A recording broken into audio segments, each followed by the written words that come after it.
letting the top guys, but I mean, even as a whole, just the lodges themselves, like they're not the whole thing as a whole is like not organized at all.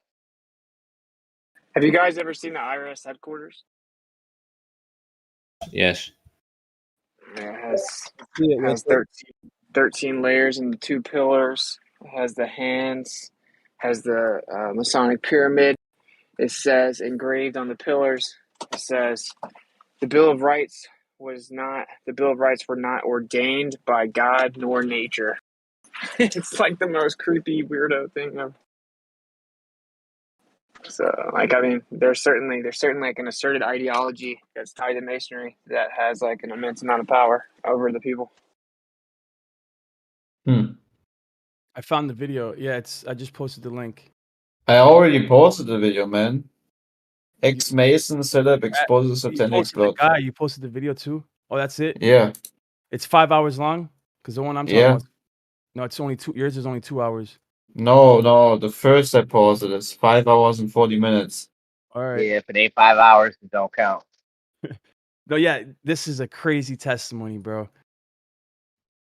Yeah, it's this one. But also the second one I posted, man, is also pretty good because they show you all part of the rituals, you know, with the real props and the real suits and so forth. Pretty cool, actually. Did you watch the video, Gio?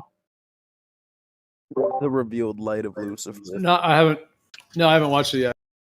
Right. Okay. Yeah, I've seen it. It's a trip. The guy with the long hair talking about how he used to be a Mason and how they're actually satanic. Yep. 33 and up. They reveal to you the light. And guess what the light is?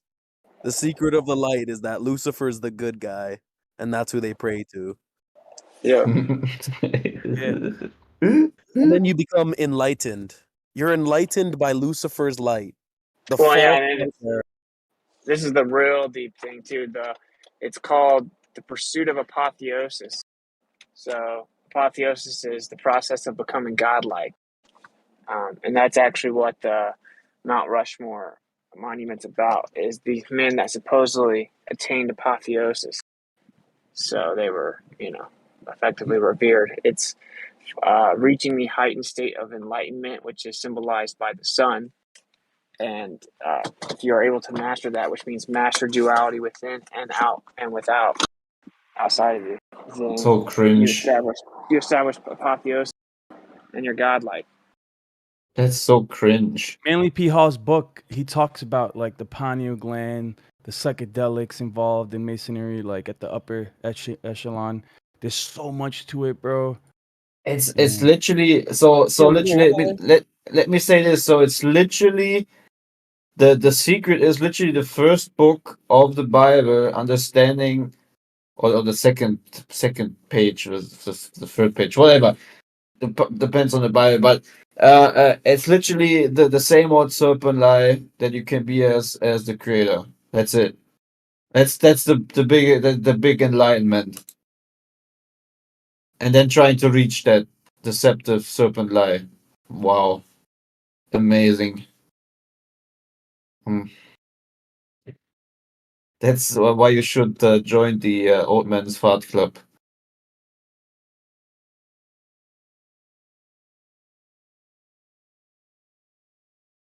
Or Old Man's Butt Plug. What? You do worse shit than that. Yeah, probably. Fucking have a little kid fucking go up to another little kid and fucking kill him so he can be initiated at the age of 5 and fucking jump all the ranks past 33. And all these fucking that's why like family bloodlines and shit are important, because if your family's into it, then they're gonna allow you to fucking go through these rituals at a younger and younger age. Which means you have an advantage in the pursuit of apotheosis. But like, have you guys ever thought about it from their perspective? You know what really gets them hooked in there is, for one, they do something that they can't let anyone ever find out, but it's like the promise of wealth and prosperity, and it's the promise of knowledge. We live in a world where like the best you can do is break through the lies and then begin to speculate as to what the answer is. So there's a group that says, "Oh, well, we made the lies. We know what the real answer is, and here you can have access to the real answers." And so they're like, "Oh man, well, I get to figure out, the true nature of the heavens and the true nature of spirituality and the true history of Earth." Right? Where, you can see why they would want that exclusive access. That's why even the people, most of them don't know, but the people that do get higher up, like, good luck trying to convince them not to do that, right? Because they get all those advantages, including just the true knowledge of the earth, like as in the history of the earth. According to Atlantean Childs or whatever his name is, he says literally like the last degree of illumination. I've just posted a picture of that exact process. If you see, it's black and white, and you got all the Masons with their aprons on, and the initiate is blindfolded, and there's a human skull right there, and that human skull, they fill it up with human blood and a concoction of psychedelics, including dimethyltryptamine, that they retrieved from a penguin in Antarctica. And he drinks this, and he actually completes the last degree of illumination. He makes a pact with Satan in the astral plane. No, dude. Where did you get that That's some information? crazy stuff. Yeah, I've never heard of any DMT being used in any Freemasonry. Where did you get that Yeah. from? It's That's the part that you find unbelievable, Gio. you have to. Yeah, I those mean, guys You are didn't not, think the penguin? It's Penguin. in they're the, not doing. Yeah, they're not doing DMT. Oh no, they are. They are. It's funny because they've been doing it way before it became popularized by people like Joe Rogan. They were doing this stuff for hundreds of years. I mean, the Egyptian sorcerers are doing, the blue lotus flower, like the lily flower. Like this is how they get in contact with these entities, is through the astral plane. They get in direct contact without having to do any seances. They can communicate directly with these entities. I'll You don't have say, to I don't believe know it. what's You don't have to connected believe it, between but penguin blood, bro. Right? I mean, that would be crazy. that is literally that's how you become a 33rd degree Mason. This is the last step. Isn't it? By then, you've already been probed anally. You've already been sodomized. You've already been, this is What are they probing for? they are a sodomite organization.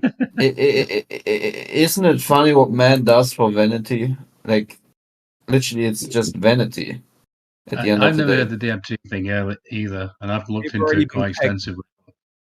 Could be. What But about the when penguin did you Don't see juice? that be. flying? What So I was about the asking where Antarctic you got that penguin from. juice? There's a penguin harvesting operation going on in Antarctica right now. They have receipts. In 2019, there was a WikiLeaks dump by Julian Assange that showed the receipts directly to. They're shipping penguin organs, specifically pineal glands, to Boston, Massachusetts, and New York City. So And this is why you believe it from that source? no, there's so much. It's between. There's so much evidence all over the place within psychedelics. Psychedelics is a vital ingredient in their sorcery. Without Yeah, it's where like are you getting that from? I'm still asking. Julian Assange is where you're getting it from? no, From, it's from a WikiLeaks? Aleister Crowley wrote a lot about taking drugs and how it was part of Satanism and part of how he Satan. used it in his rituals and shit. If you want, I can. I don't. I'm not. I'm just listening to Lion of Yah, but I understand you want a source, Gio, on this use of drugs in Satanism, and Aleister Crowley writes in depth about it. If you really want a source, Stanley P. Hall, Aleister Crowley. If you are a legitimate Satanist and sorcerer, there's gonna be psychedelics in your sorcery. If you're not using psychedelics, then you're not a real sorcerer. It's All right. part of I'm the. not doubting that they use drugs, but when you say the word psychedelic, what does that mean to you? What does that term mean to you? To me, psychedelics are abomination unto Yah. So personally, to me, it's sorcery. Any psychedelic use is sorcery, unless it's for specific medicinal purposes, like mushrooms can cure diseases, with moderate doses. But if you're going to the heroic dose, like Terrence McKenna spoke of, a quarter of mushrooms, and you're trying to like actually speak to entities and go and speak and rip down the veil, at that point you're doing sorcery. Well, Yah is your doctor, so why ever use any substance? If you have true faith, believing that he's your doctor, let him be your doctor. Penguins? But yeah, so it's pretty insane. In that same wiki dump, there's all kinds of crazy stuff, bro. Letters between government officials, bro. Even in 2003 when they found Gilgamesh's body, there was letters like, talking about Gilgamesh's body. Anyways, there's so much, bro. Like that Julian Assange did for the people.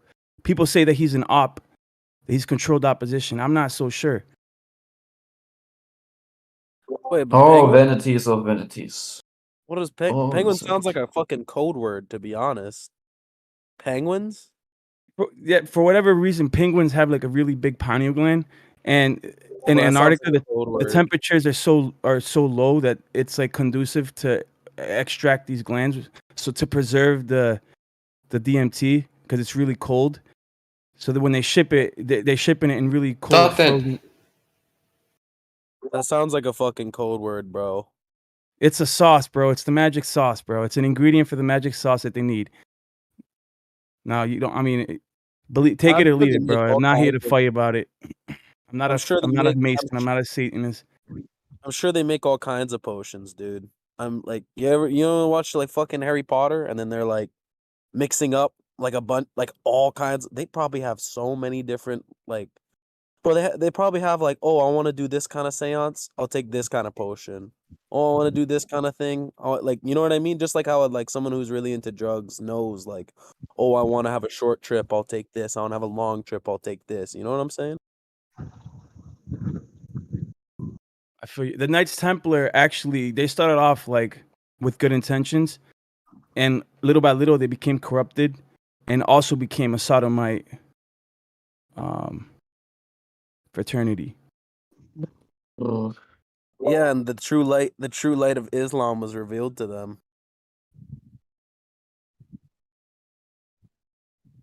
In a word. And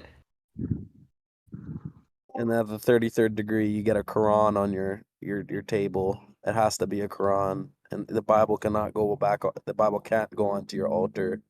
Whereas in the lower degrees of Masonry, the Bible can be on the altar because they want you to swear on it and stuff.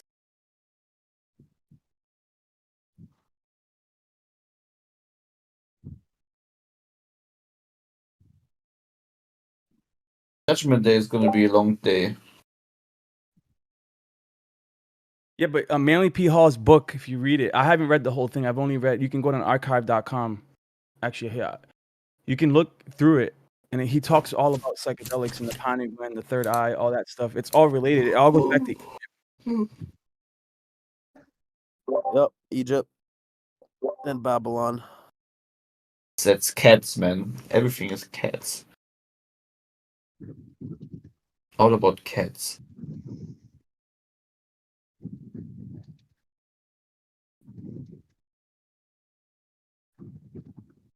Did you say cats? Like the Yeah. animal?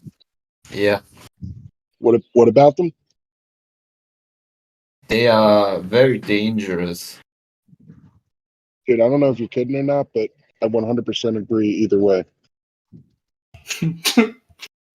Yeah, people underestimate the cute things. Cats, man. I had the most crazy experience. I'm so afraid of it. I literally have never told anybody. It has to do with something like that. Dude, I cats don't are know what cat- cats are, dude, but Tell the story. Tell the story. Cats in your dreams? dude. Oh, all Very right. scary cat. Fuck it, I'll tell it. All right, so I was sleeping. I'll try to do this as quick as possible. And it's going to sound like stupid because you already know that it has to do with a cat, but I was sleeping. I was in a dream. I was at my previous job, and my father worked there, right? In the dream. And this doesn't really matter. So, anyway, something happened where I saw like my family and my van, and my dad was like on the corner of one of the buildings at my job. And some crazy like flood happened, and he was like being washed away, and my family was in the van, and something was about to happen to them. And I woke up like afraid from the dream, right? So I wanted to go back into the dream. Like once I woke up, I wanted to go back into the dream, and I was still tired. So sometimes I can do that. I can go back to sleep, right? So I laid there, but I wanted to stay awake. So I was staying awake, but I was letting myself like fall back into that like dream state. Dude, after like 30 seconds of laying there, I feel my body fall through my bed. Like, you know that feeling you get when you wake up and you feel like you like fell? It was that feeling, but it was going into the dream state.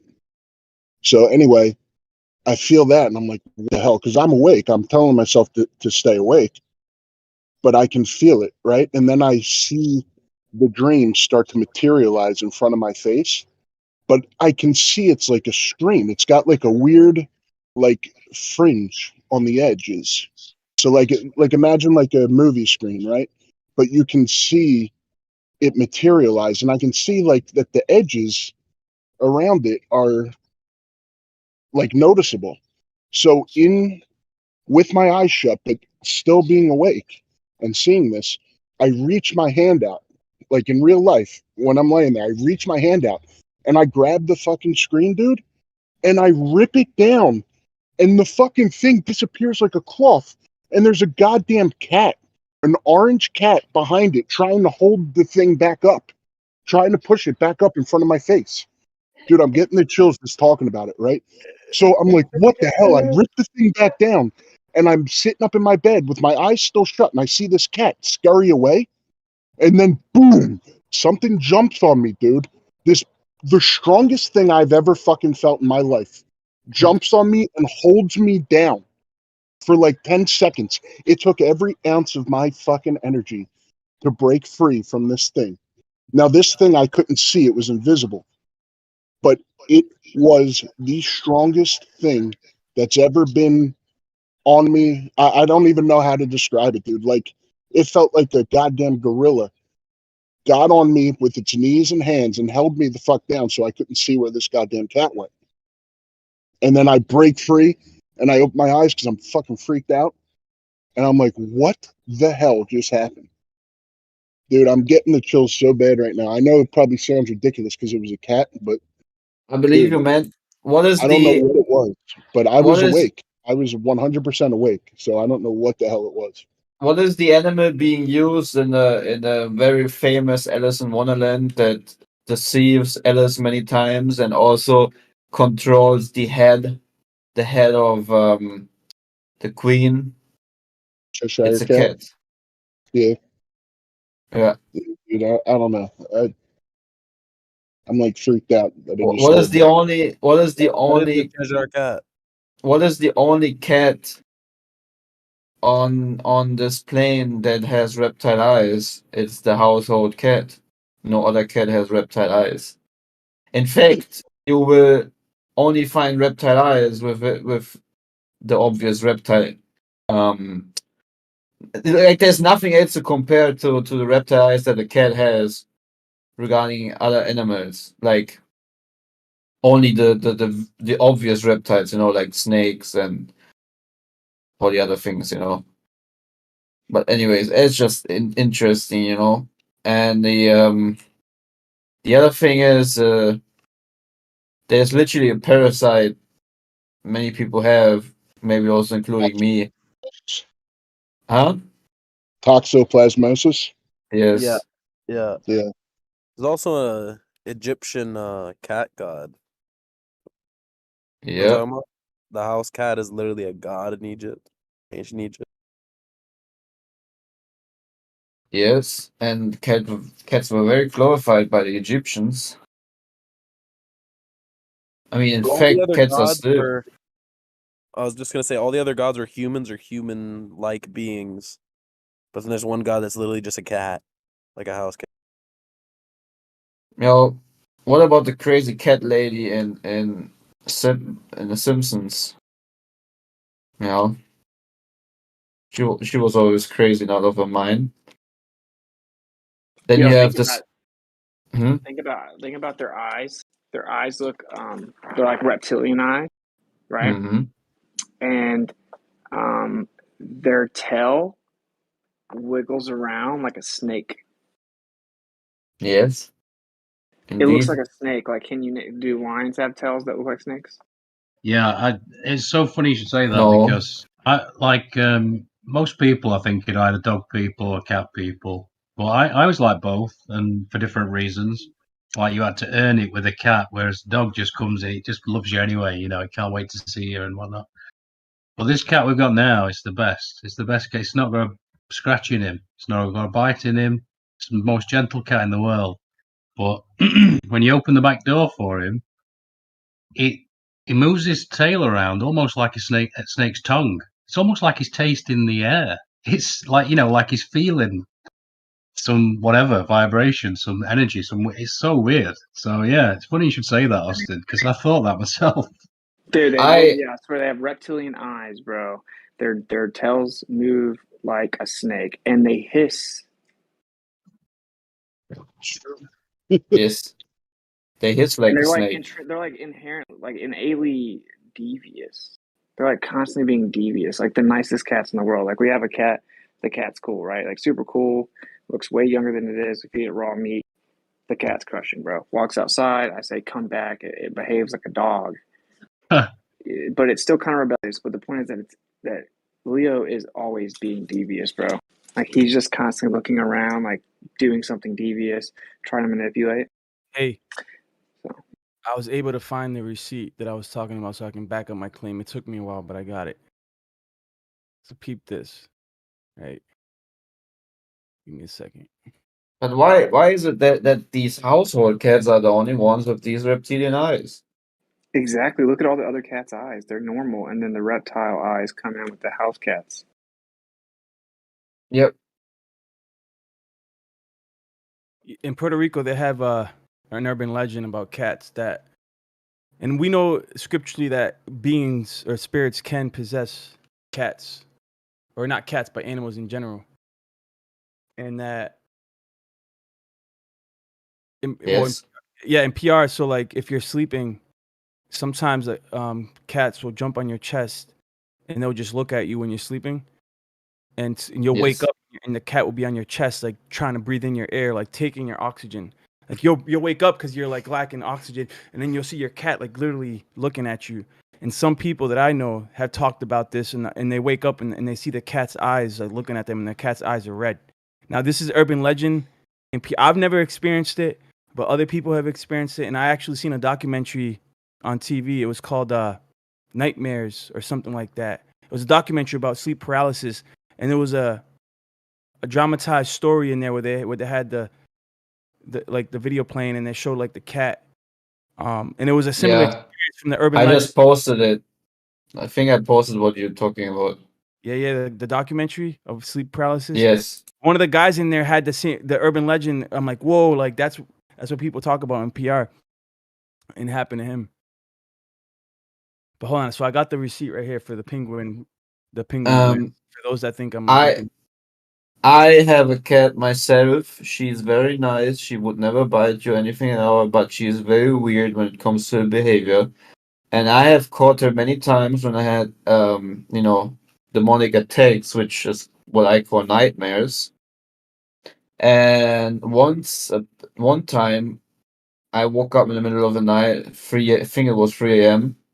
And I had this weird dream where demonic entity masqueraded. They always masquerade as either as a cat or whatever being, but mostly for me it's cats. And I wake up, and what I see when I was going to the kitchen and grab myself some water, I see my cat in the living room, standing on the edge of the couch, as if she was praising something. Like literally stare. And then I caught her, and then she just looked at me as if I caught her doing something that I shouldn't see, or so to say. And then she just got back into being all normal and stuff. And that was the weirdest thing I've ever noticed. And I think it's not a coincidence. Yeah, dude. Like the eyes are so like, dude. And when you have a cat, listen to the way she meows. It's literally mind control. Like the way my cat sometimes meows and cries. It's literally mind control. Like it changes something in your brainwave, so I don't know how to explain it, man. I think once you get aware of it, you will not overlook it. Cats are I've never looked at strange. cats the same ever since that happened. That happened probably like 2 years ago now, and I don't know, Yeah. man. It was so weird because like I was as conscious as I am right now. I just had my eyes shut. Like I was tired because I had just woken up, but I am 100% sure that I was awake. Like I Hmm. can't explain what happened. Do you It's have a like cat that no, has that? Oh. no. Nah, I don't have a cat. None of my neighbors have an orange cat. I have a lot of neighbors who have cats, but not an orange one. So it was so bizarre, man. Mm-hmm. And the thing, like, it just freaked me out because I was conscious. I reached out to grab this like dream film that's like in front of my face, and I actually grab it in my like vision, like with my eyes shut, and I rip it Mm-hmm. down, and there's a cat behind it trying to hold it back up. Like, what the hell is that? You know? Very weird, It's right? just so bizarre, Wait, I dude. kind of missed it both times. Trying to hold what back up? Dude, so I tried to go back into a dream, right? And after 30 seconds, I was just laying there with my eyes shut. After 30 seconds, I feel myself fall backwards into my bed. Like it felt like I dropped like 3 feet through my bed. And I'm like freaking out, sitting there. I'm like, okay, just breathe, just go with it, just go with it.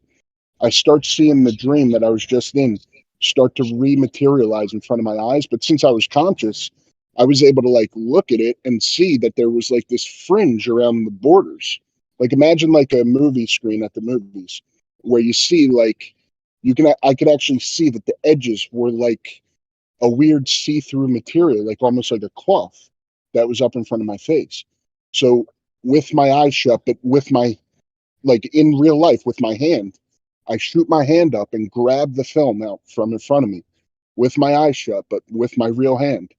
I grab it and rip down, and the whole fucking thing falls down like a cloth. And there's an orange goddamn house cat behind it trying to fucking grab it real quick and hold it back up in front of my eyes, dude. I'm like, what Oh, the that's fuck? weird. I rip it down, I throw it, and I sit up in my bed with my eyes shut, and the cat scurries off backwards, like it like jumps off my bed and runs. And before I could see where it goes, this giant fucking thing jumps on me, dude. It was invisible. I couldn't see it with my eyes shut. It jumps on me and holds my. It felt like a goddamn 400-pound gorilla jumping on me and holding my wrists down and with its legs, holding my legs down. And it took like 10 seconds for me to fucking fight. And I'm a strong motherfucker. I've always been strong. And it took me like 10 seconds to fight this thing off me. And by the time I did, everything was gone. Nothing was there. I shut my eyes. I opened them. Like nothing was there. It was the most bizarre thing that's ever happened, dude. I can't explain it. I haven't been able to explain it. Just to be clear, Yeah, but that's cats pretty crazy. aren't inherently evil. They're not. No animal is inherently evil, but they can be vessels for unclean spirits. I do believe that. But it is for sure sketchy that if you look up why do cats hiss, believe it or not, cats are imitating snakes. Like they hiss and they have reptile little slit eyes and their tails move like snakes. Like I'm just saying they are kind of creepy animals. I mean, we have a cat, so I'm just saying like it's creepy. Dogs and Yeah, cats it's called can a see spirit into that. familiar. You have a spirit that you can basically bring to you through black magic, and then when the spirit you put it into the animal, just like they can put it into objects. You put it into animals called spirit familiar, and so you have access to that spirit whenever your fucking pet is around. And so cats are great vessels for it. Yeah, you have to have an ownership of the animal, and people do that. So But so what? also cats and dogs can see into that spirit realm. And you guys are hitting on some of the points that were made in the movie Cat's Eye, Stephen King. If you give that a watch, you know, sitting on your chest and sucking your air out, that's all in that movie. It's I've never even seen that movie, bro. They do that though. The cats definitely sit on your chest. Like I'm saying, like my cat seems so cool, right? He just likes to like cuddle and or whatever, but like they'll just sit right on your chest and like stare at you. But yeah, I don't know. Like I think that like the power of your eyes, it's all good type thing. But they are creepy, bro. They're creepy animals. Another thing I want to say real Wait, quick. can I just say something real quick? I'd just like to say, like, the reason house cats have snake eyes is not even like there really is not like a functional reason for it. At least at nighttime, because big cats have better night vision. They're better night killers. They rely on killing at night more than a fucking domesticated house cat, and their eyes reflect the light. Like, there's whole fucking ass documentaries on fucking lions' eyes and how good they are at seeing at night. And it's just the whole snake idea of being some sort of like evolutionary functionality thing. It's like, get out of here with your fucking non-scientific garbage. Yeah, and the thing I want to say is this, right?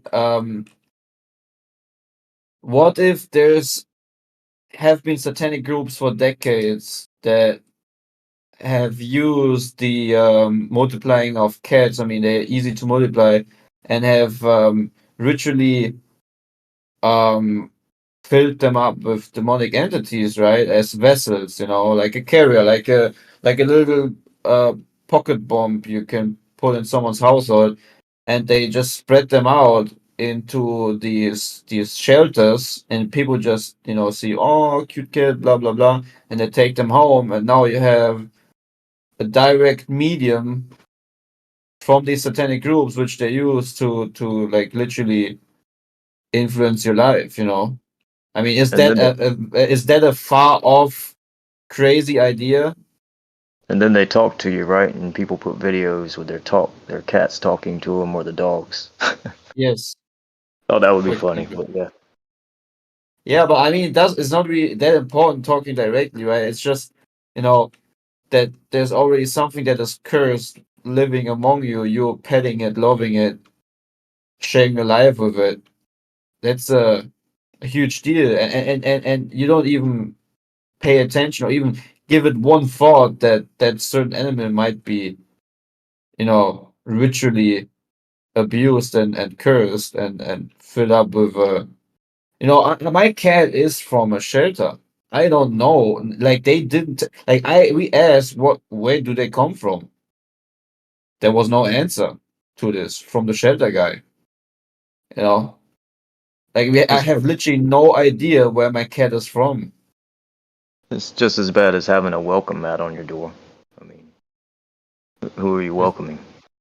Exactly, I have no clue where this cat has been, where she is from, who was the first one to own her, and so forth.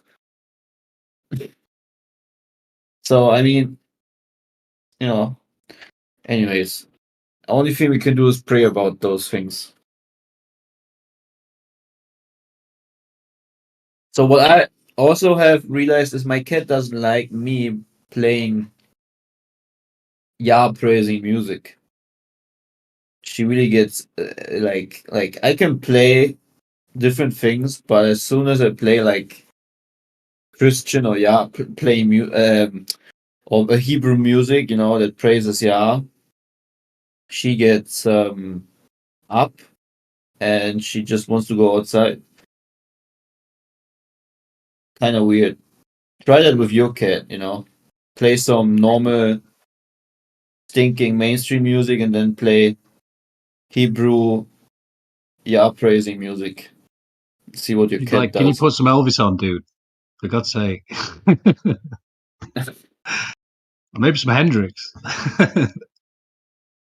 Yeah, like there's definitely something weird about my cat. I 100% know. Cats are adorable. That's all you need to know. But it's a very cat videos are the most clicked ones on YouTube, right? Look at this. Or- Tell me that's not adorable. Look at that. Oh, yeah, sure it is, That's man. how the demon gets you, man. Makes you oh, think it's come adorable. on! Don't be Bro, that. you know what else? You know what cats hate? No. You know what cats hate? Water, bro. That thing that's everywhere in life can't exist without. It's basically antenna of all the messages and information and energy that you receive. It has memory. The flood took out the Nephilim. These things hate water, man. They have bad experiences with water. Killed their ancestors. Well, you know, I wouldn't even Dude, say that's that's a weird. far off thing. You know, it's actually pretty considerable. Dude, that's weird, bro. Mouths kind of look like Domestic snakes cats. too. That's weird, bro. Domestic cats literally they fucking depend on us. They don't like water. And then you look at the big cats, and you just see like a fucking tiger just jump into a fucking river and just start eating something. Or you see like a fucking jaguar like jump into some fucking lake and just swim across. Big cats don't give a fuck about water. They swim around in that shit and have fun with it. But domestic cats, fuck, get them near any water, they freak the fuck out. It's true. Yeah, it's weird.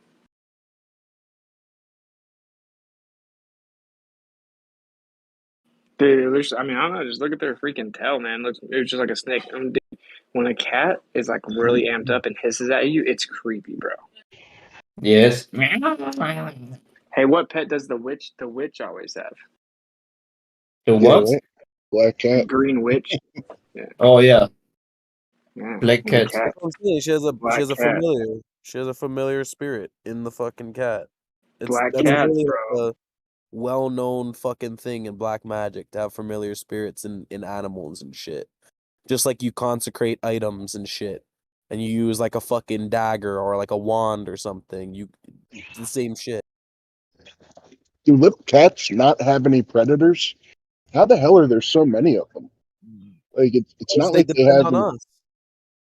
Yeah, Dude, but it's there's so a hard to ton of take a wild cat out, ones in bro. cities and stuff too. Dude, Like cats are so stray scrappy though, cat. bro. Like, yeah, if you've ever seen it, cats are scrappy, bro. Like, they'll hold off from dogs. Like, they're just so fast that it's really hard Yeah. to mess with a cat. Like, even if the predator is like physically dominant, they don't really want to mess with a cat because they'll just swipe you so fast. I have I have seen like a video where a cat literally scares off a huge crocodile. Yeah, literally, like They the are pretty crocodile fierce. goes back into the water. Dude, crocodiles, I'm sure you can find somewhere like even like bears or crazy predators. Those things are so fast, bro. They have like insane agility. Yeah, but almost all the animals are scared of cats. Really weird. The fucking bat. What is that? Like the creeper in Minecraft is afraid of cats. They always land on their damn feet, and they're said to have had 9 lives. There's a lot of weird mythology around cats. Look Dude, at there's this literally man. cat versus bear videos, dude. Yeah. Try to find a video where the bear eats the cat or attacks it. I'm watching cat bear videos. There's a top 5. Whoa, dude. The cat is chasing a bear, dude. I just seen that cat knock down a cow, dude. What? Oh, the That's cat crazy. knocks on the. Dude, has anyone of you ever been beaten up by a cat? I had a Yo, cat that you know what? completely beat up my arm, man. I got bit when I was young, and it was a stray cat, and I had to go through rabies shots, bro, for like a Oh month man. straight. 3 rabies shots, 1 in each arm and 1 in the buttocks. Like every week for like a month. So, and another interesting thing is, the Thomas One can thing intake. though. Okay. Go ahead. Sorry. Another interesting thing is the Thomas Chan interrogation, which is a guy who I think he murdered his mom and dad or something. And in the interrogation room, he talks about this cat that made this weird language he couldn't understand and made him do things and so forth. If I remember correctly. The one thing is dogs will fucking kill cats, like kill the shit out of cats if they catch them. But the thing is, they never can catch them. But the one time a dog will catch a cat, like if a dog really hates a cat, dude, dog will rip them up. But Or like, Yeah, kittens. not but all. like the dogs will get messed up messing with cats, bro. They'll come back looking crazy, like gouged It out really, eyes and all that. it really depends on the dog, dude. I seen a fucking dog literally like this cat would just fucking go on the fence line and basically just taunt the dog every day, and the dog would literally be below the chain link fence, literally just And the cat would literally just be fucking walking on top of it, taunting him. And one day he lost balance and the dog fucking just grabbed him with one fucking bite and just shook him back and forth and his fucking head fucking came like, but this was a fucking bulldog, like a big fucking dog, you know, like not a pussy dog, but that dog was not having it for like months on Dude, end. dude, I went to the store and Kai had let our cat out because it's like a dog. It's like comes back and tell it to usually. Anyway, I guess some two dogs were walking down the street like stray, or they were owned, but they were like walking around without a leash or an owner, and they took off after Leo, and Leo like ran up the gutter and then like started like hanging on the gutter, and the gutter started falling back, and then Leo fell down and barely got away from the dogs and got up in this tree, and I literally had to back my Jeep all the way up in behind the tree and stand up on top of it and hold one of Leah's really big old bassinets up and get him to come down into the bassinet. He wouldn't leave the tree, bro. So they're definitely can be scared of dogs, for sure. But that fucking bear video is interesting. But also, like, it's the thing is, like, I feel like also it's kind of like a power dynamic because, like, humans kind of like dogs better than cats. You know what I mean? Whereas, like, I know households where, like, they like cats better. The dogs kind of just don't mess with the cats, you know? But it's kind of like because the dogs have been, like, trained, like, this is our pet. You know what I mean? Don't fuck with it. You know what I'm saying?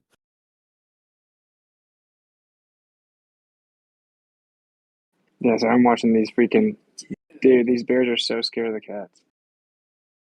Yeah, that bear video is fucking shocking, to be honest. Dude, what's up with their eyes? How they glow at like many degree angles, and isn't it like the human eye doesn't get? We don't get that red eye unless it's like a 45-degree angle. Yeah, they're demons, bro.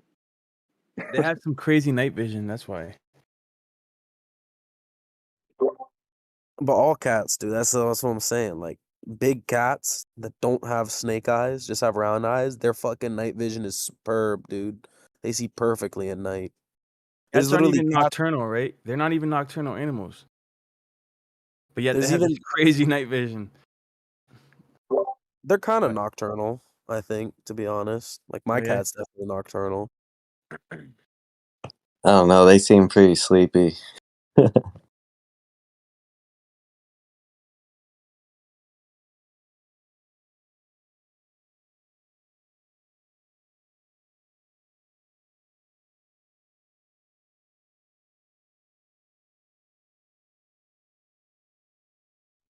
You talk about something else now or what? Fucking lag.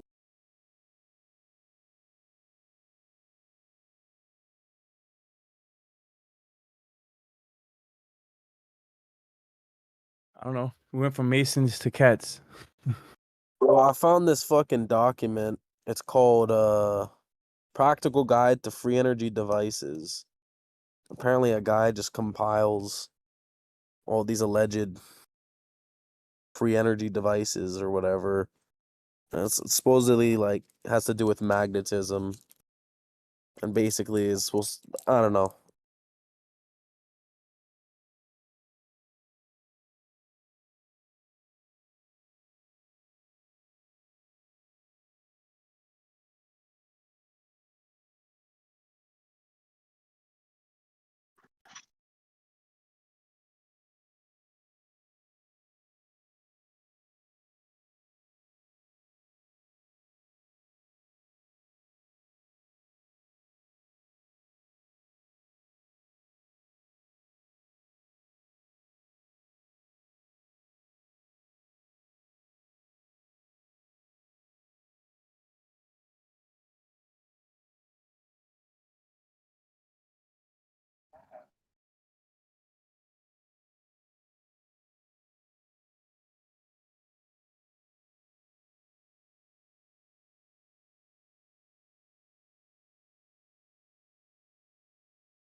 Yo, are you guys using Chat GPT? Did you have to give it your phone number?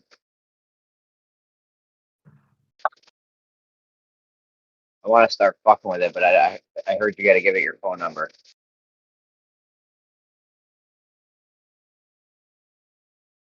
Just give Yo, it a fake. Just give it a fake number, dude. make There's something up if they don't. You need your email. You're gonna need a credit card. there's one on Discord, Jeremy. If you want me to send you a link. Yeah, you don't got to put all that goofy shit in. No. Yeah, send me a link to look at it.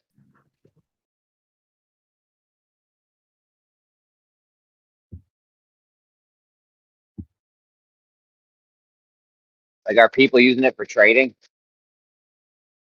Yeah. There's better models Are you? than that though. Well, give me one. What is it? Is it free? It depends on what you use. There's models that you can fine tune yourself that are free. Sure. The ones that people have already developed, though, they're going to charge you for them. You can try your luck with just ChatGPT and just. I wouldn't. I actually really wouldn't. But if you're accessing OpenAI, you can just go use their API directly and yeah, either try to fine tune your own or you know. I like I said, I just wouldn't trust with my money or ChatGPT says, but some people, there's videos where people have, and you know, they'll claim that they've made money, but most of those people, they use just the API. They don't really use ChatGPT.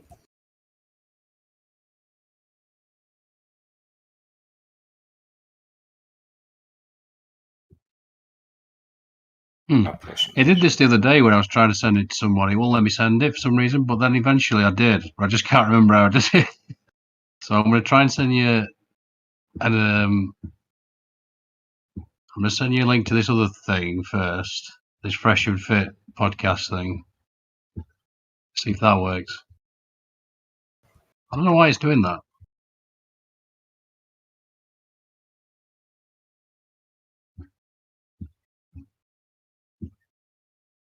That didn't work either. That's so weird. Oh, that one worked. Okay.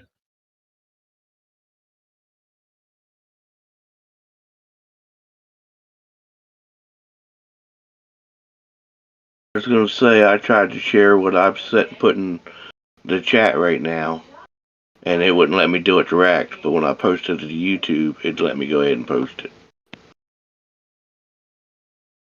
I think they called it explicit content.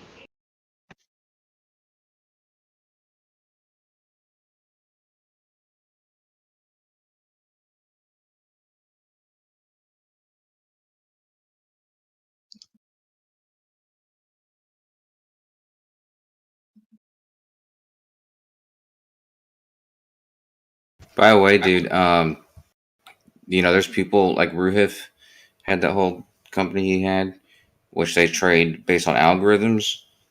And I mean, that's all the AI is going to do is develop an algorithm and then follow the algorithm, you know. I mean, I've seen sophisticated models that check like, you know, news articles and stuff like that and try to stay in tune, but those are going to be like, you know, specific models that, you know, you probably are not going to have access to because people develop them themselves.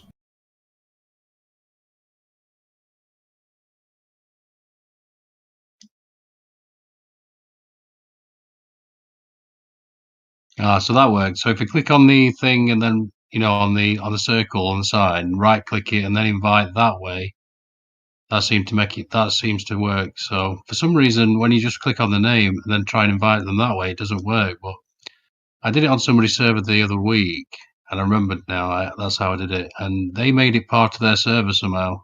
Like it's now on their servers. Like you can just use it on, you know, there's like a bot room Don't know how they did that though. I'm a bit of a technophobe.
What happened? Did Jeremy kill the chat again?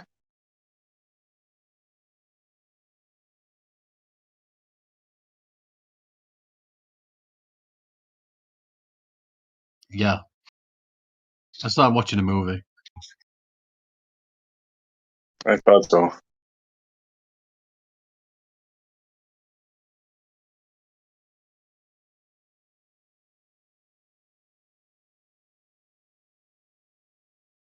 John Wick 4. John Wick. I made it shite. Really? I like those movies. You do? Oh, okay. I don't know about the fourth one, but the other ones were not bad. Yeah, I guess. I mean, it's impressive to see Keanu so old jumping around. But, I mean, the premise is just so silly. Yeah, well, they're all silly. They're all silly, yeah.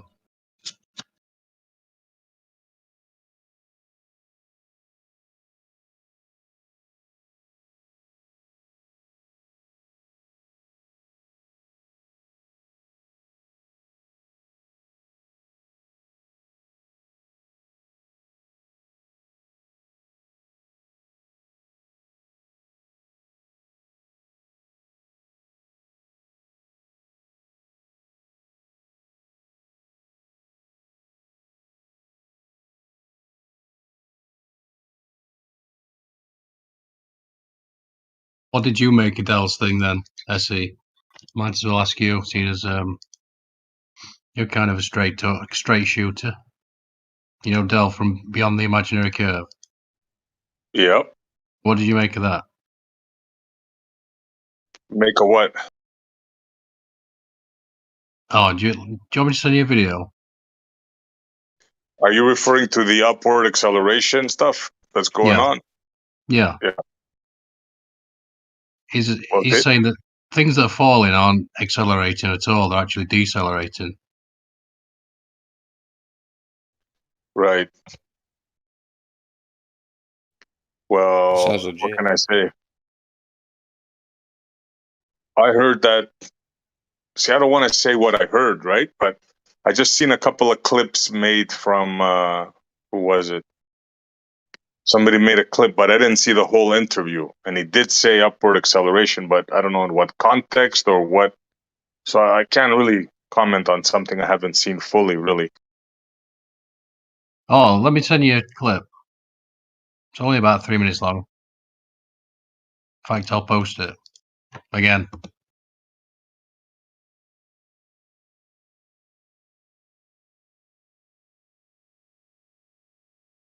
Well, let me just say this: if anybody thinks that the Earth is accelerating upwards, I think that's not the case. Actually, I think that's quite ridiculous. Actually, Well, I remember him saying this like a long time ago, like at least 6 months ago, and I remember thinking, what is he smoking? But then, the more I watch it, the more there's something to this. I don't know what it is, but there's something to it. So, but physics has never been a strong point for me. Well, I don't want to hear from people who've got a dog in the race. No offense, I realize that there's a lot of people with dog in the race. I've got no model in my head. Like Earth's a realm to me. I don't. It is what it is. Let's just put it that way. well, the only dog that I support is the truth dog. Yeah. Well, I mean, Kosho's trying everybody to knows me, right? Kosho has got a dog in the race, right? Kosho, we know you Kosho have. definitely's got a dog in the race. Yeah. I was gonna say I'm not even convinced that it's the Earth, let alone a sect of a model. So who knows, dude? But I've always had a lot of respect for Dale, to be honest with you. So I don't know what he's saying at this point, but whatever it is, I'm sure it's decent. I mean, I know a lot of people have problems with Dell, but he's always had a lot of respect for him.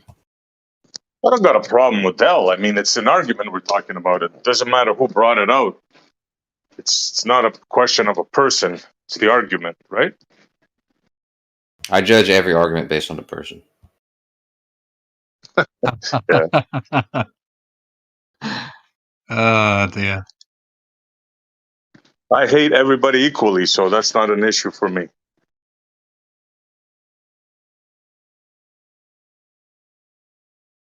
Of course, I'm joking.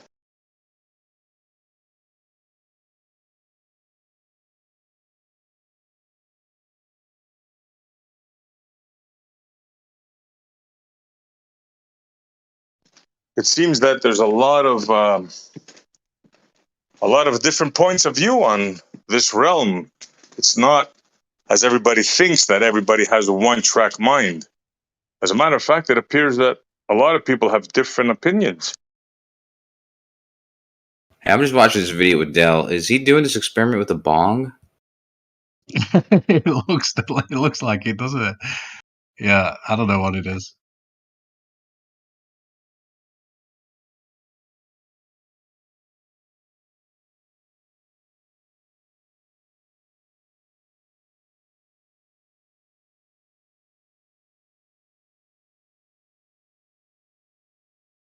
Oh, it's one of those. It's one of those fucking like huge cups you get like when you're on the beach or whatever.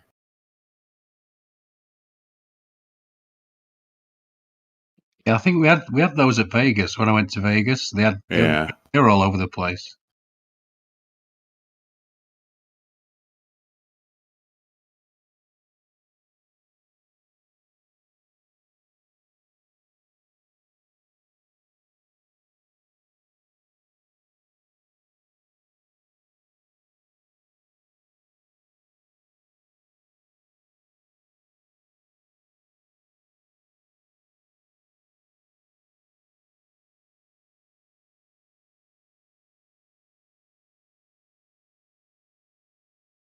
I got news for you, dude. Dell's making a good fucking point, man. Then you know he's in trouble.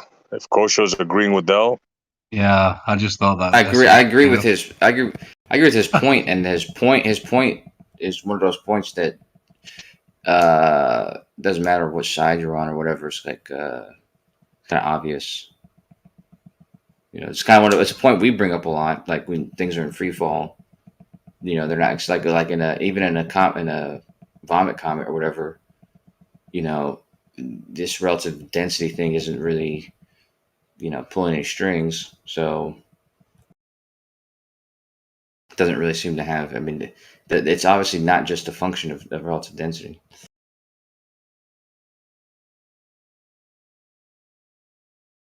The point is, I mean, in order for something to have acceleration, it's got to have some kind of mechanism, though, right? Some kind of push, some kind of force. It is a cool test he did too. I mean, plenty of people have shown this before. Yeah. It's just cool that he went ahead and done that. I mean, there's other ways you can do this too. Like I've always said, there's an app called Physics Toolbox Suite, and you know you can record different sensors on your phone, like the accelerometer, the gravimeter, whatever, which is basically an accelerometer. Anyway, and you can actually have it read, you know, the 9.8 meters per second squared when it's sitting on a table. But you can like throw it, you know, like if you're on a 2-story house and there's a couch down below, you could throw it up in the air and have it land on the couch if you're careful. And, you know, it will record the reading the whole time. And you'll see that the second it left your hand and, you know, before it hit the couch, it had a reading of 0, while all the other times it had a downward acceleration. Right there. I mean, relative density, disequilibrium, as he says, it just doesn't really make sense, you know, with what Dell's showing and with, you know, other things you can do with things in free fall.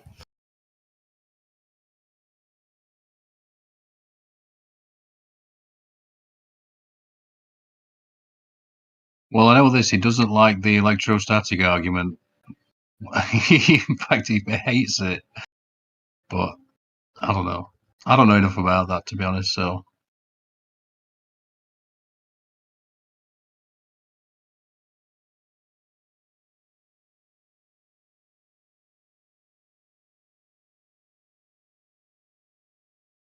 I really hope they have that discussion, man. Dell's actually a reasonable guy. You see, you know, he seems like he'd get rowdy, and I've seen him get rowdy with people, but I had a conversation with him. He was pretty reasonable. I've seen him reasonable with other people too, so it'd be interesting to see Nathan have that convo with him. Nathan? Oh God, no way. That ain't happening. Yeah.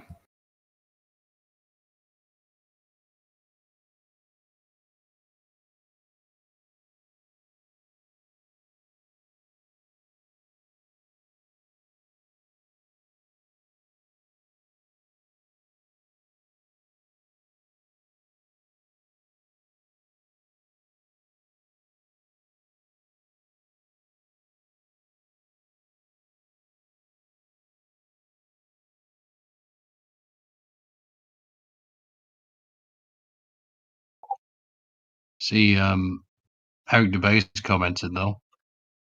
What force causes the Earth to constantly rise? Dell will yell all day about stationary Earth as needing a force for motion, but then ignore the same necessity in his rising Earth model. Let's see some replies. Why don't you two have a conversation instead of this tit for tat bullshit? First reply.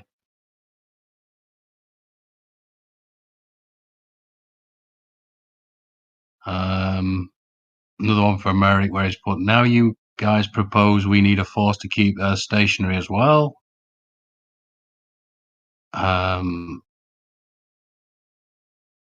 Stop making hit piece videos misrepresenting Dell. You are confusing people. Although you should have already, try approaching the man directly and addressing your goal. We already covered that. This is Dell's reply. I don't know, Eric. I don't claim to know what's going on outside the Earth. Why are you ignoring the fact that the density buoyancy motion vector ceases to be when not attached to Earth? You can't just keep repeating buoyancy and density. It's clearly not the case when not attached to Earth. Try addressing the fact instead of demanding answers to what's outside the Earth.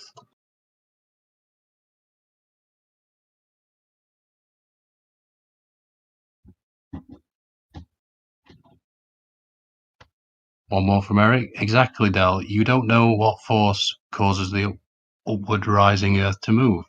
Just like I admit, I don't know what force causes directional vector density layering on a stationary Earth. We cannot escape our own reference frame to make an ultimate conclusion that would confirm or deny either hypothesis.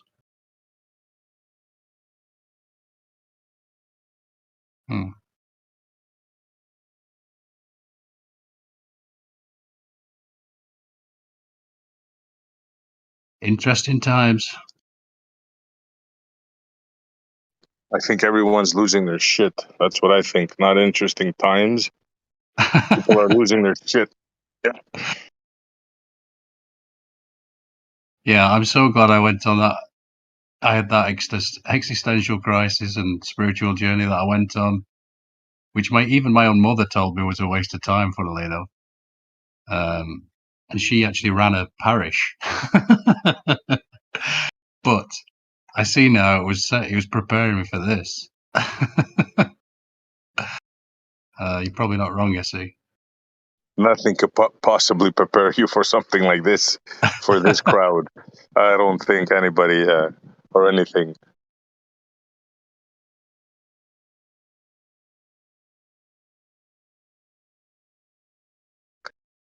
The kind of stuff you're going to hear in this, shall we call it, arena, you will never hear it anywhere else. That's a fact. Uphill floating rivers and all kinds of crazy stuff. Earth accelerating upwards on both sides. Now flat earthers are saying the Earth is accelerating upwards. I mean, I don't know what's going on. I know it's not a full moon because I'm looking at it right now and it's half. So we can't blame it on the moon.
Has anybody heard of Henry Tandy's? No, that's the first I've heard of it. What did he do? It's a short clip. I'm not going to give it away. Just watch it and blow your mind.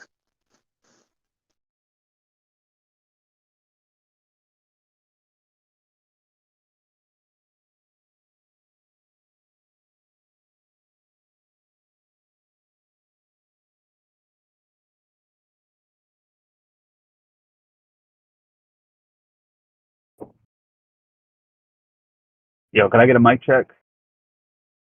You're good? Nice. $5. Literally like $5 headset.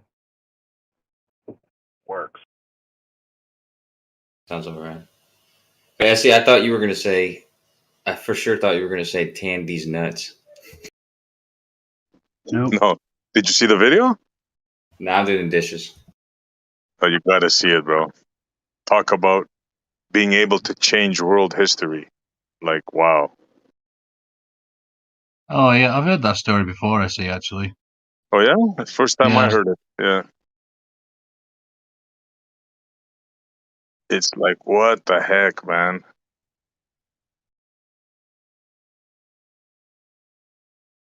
Imagine how much death could have been avoided.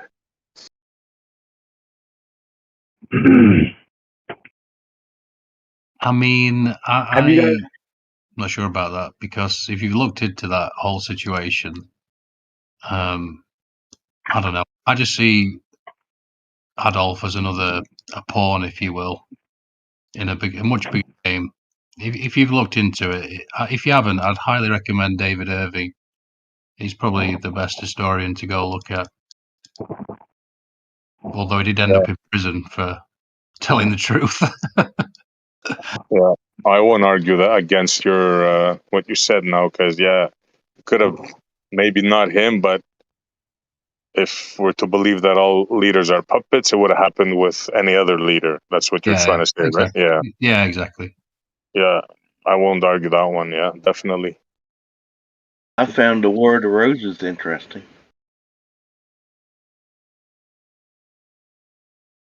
The first country Hitler invaded, they threw roses at him. Poland.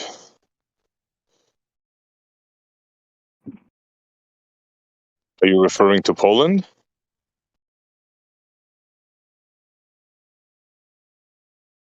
I'm not sure which country. I just know there was one where when he invaded, they threw roses at him. At the Germans. So it was a welcomed liberation then.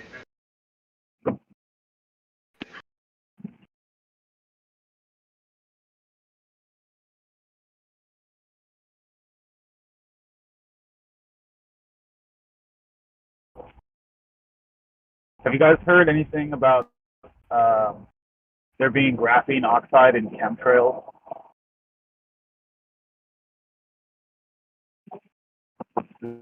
Thing that somebody brought to my attention today, and I'd never heard anything about it. I think you need to. I think you need to know it's in everything.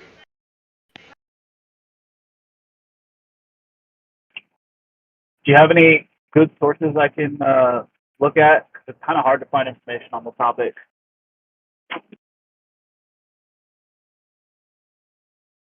Yeah, I'm a bit skeptical about these things because if you think about a crop duster, look, they're clearly doing something in the sky. There's no doubt about that. Look up, and that's what this Bob Ross thing, by the way. Bob Ross is painting chemtrails, and it says something like, "Do you remember these?"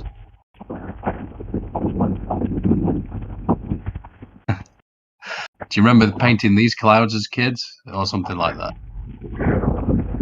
So yeah, I remember looking up at the sky when I was a kid. I didn't see planes do that. The contrails that they left behind disappeared very quickly. They're clearly doing something. But yeah, they are. To put something on the ground, I mean, think of a crop duster and how high that is off the ground.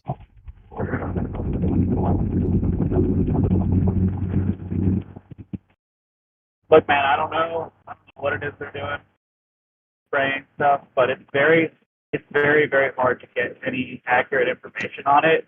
Yes. And I have asked, literally, I have asked hundreds of pilots who've replied to my chemtrail videos, like, hey, you're telling me that this is a shadow or an illusion in the sky, or that it's a contrail, it's not a chemtrail. Would you be willing to go on the record as a pilot and be interviewed by me? I haven't even gotten a response. Not a no, not a maybe, not a never. No one's even responded. So either I'm just dealing with like government agents, or like there's some very weird shit going. Yeah, they're definitely doing something, and it's something to do with the sun. Because it seems to, I don't know. As soon as they've been spraying, and that's it. That's the sun's still out, and you can still, feel its warmth, and not the same. It's like Not my childhood obscured. son. It's like obscured or something to explain, but they're definitely doing something. I was going to say something else, can't remember. Shit. I was asking. I started by asking about is there graphene oxide in the chemtrails? If anybody knows about that, if that tells you.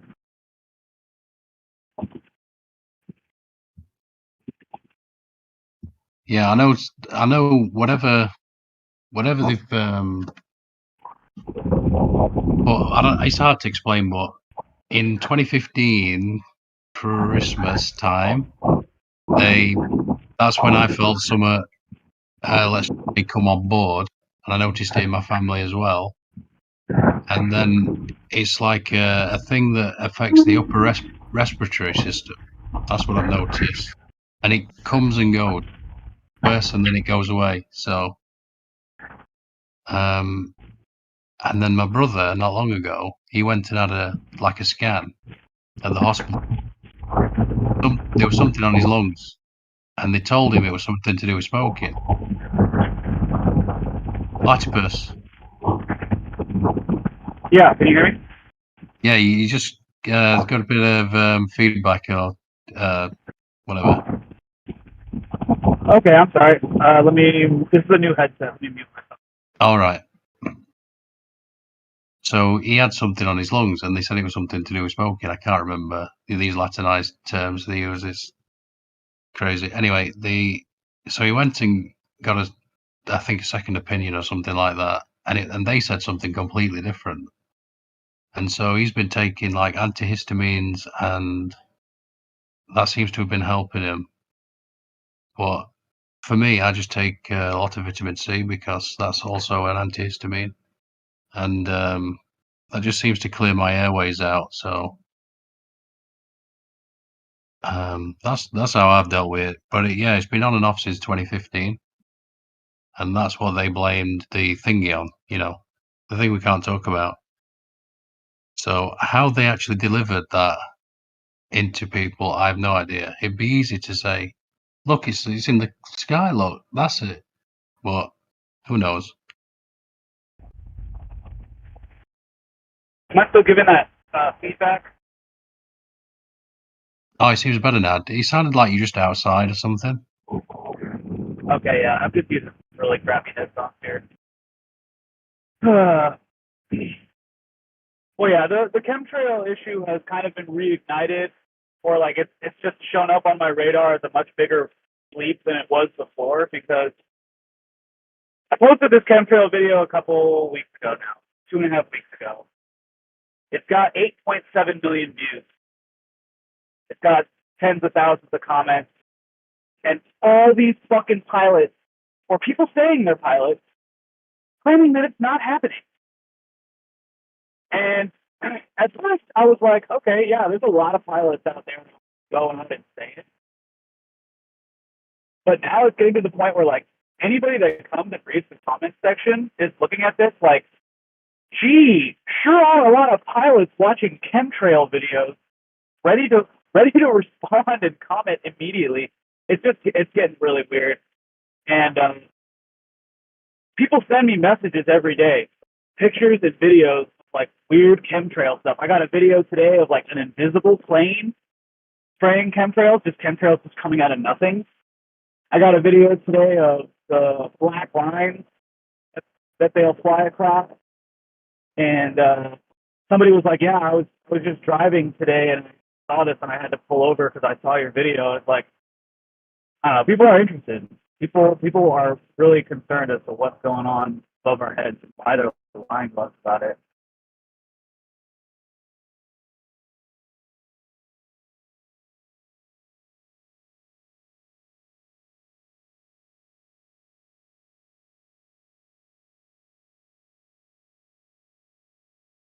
Kind of like Anyways, I'm about the 5G to, problem.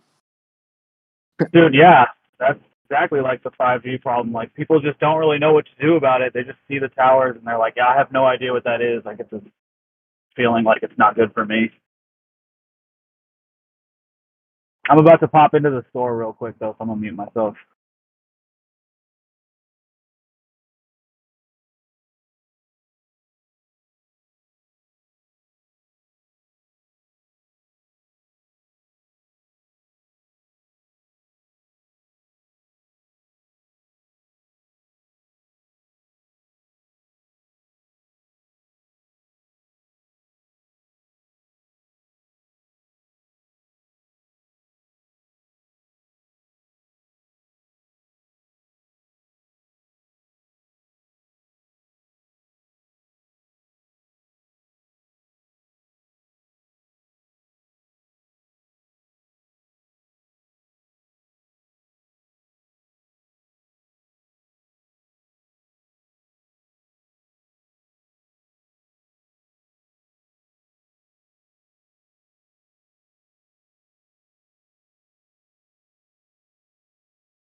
Hey, Platypus, I don't know if you can listen or if you're even still here. Doesn't look like you are. If for some reason I'm confused and you really are, will you post that video you were talking about?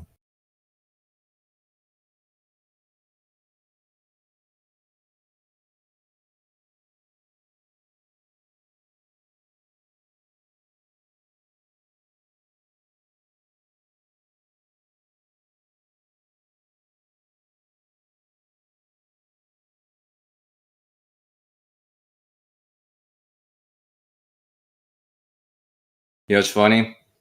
SE, I haven't watched your video yet. I just started it, and already I can tell. Like I saw the title, I can already tell what this is. This is about the the I guess whatever group the Hitler was in, like didn't like this guy kill everybody in the group except for Hitler, and Hitler survived. Oh, this is something else. All right, never Have a mind. look. Have a I shouldn't have even guessed. It's 1 minute. It's worth the watch. Everything you post is 1 minute, dude. Hey, I like to keep it short and concise, man. If it's not 5 hours, it doesn't really count. Yeah. Always trying to do shit the quick, easy way. Using What are you guys snow talking about that? blowers and shit. You're out here using snow blowers and whatnot. Today I was freaking digging, man. I dig the garden. No machines, nothing. All by hand.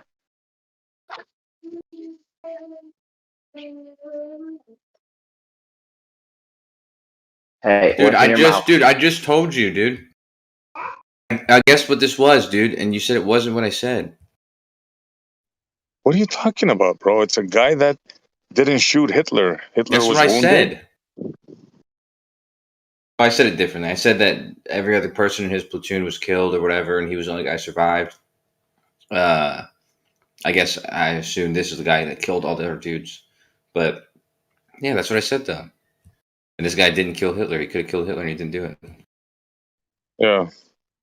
But then again, I don't know if you could really say he could have killed Hitler, because what kind of asshole is going to shoot somebody who's unarmed? Exactly, yeah. Yeah. How do you confirm a story like this? That's another point right there, yeah. If it's true, yeah. He probably got a medal for being injured. I watched Tom Cruise and the Valkyries, and Tom Cruise trying to kill Hitler, but he couldn't do it. He blew him up, but it didn't work. He was protected by a table. When Hitler whooped some ass after that.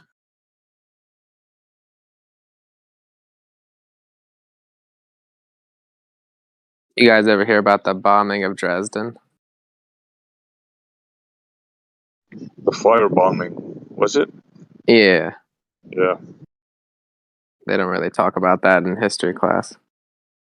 Yeah, that was horrific, man. A lot of people think that's what the atomic bomb was in Japan as well.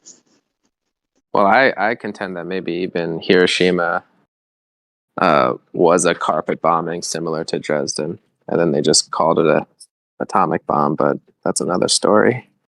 Yeah, a lot of people say that as well, yeah. Ain't nobody splitting atoms. How about the Bolshevik Revolution?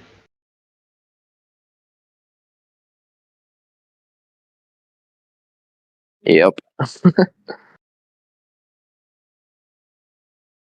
It's funny, you hear like professors being like, it would have been so much better if Trotsky was the was leading the revolution and not Lenin. And like, so they're openly discussing a better way to do the Bolshevik revolution. Like, I don't know. It's just like, it's so one-sided. If you're in a professor or in a university, you can talk openly about like communism and like, but National Socialism, that's just off the table as terms of like a political stance.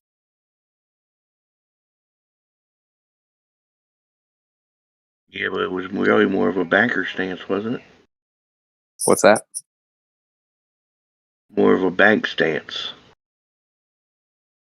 I noticed when you have socialism, I noticed that the House of the Leaders is all nice, big ass mansion, you know, nice cars and shit, and the people are all poor and fucking starving.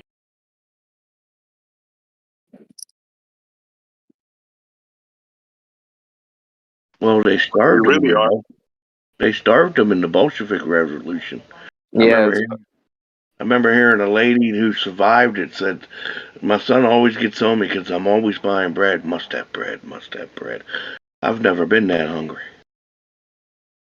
yeah, it's called the Holodomor, and I don't know how to really pronounce it, but yeah, it was Stalin taking all the assets of the farmers, including their grain, to sell it on the market so that they could. Hold on one sec. You always got to be ready to hunt some squirrels or hunt some cats or something, you know, and never know what's going to come next. Get ready. And Stalin was after what? The Romanovs? Is that the family they killed in the basement? Stalin was after Lenin. Even though he was with Lenin, but he was after Lenin. Right. And then he betrayed Lenin. There was that whole Russian Tsar family that they dressed up and took in the basement, and, like they was going to do a photo shoot or paintings, and they killed them and the dogs. Oh yeah. Yeah, it was like the most bloody revolution maybe in history. Potentially the French Revolution was worse, but yeah, the Bolshevik Revolution, to get the Bolsheviks in power, so many people had to die. But if you were to contrast that to the National Socialist quote unquote revolution, you know, in terms of number of political figures that died as a result of the power shift, it's just not really comparable. The Bolsheviks was pretty brutal. You wouldn't want to be there in that time at all. Apparently, Hitler was voted in. Like it was actually a democratic process. That was not the case with the Bolsheviks.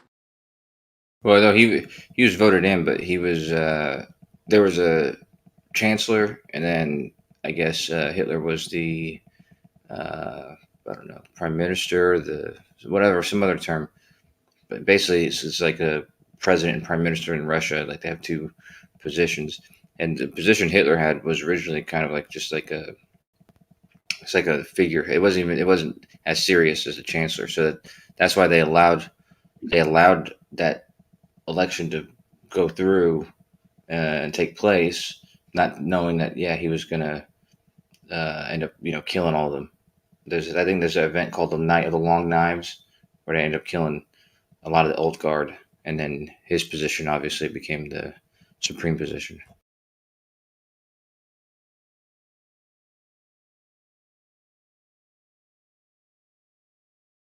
I forgot if it was prime minister or what it was called, but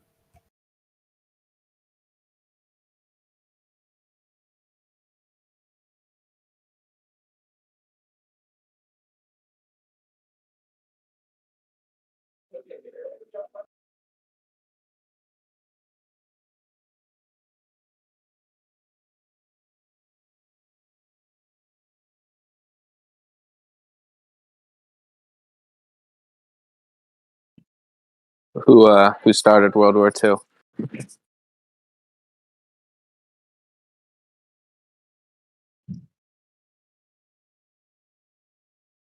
Some would say it was more Churchill than anybody, but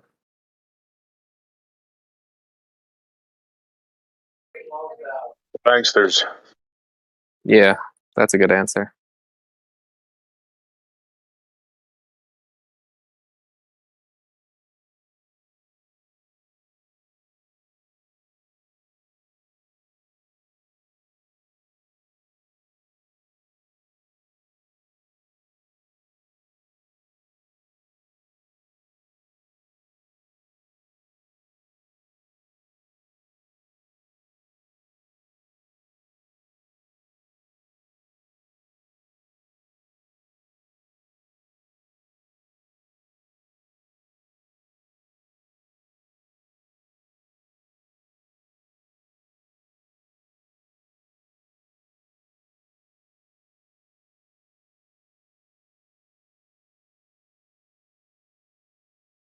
all right, never mind. So there was a president.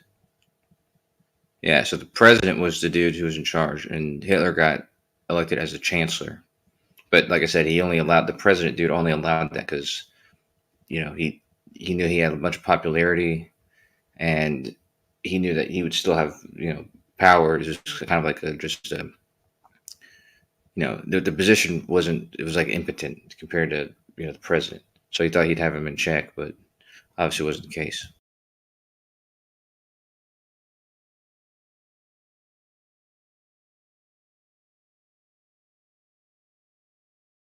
Well, it's interesting because, like, back at that time, after Hitler did come to power, there was that economic miracle, which you'd expect from like a power player or any kind of potentially like a shift in power. You make the country wealthy and you get a bunch of support for that. But, the rest of the world was in the Great Depression, and then you had this sort of economic boom happening in Germany from 1933 on. And, you could say that World War II was maybe like, one way to contextualize it is Germany was just becoming a powerhouse and very wealthy. And, I think some people would say like redefining the banking system in that country and, going against the Federal Reserve System at that time.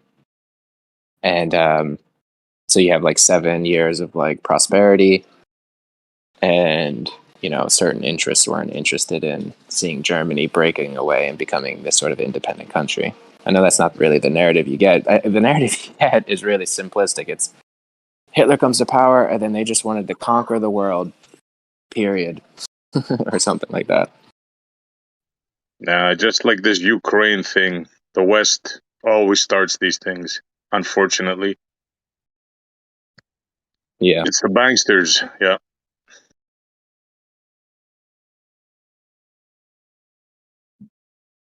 Just like this Ukraine thing, they'll have you believe the Russians are the killers, the bad guys. They started it, they did it, right? I hope nobody believes that story, right? Nobody buys that bull.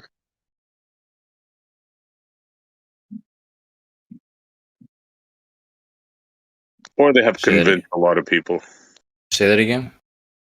The Ukraine story that's being perpetrated in the news. Is anybody buying that, or what are your guys' opinion on it? I slept with a girl from Ukraine once, but Their I'm sure directions that were taking the Ukraine girls out of their house and raping them and throwing them in the street, dead. I'm not sure about that.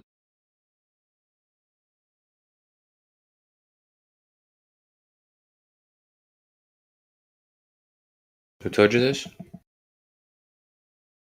It's on the news, bro. You don't watch the news? No.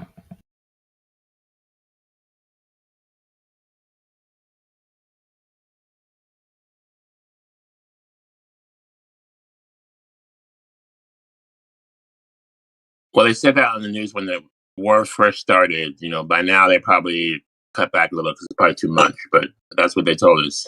And that's why we had to send trillions of dollars so we can stop them raping Ukrainian women. Did you send any money?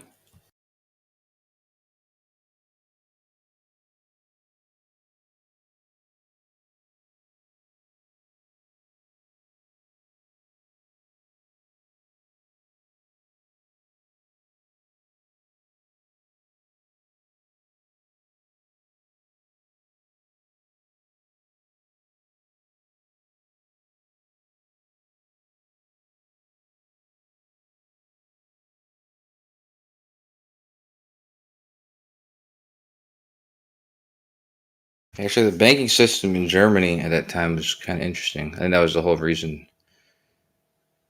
When somebody asked who started World War II, I was going to say you can almost think of it as a continuation of World War One.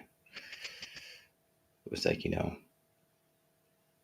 it's like a long pause, and there was a long pause, and then the war continued.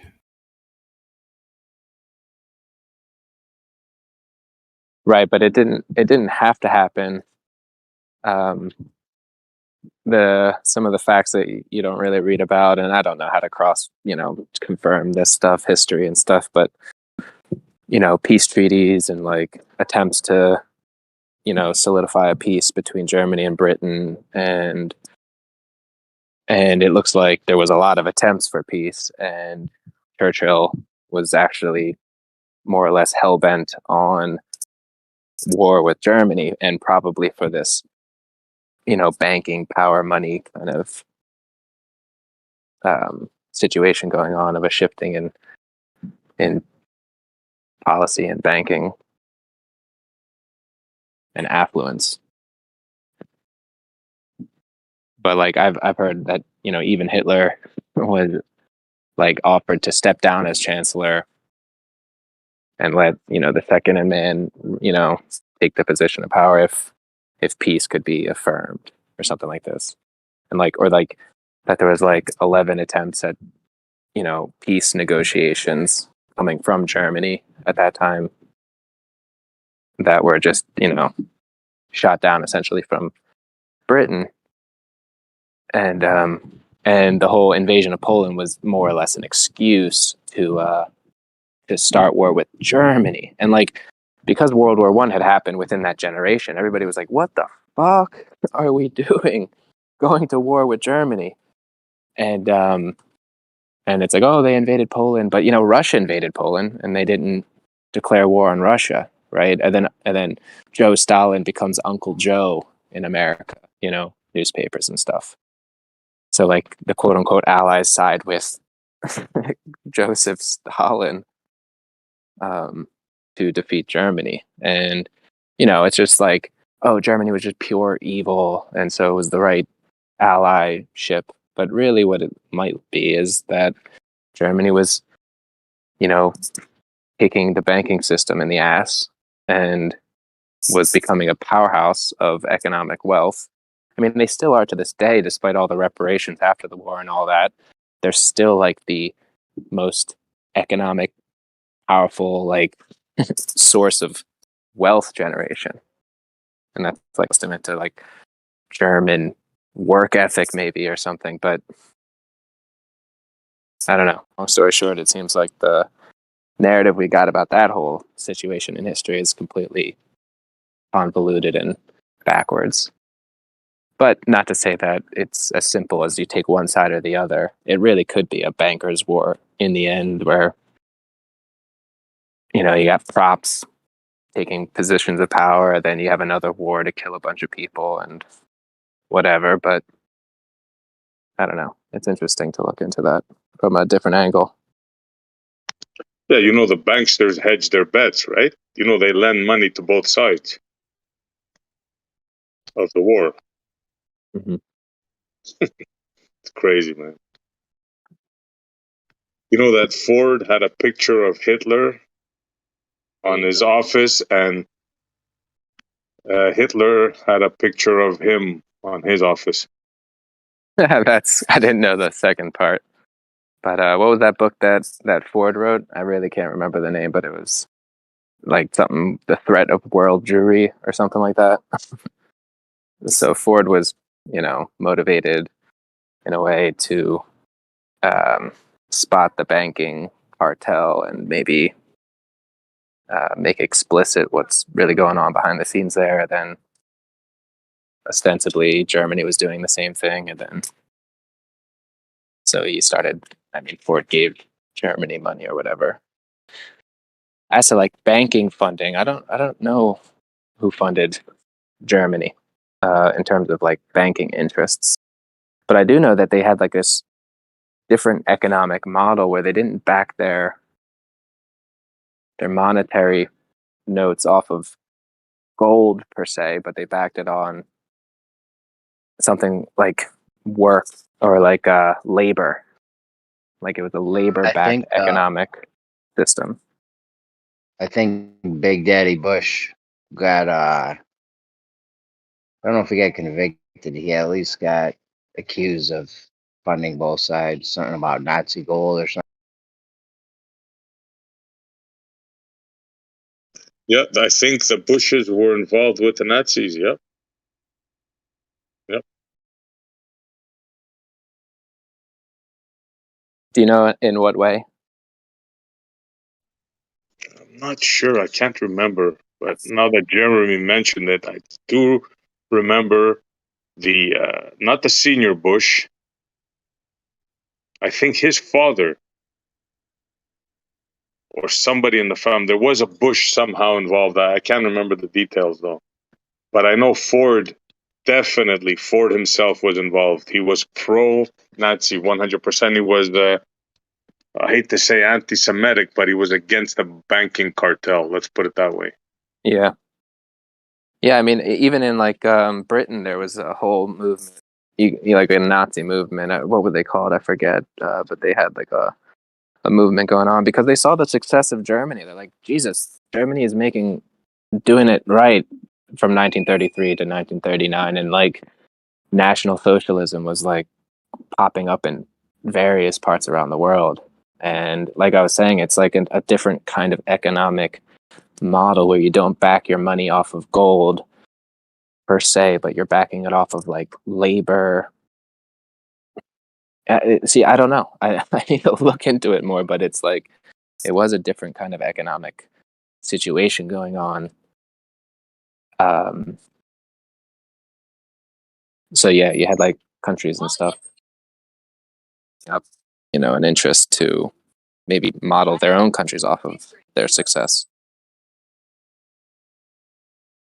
Well, apparently, as the Russians were retreating, they fell back, and the Americans supplied the Russians with a lot of trucks and a lot of equipment. A lot of people don't know that. Yeah, definitely. I mean, Russia would have lost the war against Germany if it wasn't for American air supplies and stuff. Yep. And then you have like American captains. I don't know their name, but being like, we defeated the wrong enemy, right? That kind of sentiment, because then the Cold War happens after that, and you have communist Russia and the Berlin Wall and shit, and yeah, definitely the wrong enemy, if you want to put it in those terms. It doesn't make Germany. sense. Yeah, both Christian nations, the Russians, that is, right? It doesn't make sense that we're enemies with the Russians. None whatsoever. It's just a bankster thing, First of all, you know why they want to get Russia down, right? Russia has like the most resources in the world, right? They have everything: gold mines, precious metals, silver, coal, oil, gas, water. Water, the most precious resource of the future. They have the most of it in the world. Canada comes in second. So they have everything. They have the biggest country. They have the most resources, and they're a Christian nation. We shouldn't be fighting with them at all. At all. Yeah. No, Europe shouldn't be fighting against each other, and that's why World War I and World War II is such a travesty. But at the same time, it was World War I was like a clear power grab. It was a transition. It kind of goes to the French Revolution, where you had monarchy and kings and stuff as like the system of power, and there was interest to make it more of a democratic system, which everybody likes to say, oh, that's a wonderful thing, democracy, blah blah blah. But if you think about democracy now, it's so easy to buy politicians to have no responsibility. You're in 4 years or 8 years or whatever the fuck it is, and then you're out, and then the next guy is in, and so who's really responsible for the country? Whereas a monarchy, if you're 100, you could be a terrible ruler, and it could be terrible for the country, but at the end of the day, everybody knows that you're the one that's responsible for the situation if people start to feel shitty. But this is like a huge transitional period in history where you go from 1800s lifestyle to the industrial revolution and technology and like the what that meant for labor and standard of living, and we won't have to like work for our bread so terribly every day, and just the advancement in technology. So it was a major like shift in humanity at that time. And what would have happened if there wasn't this these Bolshevik revolutions, or before that, the French Revolution, and like this shift from monarchy, which is pretty, which at least at the very least offers clarity of who's responsible, to the shift to democracy, where you can have these like secret organizations pulling the strings with much more ease and anonymity and like secrecy. So like imagine a world of monarchy in today's world where you have this technological revolution, and it's just a completely different thing to think about. Obviously, it's like nobody would pardon that way of thinking, because they just automatically equate monarchy or that kind of political style with just evil or bad or backward or stuff or whatever, and it really has been in the past, so it's understandable. But yeah, World War I was a power grab and a shift from more or less kings and monarchies to democracies, and I think there was an influence driving that, and the influence was this banking situation that realized we can control democracies easier than monarchies.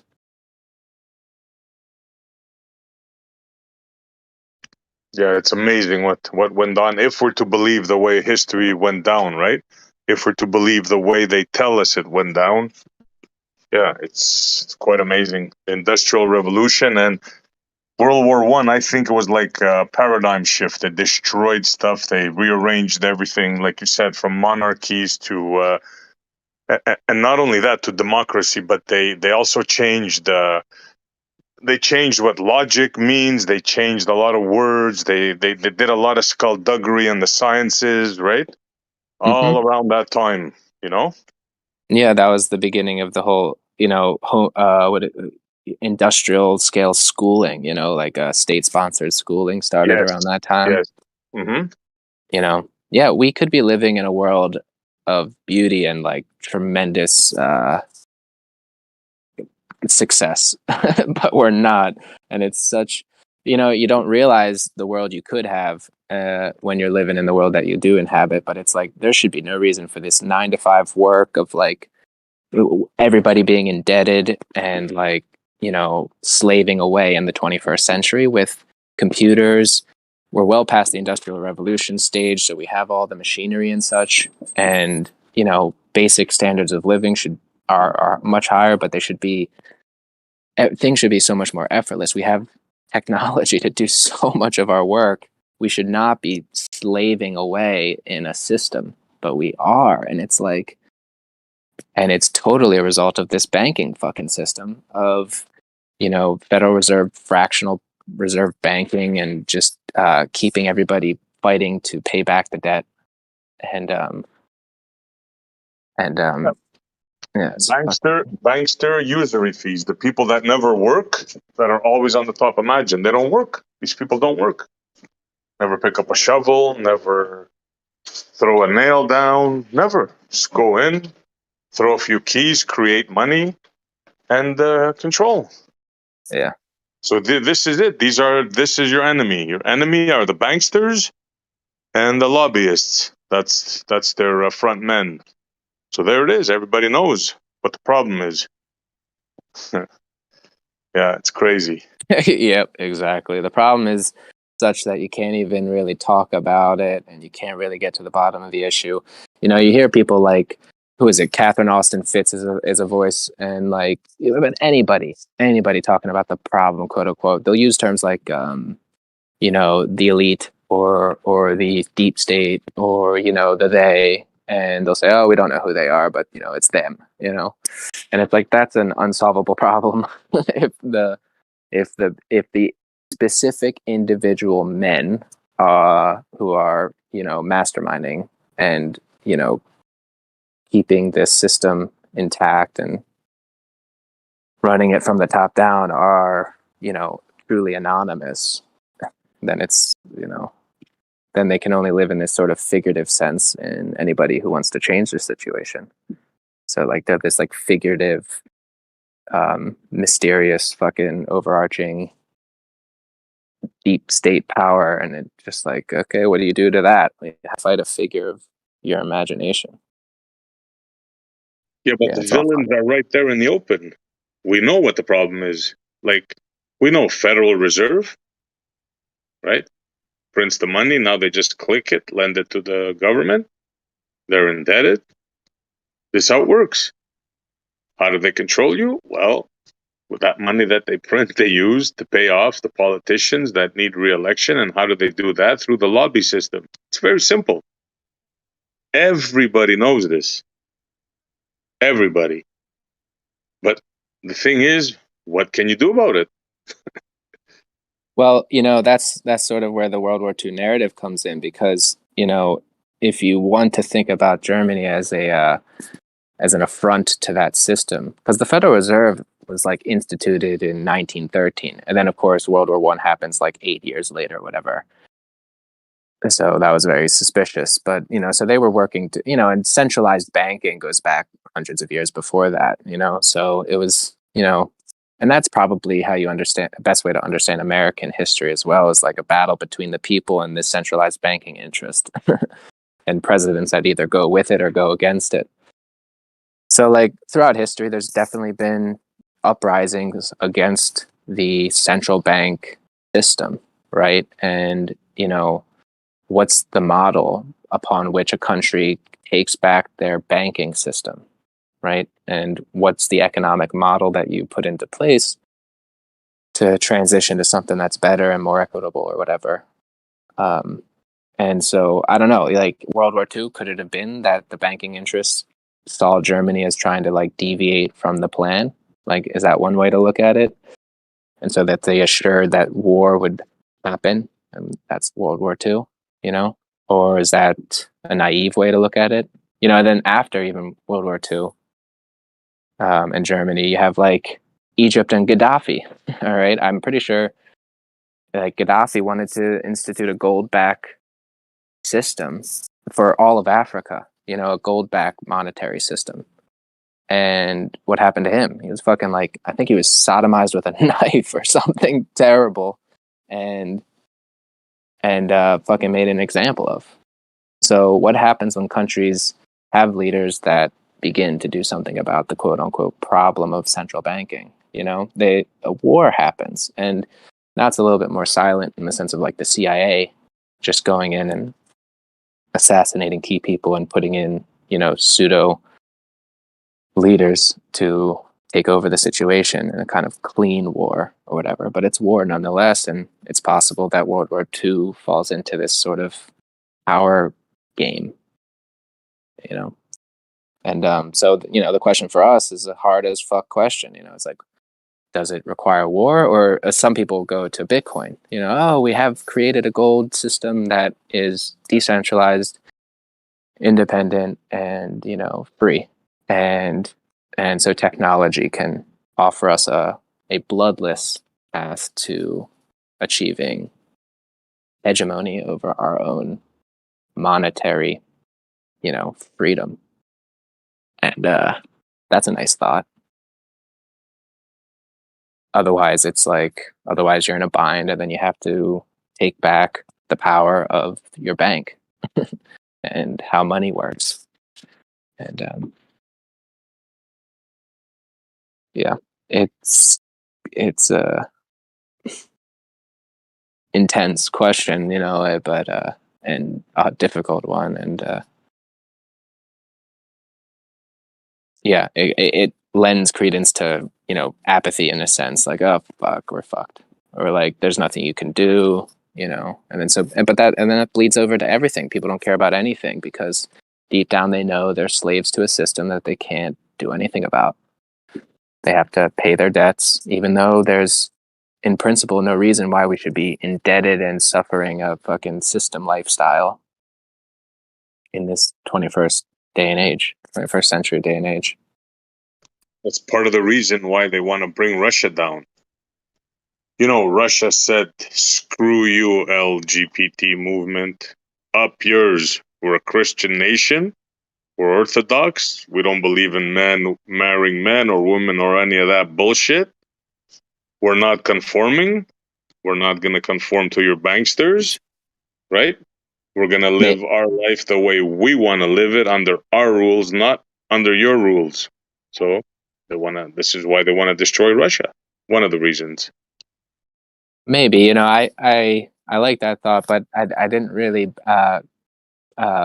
take the bait on that so much. When I look at Russia and I think about, you know, long term past, so post World War II, you have the Cold War, but really, you know, they were they, yeah, it's like the enemy of the United States, yeah, but they were allies just you know, before. And well, in any case, you look at Russia now or over those years, and I don't know when the shift would have happened to where they became a, you know, what do you call a Christian nation that's actually true to their people. You know, I don't know if I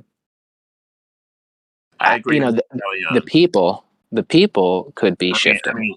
I agree with Montreal. I want to say at Delion, like when you're on Discord, like when you're talking, like give it a few moments so you don't just keep monologuing. Like let other people Yeah, talk. no, I hear you. Yo, you cut me off anytime. I that's a big problem with me. I kind of just I do give it a moment and then I don't hear anybody talk and then I'll just keep talking. But yeah, that's definitely something I do.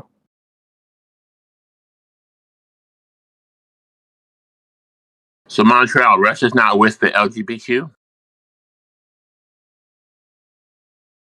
Sorry, say again. So Russia is not with the LGBT. Oh no, no chance in hell. No, they won't accept. There's a lot of African countries too that are saying, "Mind your own business. Don't try to tell us what to do. We're gonna take our own course on this. You wanna do all that stuff. It's all up to you. Don't tell us that we're gonna transition children and all this stuff. They don't want to hear it." Did you say that they were Christian? The Russians, yeah, they're Orthodox. Russian Orthodox. When did they become Orthodox? They've been Christian for like 600-700 years. Yeah, only the communist era took away their god, but they reclaimed it right after communism, as if nothing Fun happened. fact: do you know why they chose to become a Christian nation? Because they actually were motivated to become a Muslim nation. It was more motivating actually, and the only reason why they chose, well, it's really Catholicism. It was Christianity, Catholicism, whatever you want to call it at the time. But the reason they chose that over Islam is because you can't drink in Islam. Yeah, okay. When did they choose to become Christian? That's no joke. When did Russia choose to become Christian? I think that was like in the 1300s, maybe 1400s, maybe. Yeah, because with communism, they outlawed everything. Prayer, religion. Right. So how long was the communism going on for? Well, you remember it started in 1917 and it ended in 1990. So I'm not very good at math, but just do like that. Almost 100 years.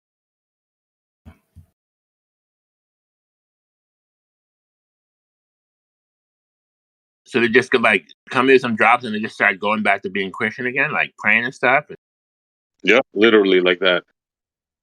And guess where their Christianity started? Guess where the Russian Christianity started? Anybody? Tell us. Ukraine.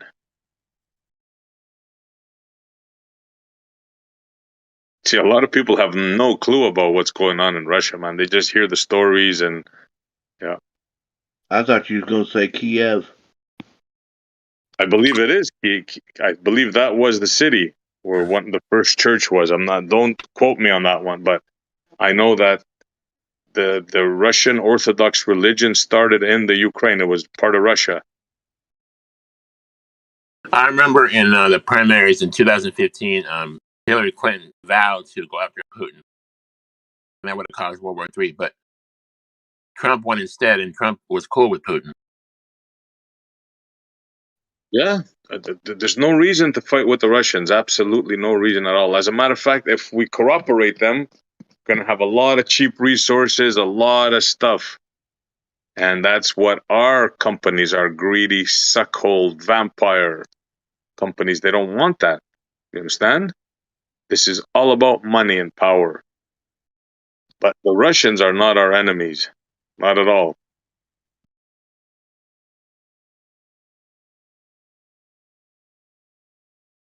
I like that idea better.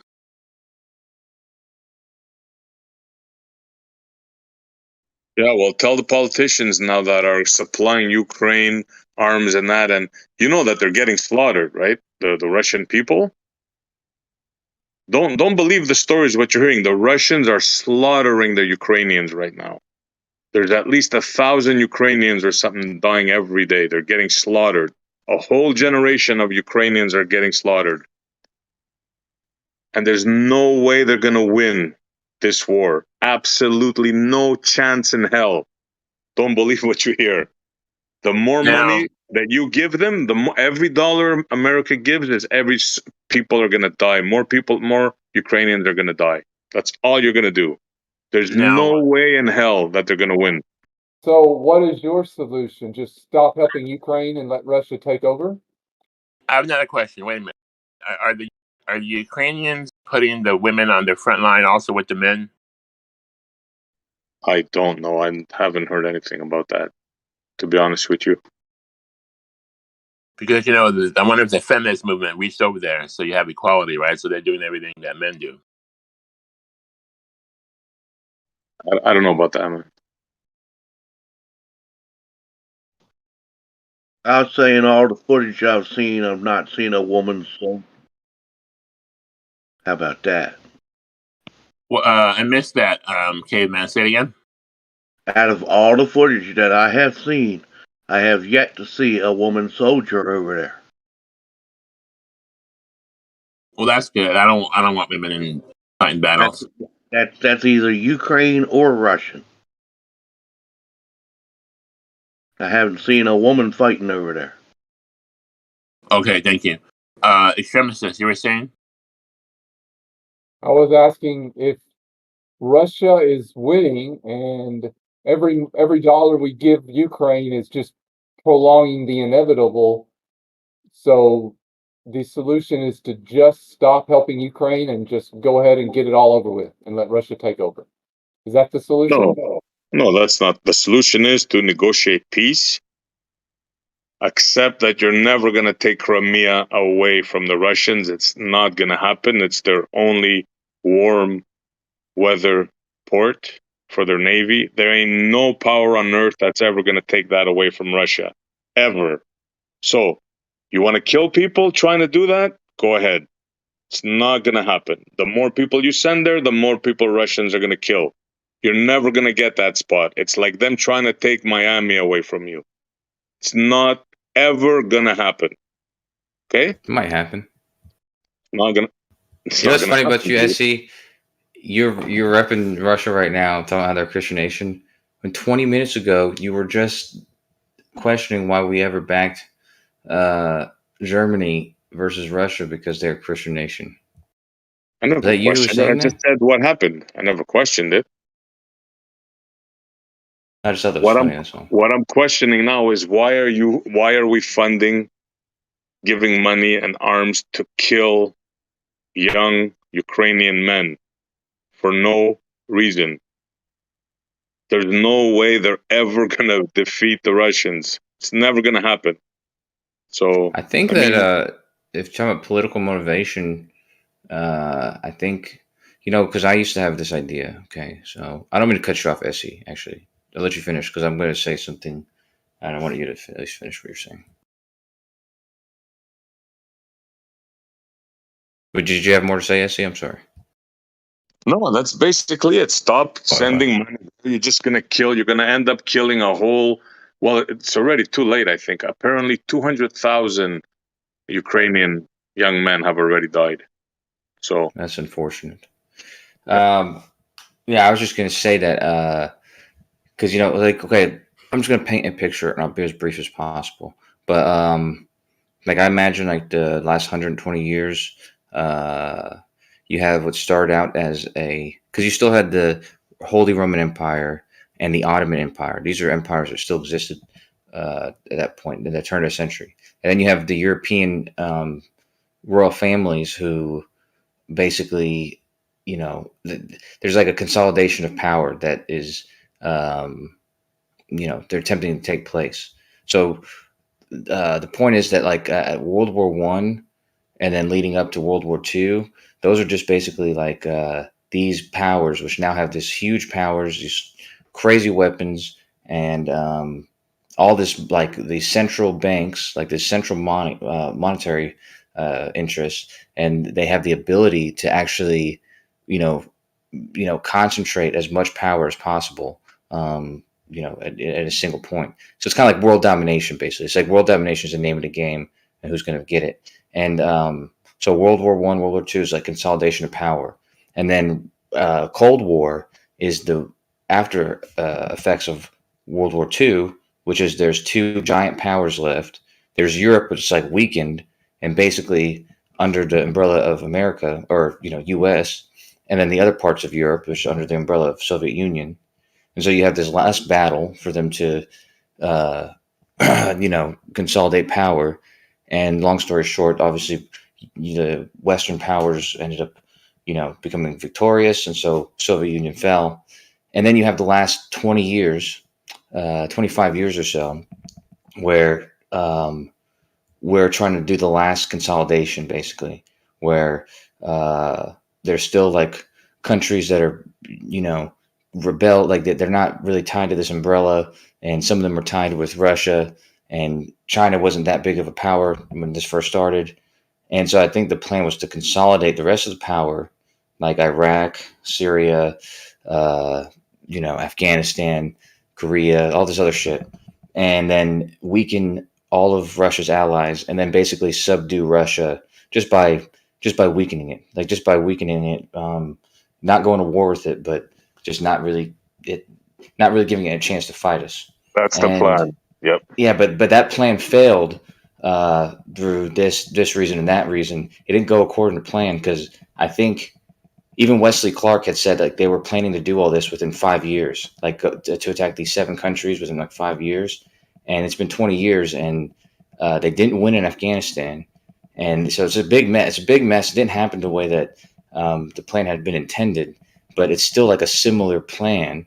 And this is kind of like the new strategy to weaken Russia is, just have them fight this war against an enemy, the obvious enemy, perpetual war that just weakens them until there's really no chance of them becoming a threat to anybody, Western. But I think the plan has kind of backfired because China has become a huge player, in that time. So they can easily help Russia, and it's a whole nother story. But I think that's the agenda, that's the motivation between, getting Ukraine to fight Russia is just slowly weaken them to the point of subduing them completely. That's exactly the plan. Yep. I think it was it might have been Biden. I don't remember who said it, but somebody said that if Russia stops fighting, the war ends. If Ukraine stops fighting, Ukraine ends. The Russians don't want Ukraine, dude. What They do you don't want mean? Ukraine. The Russians may not. Putin does. No, Putin doesn't want Ukraine. Putin wants, his objectives were set. He wants to change the Nazi government. That's what his objective was. And he wants them to recognize, had they recognized Crimea, had they made a deal with Donbass and that other region there, this would have never happened. Had Ukraine said we're never going to join NATO, this would have never happened.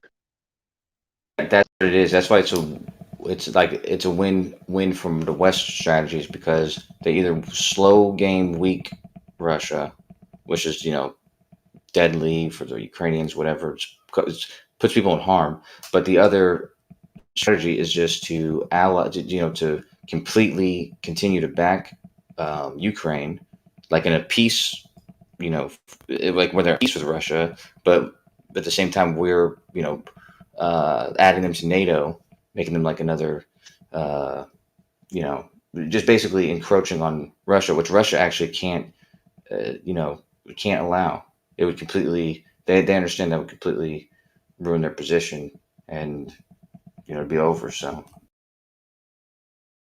It's funny though that Russia's goal was to limit the expansion of NATO, and by invading Ukraine, they actually drove two other countries to NATO. Yeah, that's a Western talking point. But I mean, it's is true that though. true? Do you think that It those is other true, but yeah. Look what happened though for that to happen. Look how many people had to die. Well, I mean, if Russia doesn't invade Ukraine, I don't think. I mean, maybe eventually, but certainly not on this timeline. It Sweden and whoever else was. They don't join NATO. Look, you have to understand you have to look at the big picture, right? Who's making money in this? Who's benefiting in this?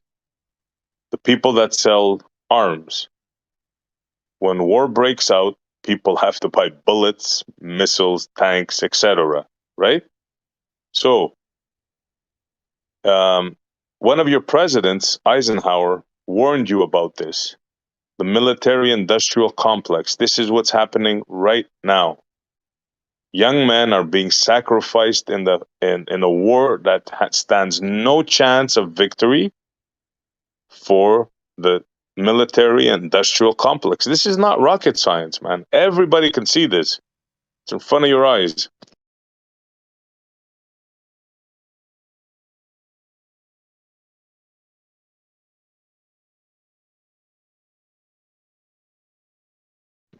When they broke up the USSR, a deal was made. NATO will not expand to the borders. What did they do? They commenced expanding to their borders immediately. Almost immediately. They broke every treaty they signed. But yet, Putin is the bad guy.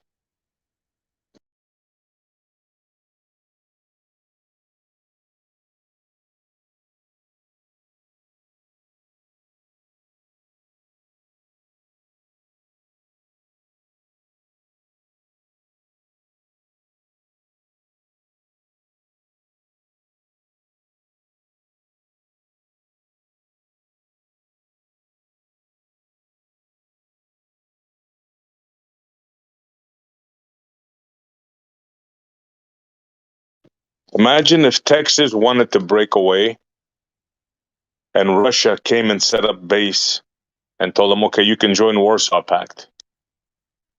What do you think would happen? So you said that there was a treaty or something where NATO said they would not expand. Correct. Which treaty was that? After the Cold War,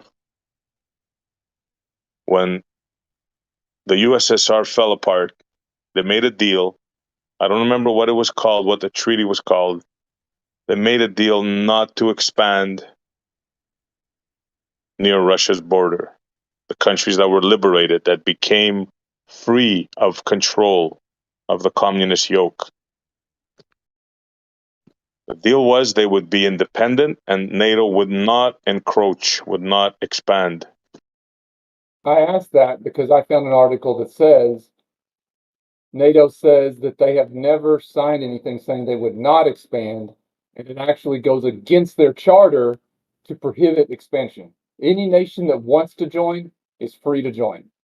They have to apply. But that's what their charter says. And if they wanted to change that, that would require a change to the charter.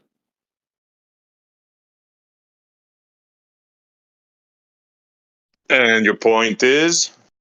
My point is, if you say that that's wrong, I was trying to figure out where you got that information would be wrong.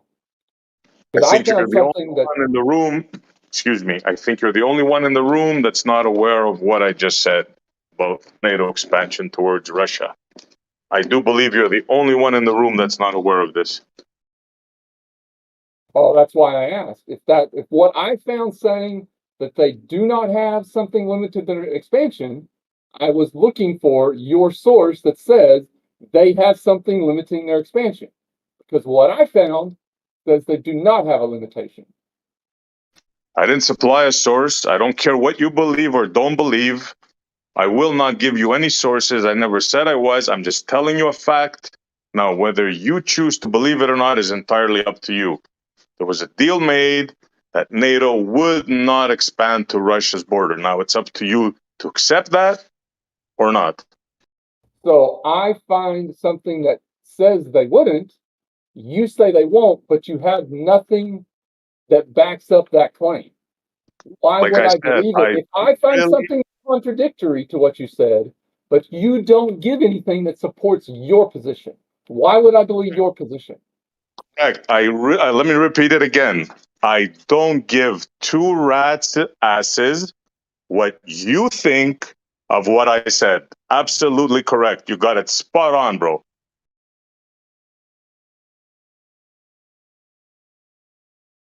So I can just say you're wrong and I'm correct. Of course you can. Go ahead and do that. Okay. In other words, let me make myself clear. Your opinion, to me, is absolutely useless. How's that? But that's my point. Mine is not an opinion. It's a fact supported by documentation. Yours is actually an opinion not supported by any provided evidence. Just Good. You keep something thinking. you think you heard or read somewhere. You don't remember it. You don't have a source.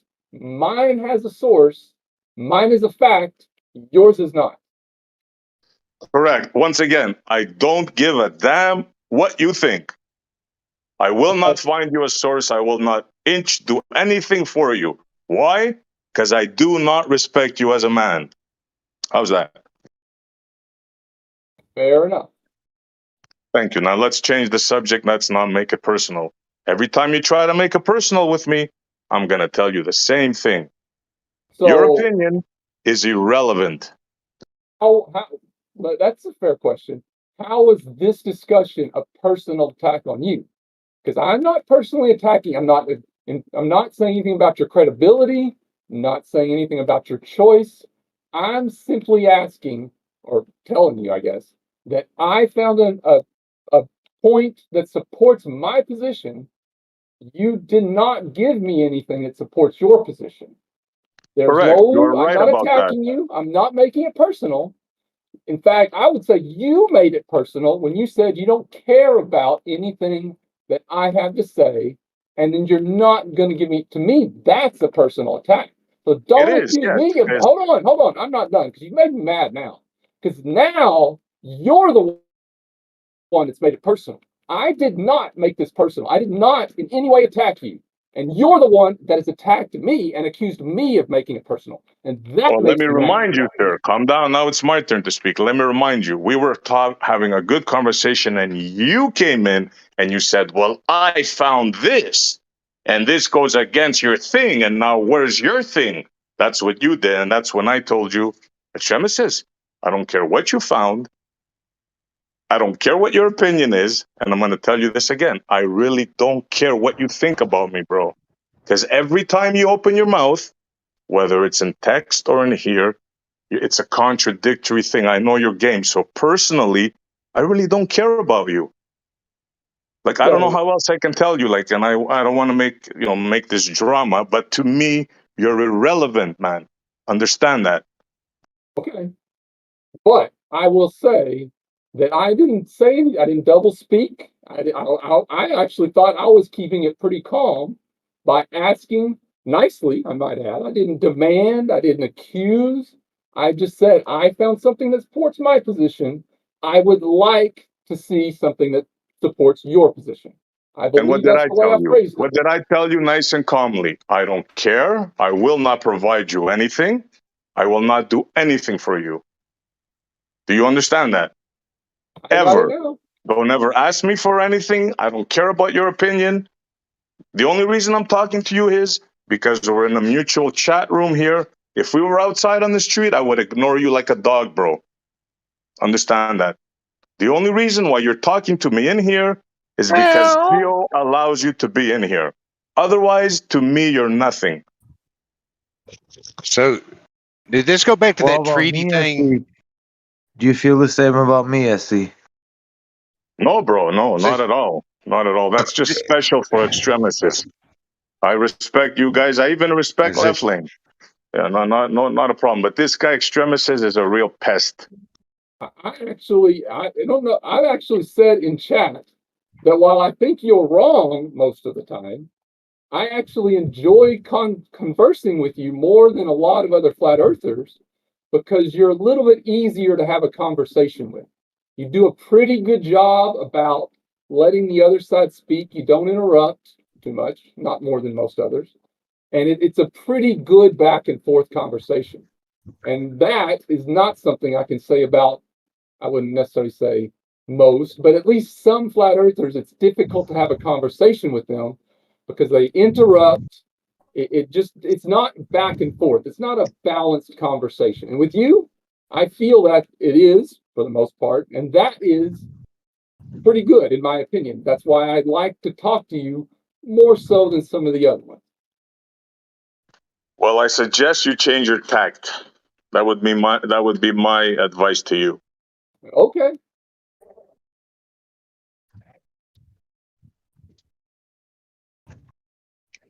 To answer your question, Left Lane, what were you saying about going back to the treaty? I kind of missed out on something. I don't know if things kind of went sideways, but it was said something about there was a treaty signed that was broken and something pertaining to the war, and I missed out on the rest of it. Well, according to SC, there was a treaty signed when the Russia or USSR broke up that said NATO would not expand. And I was asking for that source because the source that I found said that no such treaty exists and it would actually go against NATO charter in that it is the NATO charter specifically says countries have the right to apply for membership. And there's no restriction on membership in terms of, if you're too close to Russia or whatever. That's what I found. And I was looking for his source, but apparently he won't provide it. So that's where we ended. Okay.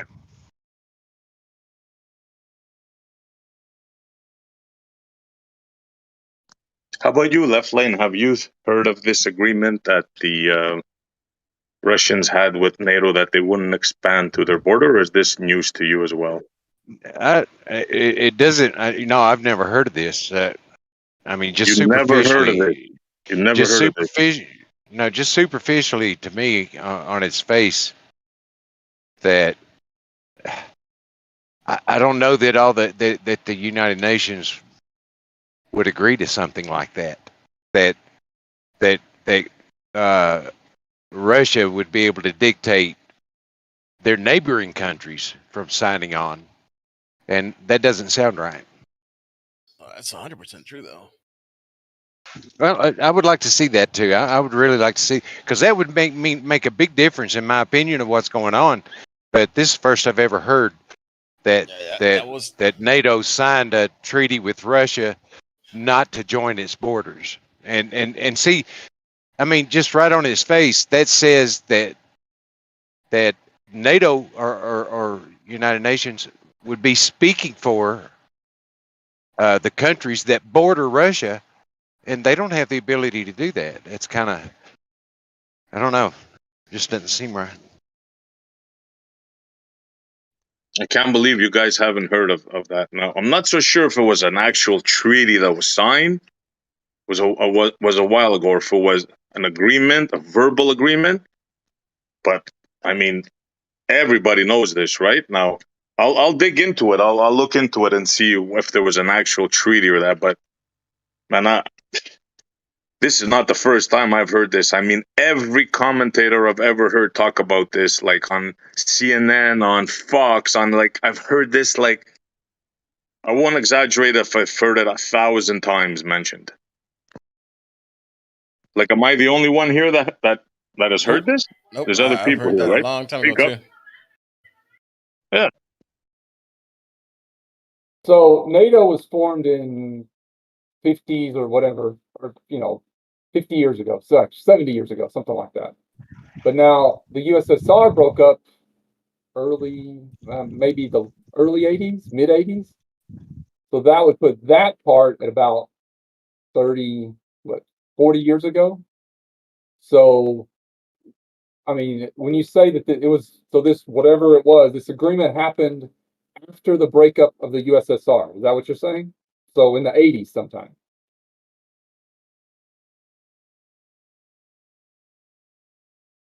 That was a question to whoever could answer it, by the way.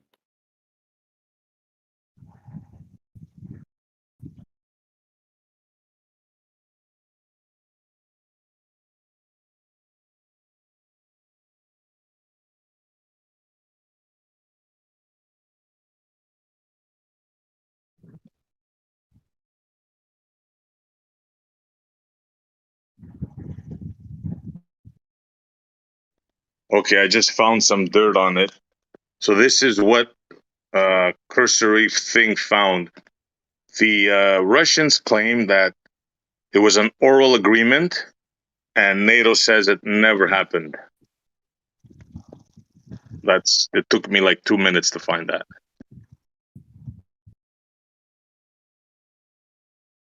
So who do you go with? Okay, so that's, I mean, what are you going to say about an oral agreement? I mean, that's a he said, she said, so whatever. But as far as any kind of actual treaty, as far as I can tell, that was never written in any kind of language of an actual treaty. Yeah, but like I said, you're hardly the person to comment on this because you have no clue about world history. You have no clue just about anything we talk about. You just did one little cursory search and you came up with this. That's basically what you did. So you're hardly the last person I would ever want to talk about World War II or history or anything about anything really, to be quite honest with you. Well, first of all, if it does exist, it would have happened about 40 years after World War II. So World War II would not have been part of this. What I suggest you do is you find somebody old, you find somebody that was in the military that you know and trust, and ask them. Because I've known this for years and years. So ask them. So what question should I specifically ask?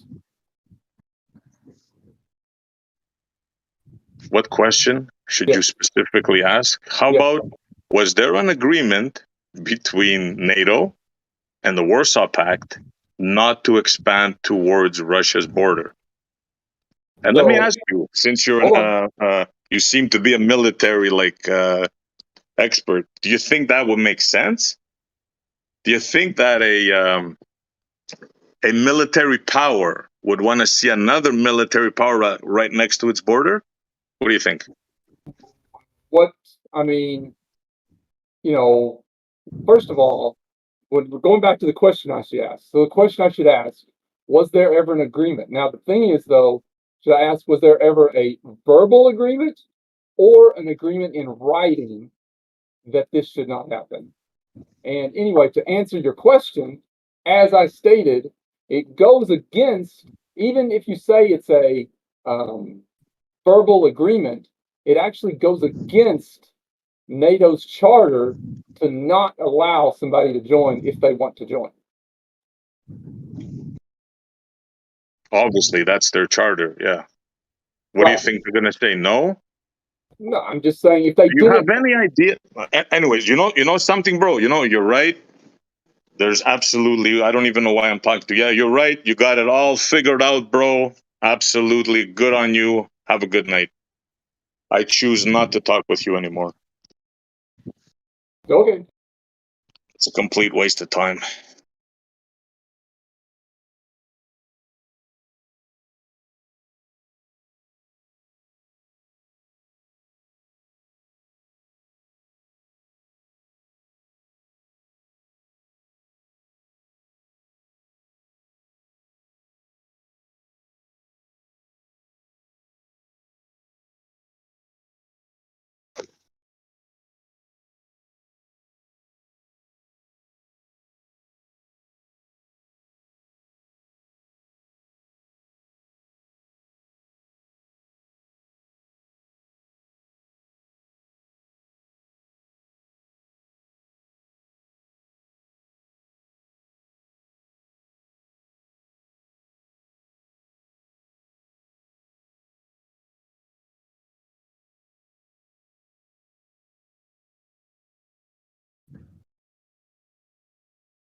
And by the way, just for the record, even if there was an agreement made, even if there was a pact made, it would have been broken.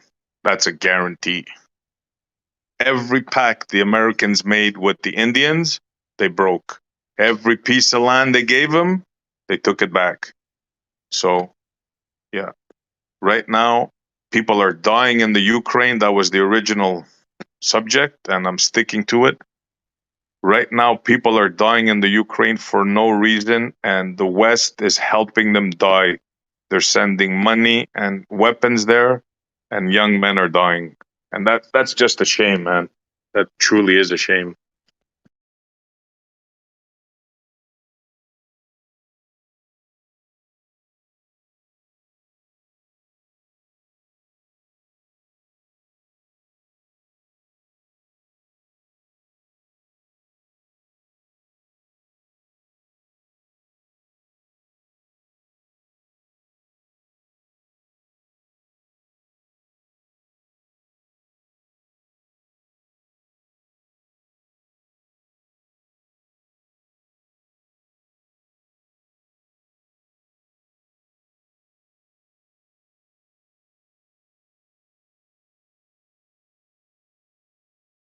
Wait, SE, I'm busy cleaning up my truck.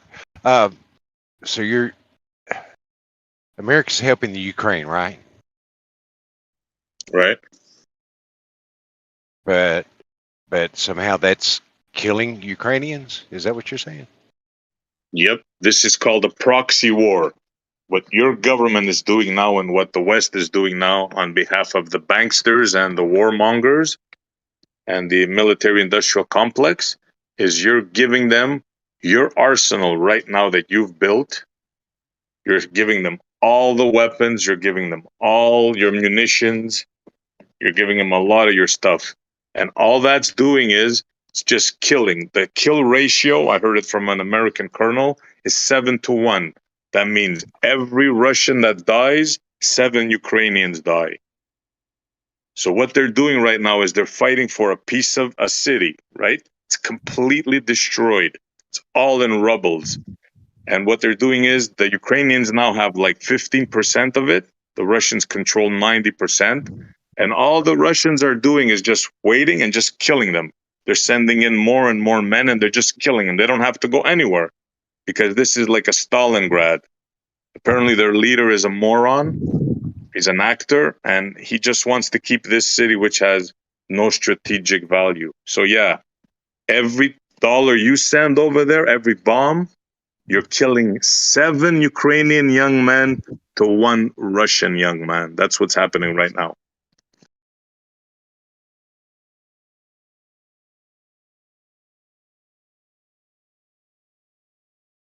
And this comes from Colonel, this guy's really good, man. I think his name is McGregor.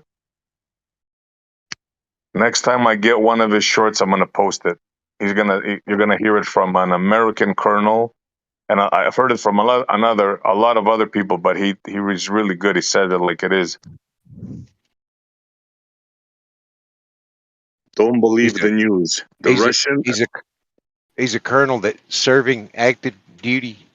No, retired. Retired Huh. colonel. Yeah.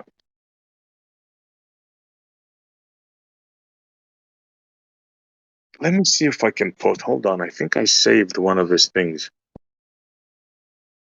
Because you're not going to get the news from CNN or Fox or. It's just not going to happen. They just keep saying that. All you hear in the news is that Ukrainians took this, they won this victory. They're getting slaughtered, bro. Slaughtered.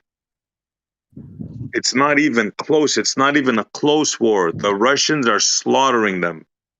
Literally.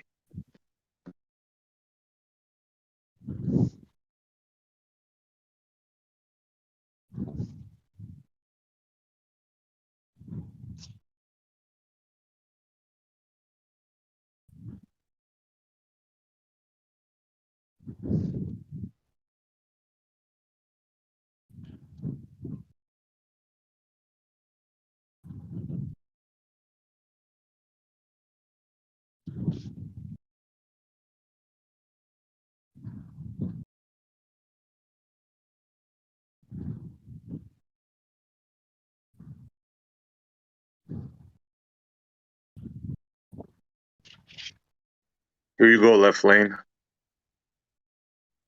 Have a listen from a military man.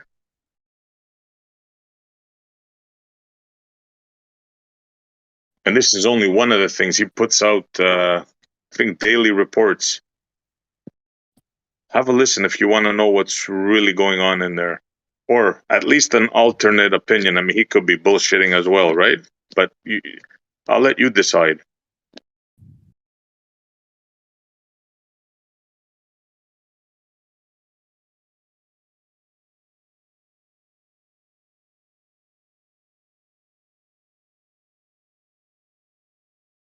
McGregor. Yeah.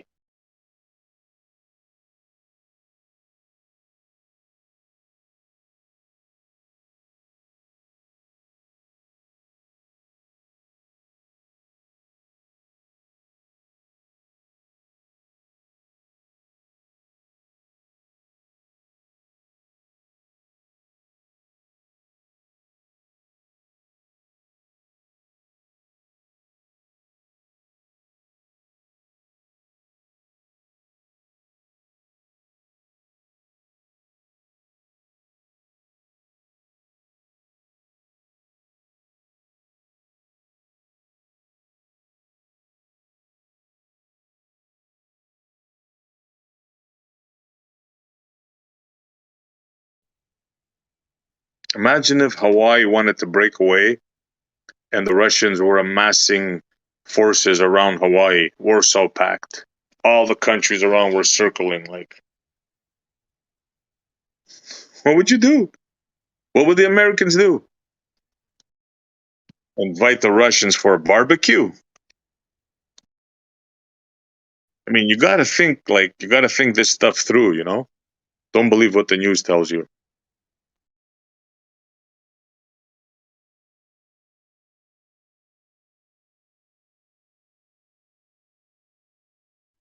And yes, the military industrial complex will start a war, will kill 1 million men to make profit. Yes, men in suits make these decisions. Yes, right now.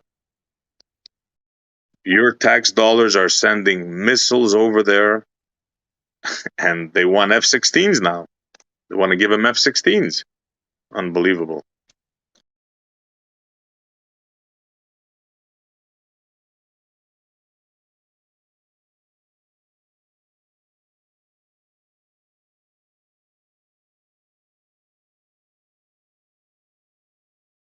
You know, the Russians are going to shoot them down well before they enter Russia, right? Or anywhere near there with their 400s and their 300s. Just going to be a lot more families without fathers in the Ukraine. That's all that's going to happen.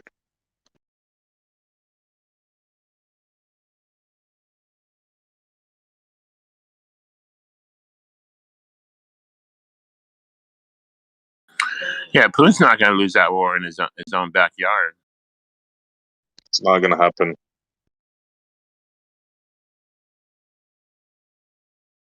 Of course, they don't tell you the carnage because they want to keep sending money over there. You know, I think they're covering up their corruptions. What they're doing, the U.S. with Ukraine. Well, if we're to believe this colonel and other people like him that actually, you know, been in these situations, 7-to-1 kill ratio. 7-to-1. The Russians can afford to do this forever. The Ukrainians can't. They have the population like way above them. They have more weapons. They have more sophisticated weapons. I mean, there's no chance.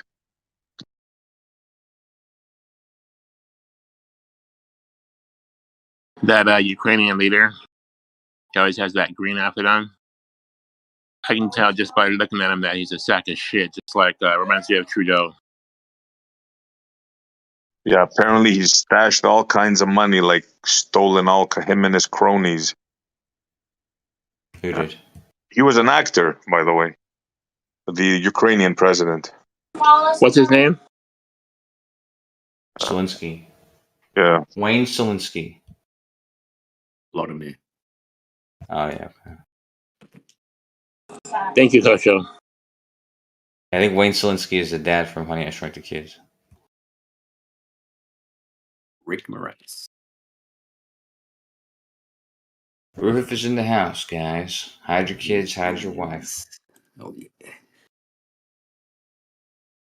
You know, Jeremy asked an interesting question earlier, Riff. You came to mind because he had asked about he was asking about ChatGPT for the purpose of stock trading.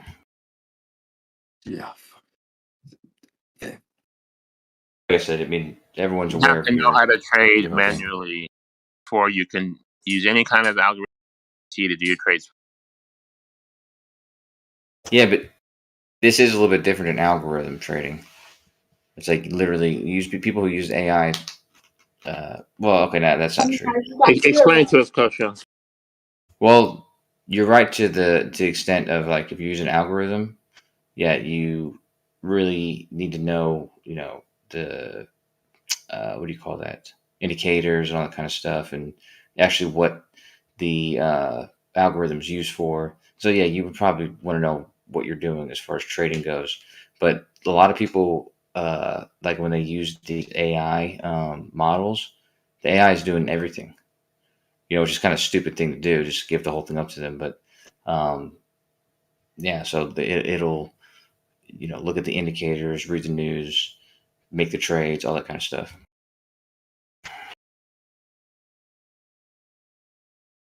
That's kind of a hazardous way of doing it.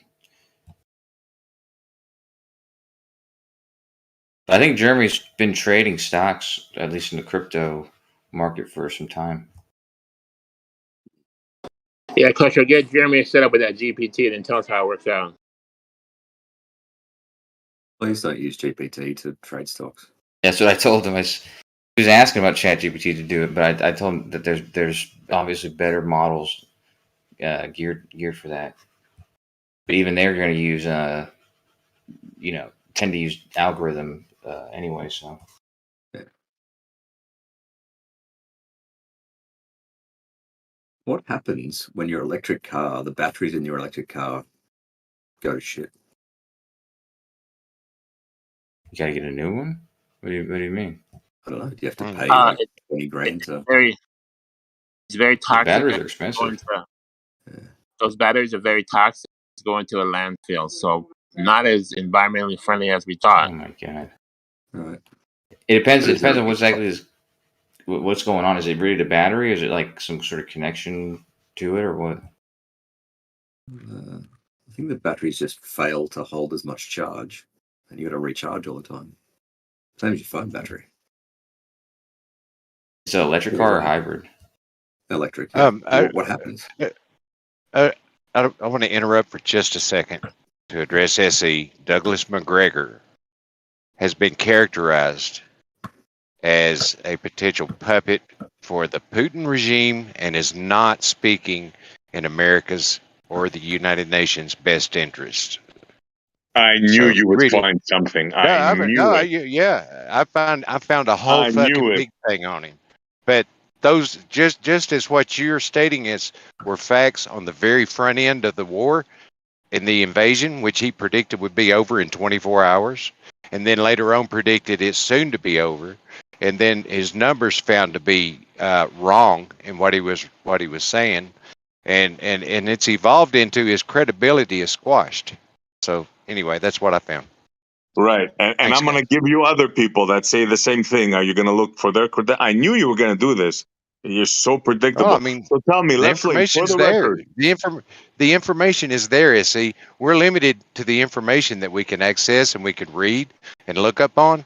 But I mean, if you read the flow of information from the beginning to today and what McGregor has done and said and how he's perceived and so on and so forth, I don't think I would present him as evidence for anything.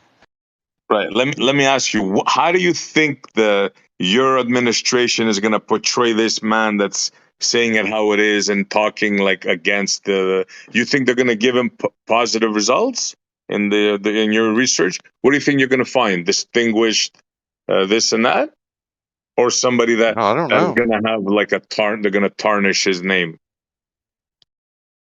They're quoting. I mean, his words are in quotes. It's not what they're saying about him.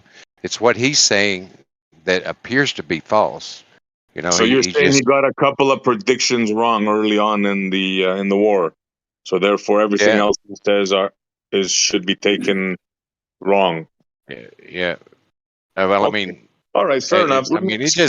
it just hasn't shaken out the way. And what he was saying early on is what was in that video, but that was way back, and things have progressed since then, and it's actually turned out to be detrimental to his character No, because incorrect.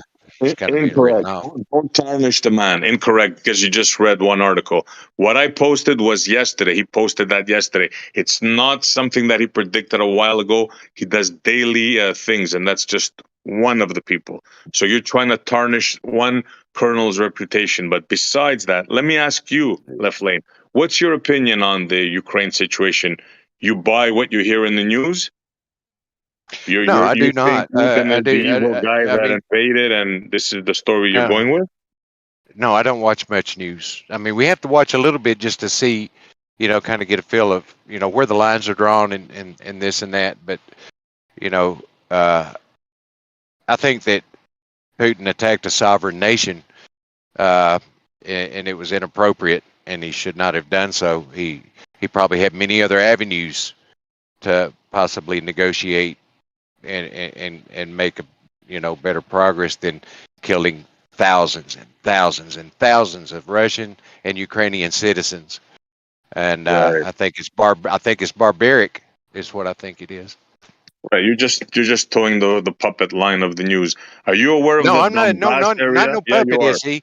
I'm Yeah, I'm you are. voicing my fucking opinion on what I think's Nah, going on you over there, word for and word. what happened. I've That's heard what that I'm in the doing. news. Word for word, what you said, I heard in the news. Word for word, a talking No, point. You repeated a talking point. I'm not reading from no news. I don't fucking watch the news. See, hell, I go home and mow the yard and fly my airplane, and then I spend 5 days on the road every week. I don't watch the news. Mm-hmm. Yep. So how do you know what's going on there? How did you know that he attacked ruthless? Are you aware of the Donbass region? Are you aware of what's been going on for the past 10 years in that area? No, Have you heard of it I at mean, least?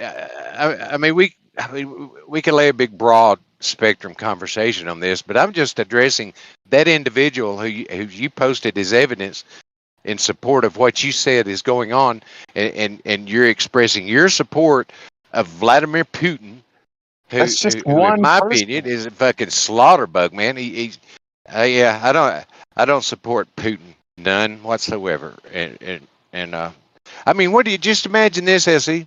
What if he decided he wanted Canada? I'm not I mean, supporting him. I'm merely explaining to you the war, what's going on. And you seem to have bought all the propaganda. I ask you, are you aware of the Donbass region? You know that there's been a war going on there for 10 years now. yeah, Do it's you been know that? ugly over there. Yeah, I don't know the Yeah. details of that conflict. I Nobody do knows know the that there's details. argument.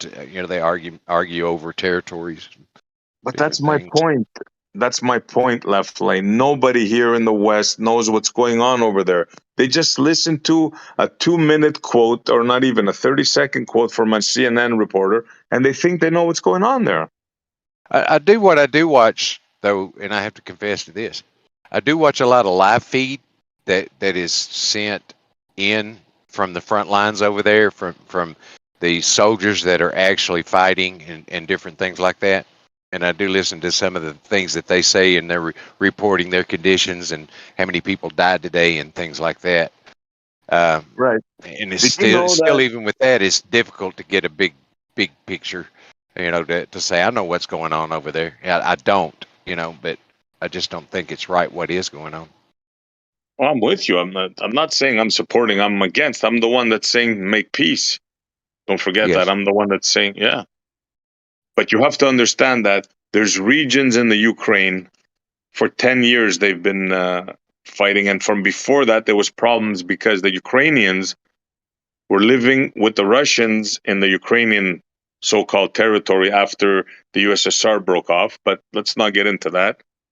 And they were not allowing them to speak Russian. build schools, and like stuff like that. They were being repressed. It's not like a black and white story that everybody thinks like they hear on CNN. That's what I'm trying to put out here. That's all I'm saying. I'm not saying Yeah. that I'm for the war. I'm actually against the war. I'm saying the war should have never started, and I'm saying the West, the military-industrial complex, started all this. That's what I'm saying. I want people to wake up to what's going on. How did the West start the war in Ukraine when Russia invaded Ukraine? I'd like to hear that. Sure, very simple. They were building up the government. They were supporting Which government? Which government? the Ukraine government. They were building up. There's stuff going on there, right? They want to join NATO, That and country Putin is telling them, voluntarily. "No, you're not going to join. Don't join." Right? You But can't you have, join Ukraine. We have our warm weather port here, our navies here. There's no freaking way that we're going to let Ukraine join NATO. You tracking? whose choice is it? Is it Russia's choice or Ukraine's choice? Because I don't see where Russia has a choice in what Ukraine does. It's a sovereign country. It's been independent for 30 years. It's had a self-identity for 1,000 years. Oh, really? What's going on Yes. right now says you're absolutely wrong. Russia No, does have because a choice, and uh, Russia exercised this choice, and right Russia now you're invaded. witnessing this. Russia invaded. Yes. Call it what it is. It's an Yes, invasion of. It's a war of conquest. It's a war of conquest. that's right. It's a war of conquest, and the West knew that Russia was not going to give up that territory. There What do was you mean? no way that they were going to Give up give what up those territory? What territory? Crimea and the Donbass region. That's what all this happened. Russia invaded Ukraine in 2014 and conquered those areas. So I don't know what you're talking about. Exactly. Yes. Exactly. They conquered those areas, but there was a war waging for 10 years in the Donbass region. And the other region, I forgot the name. Yes. And why did Russia try to invade Ukraine and conquer the entire nation? Explain that. Because they wanted to get rid of the Nazi regime that There's wanted no to Nazi join regime. NATO. He's Jewish. I don't care what he is. They wanted He's to get Jewish. rid of that He's not regime Nazi. that wanted to join NATO. Why do you not understand this, dude? Why is Back it that up. difficult for you to understand this? I'm a Nazi. Why are you calling Ukraine isn't Nazis? They fought the Nazis. They were like the biggest rebellious group in Russia during World War II. There are no Nazis there. Certainly not in the capital. Yep, there's a Nazi battalion.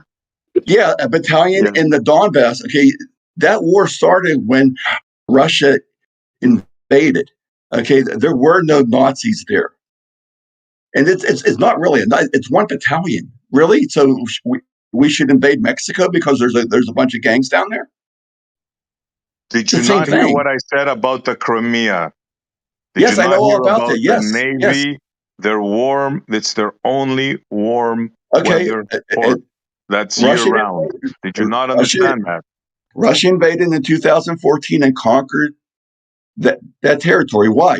Yes. Okay. Then 8 years later, it invades the entire country and tries to conquer the entire country. I don't understand Because they where you're wanted drawing to this. join NATO. They were making deals to join NATO. Yes, their and the choice. West. Why do you always interrupt me, dude? Why? It's their choice. Do you have a Twitch problem? What's the problem? Fucking hell. Why? I was What's gonna the say. problem? I was gonna say. I see. Go ahead, SE. It started out normal. I was gonna tell you it's gonna erupt into him interrupting within about 4 minutes, which is exactly the time it took. Go ahead, SE. Go ahead, preach. Tell me about it. What do you mean preach, bro? We're having a back and forth. Who's preaching here? Well, you were mad because I interrupted. I'm telling you, go ahead and I say your part. Okay, thank you. So I was telling you that this is a big problem. The West knew this. Crimea is Russia's only warm weather port all year round. There's no way they're going to give that up militarily. The West knew this. Then they had problems in the Donbass and this other region. The Ukrainians were not allowing the Russians to speak their language. And scuffles broke out and war broke That's out. bullshit. It's as simple as that. Ukrainians were not allowing Russians to speak their language. Yes. That's Yes. fucking bullshit. Yeah, no. How do you know? Because I belong to a Russian church in the US. We have a parallel church in the Ukraine. We communicate with the people there. We're sponsoring that church. I've seen people that have come here from the war zone. I've talked with them. What you're saying is all bullshit. Absolute bullshit. It's all Yeah, did you bullshit. say I'm that- supposed to take your word for it. Ukraine wasn't allowing Russia to speak its own language. That doesn't even make any sense. Well, they did a vote there, and those things, those republics decided. Anyways, whatever you want to believe there, right? Go back up. That's an important point you just made. That's Russian propaganda. And let's go back and explain where that vote was and what that vote was about and what you're drawing from that. Dude, listen to me. Might rules. Do you understand me? Let me give it to you like straightforward, because you're not seem to The point you just what I'm made putting is down, bullshit. bro. And you're going on to something else. Got it. No, I'm Okay. not going on to something else. Yes, The you are. Russians are not ever Might going to rules. give that up. Do you understand that? Hang on, you just okay. Then go back and talk about it. Where was there a vote that outlawed Russian language? Tell me where that vote was and when. Look, bro, I don't care. I'm just telling you some stuff that I heard, that they were mistreated, right? And they did a what do you call that? So A it's bullshit. referendum. A Your claim was referendum, bullshit, whatever. and you're You getting say something else. Got it. again, you're interrupting me, bro. You know Because something? you're not talking about the point you made. No, You made the a point. second person I'm gonna cut off tonight. No, none of you guys, no more. You're not gonna waste my time. Done. That's You given up. either behave, you talk normally, or you can talk to yourself. I'll take that as you conceding the point. Very good. Yeah. Whatever, dude. Go play. Go play in the backyard or something. Anyway, SE, did you say that Russia, the only warm water port is Crimea? From what I know, it's their only year-round warm weather port. Yes. They've got, like, just looking on Google Earth, they've got like 300 kilometers of coastline in the Black Sea, not Crimea. So they got another one. It doesn't matter. They're never going to give Crimea up. No matter what you do, no matter what you research, they're not ever going to give Crimea up, bro. Put it through your head. It's never going to happen. Russia will always have Crimea. You're going to go to your deathbed and Russia will still own Crimea. Mark my words. Russia had it before 2014. They had a permanent long-term lease. They already had the warm water port in that Crimea. It's called, what's the port called, SE? I don't know what the port it's called. It doesn't matter what it's called. You know so much. That's Not gonna awesome. give it up, bro. You can try. You can do whatever you want. Try to research. You don't even know what the port was Find me called. wrong about this or that. It's still You don't never even know gonna what the change port's the called. fact that port is always gonna belong to Russia. Such an Always. important point, but you don't know the name of the port. You don't know that the Navy was already there. They had a permanent long-term lease on the port, but you don't know the name of the port. That's Is awesome. this the guy that I said I wasn't gonna talk to? Yeah, sorry, dude. Yeah. Goodbye. Good night.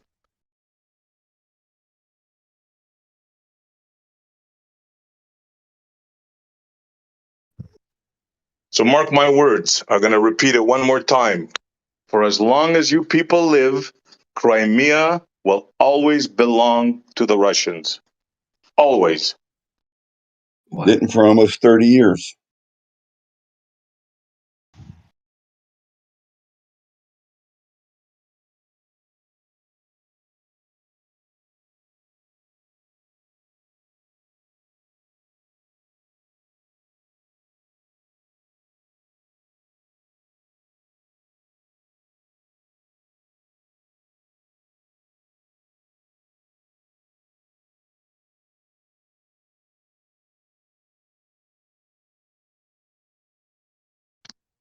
So isn't it like, just look at how they proceed. Like, what a pathetic way to live, right?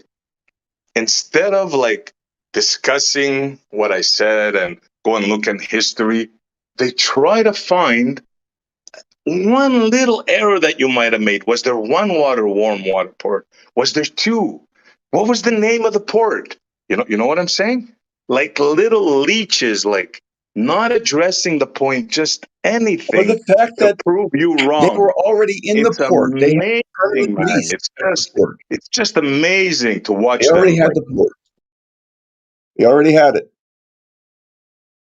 And even then, they invaded in 2014. Why invade again 8 years later? Ukraine wasn't going to invade Russia. just amazing, man. If I told you they found the cure of cancer, you would try to find something wrong No, with it. no. I guarantee you, man. I I work with evidence, guarantee it. Jesse. I work with evidence. That's as simple as that. You don't have evidence. You don't know facts. You're just making shit up. You're just propaganda for Putin. Go for it, man. Yep. Go and pray to your Russian church and ask them. This crazy guy told me, are they ever gonna give up Crimea? And watch their faces when they answer you and They tell gave them. it up in 1991. Ask him another thing. Where did the Russian religion start? And look at their faces in the people in the church. Look at their faces, dude. You're gonna learn something. Where did the Russian religion start? Yeah, ask them that. That's In the last Jerusalem. thing I'm gonna say to you tonight. It's Orthodox. It's Eastern Orthodox. It's almost every country in Eastern Europe has an Orthodox church, from Greek, Serbia, Russian, Ukraine, Poland, Hungary. They all have Orthodox churches. Where did the Russian church start? It doesn't make any sense. Same place all the other Orthodox churches started.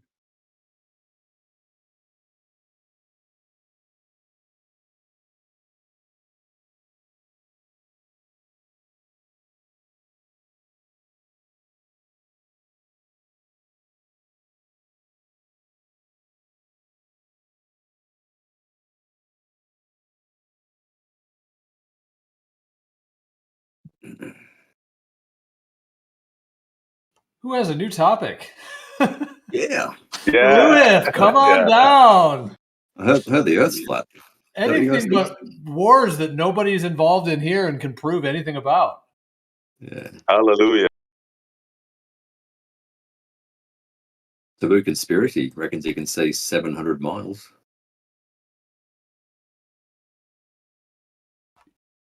Yeah, again, you the see azimuth- that? World record photo.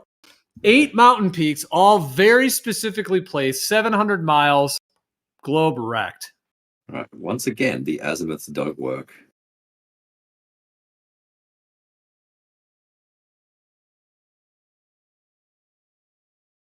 It looks fantastic to me. Taboo's doing great work. Cheers to Taboo. You should have a crack at being a debunker. Yeah. See if you can debunk it. I don't debunk truth. Okay. You should try though. That would be demonic. I don't do demonic things.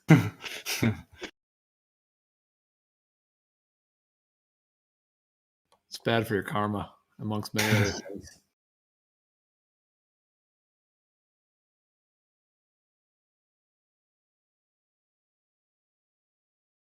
What about just attempting to debunk it? Yeah. So you're still measuring rooftops, mountaintops, Ruif? Sure.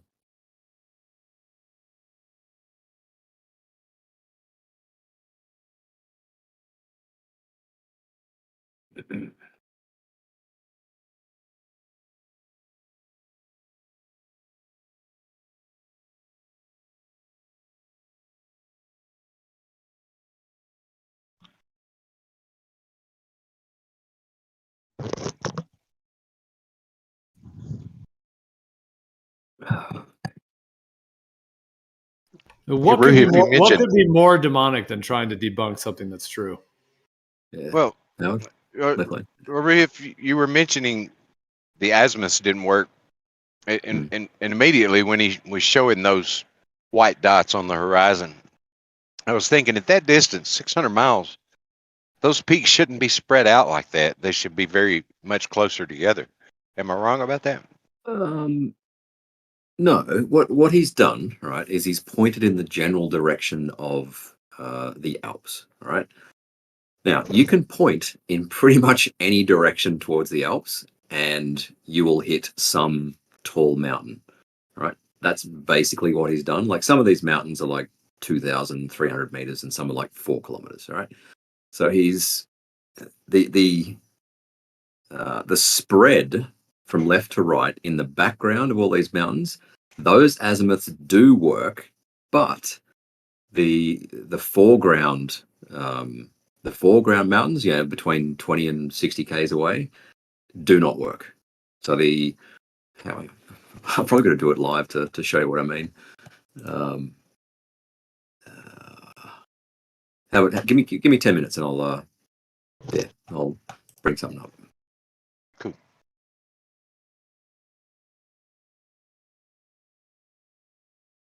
All right.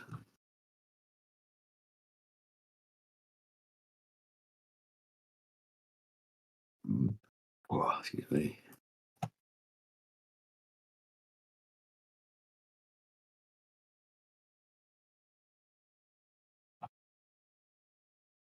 So, Ruhif, what's your thing? You go on top of a mountain and you spot another mountain? Yeah. And what do you do then? I ask you guys for what the prediction would be, given that we know both elevations and the distance. Oh, so we know the elevations, we know the distance. Yep. So you're doing a Ranti. You want to know what? Okay, this is a Ranti. Okay, got it. Yeah. Okay. No. Hold on. You see, it wasn't a Ranti. It was a Ruhif that Ranti emulated. It never really was a Ranti. It was always a Ruhif. Ruhif was planting the seeds to try to propel his newest globe convert, who now has faded into irrelevancy. I should have guessed it. Yep. So Ruhif is a disciple. Sure. No, but I don't know. I think Ruhif was above Ranti. I think Ruhif was a financier. How do they call that? Financier? No, that's what I'm saying. It started with Ruhif. Ruhif was trying to plant these ideas into Ranti, trying to prop him up as some convert to try to get everyone to sway or whatever weird tactics they're up to. No, I'm saying it was Ruhif's thing in the first place. Yeah. I'm with you on that one. Yep. This was all on Ruhif. Ranti even admitted it, that he spoke to Ruhif the day before or the week before, or he said Ruhif was a part of, if I'm not mistaken. And you guys ditched him like an old sack of potatoes, Ruhif. What happened? What do you mean ditched him? Where is Ranti now? He's around. He just doesn't give a shit about Flat Earth anymore. He's hunting ghosts and stuff and doing lawyer court he's things. doing I think stuff. he made less money as a Glober YouTuber than he did a Flat Earther, so he gave up and went to something else because he's in it for the money, it seems. Well, apparently he made 3 Bitcoins, Gio. So if he did that, I mean, wow, good on him. Covering the court case there. Yep. So good on him if he did that. But weren't you going to have him as a globe hero, going around preaching for the globe?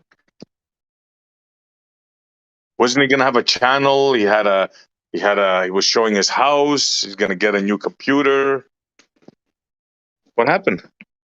You have to ask him. Yeah, I guess so. 4807. Okay, so forget about him that he's not there. So you want to do the same thing? And let me guess, you're not going to do it unless you get predictions. Is that the story? I've already done it. Oh, you've already done it. Oh. Yeah. It's just a question of whether you would know what drop looks like if it bit you on the ass. Right. Huh? And how far was this mountain? Hold on, let me make sure I'm sitting so I don't fall. Okay, go.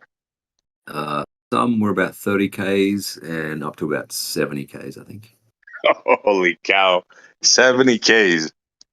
So 35 miles. About 45, 50 miles. Wow. What's that? And you use that theodolite? Imagine? Yep. Okay.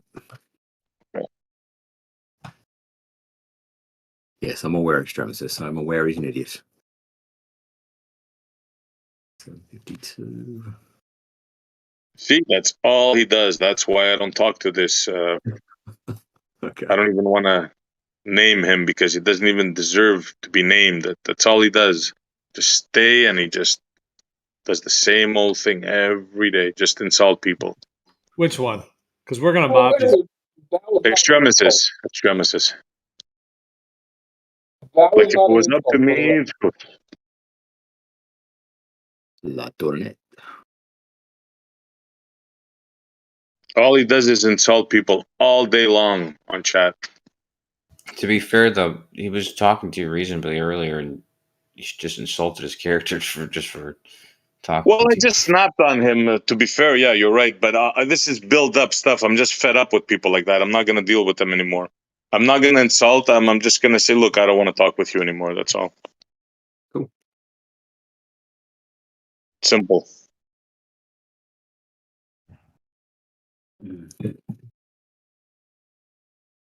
Hey, I'm curious.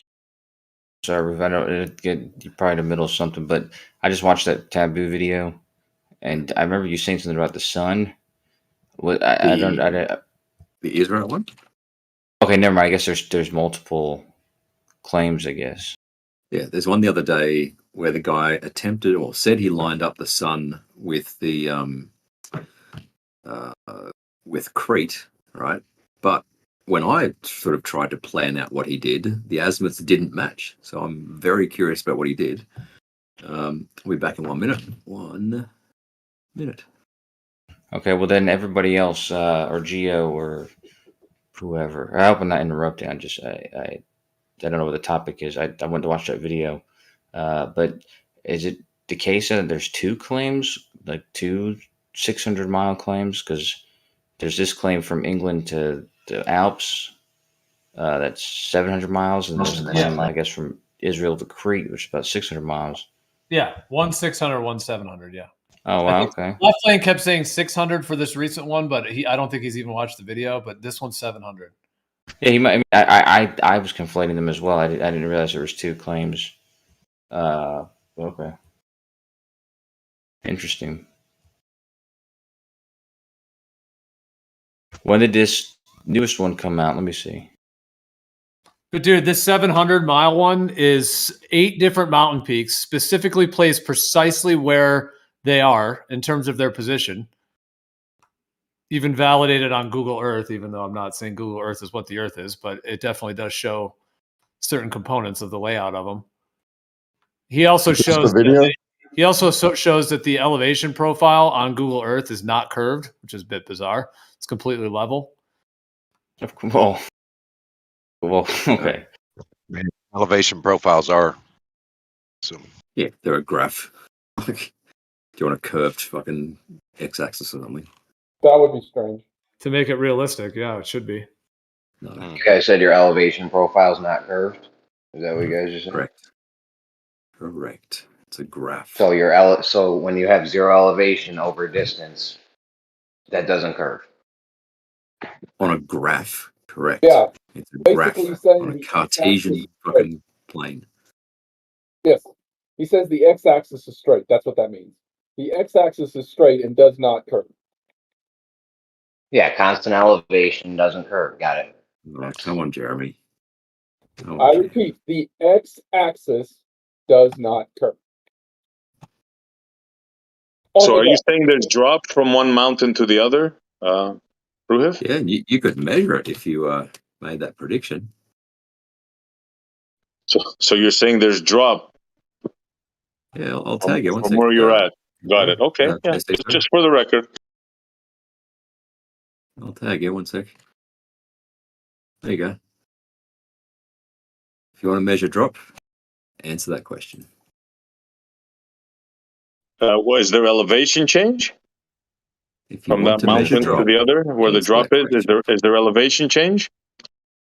If you want to measure drop, answer the question that I tagged you in. So we're just doing. Stop playing games. Are you just doing Right, straight BZS. geometry, Ruhif, on this? That's We're just doing right. straight up geometry. Yeah, that's how I would attack it. How would you do it? Well, no, it's cool if we're just using geometry. Then I can bring you to some stuff where it debunks your radius value. Okay. It's okay. You have to okay. Your radius is debunked. You're cool with that. Sure. I'm busy, so yeah, sort yourself out. Well, I gotta say, this other video is interesting too. I know Riv had brought up the other video, the Crete one yesterday. I guess it's back to back. I guess this one hasn't really been tackled yet. I'll tackle it in a minute. I'm just it'll take a while. I was upset that the other one was already tackled. I don't know. I mean, to be honest with you, this one it seems on the first look that it's like, okay, if everything he's saying is accurate, I'd have to really look at it. But then so that deserves to be checked, I guess, to see if all that stuff is accurate. Those peaks. But I mean, see the one he's pointing at called La Tournette, right? The biggest one. No, La Tournette to the right. I'll share the screen 1 sec. Okay. Share. That's why you're busy. Yeah, I'll do a little presentation when I get done. Yeah, so see this La Tournette that he's pointing at? The angular size, if you do like an angular size thing on that, that's 6 kilometers wide. Like, it's just fucking ridiculous. And this one's like 9 or something kilometers wide. It's silliness. But yeah, the point is that these mountains in the foreground do not, the azimuths do not work out. Oh, I see what you're doing. Okay. Yeah. I'll let you do it, man, because you're on this azimuth thing. You know what? I think 2023 is the year of the azimuth. I think somebody already said that. Exactly. No. Excuse me. 2023 is the year of single point geometry and single point horizontal. Okay. Thanks. That's never going to catch on, dude. I called it already. That's never going to catch on, dude. I think You I'm guys the been first saying person it to all say the year of year. the azimuth. You guys have been saying it all year, though. The 0 point geometry bullshit. Yep. What? I haven't. That's the first time I even heard that. 0 point geometry. What is that? You said single point. Is level single point. perpendicular to plumb? Single point. Sorry. Is level perpendicular to plumb? Is level perpendicular? Yeah. Horizontal is, yeah. So not level? Level's not? Level's not really a... isn't level more of like a direction? Or it's not necessarily like a... No, I tried to get him to line, say it. He's playing hardball, I know. He knows. I don't understand the question, dude. Word games from Jeremy, yet again. You guys better have a talk with Nana, because he's been running around telling me it's fucking perpendicular from plumb. Yeah, let's just try and let make it your job, Jeremy, to like try and play one globe against another. I don't see why that's Jeremy. I really don't see why that's a contention in their model. If you're at one point on a globe, if you're on a globe, let's just make it up. We're in fairy tale land. We're on a globe. If you're at one point, level would be at that point, just one singular level reading would be a perpendicular line that would shoot off into space. But if you move and you start moving, each point is a new level. And if you link all those points together, it creates a curve around a globe. We're losing Geo, Jeremy. Red alert. Red alert. Well, he's been against me with this from the beginning. Well, if you guys don't know what the globe model is, that's up to you. Nobody's losing anybody because I don't think the Earth's a globe. I'm just telling you what how the model functions in terms of level. I'm joking, bro. I'm joking. So does Jeremy not agree with that?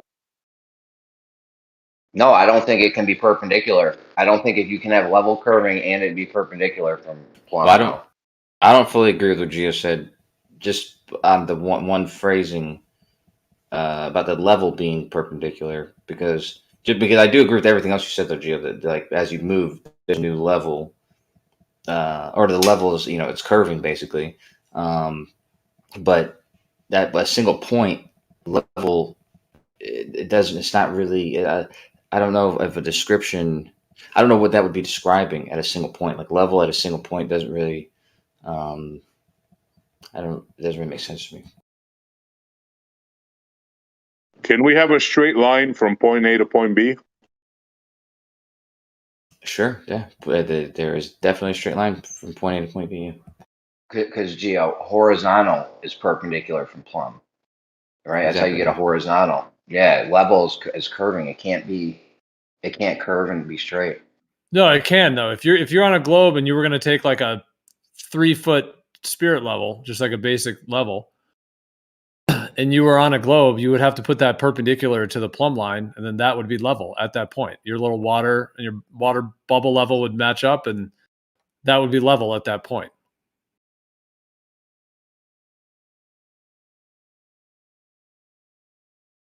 Maybe at the point, but not perpendicular though. If it goes out perpendicular, you got a horizontal.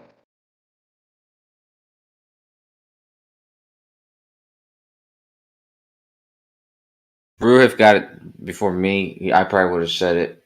I probably would have agreed until Ruhif, corrected me before I even said it. But I agree with that. Like level. I mean, even just think about it. Now, level at a single point doesn't seem like it means anything.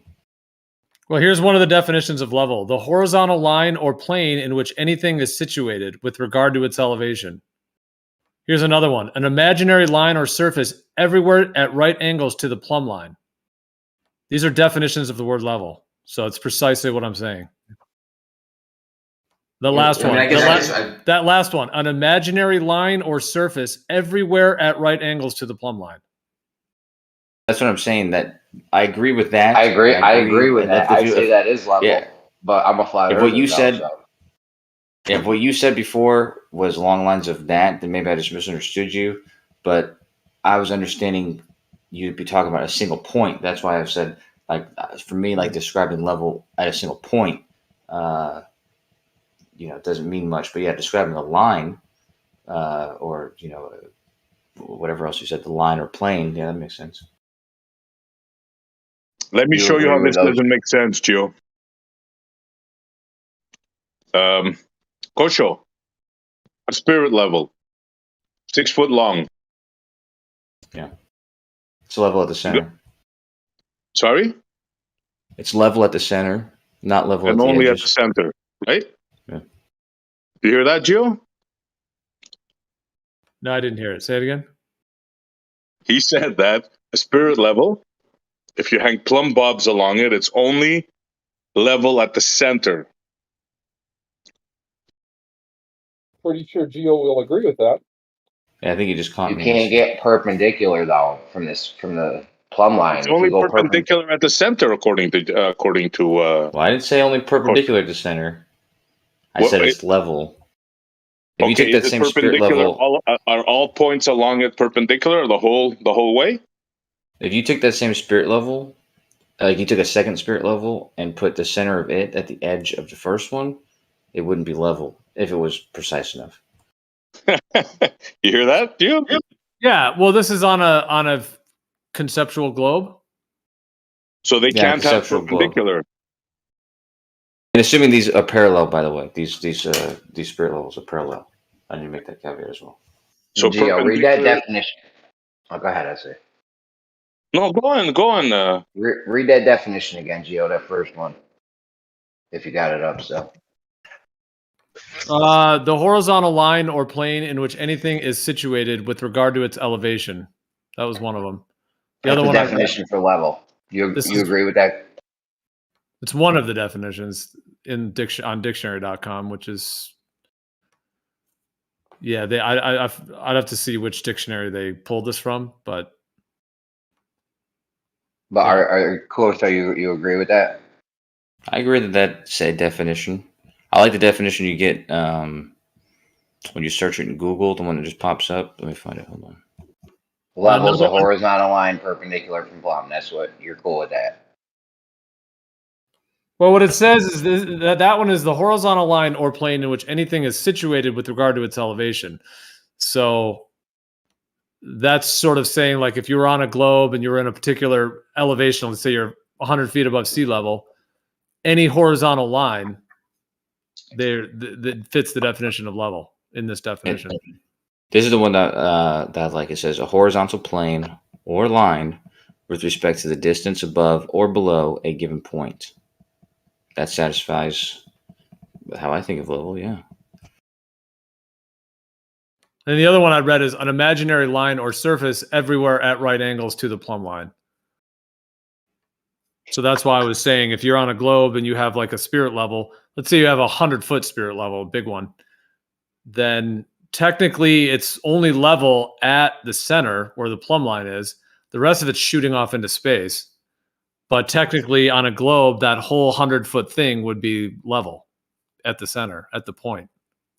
Yeah, but if it were a sphere, then that plumb line wouldn't be that line, the level, like the points that are level to that center point, and the spirit level, both are not going to, they're not going to, be in line with each other, because one of them will be horizontal and the other one will be curved. Think of a horizontal plane. Let's say a mile long horizontal plane, right? Hmm. Will all plumb bobs be perpendicular along it? Horizontal plane? Mm-hmm. Yeah, assuming that the gravity is in the same vector in this plane, yeah. What do you mean gravity? Like whatever the downward, thing that gives things down, whatever, You know what a causes plane things to is, go right? down. You know what a Yeah, I plane know, is, but you right? can put a plane on a globe. So I'm just making sure that I'm talking about an actual plane where the gravity vector A horizontal is, plane. yeah, where down is going to be parallel everywhere. Yeah, the plum's So going to be you're parallel. saying that you can have? Will they be perpendicular all along that mile, or will they not be perpendicular?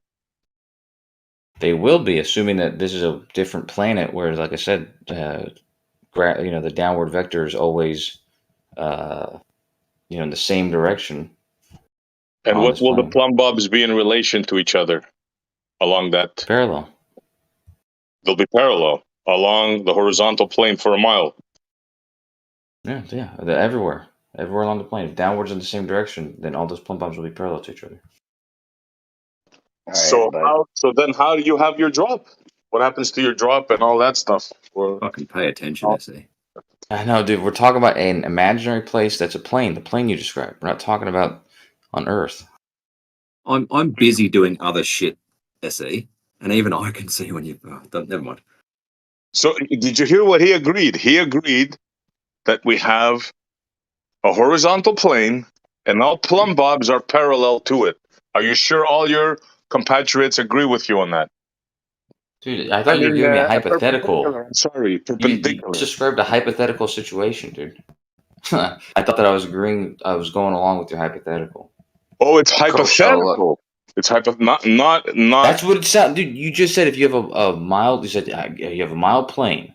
You're giving me like an imaginary scenario, so I'm like going along with it. I'm not talking about in reality. I even made that clear. I said on another planet. I even said that, dude.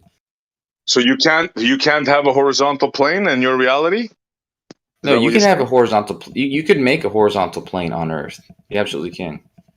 Okay, and how will and if you hang plumb bobs along it, how will they be perpendicular all the way along? No, they will not.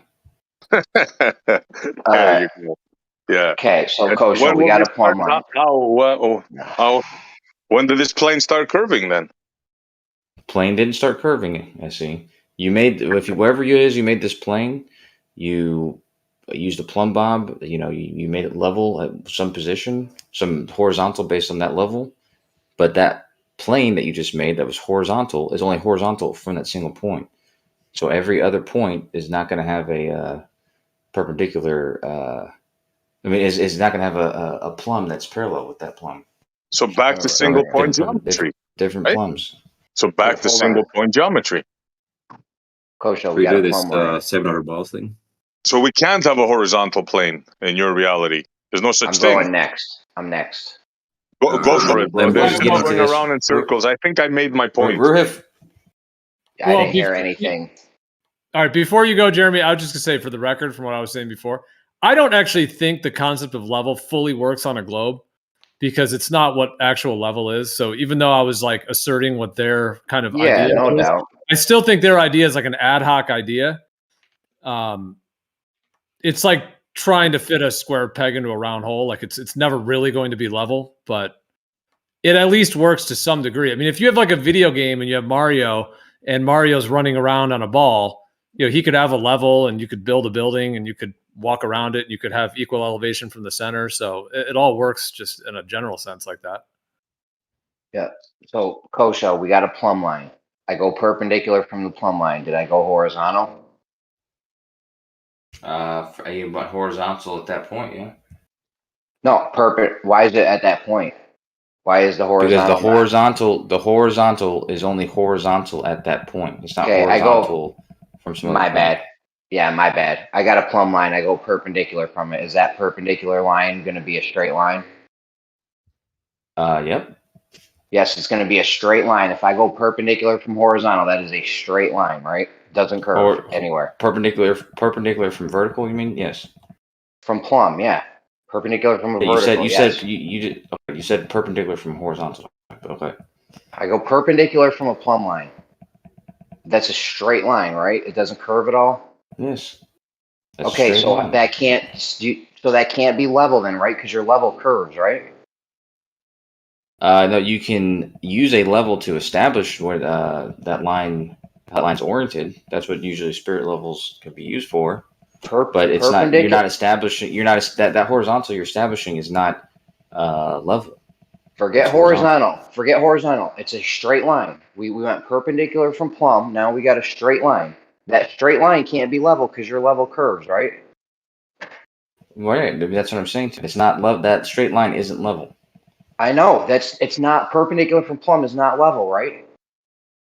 Yeah, that exactly. You can use a level to determine that, but it's See what not I'm saying, level. Gio? Their own people don't even agree on this. It doesn't make sense saying it's level. No, it's the difference between being at one point versus traversing over the land. When you traverse over the land on a globe, if it was a globe, then that level does curve because each one of those points where you would have that perpendicular, if you line them up, they're all going to curve around a sphere. But if you're just at one point and you have, let's say, a scale at one point, you could level it out and it would be level. It's not necessarily curving. The level, okay, if you have like a scale right there, you don't have to curve the metal on the scale or anything just to get it to be even. I know, but if you go, okay, I'm not against saying levels on the plumb line at some point on the plumb line, that's fine. But if you go perpendicular, you're making a straight line. Their level is not straight.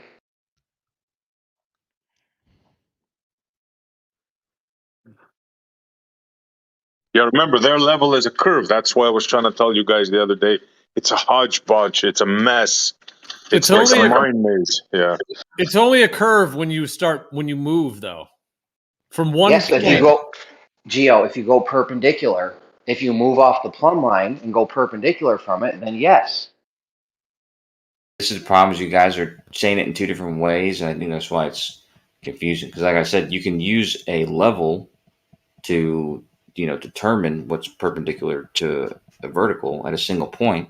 And if it's a very local region, like you said, with the scale or with the spirit level, you can even say that entire apparatus is level.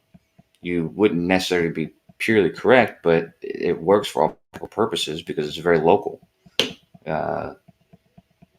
But that's different than, like Gio said, like moving out and, Yeah, when you move across that out, level. when you move out from the plumb line, you're no longer level anymore if you go perpendicular because that's a straight line. I know. But there's a bunch of your guys running around lately that have been saying plumb level is perpendicular from plumb at a point, which doesn't even that doesn't make sense to me because if you go perpendicular, you're not at a point anymore, and it's also not level if you go perpendicular because it's a straight line and your level curves. this is going to sound maybe ridiculous or something. By the way, Ruha's been trying to get in, and I don't know if he's even still here, but so they were talking about this some big stuff, and this could probably wait. 'Cause,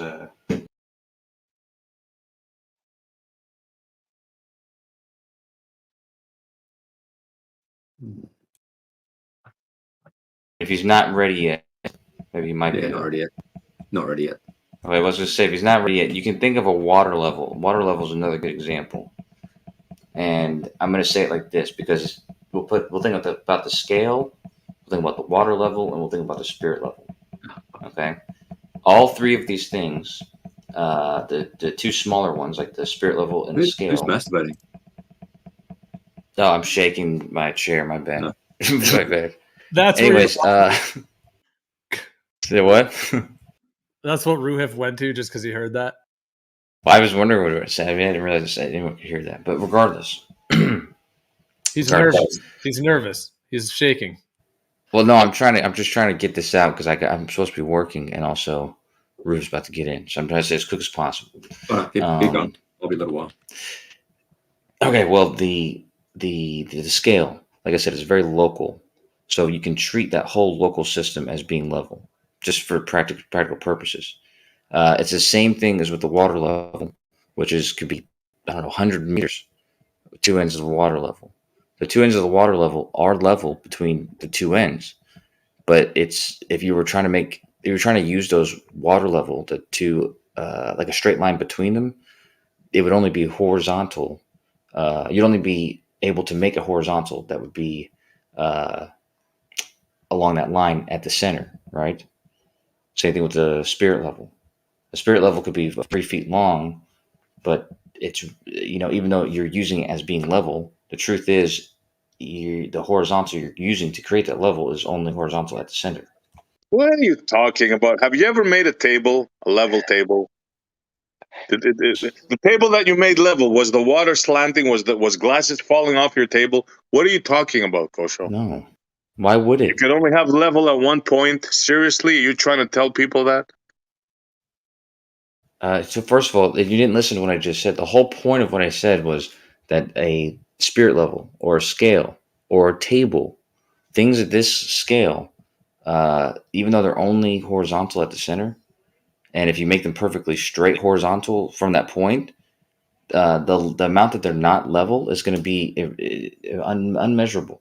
It's going to be irrelevant. Another thing that's unmeasurable. Oh man, you're kidding. Like seriously, you went to this level. Seriously? Yeah, I mean, do you want to try and figure out what the difference is between the middle and the two ends of a table? I don't know, like a 4-foot table. No, I don't try to do that. You try to do that. You try to justify that one end is not level with the other. But I know when I set a spirit level down, I can achieve level. There's no question about it. I know what level is. It's not a circle to me like it is to you. Because I live in reality. Level is a circle to you, correct? No, Level like the is not a definition I circle. read. Like the definition I read, it's equidistant above or below a given point, right? Which would mean that on a flat surface, on a flat plane, if you're referencing that plane, equal elevation would just be another line above that plane. But if you're referencing an actual point, like the center of gravity or the center of Earth, then a level line would make a circle around that point. Right, so when we make an Olympic swimming pool, right?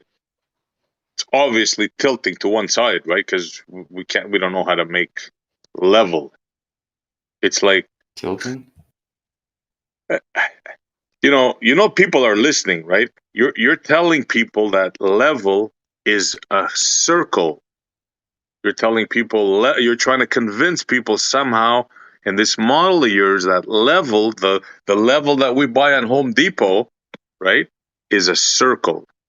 That's what you're trying to convince me. You should understand that as well. I mean, I just said specifically, if it's above or below, the same distance above or below a given point or reference line. So if Yeah, you're talking about the plane, Above a plane, equidistant would be another plane, a straight line. Okay, but equidistant from a single point is always a circle or sphere. That's just, I mean, Yeah, it's like a makes sense to windmill. everybody. It's like a windmill. You just spin your wind around a mill. Yeah, imagine thinking level is a circle and trying to convince other people that level is a circle. Well, like Astonishing. how do you measure a bubble though? Right? It's astonishing. It's like trying to measure my voice against Kosho's voice. He made it. I made it. Kosho 2.0. Oh, no laughs.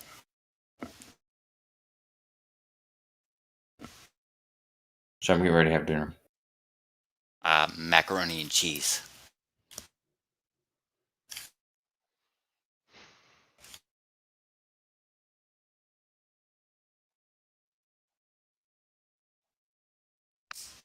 Yeah, I suggest you stay away from this kind of stuff, bro. It's not gonna lead you to good good realization of your model. Stay away from water and stay away from level, horizontal, plumb, perpendicular. That's my advice to you. That's your advice if you're going for if you're going philosophically as a debate tactic, right? Because those are tactics. They aren't truths. Tactics? Yeah, Level, horizontal? Right, these are Is a tactic? words. Yeah, they're tactics. They are words used in a debate. Right? They But we're not are debating, we're talking. but you were coaching about debating. Right? You were like, stay away from using these words. That's Well, I coaching. was just jiving at my buddies, yeah, but Yeah, but jiving at your buddies, however you want to say it, it's coaching, right? And then you coach in a debate if you want to win, like on a side. Brass tacks and all. okay, what's your argument? What do you mean? Wow.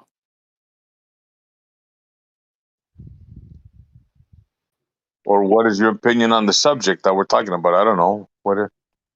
Oh, my opinion on the subject was whether it was a debate tactic.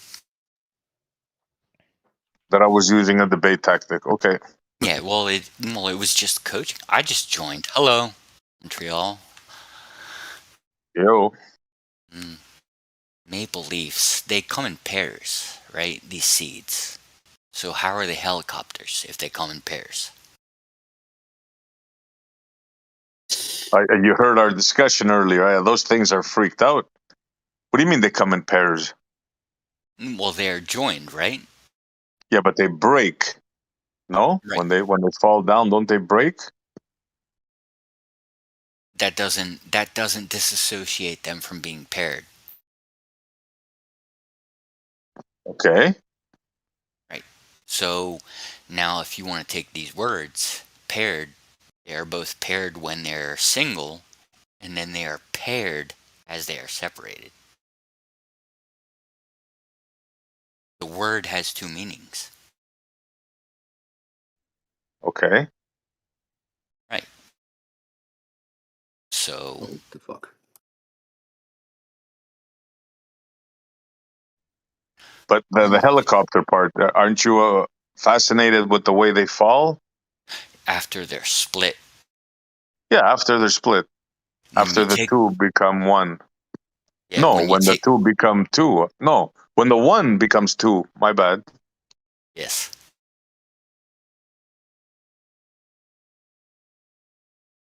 So after they are paired, and then after they are paired, fuck, they become singular. Was this a topic from earlier that I missed? How are you turning into this topic? We were talking about evolution because I was sitting in my backyard and I was saying, wow, look at that. These freaking helicopters from the maple leaves, the seeds, how they come down. And then Sean wanted to debate and we got into about an hour debate in evolution. Me and Sean.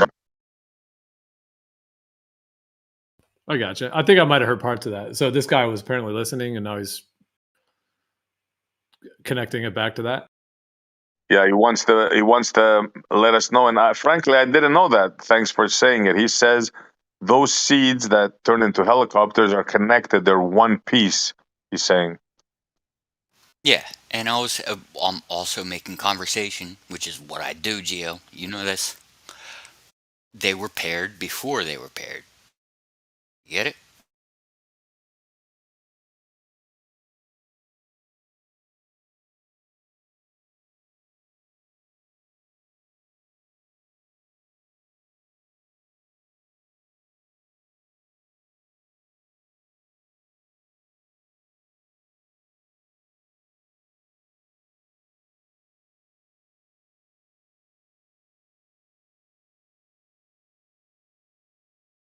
Did it go really quiet?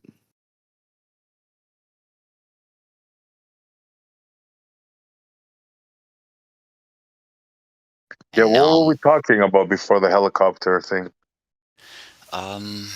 You guys were going into then. You guys, there was like two. That was a bridge between the conversation before and then the after went into the viral, which everybody steered clear of, which I didn't bring up. I like trees, so that's why I brought it back to the seeds. Everything. Well, we were talking about levels and stuff, spirit levels. Yeah. Yeah, that's right. Yeah. That might have been going on while I was trying to get in, and that was a nightmare. Discord. It's in the name, Discord.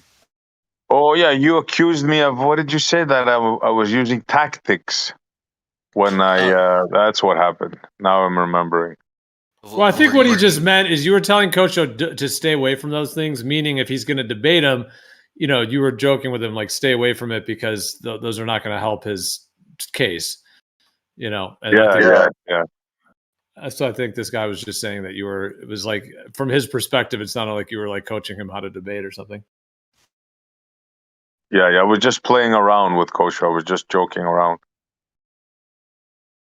Don't get all touchy-feely, Ed.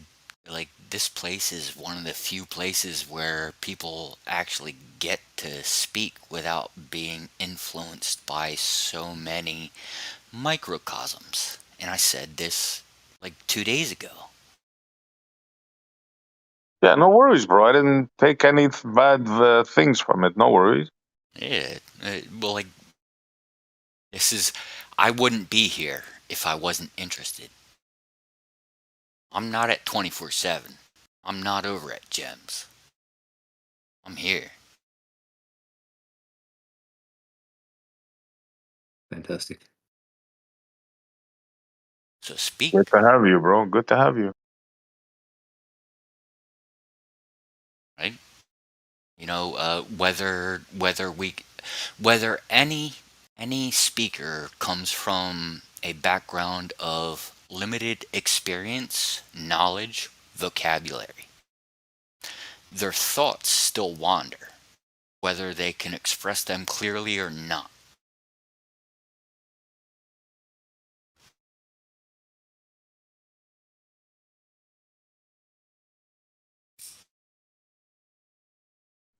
Me, I still think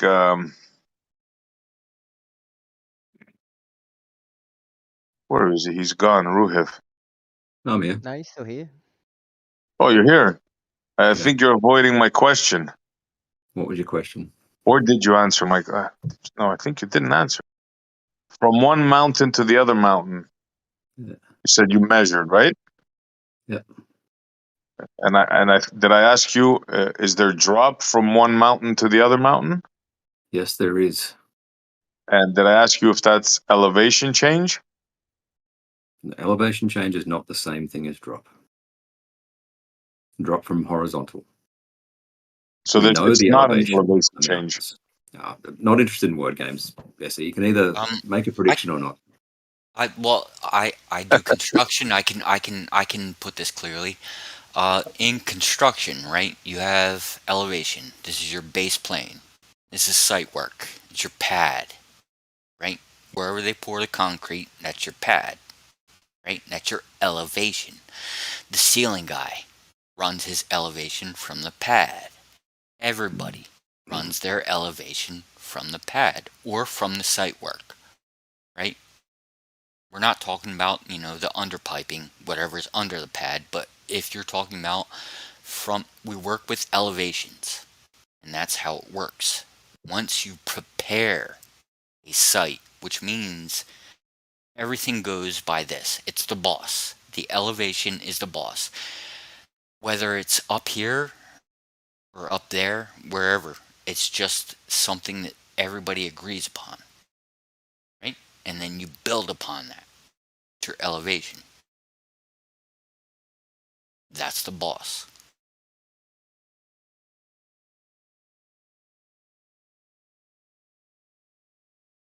Whether you have 9-foot ceilings or 10-foot ceilings, you can always go from the elevation. If you can read the master plans, and from site work to electrical, they're all going to have elevation.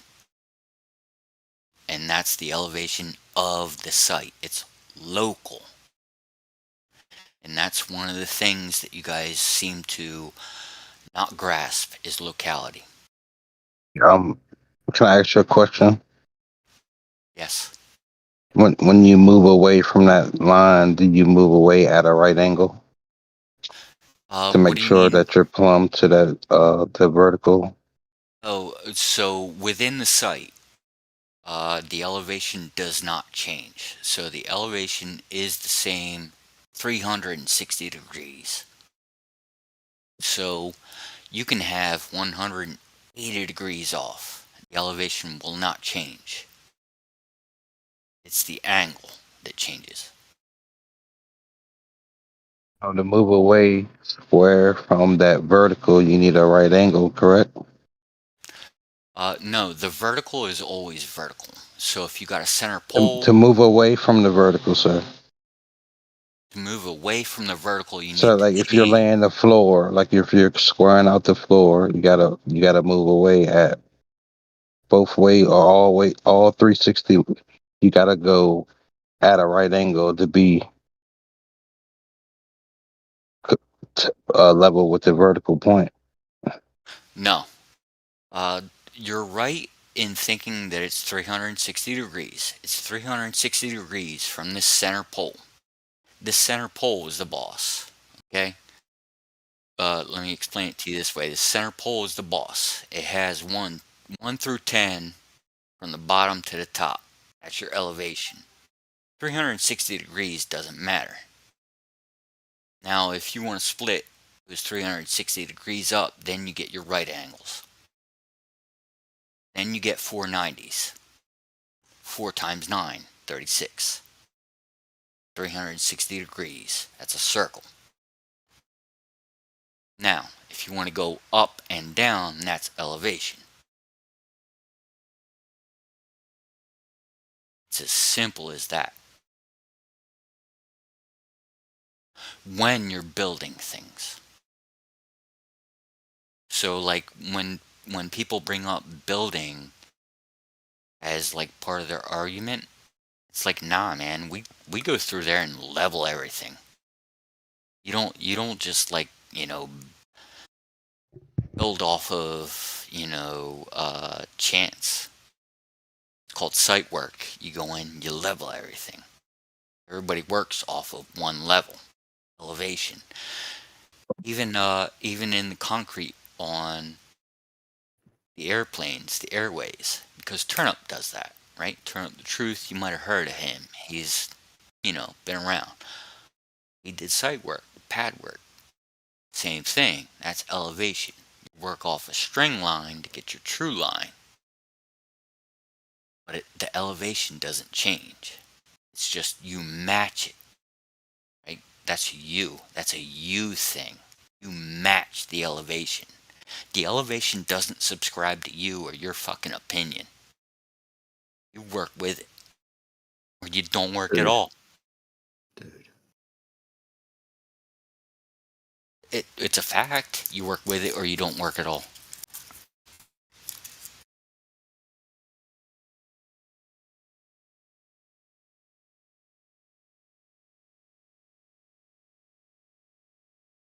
I mean, because I'm a foreman, HVAC, sheet metal. So I understand pressure and everything. I can go from static, I can calculate the static pressure, including the windows and the light that matches it, right? So temperature is involved. So all that, many complications, but you work from elevation.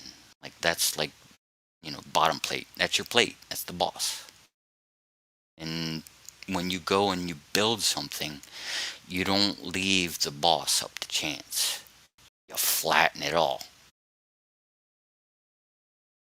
That's what humans do. You just go in and you flatten it.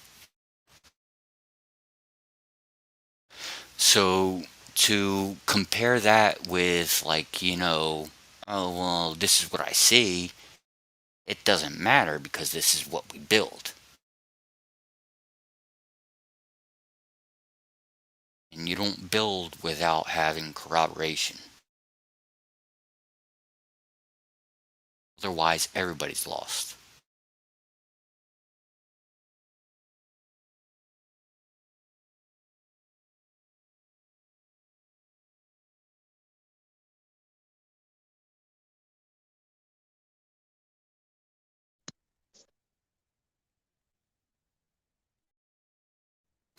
Imagine a building, imagine a construction site. Well, with everybody, well, if I see it over here, that doesn't match what I see.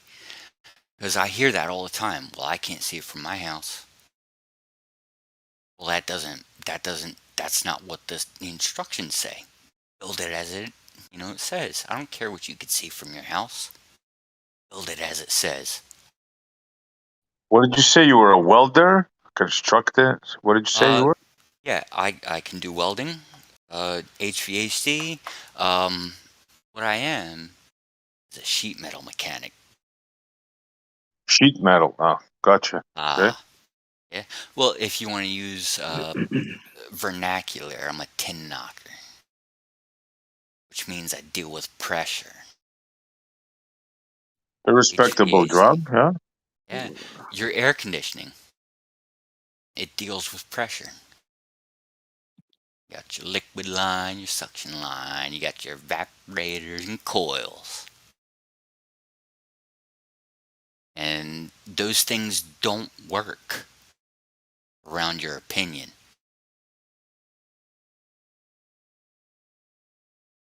Because you got AC.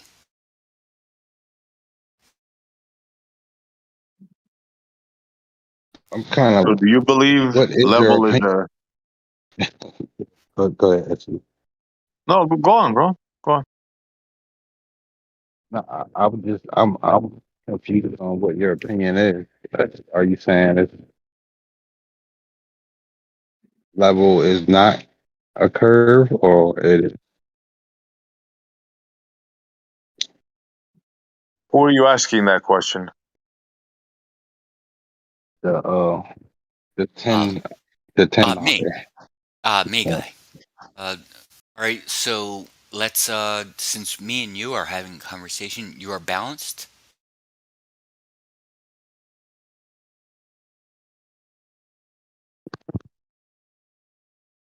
That's you, balanced? Yes, sir. Right. So I work with balancers because they come in and they do the fine tuning on the pressure, HVAC lines that I install. Right? So restate your question, please, so everybody else, so we can have a starting point.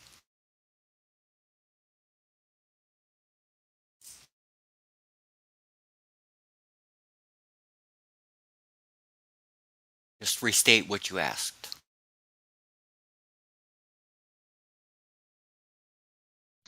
You there, balanced?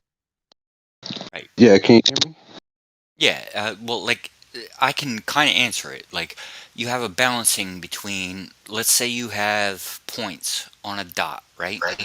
They're all at the same elevation, but they're in a linear line, right? And you're asking for congruity between point 1, 2, 3, and 4, and 5, right? and that has to deal with pressure.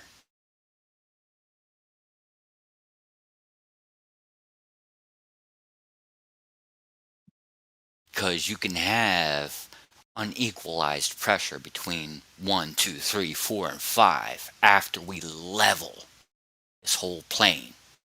I can set you up a hallway where I can create different pressures. At point 1, I can create a different pressure at point 3, and then at point 7. So if you want to talk about level, it won't be congruent with pressure necessarily.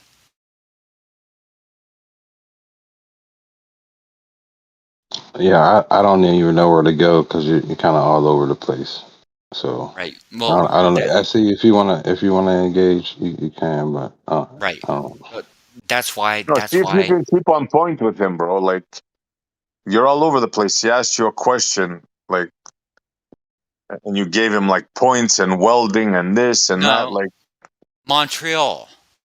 I asked him for what he was asking for, and then I gave him a linear All right. progression. Okay. Let me ask it in a different way. What's your baseline for level?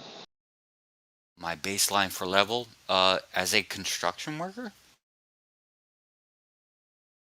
Dude, this is going nowhere. Like you're running, man. This Where do is you this get is. your understanding for level? From geometry? From mathematics? Where do you want to meet at? I'm trying to meet you somewhere. I can do it both ways. I can go exponentially in all of them. What do you mean? You're like pick an angle, and then I pick an angle, and you're like, whoa, well, I don't want that angle. Well, we were talking about level and whether level curves around a sphere or whether, level is a horizontal on a planar surface and so on. So that was partly what we were talking about. So Right. what is your viewpoint on what level is? Right. And if you So could try to you're keep it concise, and clear so someone can respond. this isn't on me. Keeping level with a curve, you're asking me to bend level around a curve. How are you gonna put that on me? Ask a proper question. I do this for a living. All right. Well, people who believe the Earth's a globe, they do think that level curves around. So you're saying you don't think it does. Yeah, well, Geo, like, we're at an impasse here. Yeah, that's what we're at. What he did. I do this. I make things work. You're asking me how, like, what's the question? All right. Let's go from vertical. Yes. So Because I'm with a you. 90 degree from vertical. Is Right. that how you establish your horizontal? No. Because that's how it's defined. No, your horizontal you establish from elevation. Elevation is vertical over the plumb line. Yeah. No, your plumb line does not establish your vertical. What's the difference? Your plumb line runs up and down. Okay? Your plumb line can be anywhere from up to down. It's your up and down. That's your plumb line. And let's not move on. So is it zenith up and down? Is that your vertical zenith? Well, no, your zenith is as far high as your up can go. That's your zenith, right? So, like, if me and you are Like standing in you won't like pick a point. Like you're like moving every time. I just well, no. Me and you are standing in a field, right? We're standing right next to each other. We point our arms up as far as we decide to go, because that's how it goes. It's as far as high as we decide. That's variable. That's your zenith, right? Like if you and I stick our arms up and we corroborate. It's like, yo, how high do you want to go, man? And we both stick our arms up and we look up and we point in the same direction and be like, yeah, well, yay high. That would be our zenith. What direction would that be? Would that be north? What do you mean? Well, we can decide that later. Like first we have to decide how high we want to go. That's our zenith, right? All right. Say I was standing on the North Pole and you were standing on the South Pole, and we both pointed up. Well, we would have to agree upon a zenith first.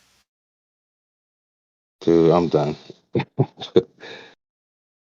What do you mean? I'm on the South Pole and you're on the North Pole and you don't want to agree on shit? Fuck you.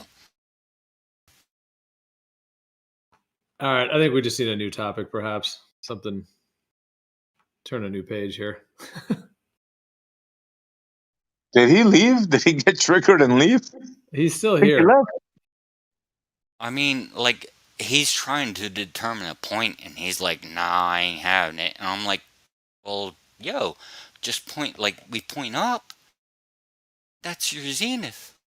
Well, you just joined the server. We were welcoming you, and we were trying to have a conversation. What do you mean? What do you, like, what? Are you doing this, Gio? Right? Because this is going to make you look something awful. Like, he was trying, I'm literally a construction worker, and this is how we do things, like you point. He wanted to know how to build a fucking pole. And I'm like, well, let's determine our height, right? And you're like, well, if this guy doesn't want to determine a height, he's new. And you know I'm not new, so Gio, this is bad reflection on you. It's bad juju, dude. Because you ain't stupid. I've known you for a long time. I've never. It's funny because Kosho's in here, but I would guess it's him. I would guess this is Kosho trolling us. I was gonna say, I know someone's got a voice changer. Yeah, Jesse Gordon with a voice changer. Yeah, like Jesse Gordon or somebody like with a voice changer. Hey, Kosho, didn't I call this? Didn't I call this Kosho? Because I said it would happen. Because you're just too much, right? We can't handle it. Yeah, I mean, I've never talked with you, so I don't know why you keep referring to me as if we've known each other. Mm-hmm. Whose truth prevails? What about it? I know you. What about her? She's a friend of ours. What? I know you. Well, what does that mean? Sounds like you're trolling.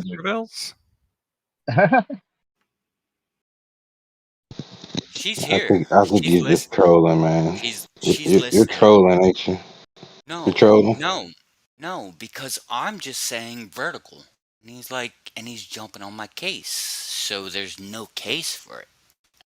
Which means that there's no predication. The same vertical. There's no predication. Vertical. You guys are all about the horizontal, right? I said vertical. Well, I started with a plumb line. And that could be anywhere on Earth. So, I mean, I don't know where you want to meet at, what Earth you're on, but yeah. I'm on the Earth where I build things that you use. Okay, so you're a flat earther. What do you mean, flat earther? Well, it means you realize that we're on a stationary level plane because that's the only way you can really build things anywhere properly. No. Oh, really? How do you do it on a curved surface? What do you mean, how do I do it? I'm asking you how you build things and establish a level so that you make sure you build the things on the level. And I literally went ABC through it, establishing a vertical, and you're like, no, well, how do you do it? And you're too stupid to comprehend it. Yeah, now you're trolling because you're just like, oh, you guys are stupid when we're actually asking practical questions and trying to figure out what your cosmology might be. So you're going to get like muted here pretty soon, just to warn you. You got mods in here that are just ready to mute people that are coming here trolling. So you're just going to be calling people names and acting like you're like this all the shit when we don't even know who you are. It's not going to last long, bro. No. I didn't do that. Well, that's what you're acting like. You asked me what I did, and you said told you what I did. Stupid. And you said what you stupid. You asked me what I did, and I told you what I did, and you said, no, you're. I didn't ask you anything. I just got here. I'm just saying, have some cordialness to you. Otherwise, you're going to get banned or just muted for a while. So when you guys insult other people, that's okay, but me saying stupid Who one insulted time, you? When did you get insulted? so it's personal now. No, Can no, we just you're the get one on making a? it Can we personal. just get on a topic? Can we just reset and get on a topic? Yeah, exactly. We're not going This to has troll. We're not been. going to troll you back when you're trolling us. So let's stop. Okay. You got a serious question. You want serious I conversation. That's where you came. You don't want a I serious conversation and you want to just troll and like act like you're the shit. This isn't the place for you. I literally came in reading you blueprints, and you Okay. guys are like, "Buh." All right. I'm going to meet you. If that's all you got, if that's all you're bringing, then it's not really entertaining. Even at least be funny about it. Right, so you're You're not even about funny, bro. entertainment. You're about entertainment. And Okay, you got an argument? You got anything? You got I a topic? actually, Montreal, I actually came in to talk to you about the Maple Leafs and stuff, and I got fucking wrapped up in their bullshit. Yeah, because you're getting aggressive, bro. That's No, why they you're came at me. getting. They came at me, right? I didn't want any of that fucking Okay, so shit. just This is calm what I down, do. gear it down, gear it down. Yeah, Talk respectfully. Don't here, insult people, and everything here. will be cool. I like that. Thank you, Montreal. Gear it down. I can get with that. All right. Gear it down.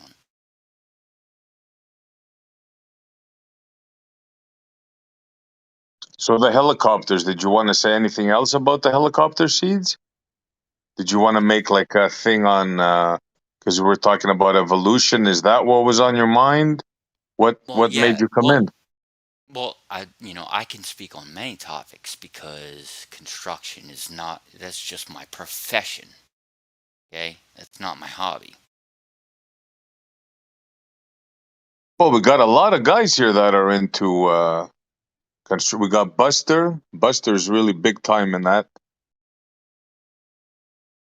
We have who else? We have quite a few people that are their job is construction. They're not here right now. I think Silent is into construction as well. So there's a lot of people here that share your thing. Right. Well, there's a lot of people here who don't know me, which is, you always find confrontation with that.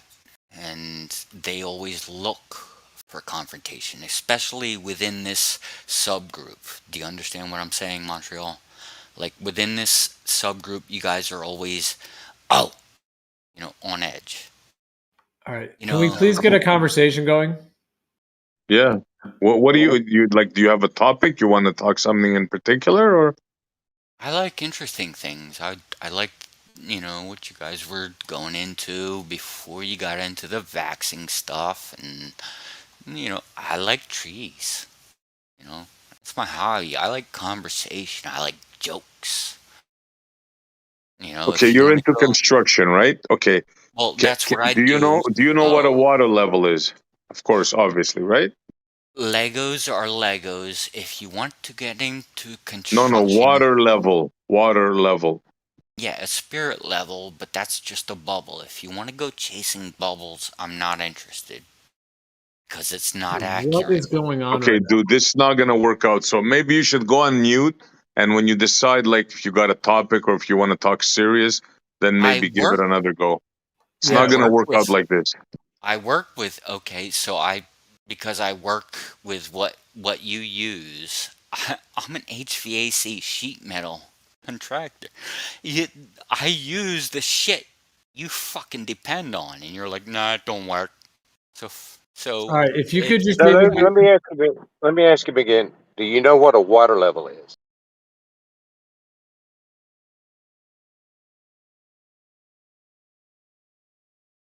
I'd say he Huh? I'd say he orchestrated taking everything off topic pretty well. yeah, well, you guys got QE sitting in, getting your ear, because I see him. You think Listen I up, don't? Buster's trying to talk to you, bro. Buster is in your profession. He's the guy that's trying to. He's Buster asking you, do is. you All know right. what a water All right. level is? Let me get on this menu so I can see who's talking to me, and then we'll see who knows what. His name is Buster.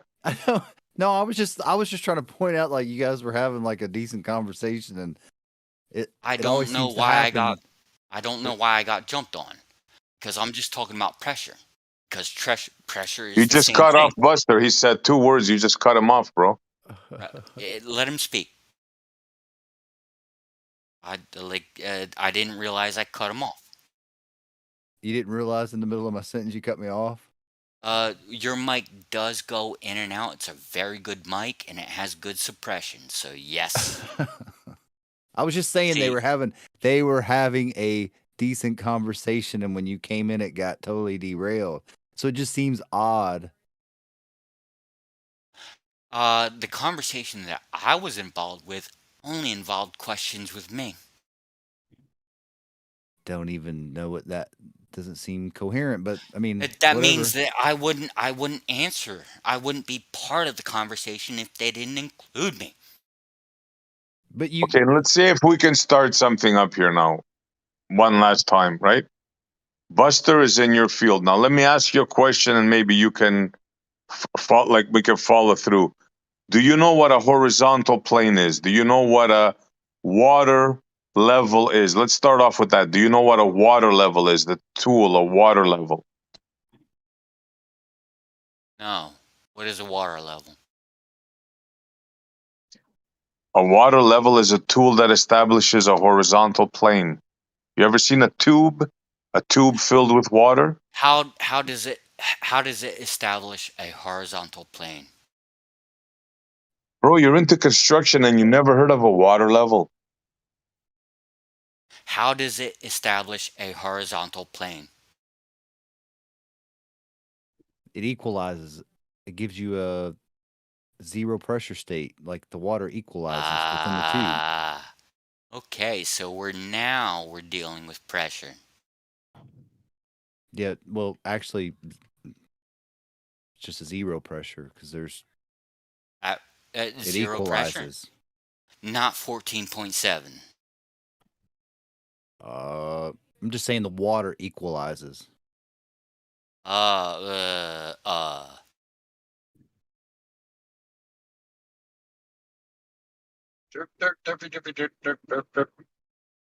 Did you understand that part? The water equalizes.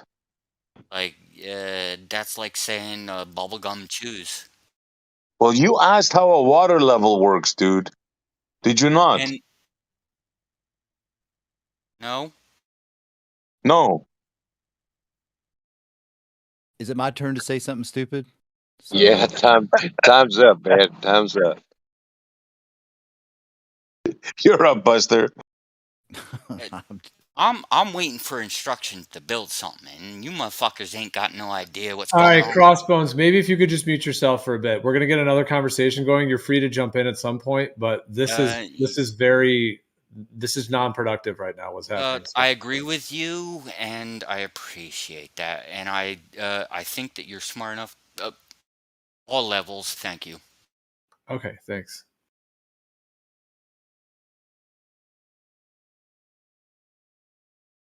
Sounds like we may have to have a Alcoholics Anonymous meeting.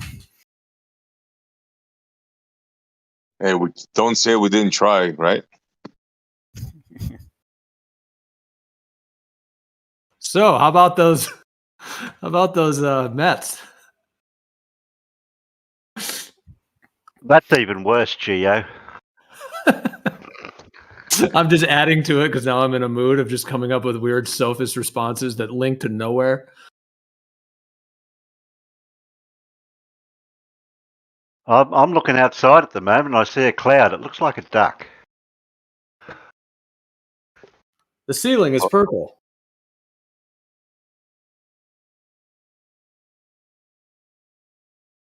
Well, you're gonna have to prove that. That sounds like a bold claim.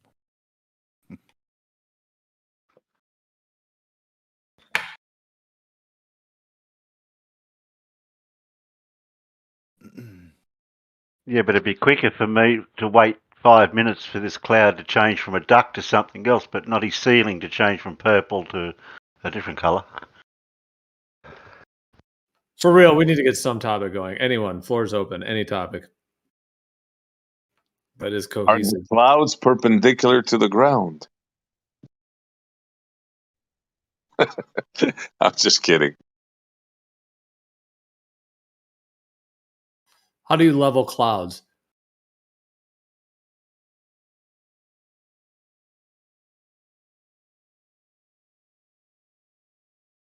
Is it a plane like that they sit on? Like there's like a cloud level, right? At different pressure states or whatever. Yep. Would that pressure state those clouds rest on? Is that a plane?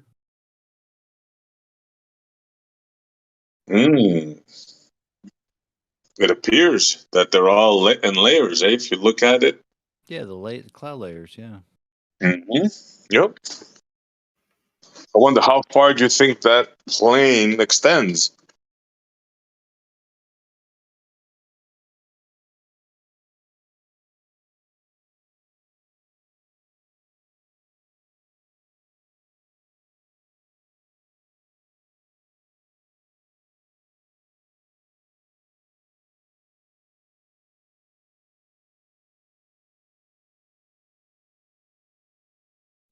No, but seriously, we were talking before, and it appears, Buster, that the single point geometry is catching on.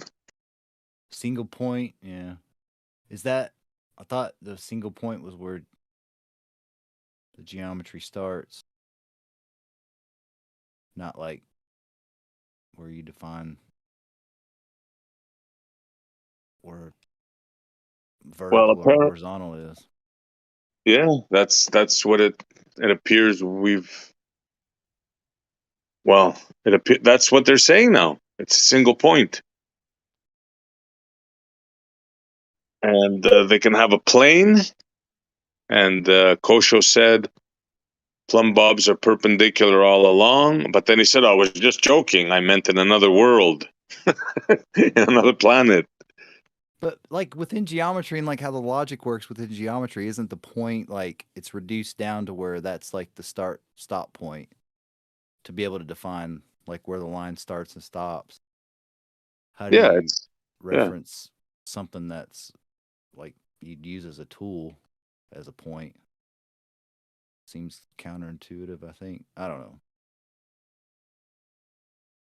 Yeah, especially when you agree to a plane, a horizontal plane, and you agree that plumbs are perpendicular, and then you walk it back.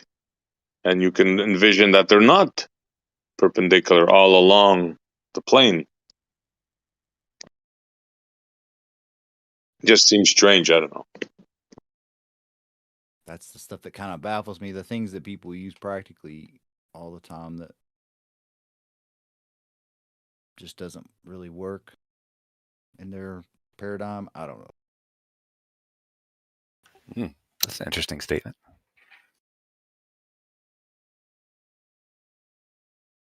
What is Ruha? No, no, it's not Ruha. Oh, Negator. Oh, yes. Sorry.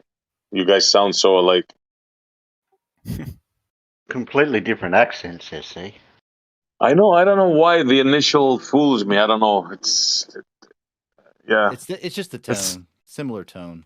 No, it's because I'm in Korea, so because I'm coming from the other side of the world, my audio is flipped upside down, so I sound like him. It's 7 inverted bits. Copy that. So why doesn't next you're gonna tell me it's daytime over there? I can take you a picture. It'd be upside down though too. So. No, it's daytime here. Can't be daytime there. So why doesn't what was it, plums and verticals and perpendiculars not work in our paradigm?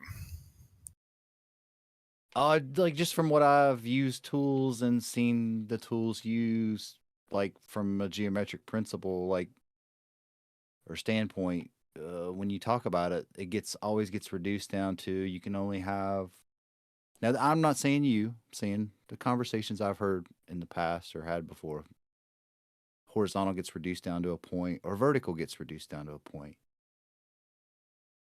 But like when you're using these things practically, it's just a Euclidean geometric principles that you use, and they seem to work.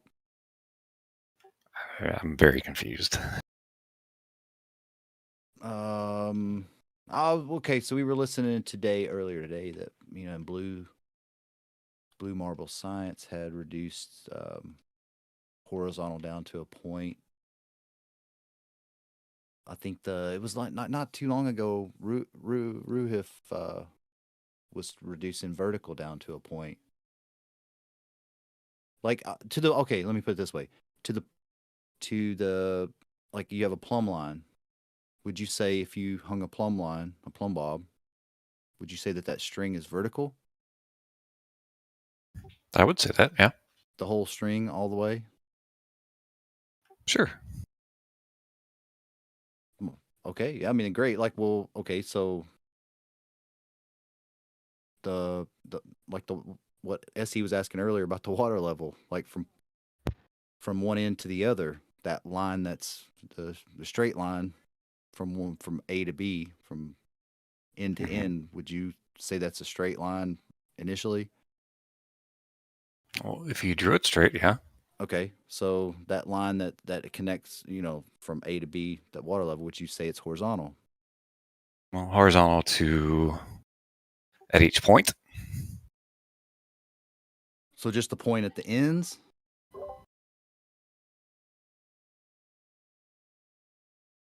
I think for all practical purposes, yeah, we call it horizontal. Yeah. Yeah, but does a water level establish a horizontal plane in your worldview negator? For all practical purposes, yeah. 2 points of it do. Huh. 2 points? But 3 points could establish a plane.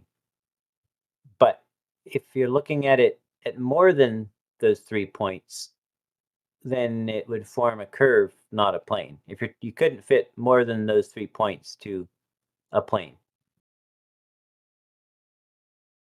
3 points of a water level? Right, like if you had a water level in a triangle with 3 risers forming a triangle, but all of them plumped together, those 3 points would define a plane. If you have 2 points, then it defines a straight line, a horizontal straight line. Okay. Oh, I see what you're saying. Extra dimension involved to call it a plane. Someone said plane, so I had to go to 3 points. I mean, that's fine. It typically, sometimes, I'm not saying you guys, because obviously you're not doing it, they define, when you say water level, they would say just like it's only horizontal at 1 point. But if you're saying it's horizontal at both ends, then fair enough. Well, no, the horizontal is defined by a line that passes through the 2 points. That horizontal would be level only in the center, halfway between the 2 points. So where does the line end at A or B? A line has no end, and a plane has no limits unless you specify. But hang on, we're talking about a tool that you would like. I've used it. This makes no sense. If you go 90 to plumb and then extend that line, what makes you guys think it suddenly deviates? Right. I don't know that's what Buster was saying. No. He Well, just it's definitely said that, what we're saying. Well, no, we're he's- saying if we can create a vertical, we can definitely create a 90. We can make a straight line across your Earth. You're saying it's not straight, and I'm asking when did it deviate from 90? It deviates 1 degree every 69 miles. As per what force made my line deviate? I know your Earth deviated. I want to know what made my line deviate.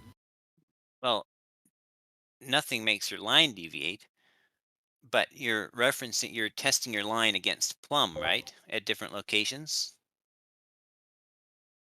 No, I just started with vertical and made a 90.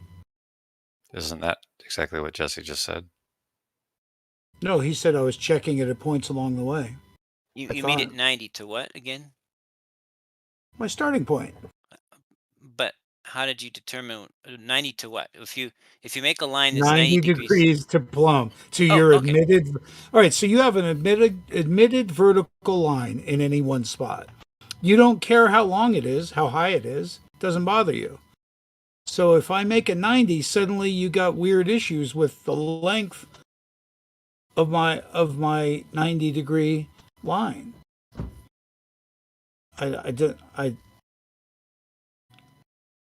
Well, I mean, because your massive assumption is that suddenly laser beams have to go through all kinds of things because it just can't be straight. You're saying there is no such thing as a straight line.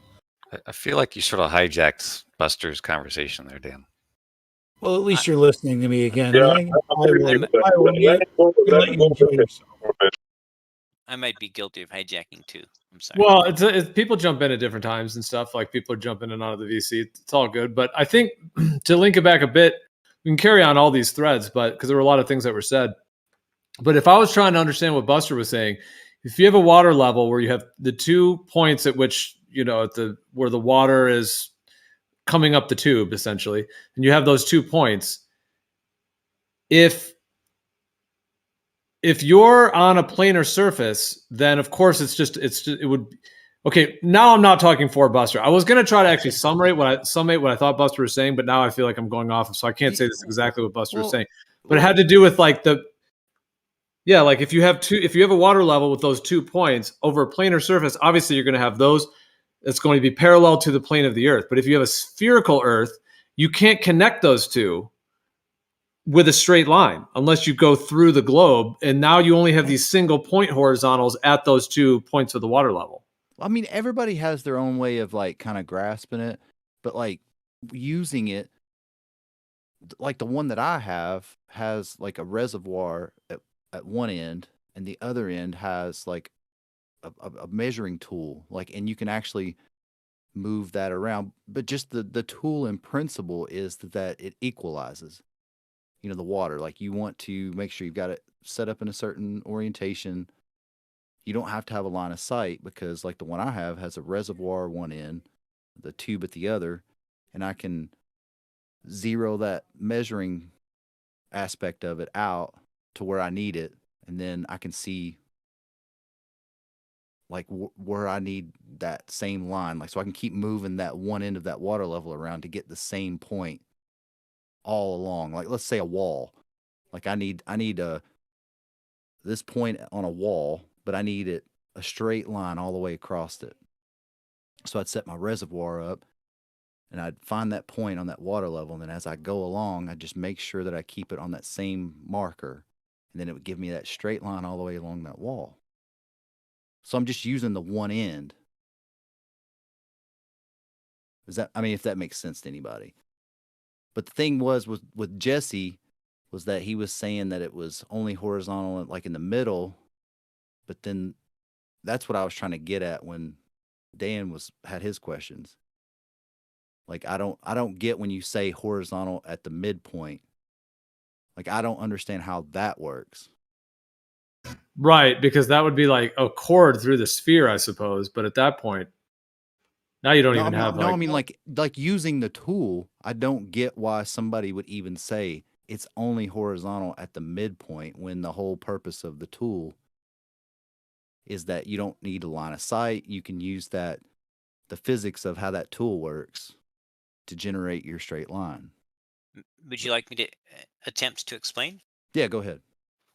So, just so we're on the same page here, we agree that if the Earth is a globe, the elevation of the water line would be the same at both ends of the water tube, right? Elevation as it relates to a hypothetical spherical Earth. I mean, you're starting off with a big if. See how that's begging the question right off the bat? Well, he's Jesse? asking why I said this, right? And I think he's trying to understand how what I said would work within the globe paradigm, right? Or am I wrong? No. You're starting off with a big if. I'm just talking about the tool and how it works. Well, remember, it doesn't make a straight line. It only marks an even elevation somewhere else. Because Yeah, you but- can have slop. You can have slop in between like crazy. Yeah, but that water equalizing doesn't care about what the ground is doing. That's the whole point of it. Okay, maybe this will help. On a flat Earth, both ends would be at the same elevation, and a straight line between both ends of the water surface level would be level and perpendicular to plumb at all points along that line, right? See, you already start off with another whole other if the earth is flat, and that's like a whole that's just a bad it's not. Okay, so you tell That's the whole me. point of a water level. Like if you were to use it like old school, you would use it to be able to move the ground to get it, as flat as you possibly could, as level as you could, like to grade the ground, because the ground is Right. always So, right, you're not up a or flat down. earther. Is that the problem you had with what I said? Well, but both of your statements have already started off with like a kind of a begging the question thing. Okay, let me ask you this. Do you believe that the surface of water at rest deviates from a level, straight, horizontal line? Well, I would go with the physics and say like just a pure physics not I don't have the background in physics, but just a pure physics thing where they say that the hydrostatic equilibrium that zero pressure state from A to B is horizontal at all points along that zero pressure state. That's just the physics of it. Okay, and do you mean straight or curved horizontal? I've not seen a physics thing so far that would show it curved. Is that what Well, you're postulating? the horizon line, as it is defined as that place where the water appears to meet the sky, is objectively curved. Okay, so if you're talking about a line which is parallel to, or more accurately, concentric to the curve of the visual horizon, then it's not flat. So horizon and horizontal is one of those words that kind of has a Kinda lot of changed the different topic. meanings from a lot of different texts, and you're using it. So no, You I kind didn't of change. changed the topic. So do you think that a level straight line would parallel water at rest, the surface of water at rest? I just go with the physics of it and the geometry that works is that zero pressure state, it's horizontal at all points along that pressure state. And define horizontal? Horizontal? Yeah. Because there's different definitions. I just need to know which one you're using. I'll post you the one that Bev gave me. Well, I mean, like in the dictionary, horizontal is parallel with the plane of the horizon. How about since you believe horizontal is perpendicular to vertical, would you say that all the verticals that intersect Well, that wait horizontal a minute. line Wait a minute. are Who parallel? doesn't think that or horizontal is perpendicular to vertical? Oh, well, we all believe that. But Oh. what I'm trying to do is clarify what Jesse's getting at. And if we all believe that, do you also believe that all of those verticals along that line you've created, the horizontal line, are all the verticals parallel? Well, are we talking geometry, like as far as like having the straight lines and what's are you saying that you're saying you just said that horizontal is perpendicular to vertical?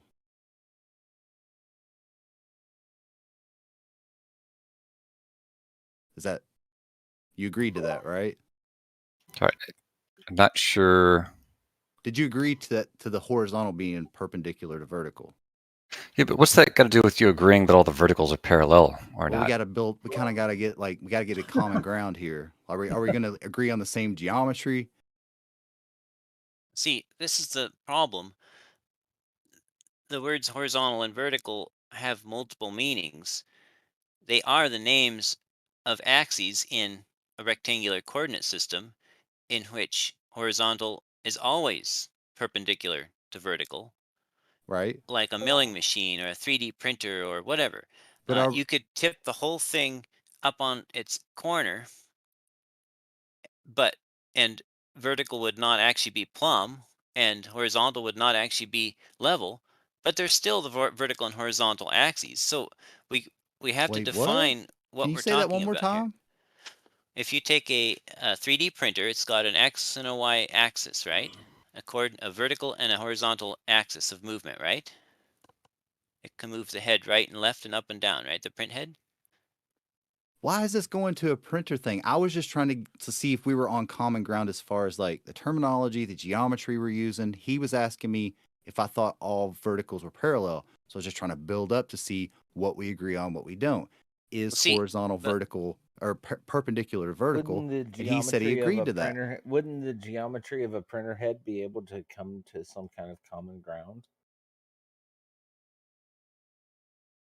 Right. If you're talking about the axes of it, if if you're going to say you can turn the printer on its side and still call a coordinate system something different than what it was before, like that's I'm not going down that road. I'm just trying to establish what we can agree on. But see, I think you're using in your mind, you're using the definition of the coordinate system, vertical and horizontal axes, and then you're also switching to the names of meaning plumb and level. And this switching is going to be really confusing to everybody. That's why you should avoid using the word horizon and horizontal in this case, because you actually don't need that word. That word doesn't do anything for you that level and vertical doesn't do for you, right? So wait, so you're telling me I need to use a whole different terminology? Or clearly define the words you're using, because you're using a word that has multiple meanings and you're using those multiple meanings and switching fluidly between them. And Yeah, it's that's because that's how they're defined. no, Not they mean different. necessarily. They Yeah, mean different things. yeah. What It's means like- different things? It's like the word window. So this is going to get obfuscated again. All I was just trying to say was like Negator was saying that he was agreeing that horizontal was perpendicular to vertical. He asked me if I thought all verticals were parallel. And I was just trying to build up to get to that point. Now we're on to windows and printers. Yeah, And Windows. then now only I'm one being thing told anyway. I can't use certain terminology because it's confusing. Well, can I It's explain not that? confusing to people that do things practically. Well, but let me You've illustrate. been hit by avoiding the issue in addition to obfuscation. Yeah, Anyways, and I'm not whatever. confused at all. May I? So I mean, Jesse, you have taken us off into a whole different thing. Like I feel like there wasn't a logical back and forth. Sort of like if you're playing tennis with someone, they hit the ball to you, you hit the ball back, and you're both expecting that you guys are going to be hitting the ball back and forth within the boundaries or whatever. If one guy hits the ball, then the other guy just takes the racket and just blasts the ball over the fence and goes into some other territory, then they're not really playing that original actual game, you know? So it seemed like that's kind of what you did in a sense. Like you kind of just kept taking into these other things instead of going along the actual topic. well, I think what I'm saying would make more sense if my sentences were allowed to complete. We can, yep, you got all the time you need. Go ahead. Well, I mean, it comes down to what do you call over the fence in your own example?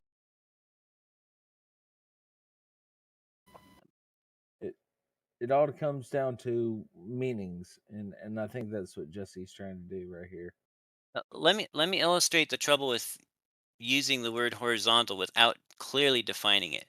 For example, one definition I just heard was parallel to the plane of the horizon.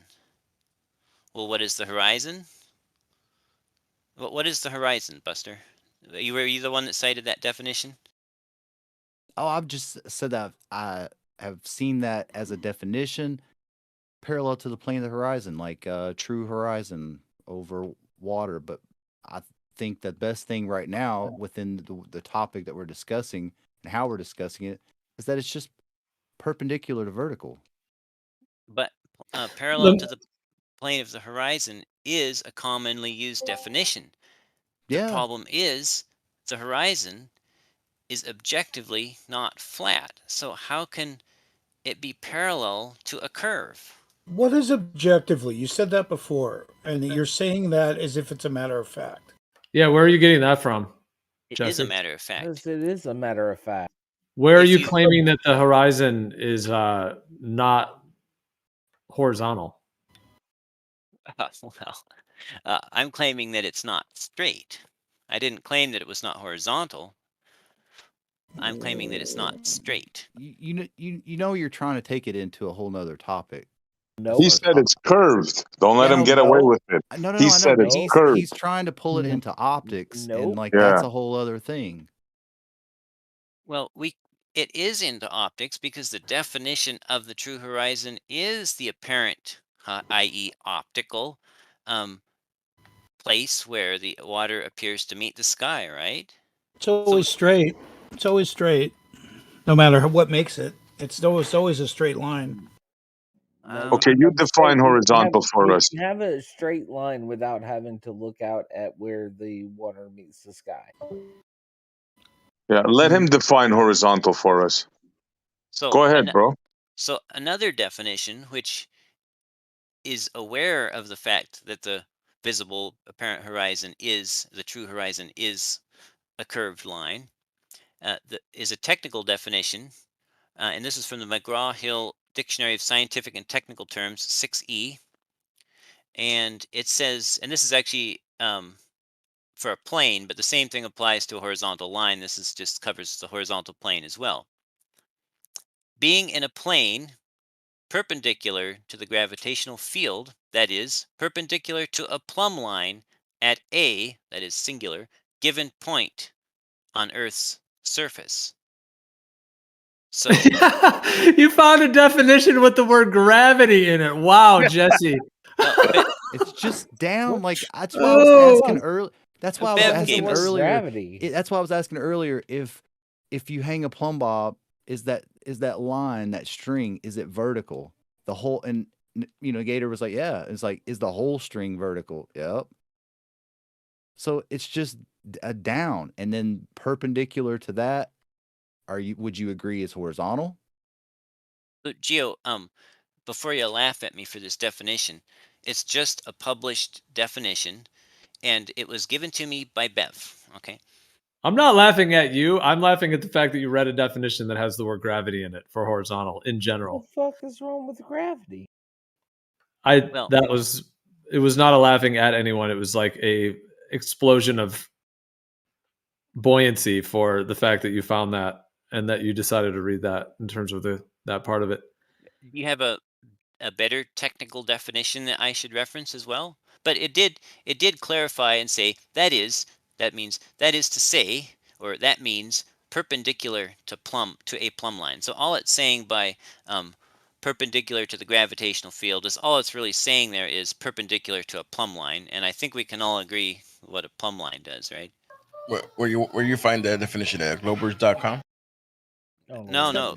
It Glover's doesn't paid by matter NASA.com. because it's just down, and if you want to describe down as however you want, like whatever thing you want to use, it's still down, and there's still a plumb bob, and is that string vertical?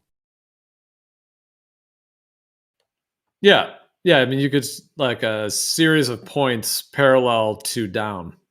So like it's down, and perpendicular to that string is horizontal, and is the horizontal a line? So we should just replace the word gravity with downity. Yeah, I mean, it doesn't matter. It's just like it. Like you could call down or whatever causes weight, anything,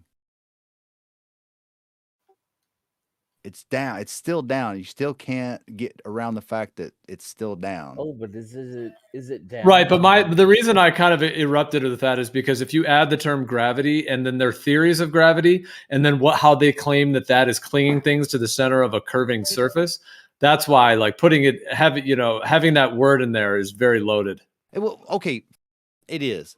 But for me, I've seen like what Jesse does with his theodolites and all that stuff. It's like I applaud you for going out and doing stuff. I do. Like probably nobody else in this room has gone out as much as Jesse has.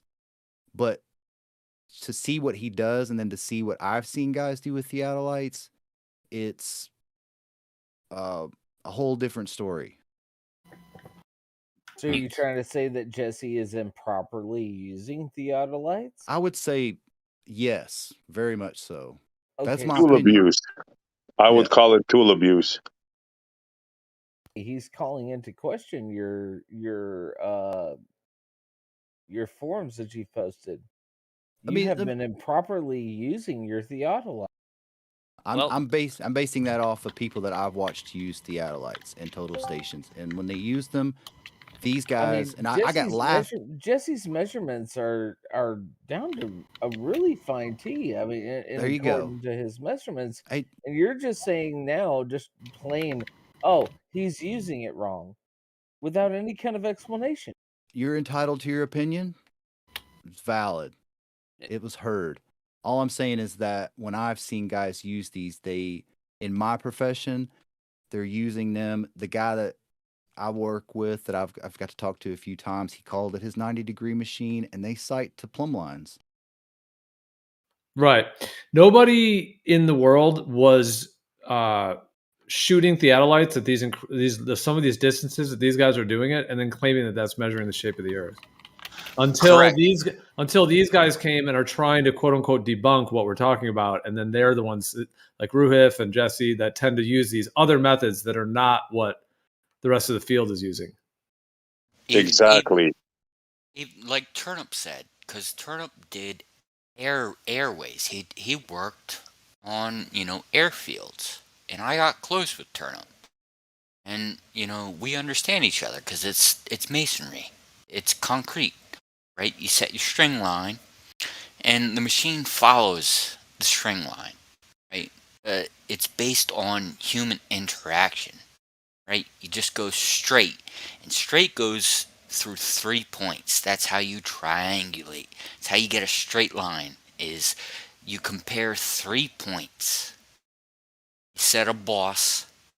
Literally, how you build anything, you set a boss, and then you go outwards or you go upwards. So you guys gotta just determine what is the boss. That's just determine that. Well, since I've been accused of some impropriety here, it would be highly appropriate for the accuser to elaborate, at least so we know what he's talking about here.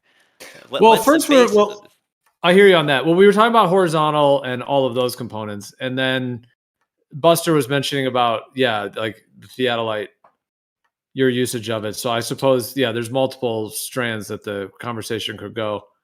But actually, I did have. I know you had that definition of horizontal that involved the word gravity, but for example, I was just going to read this one, which is for horizontal. At right angles to the vertical, parallel to level ground. Now, parallel lines are straight. So how do you have a curved line that would be... You see what I'm saying? Like you can't have parallel on... You can't have... Yeah, you that can. doesn't function on a sphere. It does.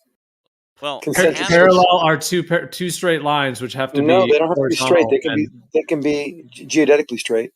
That's not parallel, though. That it is in spherical geometry. They are parallels. Specifically, they are parallel. Yeah, Two concentric circles are parallel. Yeah, geometrically, that's parallel. People would just call those like circumcenter circles or ovals. Not ovals. Hey, Buster, could we drop down to Circumcenter ellipses. Livestream So 2. as long as there's the same distance between those two lines, that they're parallel. Yeah. Well, you hold on, Jesse. You're just pulling people out of the live stream. I mean, if you guys want to go have a private call, you can, or private discussion. But Well, I here's the mean, thing. Here's the just to thing. derail it, Buster's here. Why don't, if you want to ask Buster to get back on that, just do that instead of. I mean, unless you Well- really want to go somewhere else. Well, but no. Here's the thing. I've been accused on air, live, of improprieties. It's not Hold up. appropriate to just let that slide. That needs to be supported if someone's going to say that. Now that Zanuck is here, we will not be on any specific topic. It'll just be whatever's, it's I'm not discussion going to, Jesse, I'm not going over. to say a word for the next 10, 20 minutes. Promise yeah, you just that. mute yourself, Zanuck. Jesse, I'd like to address it because I've looked at plenty of stuff in the distance, and you're Well, double hold on. level. Sorry.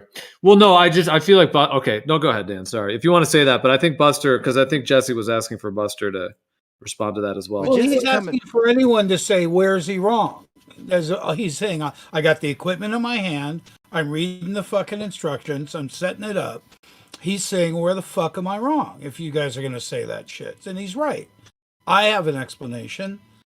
If we're looking across your two red levels, level points, and you think that height should be maintained across distance, it's not. The objects in the distance have shrunk. They haven't gone over the edge, but they're not as large anymore. Absolutely due to perspective and compression. So what do you say about the Chicago picture? I don't believe there's anything looming upward at all. I don't think there's any refraction. So any day of the week, I could go to the same point and take the same picture of Chicago. Any day of the week. If you disregard things like weather, yeah, go for it. Well, that opens up a whole nother thing. No, it doesn't. It has to do with moisture content in the air. It's not even worth talking about. You have to do it on a clear day, and you have to do it on a cold day. Right? You don't want the water and air to be too different. Right? Come on. Shouldn't if it's flat. And you don't really want a storm brewing or anything weird between you. So the idea is to do it on a cold day after rain. So are we going to get back to Jesse and Buster, or are we going to talk about refraction? Go ahead. Yeah, it shouldn't take too long for Buster to explain why he thinks I'm doing something wrong and what that wrong is. All right. And So how he knows. first of all, I'm judging what you've done based off of what I've seen people use things practically, like these tools. And what I think, in my opinion, what you're doing is, I would say it's kind of tool abuse because it's over distances that are either too far or you're using things that are, well, yeah, just the distances are too far past like tool limits. I just, like, from what I've seen, guys citing to plumb lines and squaring like in the mines where I work at, where they square it up and they went these vast distances and they used it's all based off the vertical and a distance measurement. And for you, like, in my opinion, to use those tools to sight 13, 14 miles, I just think it's dishonest, in my opinion. Do you have any I mean, just because the tool works also at a short distance, indeed, they usually focus as close as 2 or 3 feet.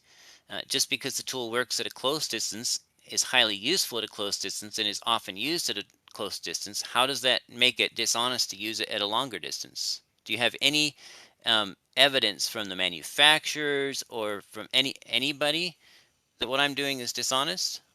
I mean, I'm not misrepresenting my error bars. I'm giving raw data. I don't know what's dishonest about that. When you start looking at things in the distance because of the way like perspective works or whatever, you just have, like, when you're using a tool with a scope and you're viewing long distances, things start to get skewed, and to try to get like accurate measurements from that, it's just not. I've never talked to anybody that has used those tools at that distance that are professionals? So like like I'm not a professional surveyor, but just talking to the ones that I have, like what you've done like with those long distance observations, that's just not what they do. Well, of course it's not what they do. The tool can be used many ways for many things. It's an angle measuring tool. It's like having a scale. You can measure all kinds of things with it, or a protractor. You can measure the angles of all kinds of things with it. So, Well, so at longer distances, are you more or less accurate? totally less accurate. And I report my margins of error. I took 36 measurements at 75 miles, and I had a total peak to peak margin of error of plus or minus 100 feet in the vertical. What's dishonest about that? That's the data I got, right? I'm not claiming millimeter accuracy at 75 miles. If I did that, that would be dishonest. I'm claiming my actual margin, my actual error bars, right? What was your margin of error? All 36 measurements were within plus or minus 100 feet of the average of the 36 measurements. And what were you building? I was measuring the angle to the top of a mountain 75 miles away. Oh, so you were triangulating. No, I was trigonometrating. Jesse, if you had a meter stick and you were going to measure like a desk that was just a couple, 3 feet by 3 feet, or even 2 feet by 2 foot desk, whatever it would be, and if you have a nice large meter stick, you can get a pretty accurate measurement, right? Okay, I mean, yeah. If so the stick was okay, accurate, you could get stuff. it. Yeah, you could get a pretty accurate measurement. So imagine now you're on a massive warehouse, and now you have to measure across the entire warehouse. That meter stick is now not going to be very accurate, right? Because now you're measuring thousands of feet with a little meter stick. That's kind of how I see what you're doing. Like when they use theodolites to actually build buildings and roads and parking lots and all kinds of things in construction, they're using them at distances in which they're able to validate the physicality of the level. And that would be like using a meter stick to measure a small desk. You can get accuracy that way because you can validate it in the physical world. But what I see, the way when you're using it at those distances, that would be akin to trying to take a meter stick and now you're trying to measure, a massive floor with it. You're not going to be able to be as accurate. And especially with that level of distance, the refractive effects, the medium, you're looking through a tremendous amount of distance of atmosphere and material in the air that is a major factor. May I respond to some of that? Yeah. So yeah, if let's say my boss says, here, measure this roughly 1,000 meter length. Here's I need it to the nearest millimeter. And so I go grabs a laser, or I go grabs a meter stick, and I start laying it end to end to end to end. I'm going to know that I'm accumulating plus or minus a few millimeters each time I move that meter stick. Let's say I lay it on the floor, I mark the end, I move it to do the next meter, I mark the floor on the end. Every All right, time then I do take my example even larger to measure across a whole city with it. Well, just let me finish. Because that's kind of more what you're doing. I could, if I move that meter stick, scale out of it. If I move that meter stick 1,000 times, I could accumulate a millimeter of every time I moved it. I could be off by a whole meter at the end of the run. If I go to my boss and say, all right, boss, I just measured it. It's 1,000 meters plus or minus 1 millimeter. That would be dishonest. But if I say, hey, boss, the only thing I could find to measure it with was a meter stick. I estimate my error bars to be plus or minus 1 meter. If I do the best I can with what I've got and I'm honest about my margin of error, there's no dishonesty. And Buster has said I'm doing it dishonestly, even though I'm doing the best I can with what I have available and I'm being fully transparent about my margin of error. So how's that dishonest, right? That's just expectation. That's simply in building, every rock is not structurally crystally. Well, let's let Buster respond. Let's let Buster Well, respond. that's what. Just hold on a second, man. Just 1 second. Let's let Buster respond. They're kind of going back and forth for a second. Yeah. Well, okay. So I watch the guys use these tools. Now this has been a few years back. Like I do the same profession that I'm going to speak on, but like I don't get to talk to the surveyors as much as I used to because I was on third shift with them, and I used to watch them do this process. Like I used to watch them go through this whole process of setting it up. They sighted the verticals. Well, fast forward to today where we were doing this process, but they went in a distance that's like, it is amazing. Like it was almost a 9 mile, we'll call it a square rectangle. This is underground.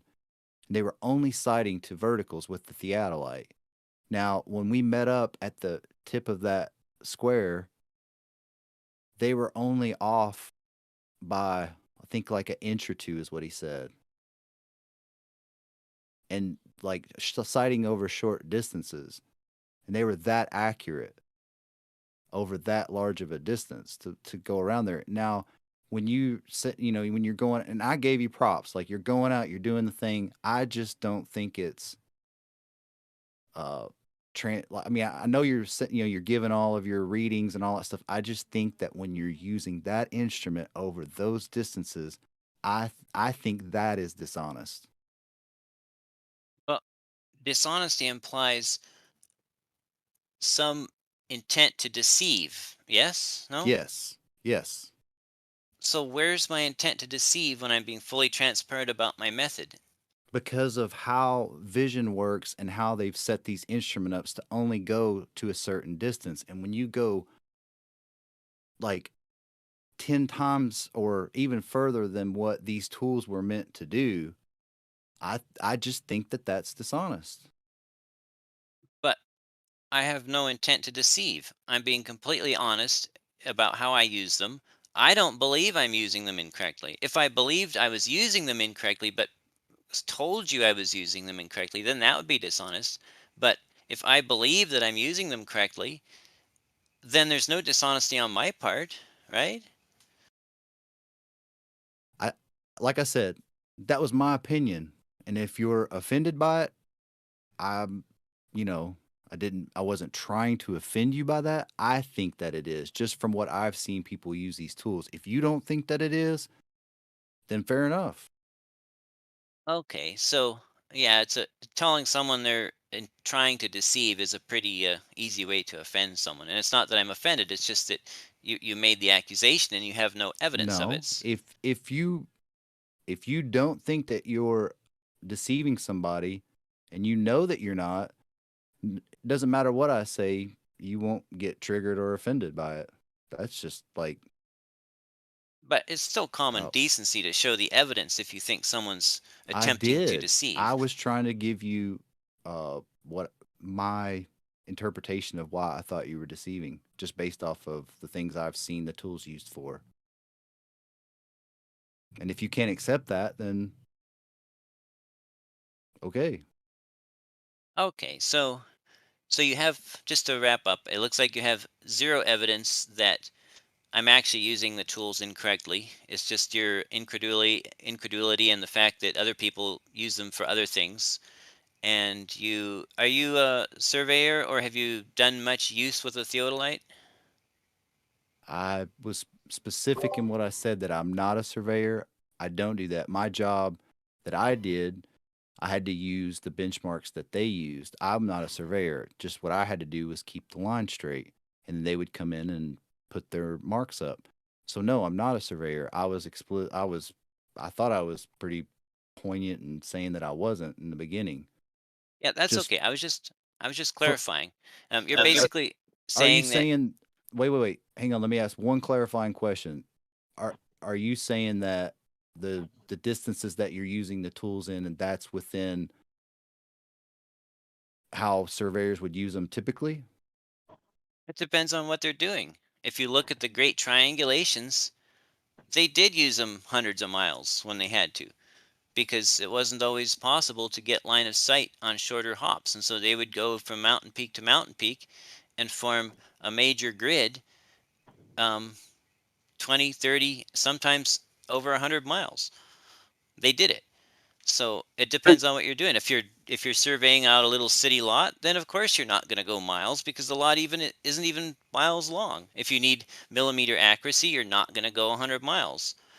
So it just depends on what you're doing. Yeah, Jesse, does the manufacturer print a distance limitation on your theodolite? No. Yeah, I didn't think so. I mean, Jesse, you're trying to debunk the truth. So I think the distance is only yeah. the distance only has to do with being able to read the measuring rod. Yeah, and you don't use measuring rods with theodolites. You just use a target.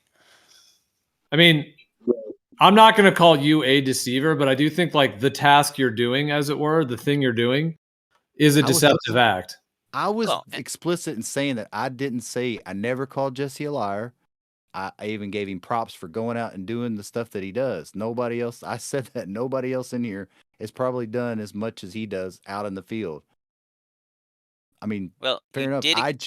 I think that the way you're using that tool and how you're doing it, I think that's deceptive.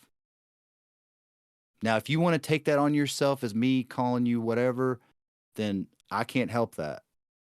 It's not my fault. I just think that the way you're using that tool I think it's just deceptive. That's just my opinion. Okay, well, I'm okay with that. You have no experience with the tool, no training in the tool, no citations from the manufacturer, and you're Well, just giving your opinion. I'm okay with that. Now you're just like coming at me, and I was never ugly towards you. Now you're just being like kind of a dick. You're calling him fucking deceptive, and he's being a dick. Come on. You're calling him basically a liar. I mean, come on. Well, the words I use in my viewpoint on it is it's a deceptive act. Like it's an action. It's an act. He's doing a thing, and that thing has a deceptive baseline to it. How so? Especially when using it to try to assert a globular Earth. Well, of course, it's entirely possible for someone to be innocently perpetrating a falsehood if they believe it's true and they don't know it's false and they're perpetrating it. I think most globers feel that way about most flat earthers. Most globers would probably say that the flat earthers are perpetuating untruth, and they could phrase that as saying pushing deception or being deceptive, unknowingly, but still being deceptive. So yeah, that one goes both ways. Okay, so now, are you gonna apologize for coming at me like you just did a minute ago? Dude, don't ask that. That's bullshit. No, I didn't say you were being intentionally deceptive. I said that flat earthers are being unintentionally, unknowingly deceptive. But you just said that goes both ways. Yeah, Buster, you gonna apologize to him? For what? I just said the way I think Fucking from what hell, I've man. seen people, from the way I've seen people use the tools and how they use them for geometric purposes to do things in construction, mining, all that stuff. I think the way he uses them, from what I've seen, is deceptive, because when you look over longer It's distances, out of the parameters of the tool. It's not about deception. It's out of parameters of the tool. Because if he's using, whether he's using the rod or the target he mentioned, that relies upon optics, and there's distortion in the distance due to many reasons. Jesse, do you mind if I add one little bit of color to this, or do you want me to still stay out for a while? Anyway, let me ask one last question, and I just said what I said, and you can take offense to it. I wasn't trying to down you, or I never called you a liar. Anyway, let me ask you this: could you get the same readings over if you were doing short distances? Same readings as what? As what you would say is like if. Okay, let me ask this clarifying question: do you believe you live on a spherical Earth? I believe that the preponderance of the evidence at this point in my research is strongly leaning that way. Okay, now what you have done with your observations, do you believe that that leans towards spherical Earth? Yes. Is everything that you've done over long distances? No. Is the bulk of what you've done over long distances? The majority. A lot of it is. I mean, some of it's like the shortest is like 1.5 miles. There's two at 1.5 miles, I think. And no, okay, so there's one at 1.5 miles, one at 2.94 miles, one at 3.14 miles, Okay. then one at 8 miles, So another at 8 miles, and then one at 11 miles. So there's Right. 1, 2, 3, 4, 5, 6 so out of everything's 27 that's um, under 11 miles. but everything's over a mile. Yes. Okay. Now, let me ask this one just as the last question, and you can take the conversation in a different place. Could you get the same readings if you went short distances to get to those longer? So the same readings that you're doing over 1.5, 2 point whatever, 11 point whatever, could you get the same end result going over short distances to get to that same distance? To get to that same distance? All right, so you do a shot at 1.5 miles or you do a shot at 11 miles. If you went over short increments to get to that same point, would you get the same readings? Oh, like a differential leveling run? However you want to do it. No. If you move your instrument, then even on a globe, you'd be forming a line that followed water level, because if the Earth is a globe, then every time you move your instrument, then it would be on a plumb that was unparalleled to the first plumb. Right? See, that goes back to what I was saying before. Like the guys that I watch use them over short distances, they're just sighting to a plumb line. I think they were they doing just horizontal angles, or were they reading vertical angles too?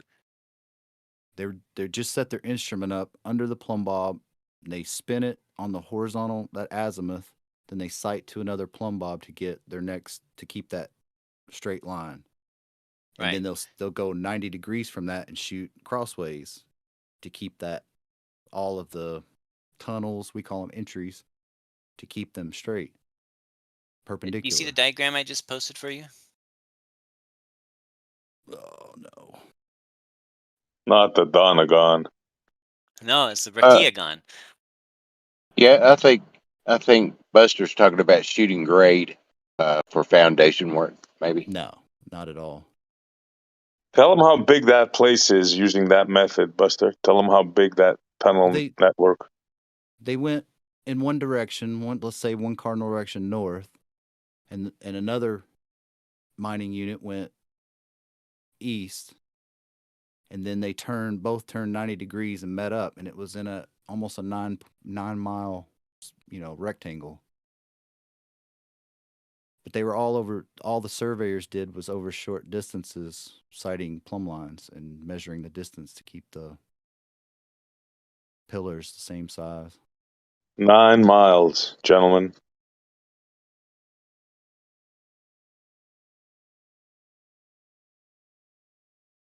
They used a theodolite to sight a vertical plumb line. They set the theodolite up underneath their plumb line, leveled the instrument, and sight to a plumb line to make sure it stays in that 180 degrees.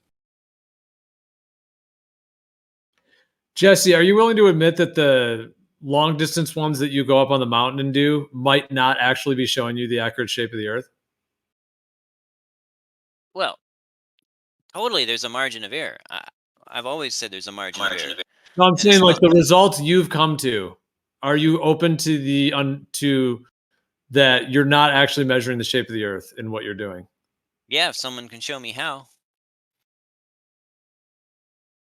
Yeah, the thing is about that long distance, he's allowing for like 100 feet plus or minus. I thought I heard him say, but the thing is, there's over 3,000 feet missing in his longest observation, and that's something you're going to have to account for somehow or another. Yeah. 3,000 feet missing of what? What are you talking about?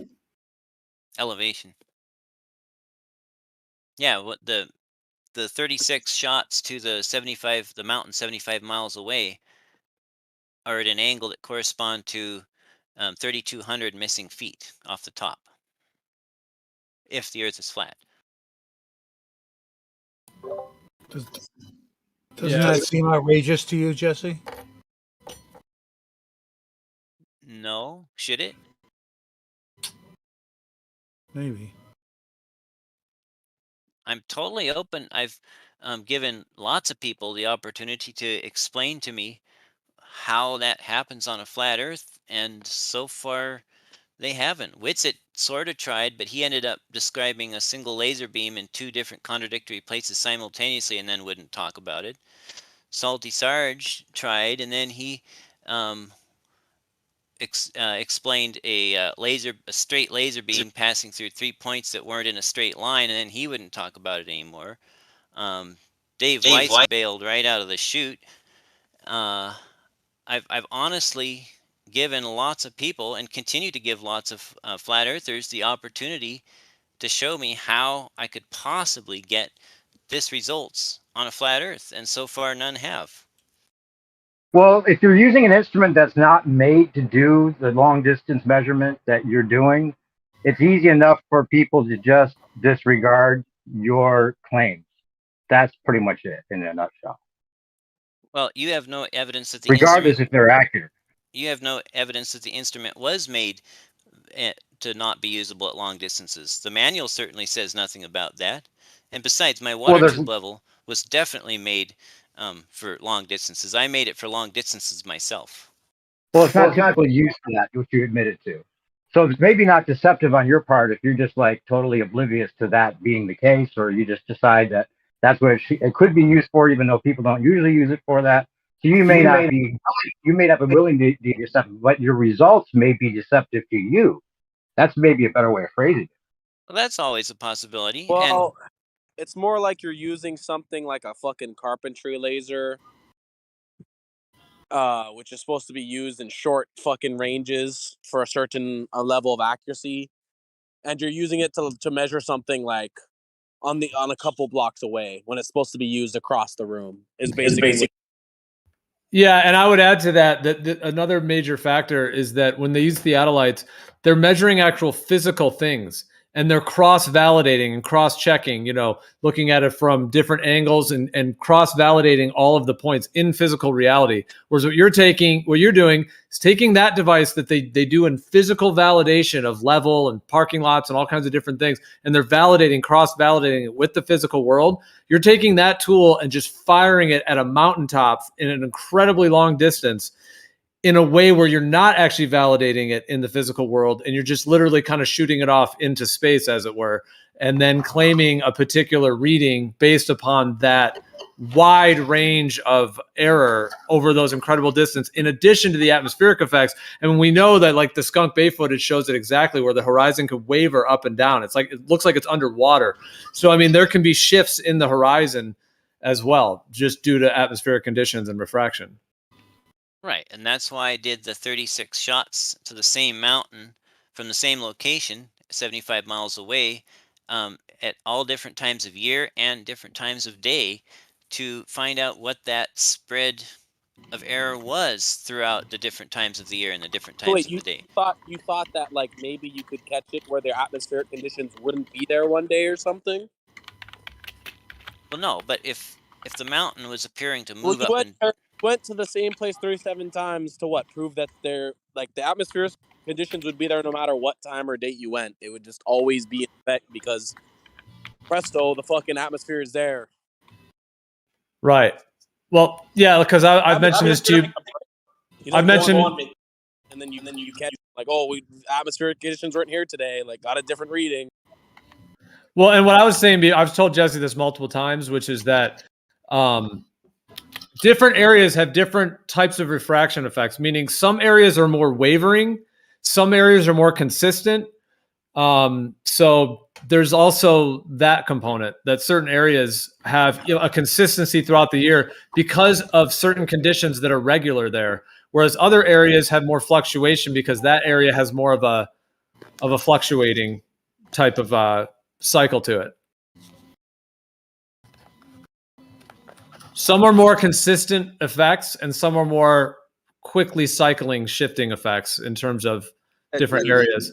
I think it's just like a known thing it's that vision. a carpentry laser like over the span of like multiple blocks when it's only supposed to be used from fucking one wall to the other in a room. Like it's Right. just it's ridiculous. Pretty sure it's a known thing that, like, perspective, the further you go, the more error you have. Totally. Yeah, like if you guys see this thing I'm going to post, this is just a very basic like drawing of hyperbolic geometry. And it's like you can be in that coplanar XYZ axis, but as it extends, it becomes like warped at the extents. So that's a whole nother factor. I call CGI on that. A cartoon. I had to. Sorry. Someone had said something to me.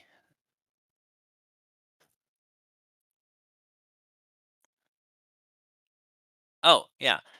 So yeah, if the top of the mountain was in fact going up and down like the view in Skunk Bay, then that's why I took the 36 shots, was to catch it at its height and catch it at its minimum. You know, maybe it would go up and be at the height that it should be on a flat Earth. Maybe it go above that. Wait, Maybe it no, would, you can't make that claim. You don't know what it should be. You're speaking about reality. What you should be comparing it to is your model, not to what you think our model is, which we don't have. So yeah, you can't just make that claim. Sorry. well, your model does And that have one conditions inherent will claim, never and that be is gone. flatness. Well, you're also going off of elevations that you were given by Google Earth, and Google Earth is a globe system. I really don't care if you go 1,000 times. The atmospheric conditions will always be present because it will always be in the fucking so-called, what you guys call the atmosphere. The air. There will always be air between you and your fucking mountain. No ifs, ands, or buts. It doesn't matter if you go on the day of the eclipse. It'll still be air between you and the mountain, hence atmospheric conditions, dude. I don't know what's your point. Yeah, you're basically just looking at ether fluctuations within a larger planar system. So the atmosphere is causing 3,000 feet of a mountain to be missing below your eye level. Is that what you're saying? 36 out of 36 times. I think there's multiple factors. I don't think anyone that I heard is claiming specifically. We're just talking about a lot of the general conceptions of this. So you do have the atmospheric effects, and that's what we were talking about, the conditions. And Noah was pointing out how you're never going to be able to remove those. They're always there. So that fact of it. And then the other thing with Jesse's whole thing, who knows if he even has his equipment even functioning correctly? Oh, I do. On that level. Don't play that one. Oh, absolutely. No, that's another factor. There's just several major factors that would need to be validated in something more than basically him just claiming he did it. No, I checked on one of them. I checked it against a literal water tube level on video. That's on my YouTube. I can tag you if you want with that. And others of them, I ran them through the manufacturer's recommended calibration check routine. They have a little routine that the operators are supposed to do periodically to make sure it's still in spec. And if it passes that test, it's in spec. That's what the manufacturers say.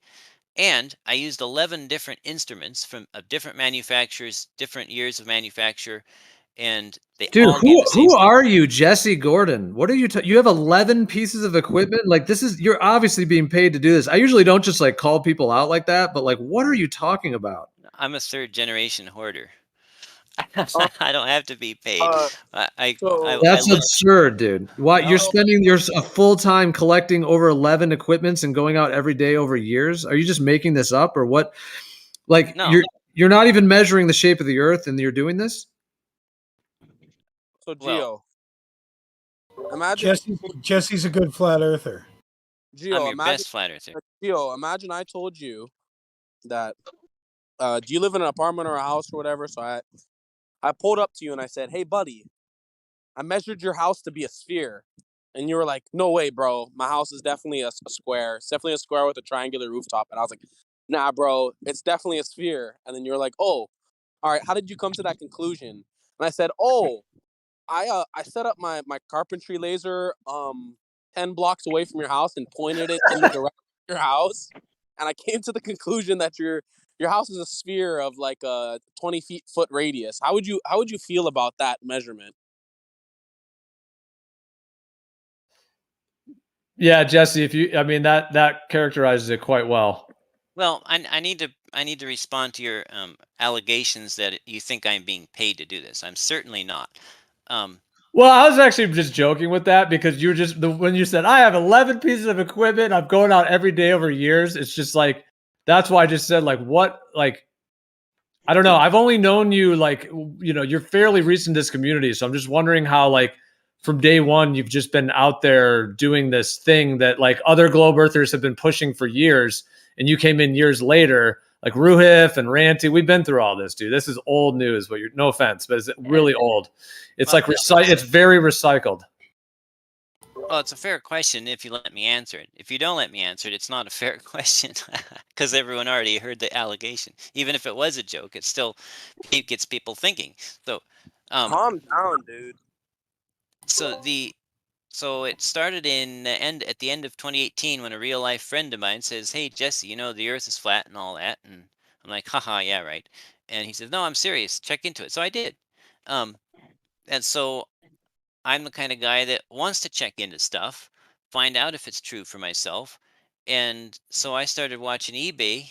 I'm also part Scottish, so I like a good deal. So I started watching eBay for good deals on theodolites. So I didn't pay what you would pay if you just went out and bought one right now. I waited and I found one for like $145 or something. Normally it would be $500 or $600. And I just kind of keep my eyes out, and over the years since then I've seen some really good deals. If you watch eBay, most of the time it's normal prices, but every now and then someone will list it really low, and if you're the first person to see it and buy it, you get a really good deal. And they're all older ones, but they work. They pass the manufacturer's accuracy test procedure, and that's how it happened. And you can't just go say, well, what flat earthers paid $1,000 for a Nikon P1000? Oh, they must be getting paid for it. No one would spend that much, but they do. Are they getting paid for it? Are all the flat earthers that have spent more than $1,000 on flat earth research getting paid to do it? Well, you've put an extensive amount of effort, it sounds like, into something that previous globe earthers have been doing for years. It's kind of been part of the shtick. So yeah, it is. Anybody's bought 11 P1000s. That's a joke. But many of these leading flat earth researchers do have multiple $800, $1,000 cameras. Alpha cameras and P1000s, P900s modified for IR. A lot of them do have several $1,000s tied up in it. Are they getting paid? Are they? Anyway, I'm just joking, of course. Very good, very good. But Gio, let's say that I am just So a very Gio, how do you feel about my measurements of your spherical house from fucking 10 blocks away, and I found that your house is a 20-foot radius sphere? How do you feel about that? I'm gonna take it, even though I can't see it or validate it or verify it. Yeah. And even the though math doesn't lie, Noah. Even though the house does not lie. Even if you're walking on the floor and it doesn't loop up into a circle and it's just flat, like That's gravity, bro. you said Yeah. take it. Yeah, I mean, Jesse, ultimately, I think the main point that I would say if I were to boil it all down is that I would say that theodolites and auto levels are used to validate things in the physical world. That's what the tools are used for, meaning like, highways and railroads and tunnels and bridges and all kinds of different things. And when they're doing it, they're taking multiple sites from multiple angles to cross-validate in order to get a consistency of a relation to the physical world. So using the tool to actually measure the physical world. What you're doing is taking, like I said, that same tool and you're shooting it at a very high mountain peak over a very long distance. So yes, there's the atmospheric effects we mentioned. And there's also just the fact that you're using this tool that is designed to validate things in the physical world over shorter distances that are validated. And you're now just aiming it literally kind of off into space in that sense, but you're trying to aim it at another mountain.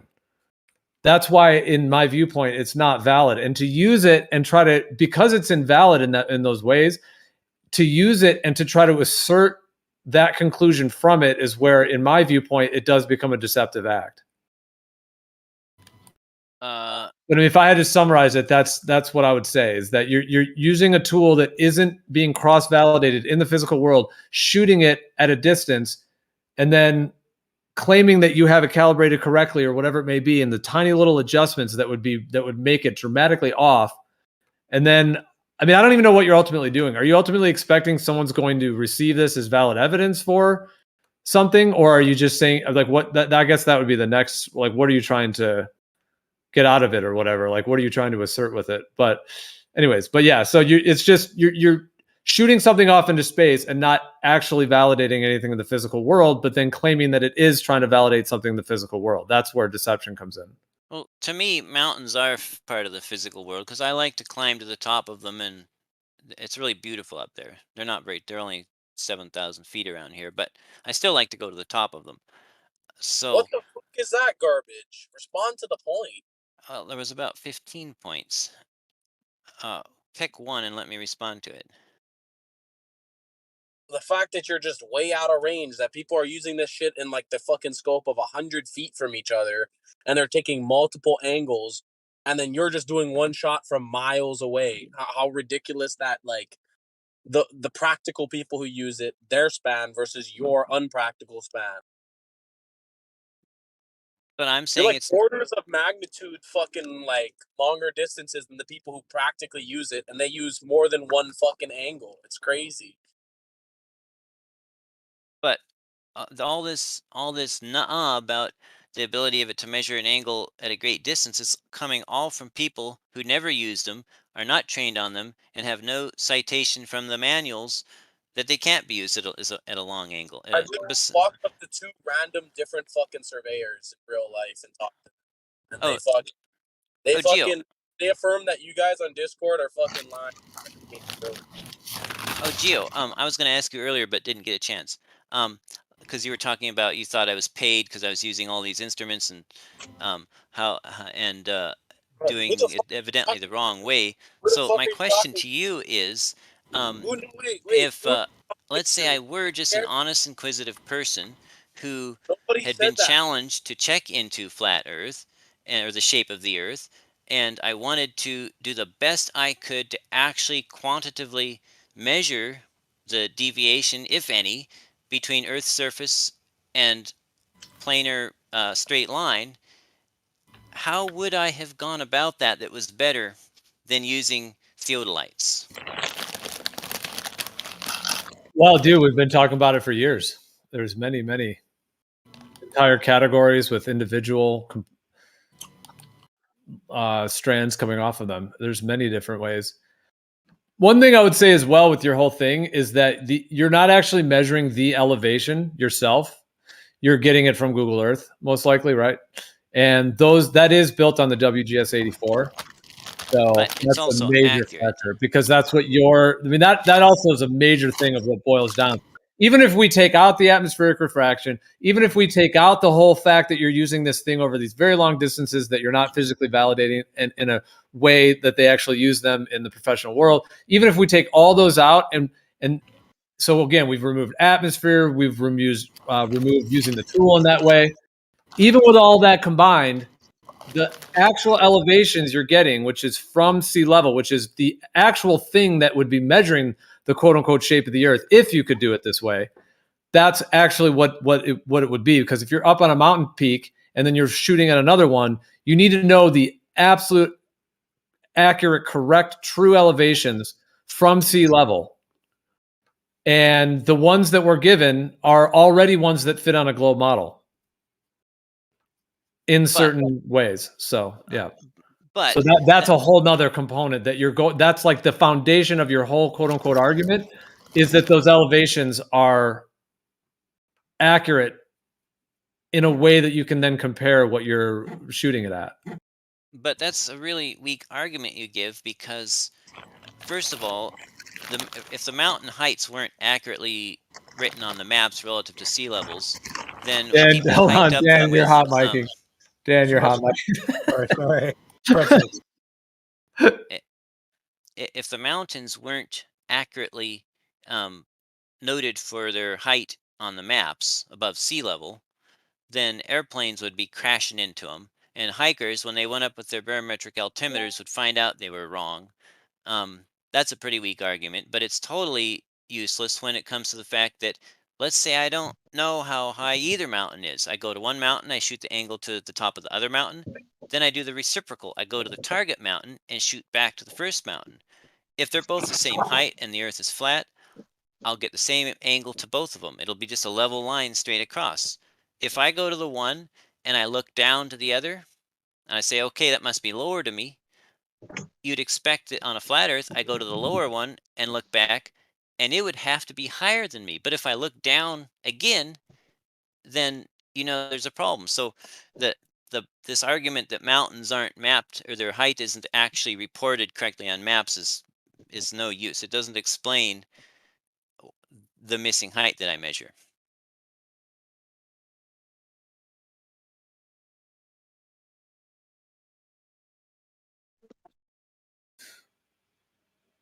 Well, it absolutely would. I mean, the core elevations are what you're basing your whole claim upon.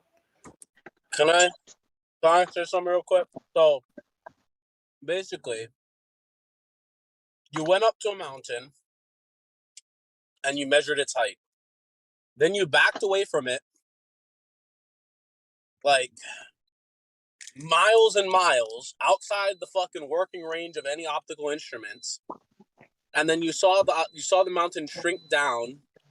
And instead of assuming that it was the light going through the air causing this effect, you assume that it was the warping of the ground due to fucking gravity into a ball. That's fucking ridiculous. Sure. I'm not sure if I believe it. I'm sure it's legit. Wow.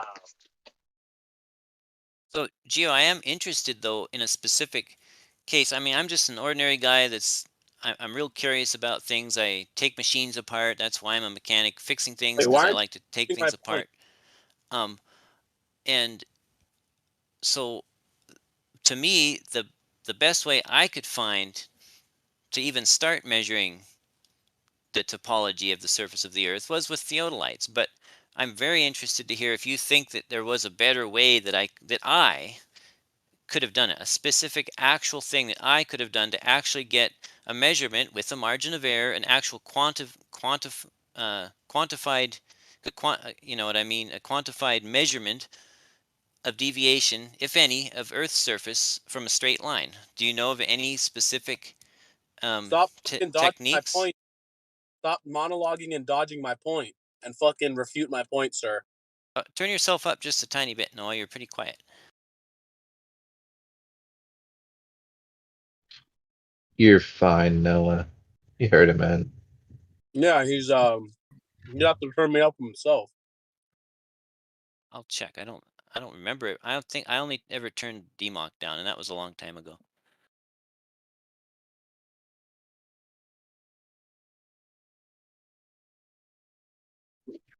No, yeah, I mean, no, he's basically going up to a mountaintop and then shooting a theodolite to another mountain peak, and then claiming that there's drop there. That's what he's claiming.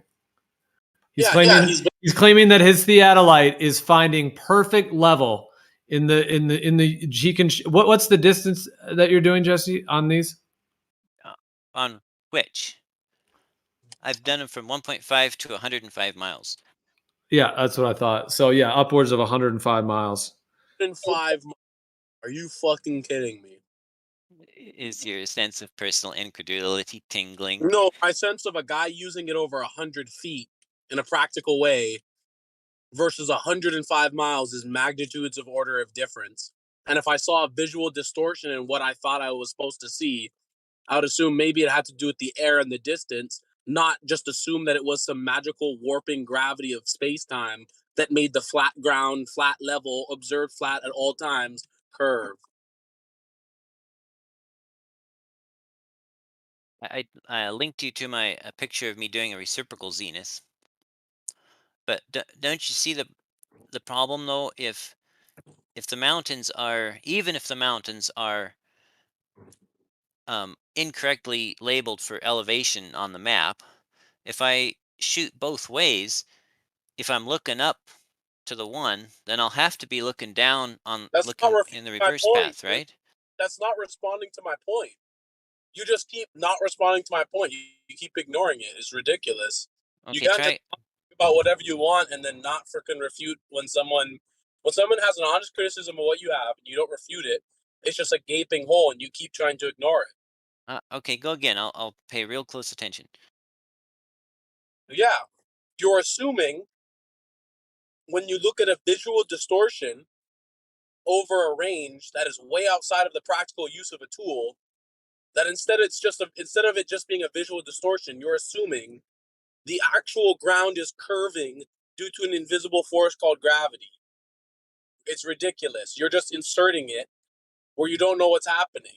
And instead of saying maybe it's a visual fucking distortion, you're saying no, I know it's definitely just the ground curving. It's definitely that. It's a complete assumption.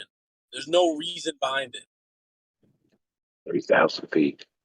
Well, I mean, if I know of no known law of physics which would cause 3,200 missing feet, then there is no missing feet. But don't you also believe that the horizon moves around dramatically on a globe Earth to reveal an extended planar surface? Like, for example, this Canigou right here, this is the world record, Guinness Book of World Record Canigou. And there should be a 3-mile bulge of water between those mountain peaks and this viewing position. So just think of the contradiction of what you're claiming. You're trying to say you're going up on a mountaintop, looking at another mountaintop, and you have a perfect level. Like God has just given you this absolute perfect level at 100 miles, these incredibly long distances that you somehow have such accuracy that you can pinpoint the shape of the earth by shooting it at another mountain. Meanwhile, in that one I just showed you there would be so much curvature that it would not even be visible.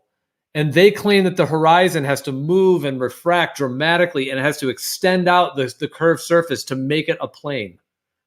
So in the same way, and they even say that with like what people refer to as the black swan, like those oil rigs as well. Like, you know, that you guys will claim that the horizon is moving that much due to refraction. So if the horizon moves that much due to refraction, how are you then also trying to claim that you're going up on a mountaintop and you're getting this precise exact measurement with no refractive effects? Well, I'm definitely getting refractive effects. That's where the plus or minus 100 feet comes from. However, if the refractive effects that cause wildly varying horizon distances or heights when viewed near the surface water are caused by strong temperature gradients, and those strong temperature gradients don't exist when you're high up in the mountains for your line of sight, then it makes sense that your variation would be much less when your line of sight is high above the water, right? And I also need to respond to the Those are Canigou. all just assumptions. Those are all just assumptions. And what you think light should do in air over fucking vast distances. Just random assumptions that you're just inserting. That's all you're doing. Has no reason to it. Objection, Your Honor. Instead of assuming something's caused by the image being distorted in such a way, instead of assuming that, you're assuming it's the physical land that's doing that. You haven't measured the physical land doing that. You're just looking at it. Objection, Your Honor. That's You're not my at least either. I didn't. You're measuring fractions of fucking degrees. That's not feet. Stop getting it confused. You didn't measure any missing feet whatsoever. You didn't measure any feet. No feet were measured, only angles. Well, yeah, but that translates, given a distance, that translates to feet in the vertical axis, right? No. Why does it happen? Well, it seems to be a pretty inherent nature of reality. But anyway, that's not a response. That's not a No. response. Sorry, that was not a refutation of what I just said. Just claiming something's a natural part of reality with no actual substance to the refutation is not actually a response; it's a hand wave. You're hand waving my arguments now.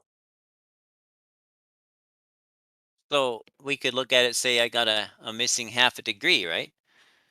Well, how did I get that missing half a degree? If you just want to restrict it to angles. Exactly. That's the question. How did you get that missing half a degree? And then here comes you with the assumption, oh, I got that missing half a degree from the warping of the measured flat ground into a sphere by an invisible force. Do you know how Yeah, ridiculous that that's works. No, that actually works. I mean, what we need here is for you to come up with some kind of idea of how that happens on a it flat works. surface. Some random shit that Yeah. just works. Well, I mean something. So Noah, you keep mentioning this invisible force. Do you not believe in magnetism, even though it's an invisible force? It has to be invisible if you don't see it with your eyes. So does magnetism therefore not exist? It's not on the point. We're talking about your fucking measurement on the fucking theodolite, where you have a missing fucking half a degree from literally 100 miles away, and you're assuming that that's not caused by anything other than the warping of ground into a sphere in the middle of a vacuum. I mean, You threw that assumption in there. do you have a reasonable response for it then? So why it happens? Perspective error. No, it's an unreasonable assumption. It's not justified. Oh, well, what's the reasonable assumption for why it exists? Why that missing I half don't know. degree exists? Randomly asserting it's just the ground warping into a sphere is definitely not it. Okay, what do you think it is? I don't need to think it's anything. I mean, I just need to think. Listen. If you heard me claim something outrageous, like, yeah, I just picked up a car and threw it across the street, you wouldn't need to assume what I did in that time. You just need to know that, wow, that's a bullshit claim. Okay. So you got to look at it from the reverse, though, that it's also a bullshit claim to acknowledge that does exist, but also acknowledge a worldview where that can't exist. That wasn't a response at all. Yeah, you got to be more specific with what you're talking about, dude. And I'm gonna have to reconnect real quick. So Gio, you mentioned Canigou. I actually did the math on that, and on the globe Earth without refraction, the tip of Canigou would be like 3,000 feet below the horizon. If we apply standard refraction, which is part of the globe model, and if we're gonna test the globe model, we've gotta use all of it, not just half of it. I mean, otherwise we're straw manning it. You know, if you take half of any model, you can make it look false. But yeah, but we're talking about reality, not just models. Yeah, as an ingredient, a half a cup of something is a pretty wild guess. So anyway, we're not. Yeah, I mean, just because models have other assumptions baked into them, that we're not. The discussion is not really about a model. It's about what is actually in reality, and the inconsistencies with the base foundational components of what you're working with. So would you concede then that this picture you posted would also work just fine according to the globe model on the globe?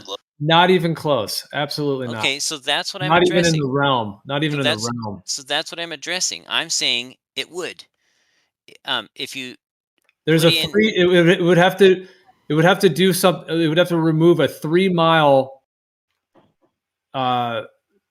Sagittal hump between the mountains and the viewer. 3 miles. wasn't the viewer like 9,800 feet high? All the math was on the one I posted, and I have 2 more of them too that have the math on them as well. Yeah, the horizon in that image is the top of that hump that you're talking about. The amount of hidden should be 16,471.63 feet. So it's 3.12 miles. Yeah, I don't think that's correct. That sounds like the full hidden height. So now how tall is Canigou, or how tall is the mountain being seen? There you go. If you take into consideration the height of the observer and the elevation of the mountains being seen and standard refraction, that image works perfectly fine on a spherical Earth. Right. Not even close. Not even in the realm. The horizon point is at okay. It's 273 miles away, and the horizon should be at 117 miles. So in less than half of it, there should already be a horizon. The actual bulge itself is 2.39 miles, 12,611 feet. The hidden is 3.12 miles, 16,471 feet. Okay. And yeah, of course, the altitudes are all taken into account.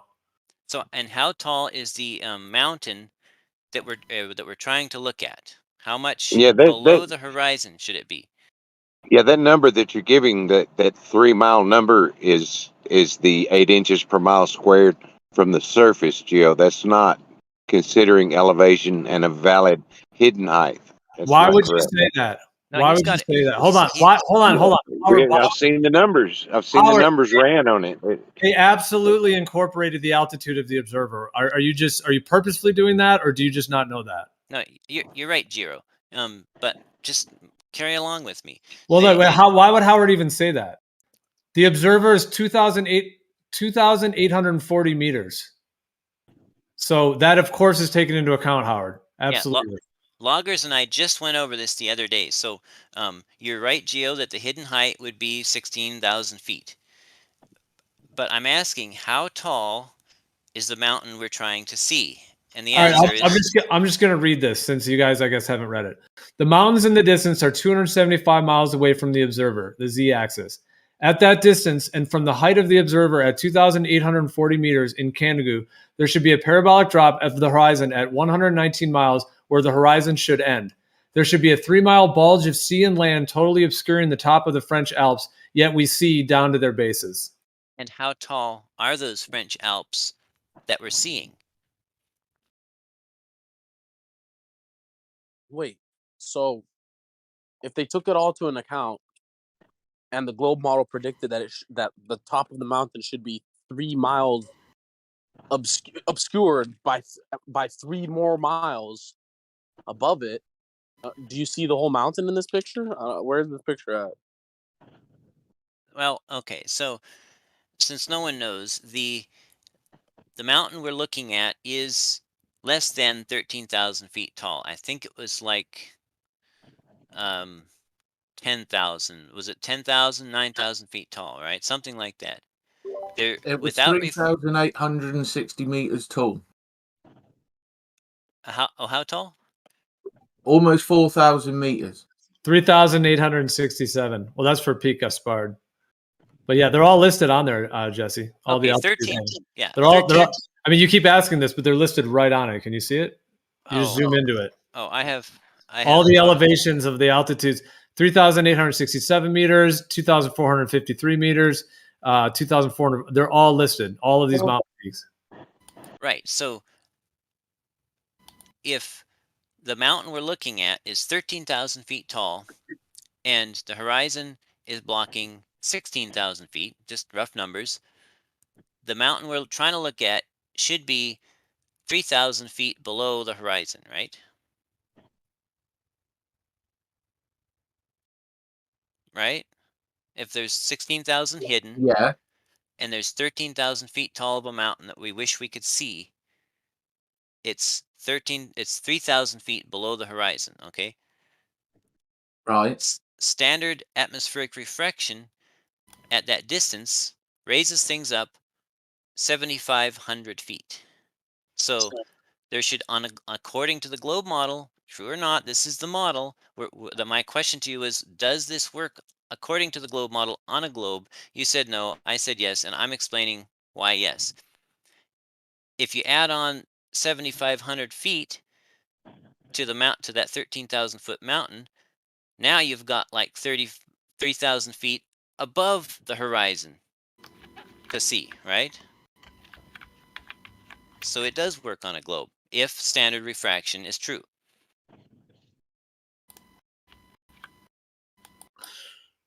Yeah, I just find that uninteresting to just basically add a radius value and make an assumption. Like that's not helping in focusing in on what reality is.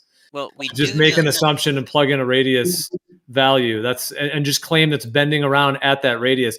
Because someone else could just have another model where the radius is 8,000 miles, and then they just add a refraction of an 8,000 mile radius, and then just explain away this actual planar observation clearly, and somehow explain it away about how it's actually bending and warping. But this special refraction that they just added in just canceled out the globe and made the globe attempting to be explainable on an actual planar surface. Can I say something real quick? Go for it. Earth is Life just posted something. A GIF. Is anybody paying attention to that in the chat? There's a coin one? Yeah. Cool. Like, what do you think about that?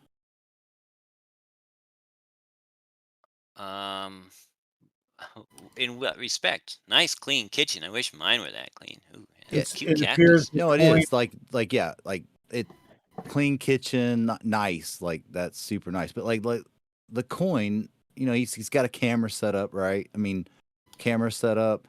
He's got it what appears lining up with that edge of that countertop. Now he's taking a coin away from it. So what would you say he's trying to depict? Yeah, hold on. We were talking about something. We'll get to that in a minute. I think this is poignant to the. I'm trying to get to somewhere. Well, why don't you get there, Buster? Is this analogous to what you guys are talking about?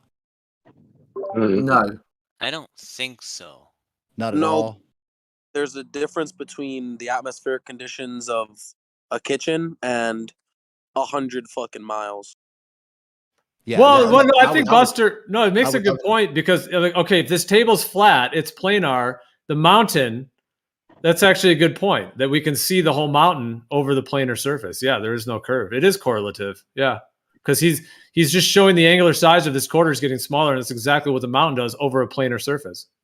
There's a second one. He's below the horizon. It looks like, or below the table. I mean, All I'm saying is like, yeah, just like stop and think about how vision works. Like, as he goes away from that, it gets smaller. Now, what he's doing is on a small, super small scale compared to 273 miles. Yep. But things get smaller in the distance. That is perspective. Yeah, but what Bebop's showing in that illustration is that obstruction doesn't occur over a flat surface like but the that's other guy showed that that's one. okay. But, I agree with well, you. But that is a small distance.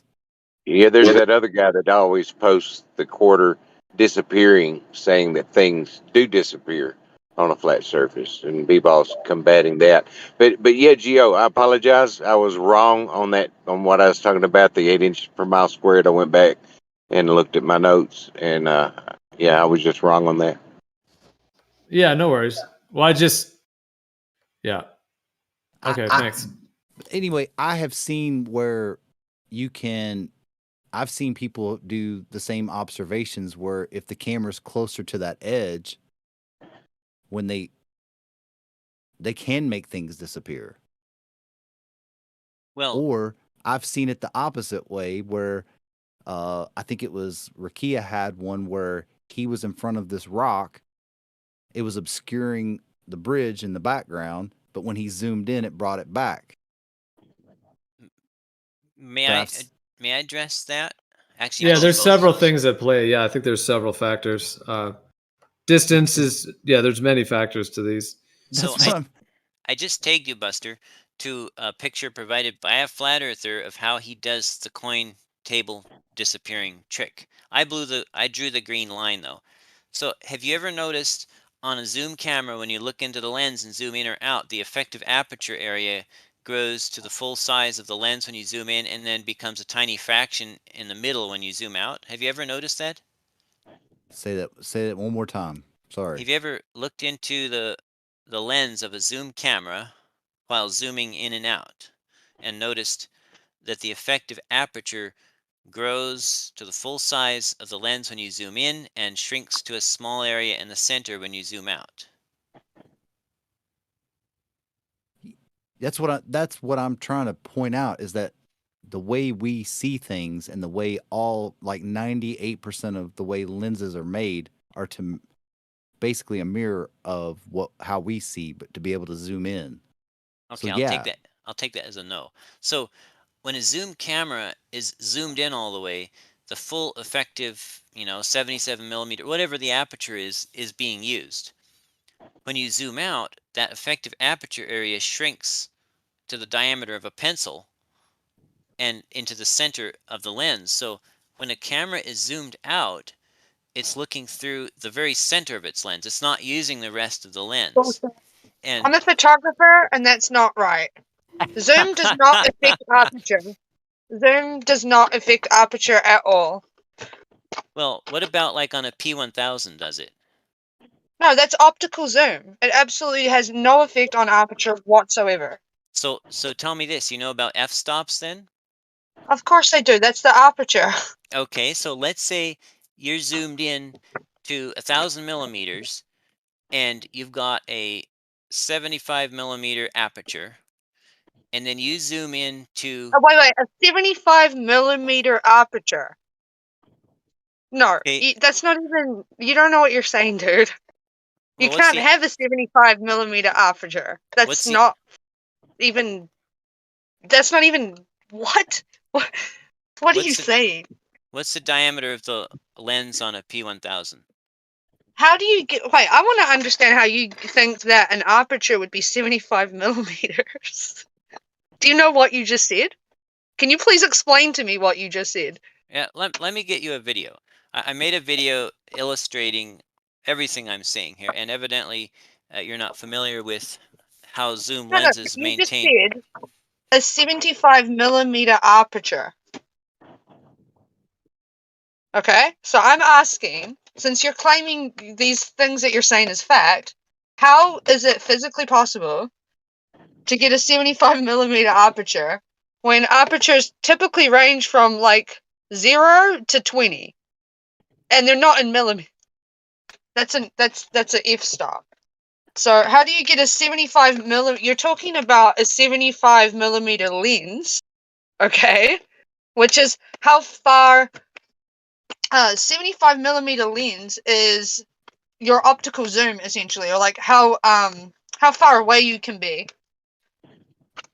So that lens though isn't even a very good. It's not a very good indicator, to be fair, for science, because there's distortions with the optical zoom on that. So what would you call the effective diameter of the lens, the full area of the lens that's gathering light when you take a picture? That's the aperture, and that should be if you are wide open around 2, 3. I'd say that lens, 75 millimeter lens, I'd say that would go to around 3.5 f-stop. That's the That would be f-stop. my guess. So what is Yeah, the that's the diameter in aperture. millimeters of the lens referred to? Okay, see, that's the thing. You literally come in here and you're telling all these guys shit that you don't even know. I'm literally saying that is the aperture.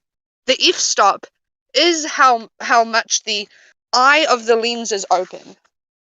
How wide the pupil is for the sake of everybody listening. Okay, It's so how much you've opened up the eye of the so camera. are you going to answer the question though? A P1000 takes a 77 millimeter filter, okay? The effective area of the lens is about 70 millimeters, Filter? okay? What do So you you're call that? putting. Wait, so you're putting what do you? It's 75 millimeter filter. So you're putting like a Polaroid over it or something?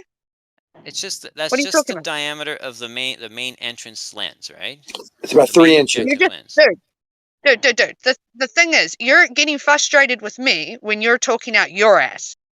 Okay? He's not So talking about that. Miss, we have 75 millimeter lenses, 3 inch diameter lenses. That's what he's talking about.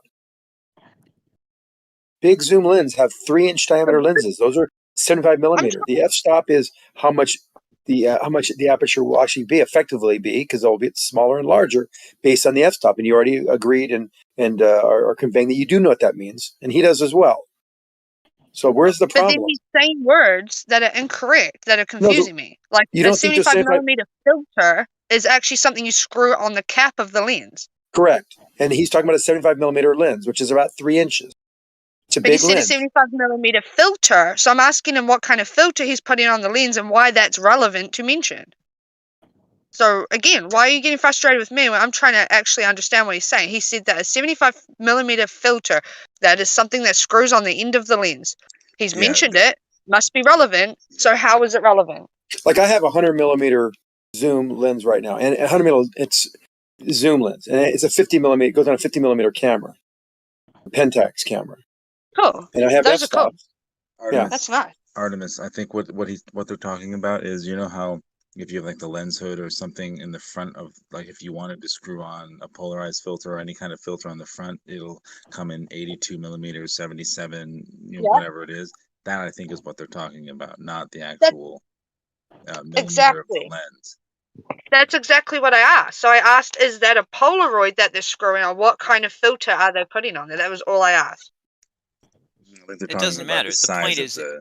it just the gives Then an size. why was it indication brought up? of the lens size. Oh, okay. Okay. I was just wondering why it was brought up because I'm like, wait, I don't understand how that's relevant. Okay. Here, Well, the lens size is probably like 55 millimeters for the aperture. So you got a They're 75 actually- mil and you've got, it's a P what, 1000 you said? Yeah. Okay. Well, obviously that's got a huge amount of optical zoom on it. What is it, like 200 times? I can't remember, but it's huge. Like 125. There, And what are you doing with it? What are you zooming it into? Listen, I tagged you with a video I made. It's 11 minutes long, and it explains everything, and with visual demonstrations of a real Canon camera, and then you'll know what I'm talking about. And then you'll see. Actually, everyone should watch it that's interested in this. I posted it at 52 past the hour. It's called Zoom Lens Effective Area: Seeing Around Small Obstructions. And the fact is, on a zoom lens of these types, when you zoom out, the lens maintains f-stop, right? And in order to do that, it tries to maintain f-stop. In order to do that, the effective area of light gathering of the lens shrinks to a smaller and smaller point in the middle of the lens. When the middle of the lens is below the table edge and you zoom out, the effective area of the lens is entirely below the table edge, so the coin is obstructed. But when you zoom in, the lens becomes effective over the whole area, and part of the lens on the edge is above the edge of the table, and that part of the lens sees over the edge of the table and sees the coin. That's how this zooming in allows you to see around an edge. Oh, you're doing this? Okay, I know what Would this you're happen doing. with if you didn't use a variable loop? You're doing this in automatic modes. You're either doing it in shutter mode, aperture mode, or some other automatic mode. No, he's If in you did manual. this in manual, He's using a variable zoom from 4 million. because the aperture is automatically adjusting. No, Right, That's what's happening. It's a variable zoom. It's a variable zoom lens. You can't keep it at a solid f-stop like a 2.8, or if you got a more expensive lens where you can just keep the f-stop at 2.8 the entire time, no matter how much you zoomed in. Would this still happen? Does it have? Yeah. Does it have manual? Just watch the video. I'm using a manual zoom only. Manual has nothing to do with it. If it's a 55 to variable zoom 250 lens, millimeter lens. if it's a variable But zoom, I'm just asking you though. I am watching it right now, but I'm asking you. Cool, Did you try it in manual? Full manual. Yeah, the camera wasn't even turned on. I was just turning the mechanical zoom. This camera there's only nothing- has manual zoom. doesn't have anything to do with manual. Or exactly. But the zoom itself, the It's lens. a DSLR. Yeah, no, the lens itself is a variable zoom lens.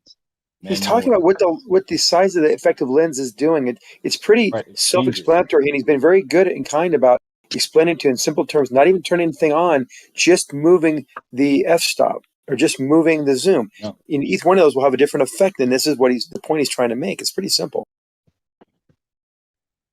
Don't make it more complicated, Fuzzy, than it is. No, I'm not trying to make it complicated. I'm asking if you didn't use a variable zoom. If you're at 1.4 and it goes up to whatever, some higher number, No. Where is the largest diameter lens, effective lens? Where would that point be? Will it be 1.4 or a higher number? It's not that it. As you go can higher, what go, happens? It gets smaller, right? It's not that So it that's what he's saying. can go. He's Are saying. You, is Okay, my you're not microphone listening. working? Is my microphone working? No, I was asking. You are faint. I'm addressing the point. Xanax hounding, interrupting the thing he does. I'm literally trying to address what he's asking. Your mic is a little quiet too, though. Okay, but when I'm talking about variable zoom, it doesn't matter that the zoom can go higher or lower.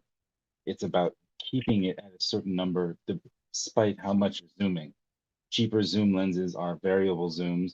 More expensive zooms can continually stay at 2.8, let's say, usually. That's what I'm asking. Would this same problem happen? Because it doesn't matter if as soon as you zoom to a certain point in the lens, it automatically will change the f-stop because at a certain point it's variable. Does that make sense? Yeah, I understand that, but I think he was saying that he was doing it in manual mode. It doesn't matter. Manual mode does not. You can do it manual. Absolutely matter. At a certain point, the mechanics of the lens. At a certain point, sometimes if you hit, let's say, 35 millimeters. Once you zoom to where 35 or 50, it automatically switches from f4 to 5.6 or above, depending on what. If I have my zoom lens right here in my hand, when I turn it to 1.4, or actually it's 2.4, it doesn't change when I change the zoom. It stays at that same aperture size. You have a 2.4 lens zoom. It's a zoom lens, but it doesn't. It's not that light sensitive like my 50 millimeter lens has got a 1.4 setting. This one only has a 2.4 setting. Pardon me? Is it a 2.8 or a 2.4? You said 2.4. I think I said 2.4. I had it in my hand a little while ago. I just put it back. Wasn't this just a sidetrack of an original topic? Kind of, but he was making a point that the coin up. Yeah, the coin thing, and that makes sense. Yeah, the coin thing with Kanagu. Yeah, that's where we were at. It was just for me. It was just a point to point out that like how you see and how all of the lenses that we use just mirror your vision, and how like perspective is what it. I've seen like what B-Ball posted. I've seen that done. Hundreds of times, and then it goes from that to the, like you're talking about the 270-mile Kanagu photo. But that's just like, that's perspective. Does anybody know of another way to see besides perspective?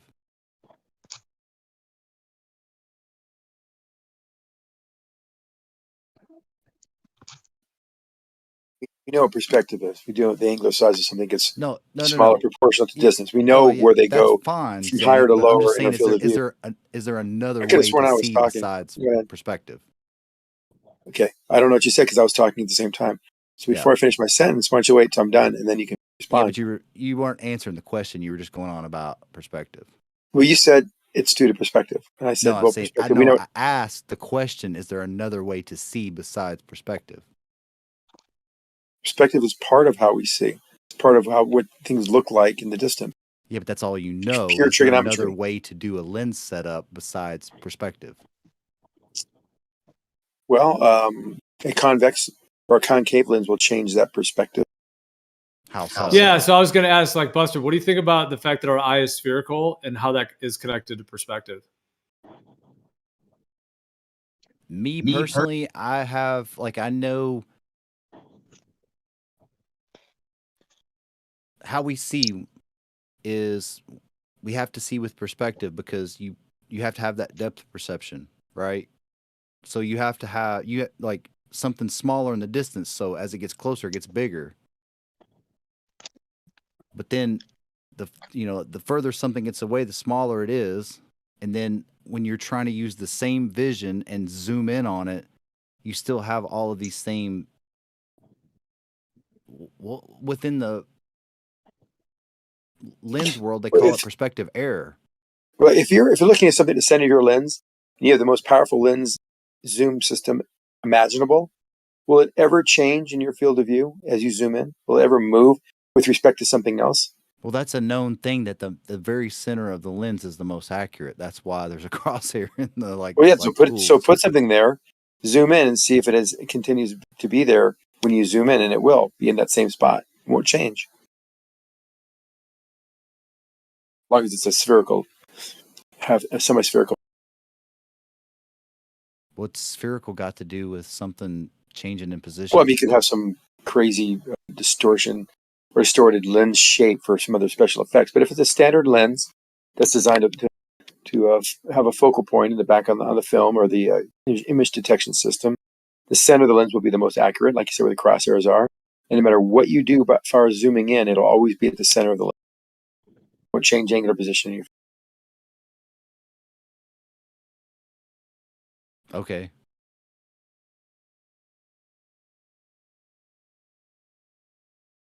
Didn't really answer my question, but nice, like going on about that.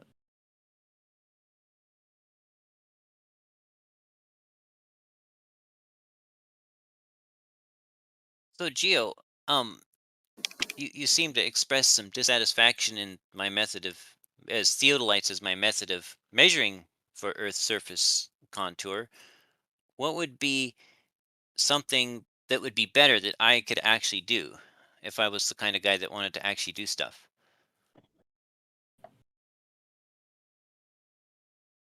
Well, depends on how much funding you got. Right, not a whole lot. If I could speak, I would say you could sight to a plumb line and ever show it diverging. Which way would you expect to see it diverge?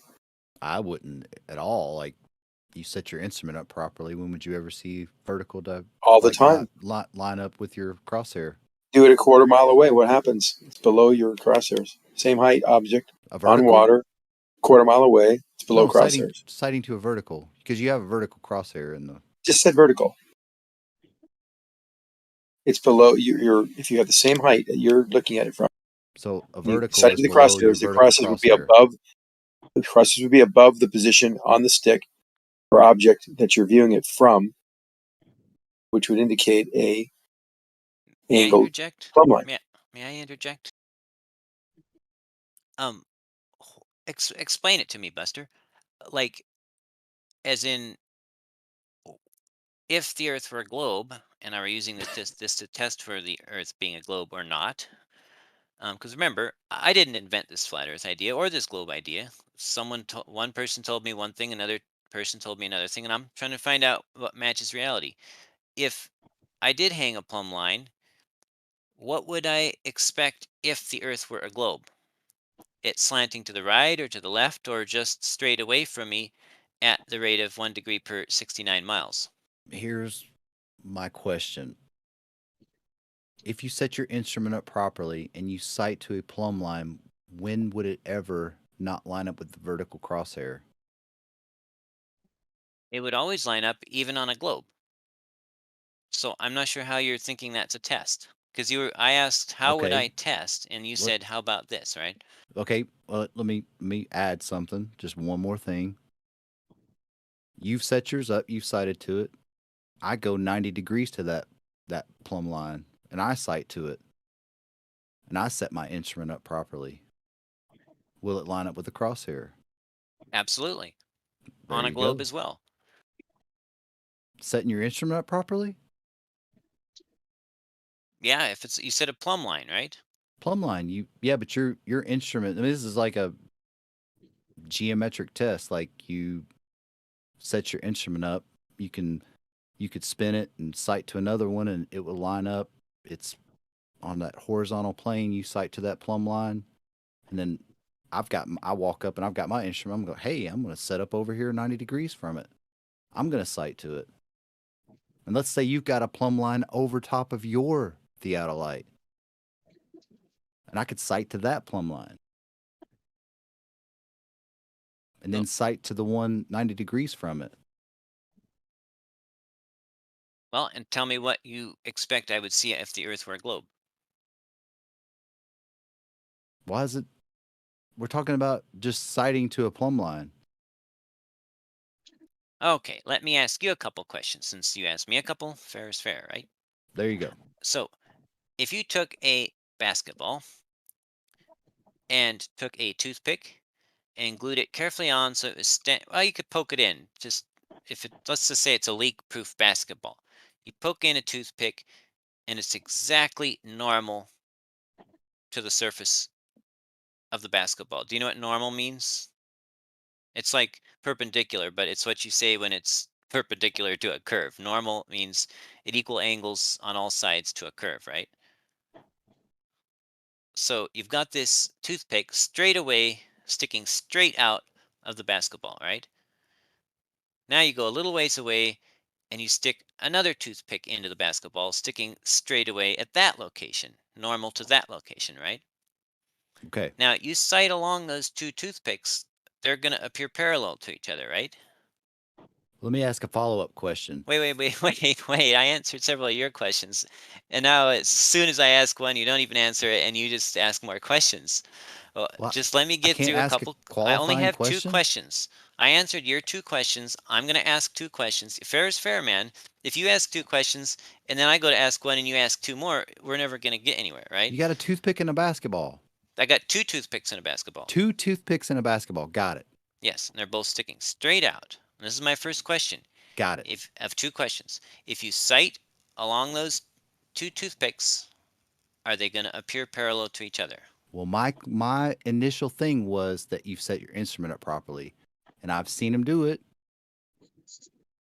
You could hang a plumb bob and set your instrument up. Now, Okay. Who else wants to answer the question? If I got wait. two toothpicks, pick me, what pick if you me. hang a what if you hang a plumb bob over the toothpick? It's a basketball. It's a basketball and a toothpick. Buster, are and a you plumb really bob trying to do this, over the Buster? toothpick. Just answer the question, please. It's annoying. To do These with It's the not fuck- annoying. It's a These valid aren't real question. things. This is like if you're on a ball, it's one way. If you're flat, it's Well, yeah, another because we're trying to figure out what you would see, what you expect to see. That's what he's very clear about. He's saying, Yeah, but I've basketball, forget about the specifically globe. said you set your instrument up properly We and you hung a think- plumb bob over it. We Now think he's got both plumb toothpicks points and a are plumb. basketball. No plumb bobs involved. Well, I'm using toothpicks because obviously, in order to understand this on a small scale, the vector of down is not going to be towards the center of the basketball. You But just if we can say for the interject a sake of huge discussion assumption.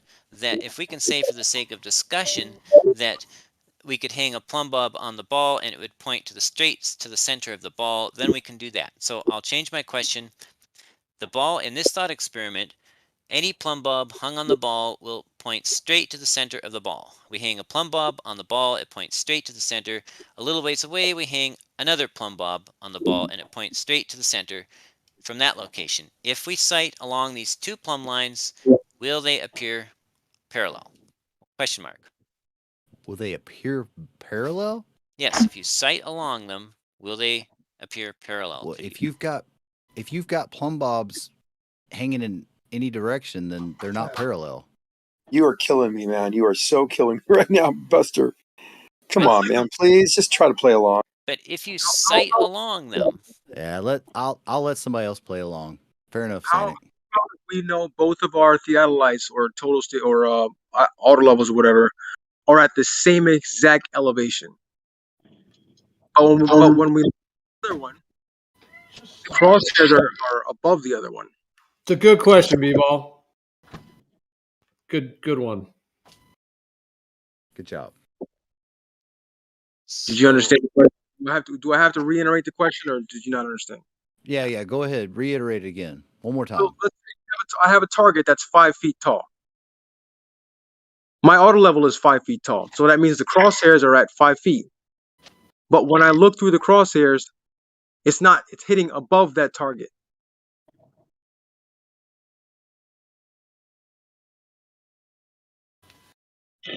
Yes, that means it I don't is know what lower, and it also is angled away slightly. I would say you didn't set it up properly. Like, let me ask Jesse this question: do your auto levels have a divot in the top of your theodolite? dude, I don't know what to say. You keep asking questions. Then when it's my turn to ask questions, you refuse to answer them, and you say you're done. And then You're you ask more asking a questions. total theoretical if this, like if I stick a toothpick in a basketball, And I'm talking about setting an instrument up properly, and you're talking about sticking toothpicks in a basketball. I think we know how to set up the instruments properly. Let's get past that. No, my question is still the same.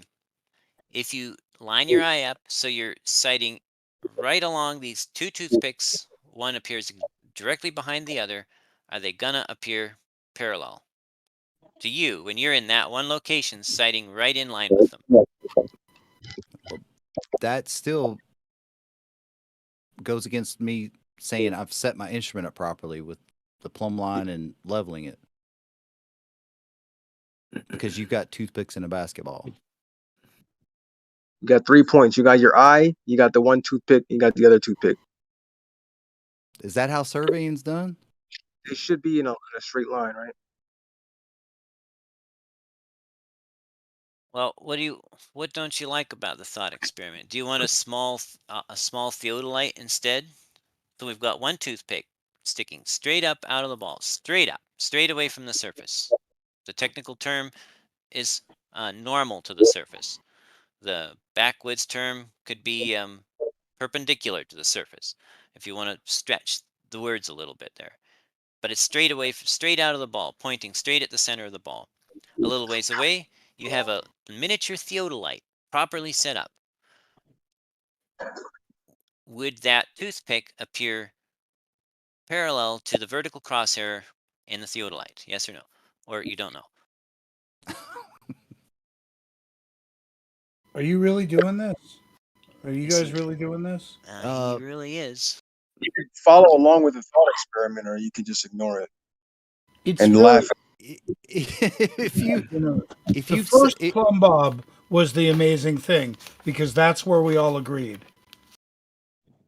That's where we all agreed that we can make a vertical line and agree on down at that point, and vertical we can agree on everything right there. But do you see? It's not really being very, very honest here. He basically said, "I have a theodolite, and I go look away some distance away from it and look at it, and then how it looks it might be aligned, like Jesse said." And then he says, "Then I look, and I go a 90 degrees opposition direction away from that original plumb line," and he's asking kind of like a baiting question. Now, what do I see? And Jesse said clearly he still sees it in the. They all look parallel. And Buster's not really accepting why. No, but here's the problem, though. Like most of the I've seen, me personally, I've only seen 3 theodolites in person, like up close. All 3 of them had this divot in the top of it. Now, one guy was on the surface and didn't have to use it because he was on the surface. The other 2 guys that had it, they used that divot in the top of the theodolite when they hung the plumb bob. They would that little point on the end of the plumb bob, they lined up with that divot so that when they spun the instrument, it stayed in that horizontal azimuth perpendicular to that plumb. Now, right, sight to another plumb. Correct. They all will be looking parallel, even though it will be. Go ahead, Jeff. You want to take it, Jesse? You know why they used the plumb bob over that? Ooh, I know. Because it's perpendicular. No, they used it to align the XY, the horizontal alignment of the instrument, to put it in the correct spot directly below the top of the plumb bob line. It had nothing to do with making the instrument level or plumb or perpendicular or anything. They still level it because it's got to spin in that horizontal azimuth. Yeah, but it's got a bubble on the side. That's kind of how you level it. Yeah, exactly. But it's going to line up, so that's like a double check. So you got your plumb and it hangs in that divot, and when all of it lines up, it's perpendicular.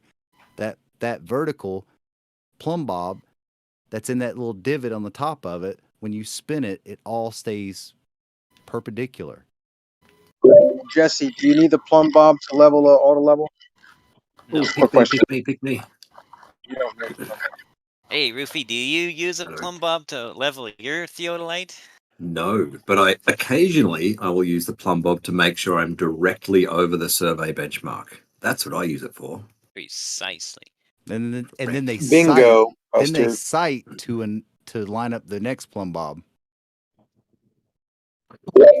But I think Buster wanted to know why he thinks. I think he thinks that the 90 degrees opposition path to that same plumb bob, or that path of the plumb bob hanging down, is going to be angled if it's sighting too high and is angled away from the first observation point. Is that what you're asking about, Buster?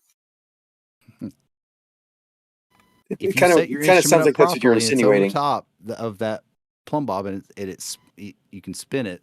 It's level. Let's say. It's Let me it's in the steel man horizontal your plane. argument. Hang on, and then they cite they've got that straight line sight line to another plumb bob, and they can line up that next plumb bob within the vertical crosshair to keep a straight vertical plane.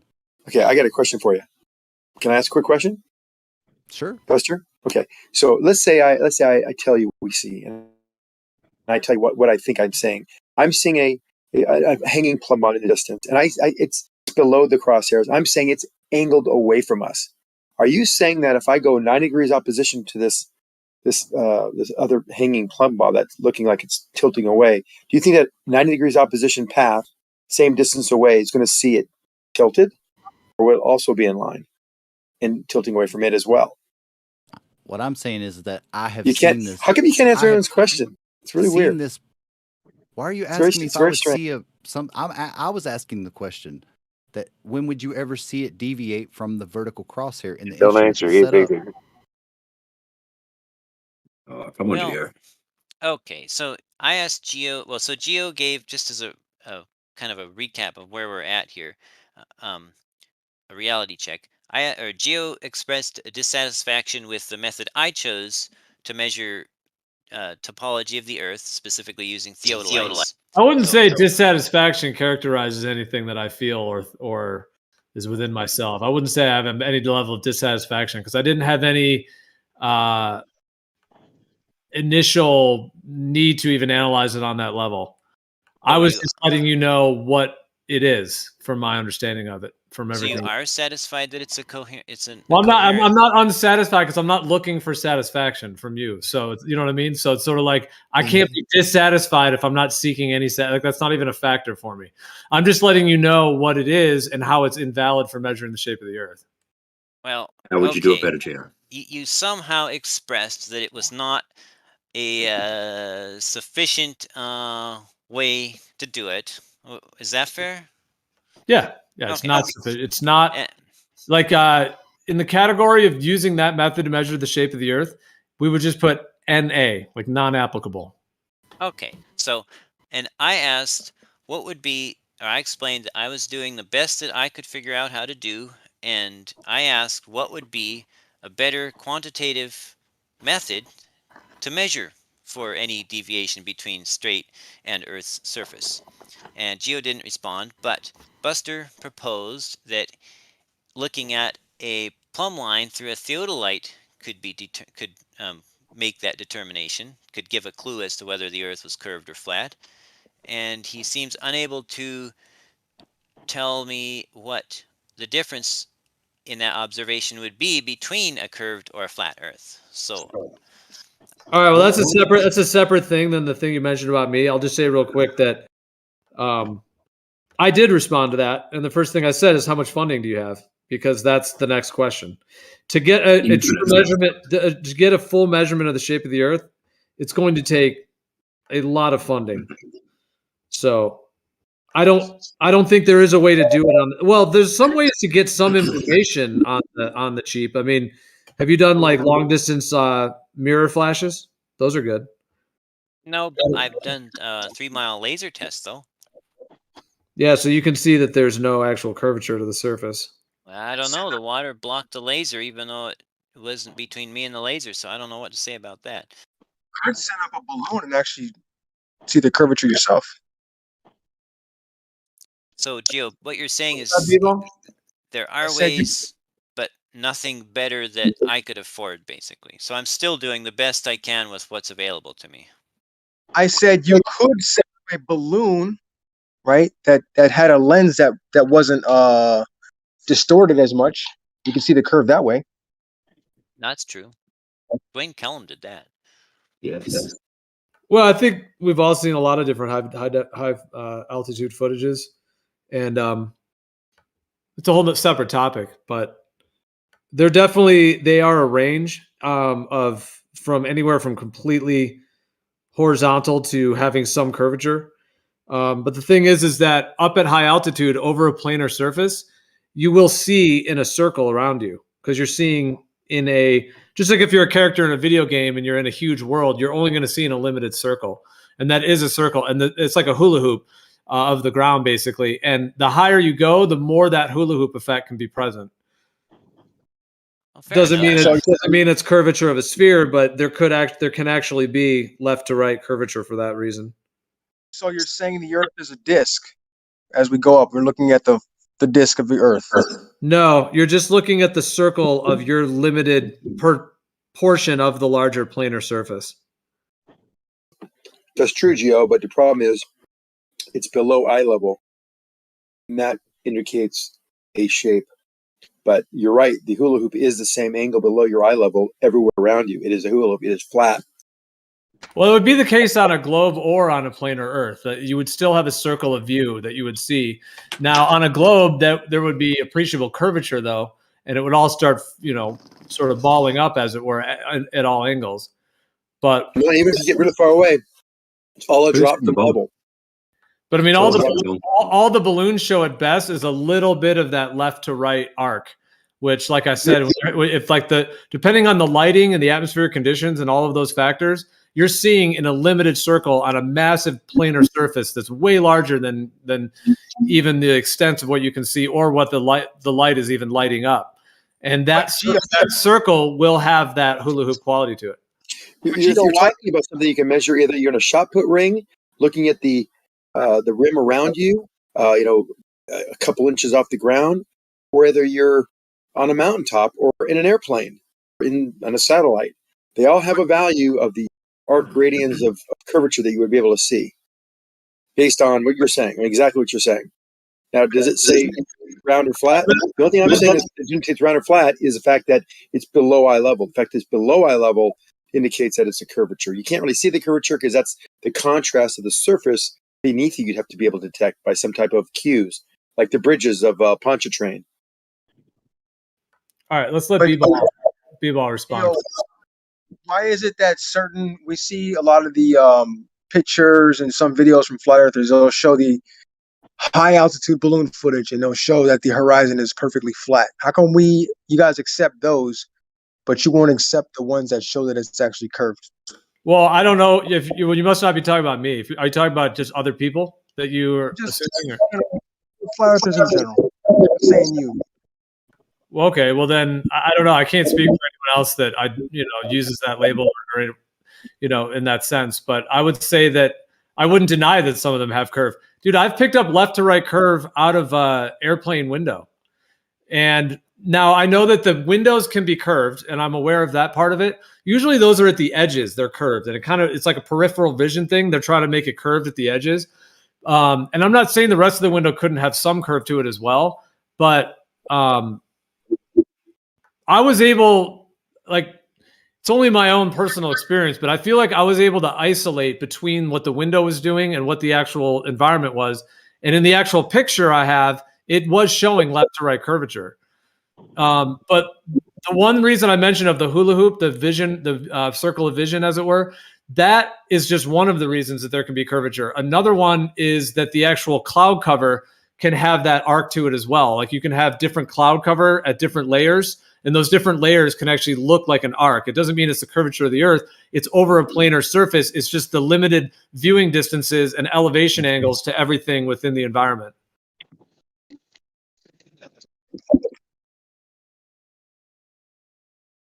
So those are two main reasons why there can. And then the last one would be plane windows. So airplane windows can curve it. The hula hoop, seeing in a circle can, depending on the lighting and the conditions. And then also the distances due to the cloud cover and the rain, different atmospheric weather patterns that are happening. Those are all three reasons why it can look arced. Now, the ones that are really high altitude, though, obviously you're not going to have as much of that weather pattern component. And those seem to be kind of a mixed bag. Like a lot of them do show very level horizon, but I would agree that other ones do seem to have a bit of an arc to them. But most of the ones I see flat earthers use are the ones that are where it only shows the it shows like the horizon going straight through the center of the lens when they're using like a wide angle lens. Can you see I think that's. Go ahead. Yeah. No, sorry. If you were, yeah, the wide angle lens. You mean the one that makes it like it goes concave and convex? You mean? Yes. Yeah, and then they're just like cherry picking out when it's dead flat. Right. Yeah, that's kind of not really the most legit way to represent that. Yeah, but I mean, they might be trying to say that that's where the lens is equaling out, perhaps. Right. But okay, I'm gonna post this thing. This just shows like it's a little drawing, but you see how that it's like a hyperbolic geometry. See how you have like a planar cube, but then see how like the horizon, as it were, in this little thing shows that curves like that. That can be like that hula hoop effect over a planar surface. It's how a planar surface extends at the longer distances due to your local planar region. But does your vision do the verticals diverge like that in vision? At distance, they can, is my understanding of it. Yeah. I always thought that the perspective, like the vertical, stayed vertical, like parallel. It does. I mean, see how that cube is within it? All of those verticals and horizontals are all consistent throughout. Yeah, but I don't think that cube that they drew on that sphere is consistent with the curve that's depicting.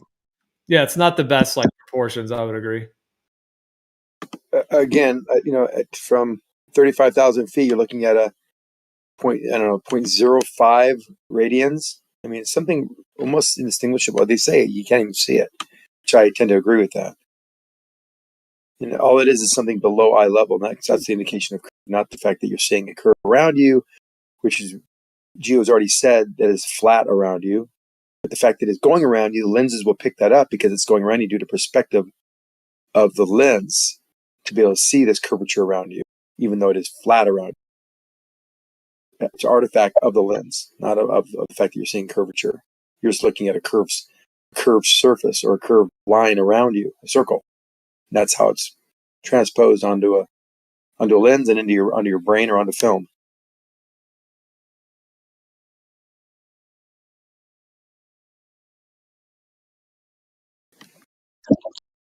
Yeah, but I mean, so B-ball, so are we in agreement in the sense that some of them do actually have an arc to them? The question is, what's actually causing that? Well, yeah, they definitely some of them have an arc. But I think when you use the proper lens, not a wide angle lens, you're going to see what's actually curved. If it's curved or not. If it's not curved, then it would stay flat throughout the lens. That's what I think.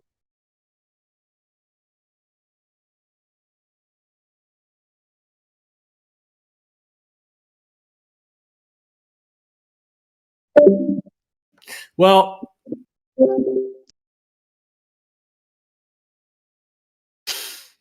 okay, and I hear you on that. And then what about, first of all, that it isn't consistent with what the curvature of Earth should be? What about that? How would you address that? We have to actually test it. And if we're going to make a claim that it's not consistent, we'd have to test it.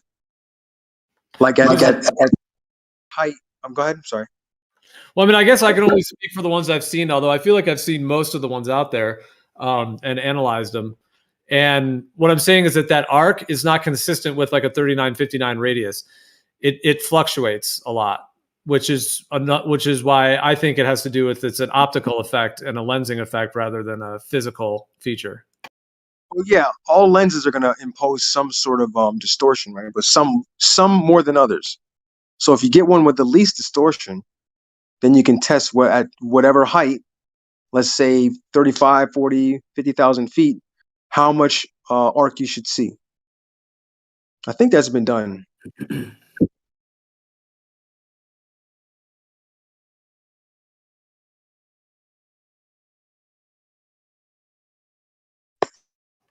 I think Mr. Sensible did something like that where he tested on how much arc he saw in his observation, and it was pretty spot on.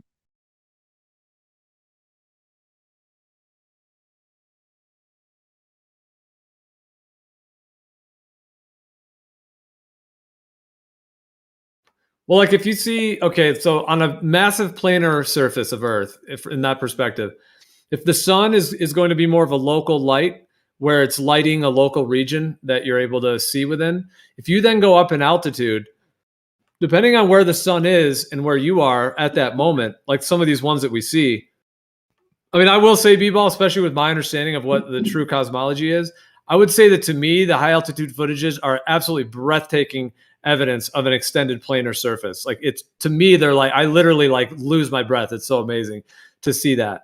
So I'm just saying, to me, like the geometry of it, the perspective components of it, and what we're actually looking at. But even with that being said, like if the sun is lighting you in a local region, there's always going to be a circle at which you're able to view, and that can have curvature. And it can also fluctuate, like you said, with lenses and refraction components as well.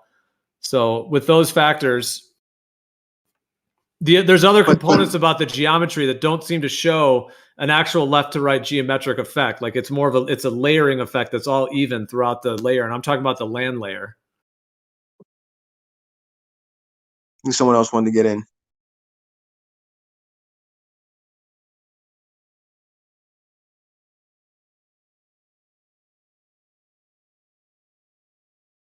Nope. But anyway, I think that if you're gonna say it's like a circle of light or a circle of sight or whatever, then that circle of light is not really that big. If you ever look at some of that footage, it doesn't really light up a big area because at certain heights you don't see that much of the Earth. So if the sun is only lighting up that small portion of the Earth, that's not consistent with the amount of sunlight that's hitting the Earth at one time.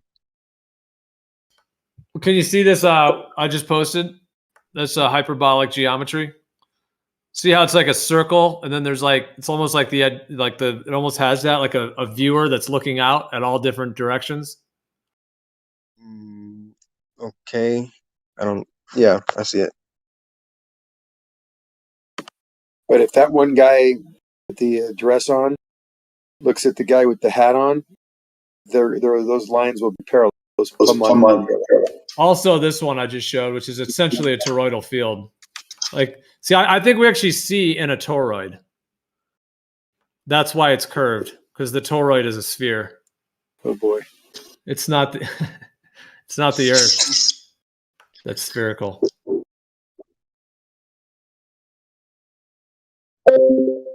And that spherical field that we see within has the refractive effects as well, which can cause like warping up or down. When you get down to like the dielectric inertial plane part of a toroid, it has like that deviation from the plane up and down. It's like spheres within spheres, all at the different components of it, like from the ground level up.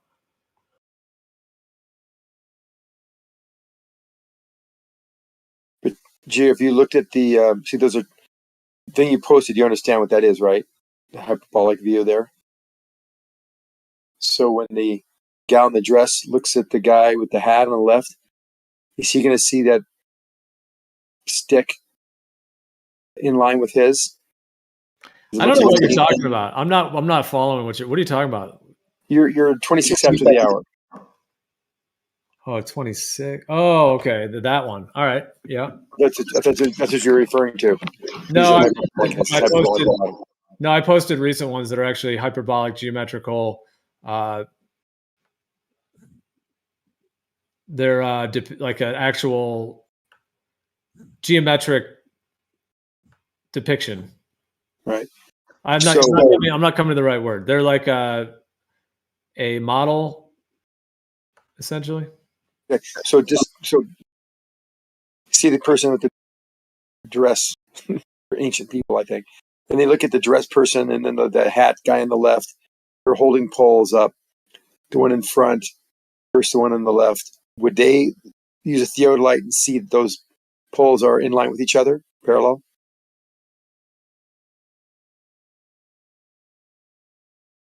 Would they look parallel to each other? In fact, all the posts and the guy with the right angle, the angle ground. Yeah, I know what you mean. I know it's pretty wonky, actually. When I think No, about it's not it, wonky. it kind of is because Not really. It's exactly what they. This is what Witsit talks about. I think he gets a little bit over his head when he's using this to describe our field of view or how we see things. No, I'm just talking about the proportion of it. Like this guy on the right is tilted, like in a way that's not accurate. That's what I meant. Well, the square and the depth of field of being perspective is all straight from the viewer, but everything that's on the surface of the sphere is being depicted by the people at the angle or posts or the poles, and even something in the distance. What is that in the distance? I can't tell, but where the horizon is. So the point of this picture is to show that even though those things look like they're angled away, if you were looking at one of them from each other, they would look in line, in parallel, and they would look parallel to each other. You still have a problem. You still have a problem because when you spin that theodolite, it's a pretty accurate angle measuring device, and when you spin it to go look at the next one, it's not going to be 90 degrees. Yeah, it will. They all will be going straight up perspective of the theodolite. The only difference will be they all will be below eye level. They'll all be slightly below the eye level. Probably need to rethink that. Have you ever seen hyperbolic plane isometry? No. I just posted it. Check it out. Check those animations out. Sounds like Buster was saying that the two zenith angles would be greater than 180. I think when you're talking about spinning the theodolite and looking at another. Yeah, that's what I think he was insinuating that. I'm saying that the way Jesse depicted the toothpicks on the ball, it's not geometrically correct. And the implication that you would see the vertical, or not even vertical, the toothpicks, I'm not even going to, just the toothpicks in a ball, seeing them in the crosshair, when you spin it in reality 90 degrees to a vertical, as opposed to a toothpick in a ball, it's not 90 degrees. Jesse, what's he referring to by spinning? I don't get it. I don't either. The whole thing was you have a plumb bob, and you had your toothpicks in a basketball. And he was referring to the toothpicks as actually being vertical. Well, to this compared to the surface of the sphere, the basketball. yeah, you're normal. Hey, good job. Yeah. So, but when you spin it, like I had somebody sighting from 90 degrees from the original plumb, like one plumb string, somebody sighting to it and it lining up with the vertical crosshair. And then you went to toothpicks on a basketball, and then somebody at the other toothpick sighting to it. If I was to spin my instrument to you, like we're both sighting to the same vertical, but if I spun mine to you, it's not proper. It wouldn't be 90 degrees. Why not? Well, I think I still don't understand when you say spin. Like, why? When you set the instrument up proper, you have Yeah, he just means he panned the theodolite. Like picture three guys with theodolites, each with the plumb line. Oh, okay. Like in a In triangle. A triangle. Yeah. He thinks a proper triangle. Well, equidistant from each other. How's that? You almost caught me. Well, you said triangle. I retract that. I say equidistant from each other. Didn't someone come up with a name for that one the other day? A sphere angle? Spherical. A spherical. A spherical? Yeah, what was it? Somebody came up with one that was a sphere angle. Sphere angle, yeah. Fuck. I'm still. You said 90 degrees from vertical for those three observers. Is this how it works? You don't get it. Yeah, We if have they're in three a triangle, we're talking theodolites. about They're all looking at geometric each other. principles, and if they're They're all equal, set their equal instrument up distance. properly and they all have verticals, Then yes, and the the geometric principle, if you spun yours to sight the vertical that's at the person adjacent to you, the instrument has all of the degrees in it. It spins on that horizontal azimuth. All will appear parallel to each other. You do this, you're going to have them below eye level, but they all will appear. That's because it's on a sphere. It's the only way it would do that. If they were angled away and on a planar, then you'd be right. You'd be able to see the angle. One might be parallel to the other, and then the third one might be off. But if it's a sphere, they all look parallel. That's and what I we're was saying. catching flack for not making sense, and that was nonsense what you just said. No, it's actually complete sense. If you're on a sphere and you have three normal posts, three posts where you have an equal distance to the surface from the tops of those posts, and they're all angled away from each other, your theodolite set up properly will make it look like all of the other two posts, and yours, are all parallel to each other. It'll look like they're all parallel to each other, even though they're all angling away from each other. when you say look, I think that's the confusing part. When you say look, like what does that mean practically speaking? Measurably parallel or measurably in line. You might have joined in late, Negator. He was talking about this situation a long time ago. And I think he's insinuating that if you have three angled posts that are normal to the surface, if they're angling away from each other on a sphere on the Earth, then one of the theodolites should be able to detect it. That's what he's thinking. I'm just guessing. Maybe you can correct me if I'm wrong, Buster. I mean, to me, like the instrument has so you're all agreeing the with degrees on that azimuth. You're saying if you spun it to the guy adjacent to you, his would be straight up also. Yeah, but would it be 90 degrees? It would be leaning back. Be leaning away from you, just like it's leaning away from the other guy. Who's leaning away from who? The posts are leaning away from all of us. But every post is leaning away from us. Pardon me? You'd still get 90 Let's say we're all 60 miles away, and every post is leaning away from me 1 degree away from me. But the you'd post still and the get other 90 two guys, degrees if you spun the instrument. Yeah. Well, let me just finish with this. So you got three posts. All of them are leaning away from each other by 1 degree. They're 60 miles apart, all of them. All of them are leaning away. You spin the theodolite from one to the other, they're still in line. They're still straight up. Yeah, but the instrument has the degrees on it. Would you still get 90 degrees?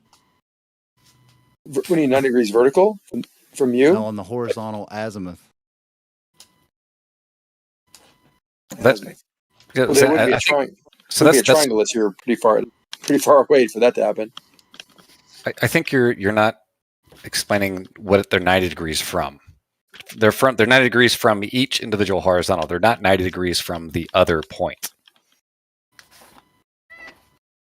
One guy, I mean, this is a right angle triangle. He sights to a plumb line. He swings 90 degrees, and it's going to line up in the crosshair. But if he's, I think the confusing part here is that's a different example now. Before we said equilateral or equal distance between all 3 points. Now you're saying it's a right angle triangle. Oh, whatever your if situation it's going to be is. an equilateral triangle, let's say all of them are 60 degrees. Well, that's not a right angle. There's no right angles in that triangle. Well, we'll go with a right angle triangle, and you've got 190 and 245. It doesn't really matter. Make it any triangle you want. or any length between these objects as you like, they all will appear to be vertical. All of them will be in line. All of them Yeah, will but appear to when be you spin the instrument, is it going to be 90 degrees or 45 from the other two? The angle between the two posts will be 45 or 90. It can be whatever you want it to be. I don't care where you put those posts. Wherever they are, you will see them spin the theodolite around, and that post, that plumb line that you can zoom in, and let's say you can zoom in and see the plumb line going straight down. It'll look parallel to your plumb line. Yeah, It'll be in line. It all will look. But on the instrument itself, it has the readings, and you're going to spin it. If the one guy's at the 90 and the other two are at the 45, they should be able to spin that instrument and get that 45-degree reading to make a triangle. Or the guy that's at the 90 degree, he could spin it 90 degrees one way in sight, or spin it. Of course, if you make a right angle triangle on the Earth, sight them, posts above the surface, you've measured this right angle triangle, you will have a 90-degree angle between you and this one point and the other point. If you're at the 90-degree angle, and the verticals will line up, and the verticals will all look like they're parallel to your vertical, and they look like they're parallel to each other. So that's I think spot on. That's the confusing part, Zanuck, because you keep saying looks like. Well, measurably, they will look like because they're not going to be. They're going to be angling away. Yeah. Well, you keep saying that. See that because they're angling away from you. But they will look like they're vertical. They will be measurably vertical. Yes, but you're not. You say all these words together, but there's context needed for each sentence, and that's the confusing part. I thought I'm using the context. They have posts no. No. I think that was the nicest way of him saying it. Kind of sounds like word salad. Well, no, I mean, I want to know what I'm being mistaken. I'm trying. We've been trying to explain it several different ways. I'm using language like on that they the real globe. You can understand. have vertical lining up in your vertical crosshair, and you can also spin your instrument in those and get a perfect triangle and get the verticals to line up. Well, you keep saying verticals line up, and you think that means the same thing as it looks like the verticals line up, which is what Zanuck's saying. And looks like and is are not the same thing. Yep, but the and for instrument still has the degree reading on the azimuthal when you spin it, and he's saying, yeah, it will be 90 degrees. Okay, but you're that's another problem here is you keep throwing around 90 degrees, but in one instance it's 90 degrees from a horizontal, an azimuth, or in another instance it's 90 degrees from a vertical. Right, well, that's perpendicular. Okay, Buster, let's just talk about the azimuthal, because you keep on bringing that up, and that's what I'm interpreting as question. And then you keep on confusing, and even Negator's been commenting about that. We're talking about vertical. So let's talk about just azimuthal. We have a 90-degree angle. We have some other acute angles. We have a right triangle. We sight those with the theodolite. We set the theodolite correctly, as you mentioned before. Yeah. And we notice that the distance that post in the distance, however many miles away it is, vertical, 90 degrees from. It's basically perpendicular. It's perpendicular from horizontal at that position, but it's vertical. Looks like all these posts are parallel. They're all vertical. They're all straight up and down. However, what we're saying is they're angling away from us, but we can't tell that. The only clue to that is it's below level. It's the only clue we have. Yeah, but we're just citing the vertical, and you were okay with an instrument being set up properly, and you spin it on that azimuth, and you get 90 degrees to the other one. And then those other two guys can spin. No, Zanuck, no, not correct. No, Zanuck has got to say right because it's right. That's right. That's geometrically correct. Like I agree. I want to hear where I made a mistake. Go ahead, Negredo. Because he said he spins it to the other, and then he gets 90 degrees from vertical. Oh. But you've already stated that the one device's horizontal will go above another device, meaning that he won't get 90 degrees from that other device won't be 90 degrees from vertical. Right, because it's below the horizontal. If somebody could draw this out, it would be like super helpful. Like I can't do that. Well, I think that's why I kept it really simple. I said in our model, they're all angling away from us. but we measure with those angles this 90-degree vertex and then a couple other acute angles. Yeah, that's geometric principles. Like, yeah. Yeah, it's not the surface, by the way. It's just we're measuring these objects, these vertical, but we're not measuring this. We're not measuring them to be the same height as ours because they're below eye level. So even though they're vertical, even though you have a 90-degree angle azimuthal, they're not the same height. That's why Negator jumped in and said, "Oh, wait." You see, because that makes all the difference in the world. You would agree that if there were 3 people that set their instrument up properly, they've got plumb lines there, and you could, each person could, like, the one person at the 90-degree angle, he could sight to one, it would line up, spin 90 degrees, line up, and then those other 2 guys could spin 45 degrees and line up with the guy that's at the 90. Okay, that's the first part of the misunderstanding here. Is that when you say he cites his 90? I wasn't asking you. I was asking Xanet because he seemed to agree with it. I know, but he keeps missing something you're saying. Oh, and it's that you say 2 things. There's 2 qualifiers. One, the observer cites his 90, right? He is 90 degrees from vertical towards observer B, and then rotates towards observer C. The problem, though, is his horizontal is not going to line up with either of those observers in reality. Correct. Right. And you kept saying that, and he keeps saying yes, because I don't know why we have this triangle with angles to start with of people. That I think you should just get rid of that and have 2 observers. Doesn't matter, though. Do you understand what I'm saying? That his one observer's horizontal will not line up with the second or third observers. It will be above them. And I said that too. I guess I didn't understand what he was actually getting at. I think what he's trying to say is that the verticals will line up, but the horizontals won't. And maybe Buster thinks that they shouldn't. The verticals shouldn't line up on a globe. Well, let me ask this. All 3 people have set their instrument up properly. Are they all going to get the triangle to be 180? But what's that to do with vertical angles? If the distance, you're talking about the distance along the surface, right? I'm talking about say yes because a vertical. I would say yes because 3 points create a plane. If it's line of sight, yes. If they're line of sight, then yes. Yeah, that's what I was agreeing to as well. Exactly. We have a line of sight triangle. We have a line of sight. We have a line of sight triangle. All 3 points line up. We have those measured angles. Everything's good. If we did it on the surface, of course, we'd have spherical excess. You got the full concession. There we go. See, you guys. The distance along the surface is going to make a difference, though. Right. Spherical excess will be measured there. It won't be measured in the line of sight triangle. What Buster is getting at is that zenith angles, reciprocal zenith angles, add up to 180. That's what his conclusion is from what you guys are telling him. The reciprocal zenith angles will add up to 180. No, they won't. I know. Because they're not talking about the horizontal. Hang on. I made it very clear in every one of my statements to Buster that y'all see sight that post in the distance, but it will be below eye level. It will be below the level that I'm looking at it from. It's not sighting a post. It's just sighting that plumb line. Because that's what I've seen done.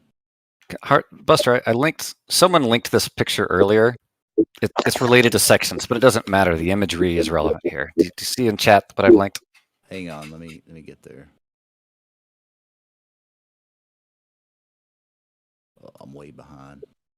Maybe I should also throw the spherical excess visual in there as well as the indicator. With that last thing, what Buster was saying, if you have all 3 of them, they have to all be on the same horizontal plane. Someone's got B-ball. Your mic's got background noise. Sorry. They all have to be on the same horizontal plane in order to all line up in that fashion. If you were on a globe, they would be shooting off into space. Mm-hmm. That's what happens. No, because we're not measuring the distance on the surface. They would be shooting off into space in different directions at a particular. We're doing line of sight, Gio.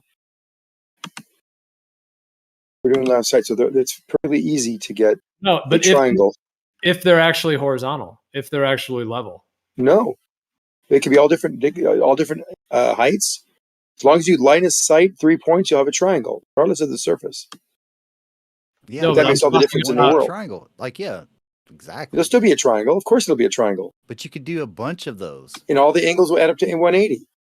Yeah, but you could keep if you did it along the surface, line of sight triangles over and over and over.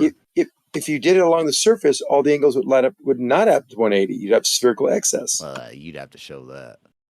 That's just common sense. I mean, you can do it on a basketball. It hasn't been shown to this day. Like Jeremy says, you guys don't have one actual measurement of spherical excess. It doesn't exist. Actually, I think pretty sure Jesse Kozlowski did it. How about I post one? I'll post one in the chat. There you go. In the chat, spherical excess. So the distance is measured along the ground. It's not measured as a chord through the air.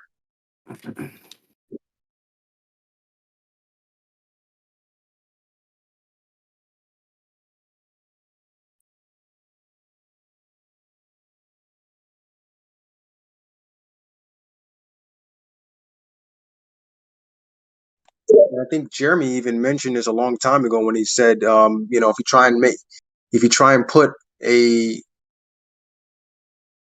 square on a flat surface and with an X in it, the corners won't match up when you try and put it on a flat surface. Or when you put it on a sphere and then you try and put it on a flat surface, it won't match up because of the distance.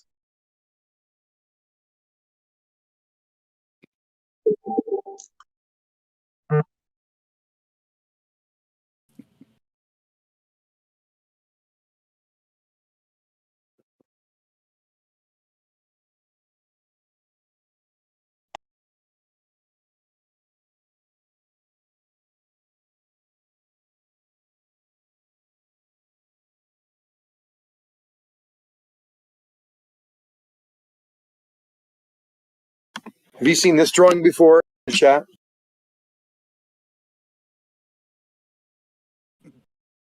Buster? Yeah, I have. Do you understand how I would measure spherical excess with this drawing, with these three triangles? Oh man, if you could explain it, that'd be awesome. I can. So you wouldn't just take those angles of any of the three triangles on three hypothetical poles. What you would do, and you wouldn't take one angle from each of them. You'd have to take. Say what you said. Say that one more time. You wouldn't take the angles from each one of those triangles, because all of them are three legitimate triangles. You wouldn't also take a angle. B-ball, your mic again. B-ball. Not even doing it. Yeah, you're lighting up here. But what you would do is you take an angle, each of them, and contribute to this to find a value of those angles added together.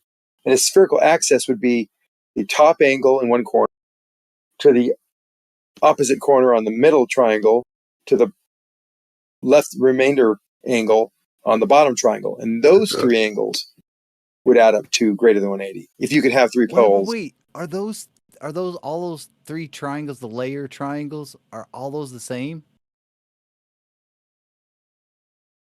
No, they're not going to be the same, right? So all three of those triangles are the same. Well, they wouldn't be if the verticals are not parallel with each other. Well, the diagram so if they're not doesn't bigger. show that. So if they're not parallel, the top triangle would be a little larger than the bottom triangle, and that would be a little larger than the bottom, the further bottom triangle, the middle triangle. The diagram's not showing that. Well, no, it does show that because it talks about if we have those angles add up to 180, then that will mean those three lines, vertical lines, are parallel. If it's greater than 180, that means those three lines can't be parallel because those three angles are not going to be adding up to 180. Just to be clear, both the one that Ruhif showed and Zanuck are not. Well, there's actually issues with even doing this optically over these incredibly long distances, whether that's even valid to begin with. Because this is not actually, when I said measuring spherical excess, I was talking about doing it tangibly, like physically actually What validating do you it, not think this just, is then? not optically. Nonetheless, if we're even just taking it as optically, none of those, even with that taken into account, none of those even are the actual measurements. They are weighted averages, which is a whole can of worms, which we spent like a month or two going through this, all of this. So they're not even, they're weighted means, and there's all kinds of calculations that are done within them as well. It's a mess. It's just a complete spiderweb mess. It's the most illogical, lack of logical integrity as a totality in terms of that. The entire survey, the entire industry of genetic surveying is all just lies. What was that? I said, Your Geo, mic's got a lot of background noise. so Geo, do you think? Are you saying that the entire industry of geodetic surveying and the literature that they put out in some of these manuals, it's all incorrect lies? There's a deceptive foundation to it, but no, it's not all lies. There's people that are doing the actual work. They're doing the job. They're not all necessarily lying, but they're being given a system that already has a deceptive foundation built into it.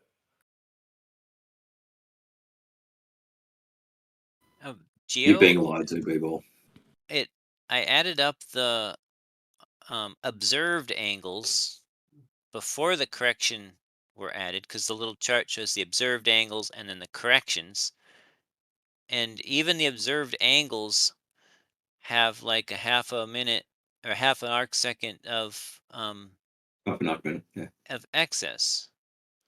So I'm not sure. It looks like the documents are actually claiming that the observed angles also have excess, which far exceeds even the amount of correction they applied. But even before they apply correction, they're claiming excess before they apply any correction, and they call it the observed angles, right? So I'm not sure what you're saying.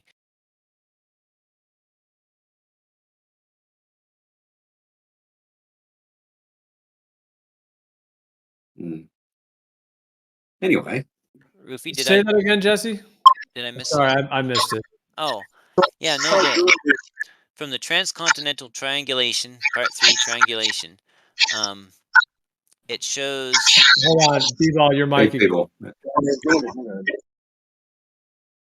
On the transcontinental triangulation, part 3 triangulation, it shows what it calls observed angles for the 3 points of the triangle, and then it shows the correction, and then it shows the spherical angles and the spherical excess, and the log s and the distance in meters.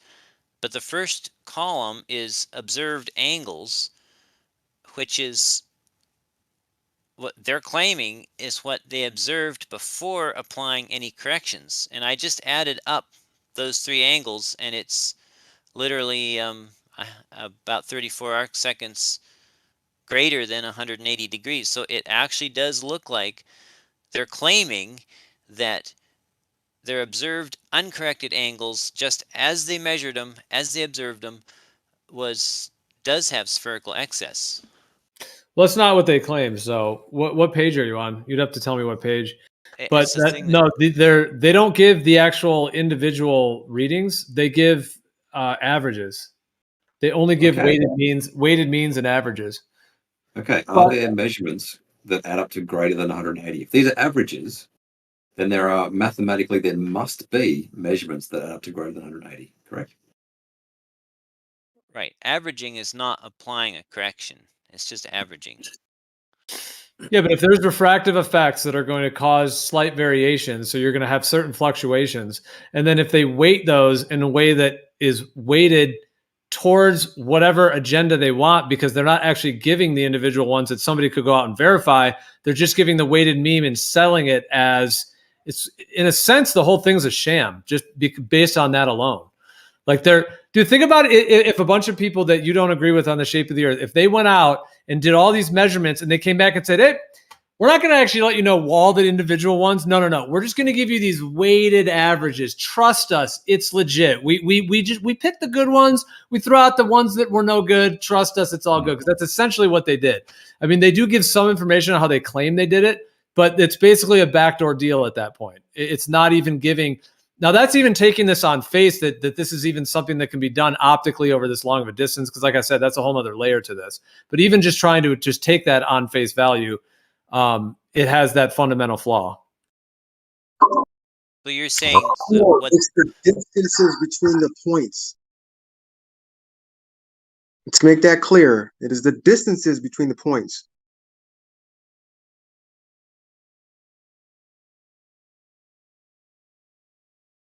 So are you saying, Gio, that what they claim is as to be observed angles is actually corrected angles, and they're just lying about it? It's a weighted average.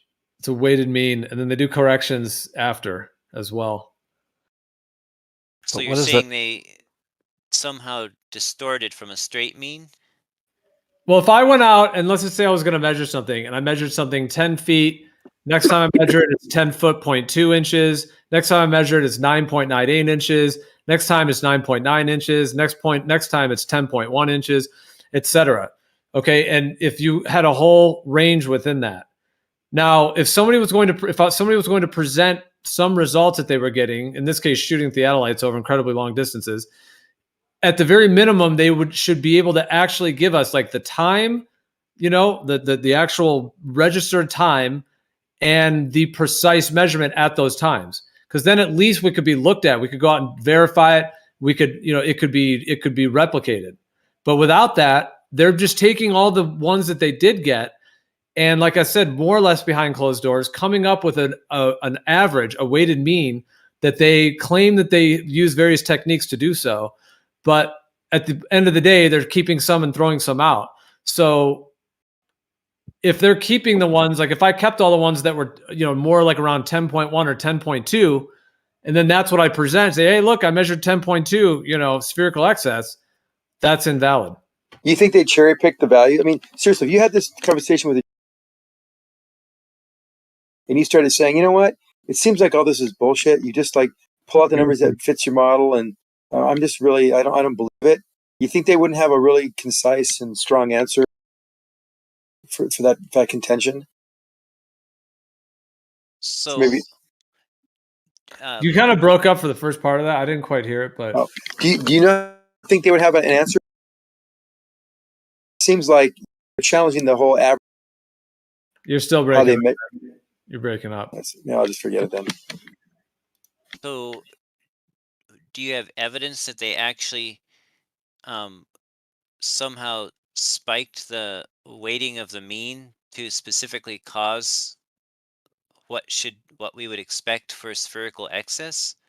I mean, ideally, a weighted mean would weight. I'm not claiming they did or didn't do that, though. I'm not claiming they did or didn't, but we don't even have the evidence or the data to know whether they did or didn't.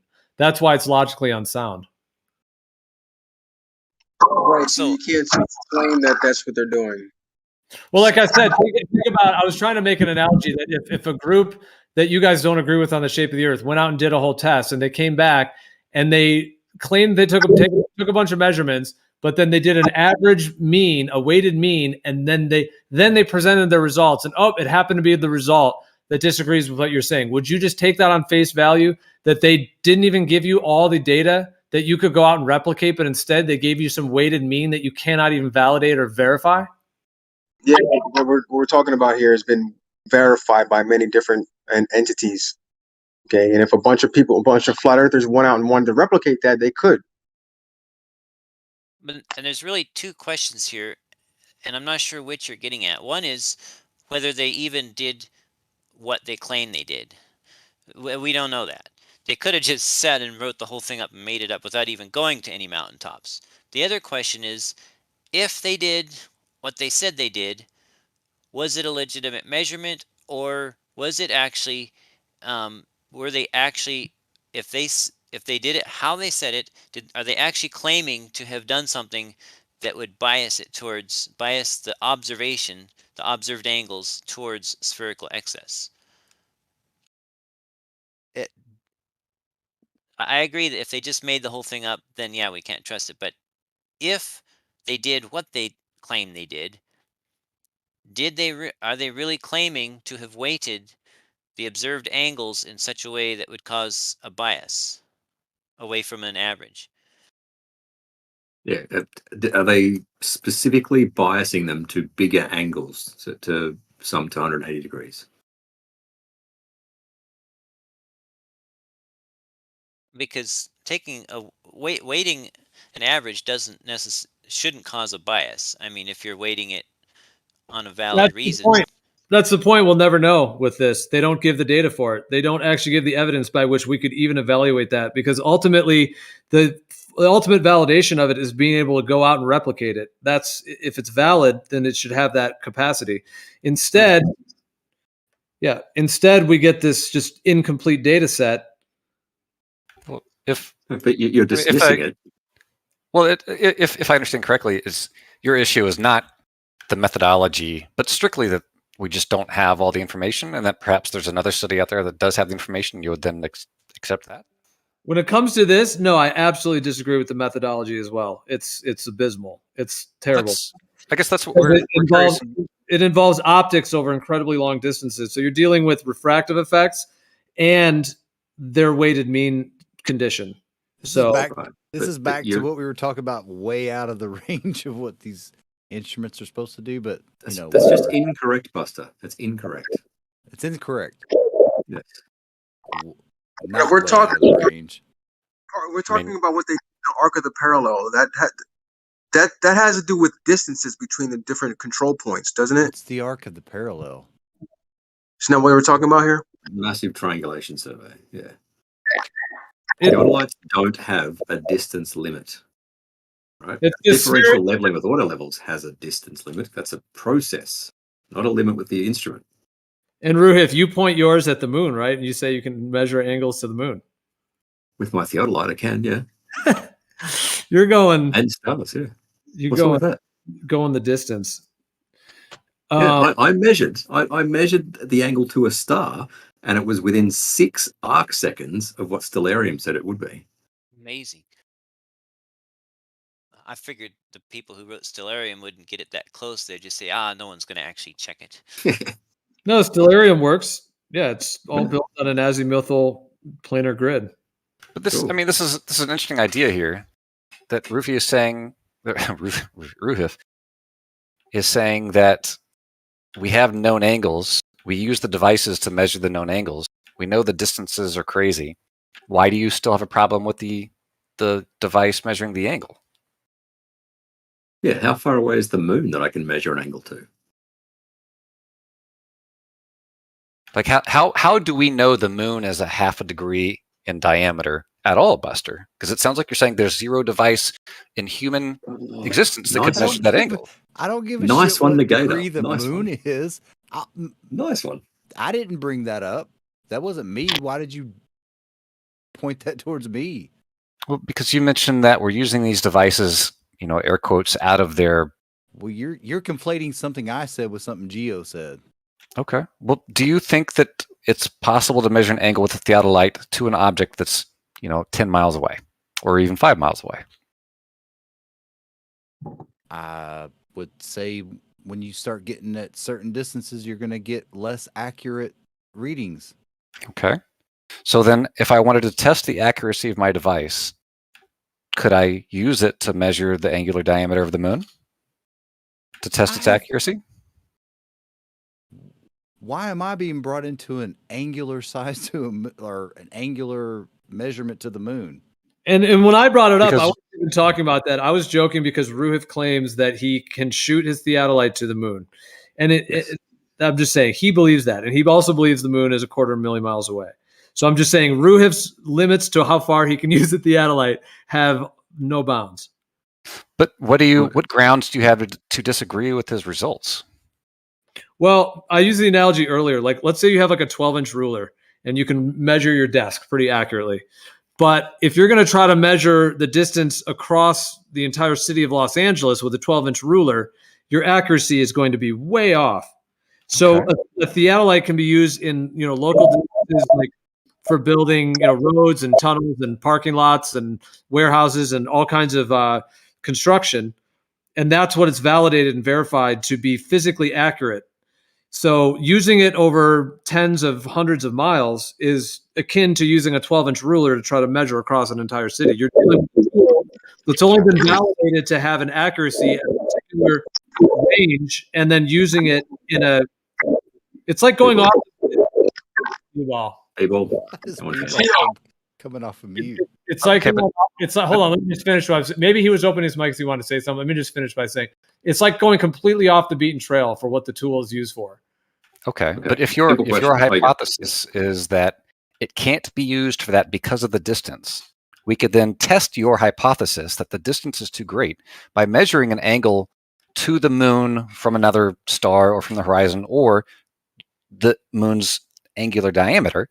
And if our result reflects what we already know is true, then the hypothesis that the distance matters, we can then throw out the door, Geo.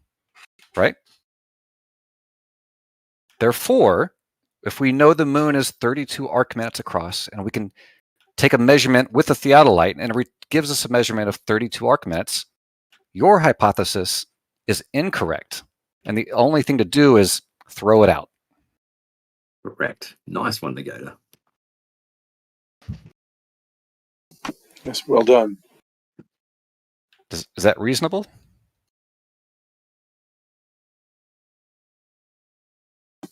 Buster, are you following? I never brought up moon angles. You said that we can't use theodolites over long distances. All right. Is this better? My only thing was citing a plumb line. Right, but did you say that we can't use theodolites over long distances? I said it's deceptive to use them over long distances because even Jesse agreed that over long distances they're less accurate. No. They're not less accurate in angular terms, right? But the angular accuracy remains constant, but at the other end, right, the angular size, as that equates to an actual feet and inches value, that gets bigger. Of course it does. But the angular accuracy doesn't change regardless of distance. I'm not getting drug into a moon angles from a theodolite. That's not going to happen. Okay. So Yeah, and I didn't bring it up to even. I was just bringing it up because I like more in a joking fashion because you've said that you have done that. I was not even bringing it up, relating it because it's really not the same. If you're trying to do that to the moon to measure an angle like that, that's like a viewable space issue versus like this very long distance that you're trying to claim a geometric a measurement of. I mean, you can measure an angle to wherever or however far you want. I mean, it's right. Yeah. Thank you. Got an angle. Thank you. Yes. Yeah, you got an angle. Good for you. Yes. Thank you. Woohoo. Ruger's got an angle. Yeah. What can you do with an angle? Oh, Bev's in the house as well. Gee. But is it accurate though? An angle? I mean, I Yes. guess you can get it as accurate an angle as you want from your instrument. Thank you. Okay. So we can measure spherical excess over long distances. Thank you. I didn't say that. You just interjected that. So we can measure an accurate angle, regardless You of can distance, measure right? an angle. Yes, you Right. can measure Accurately. an angle.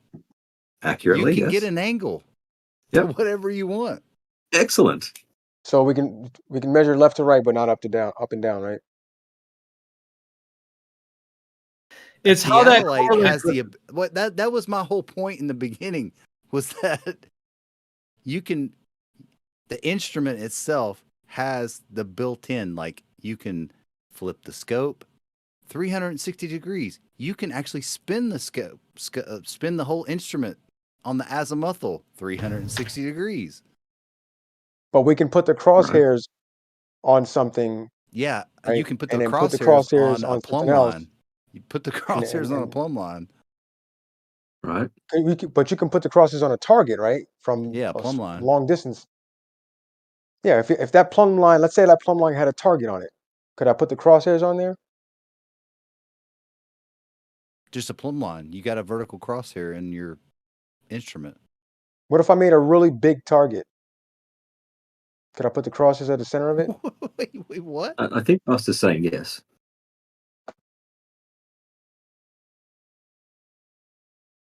You can So shoot we those can. crosshairs anywhere. Yeah. You So we yeah, can get you an can accurate. spin it. You can do it like as long as you set your instrument properly. You know. Awesome. And Cool. a good, So we and a can good do Well, it. let me ask one more question. Can you get 1 arc second over 500 meters? Is The anybody trying to angular do that? accuracy doesn't change. Right, 1 arc second is 1 arc second, regardless of whether it's a meter or 1,000 kilometers. It's 1 arc second.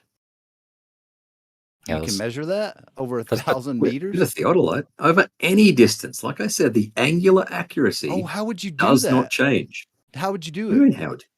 With a theodolite. Yep. Well, walk us through. What Measuring 1 arc second over 1,000 meters. Right. They had massive discs. Like some of them were 2 feet in diameter. These massive marked discs. Right. So they had much more accuracy than my theodolite. Right. My theodolite's got like a, I don't know, probably So a you can't do 6 it. inch. That's so sad. I can't because I don't have a massive theodolite. Well, with Mine's the about right a 2 equipment, second. Yeah. with the right equipment, you can. Well, so just like people that you just believe have done it. You can't do Yeah. it, so it's okay. I have no reason to doubt that they actually did these measurements and recorded what they measured. You just believe them. Yeah. And you just disbelieve them. That's fine. Well, for what it's worth, I took my 36 measurements of vertical angle to that Mount Baker. I didn't throw any of the measurements out. I kept all the outliers in, all of them. I averaged them, and after applying standard refraction to only to even 3 significant digits, I was off from the globe model by 6 feet. That's within 3 arc seconds at 75 miles. So if you want to explain away it all as just random chance that I somehow You got 6 arc seconds pretty- over 75 miles other accuracy. way. No, 6 feet, 3. 3 arc seconds. Six Averaging feet, Jack. averaging 36 readings at different times of year and different times of day and different instruments. So that's a very interesting coincidence. I'd say that's pretty close. It's pretty To good. be within 6 feet over 75 miles is very significant, right? Oh man, you just kind of changed that up though. Like how accurate? What does that question mean? Yeah. He's telling you the Well, accuracy. you kind of changed it up. Like what was the accuracy? He's 6 told you arc 3 seconds? times now. 3 6 arc arc- seconds. I took 3 arc 36 seconds. I took 36 measurements. The highest was 100 feet high. The lowest was 100 feet low. And the average, the straight unweighted average, was within 6 feet. So give or take 6 feet. You need Yeah, a at direction. 75 miles. I say that's pretty. 75 I'd say that's pretty miles. good. I say that's pretty good. Do you think it's a coincidence that somehow the conditions those 36 times just happened to average out to match the globe model within 6 feet at 75 miles? Just would say How it much just drop is matches there up in with 75 how your miles? vision works. 3750 feet. How far So- off from the flat Earth prediction was it? 3,100 feet, 3,200 feet. Oh, gee. So we're within 6 feet of the globe prediction, and we're within over 3,000 feet of the flat Earth prediction. Exactly. I don't know. They don't make flat Earth predictions. I They don't just even don't know make what a them. flat No, they Earth don't make- prediction is. There are You no can't be predictions. proven wrong. Can't be proven wrong if you don't make any predictions Well, or any and so claims. so this brings up a question. If I'm a reasonable person and I'm just looking at the evidence, why would I choose the one that has 3,200 feet of error over the one that has 6 feet of error? You know, if one looks closer, right? One looks more realistic, right? I don't know. Like I said this in the beginning that, and you got kind of butthurt about it, that looking over those long distances is kind of deceptive, but You never explained why, and we give you examples because of it's why Bev you're told him wrong. that, asked the though. specific Because question, Bev told him. are you more or less accurate over long distances? And The I don't angular think anybody disagreed that we were less doesn't accurate change. over long distances, but Ruhif seems to want to interject while I'm Yeah, talking. because So I've said go it ahead. 5 times now.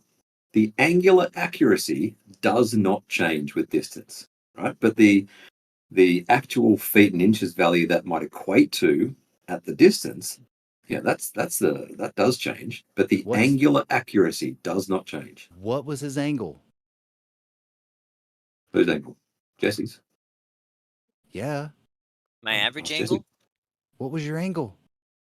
My average measured uncorrected angle was 1.0701 degrees above eye level. So my question is, why is he getting these measurements if there's no curvature into the Earth? Why is he getting these measurements? I don't know. He's measuring an angle.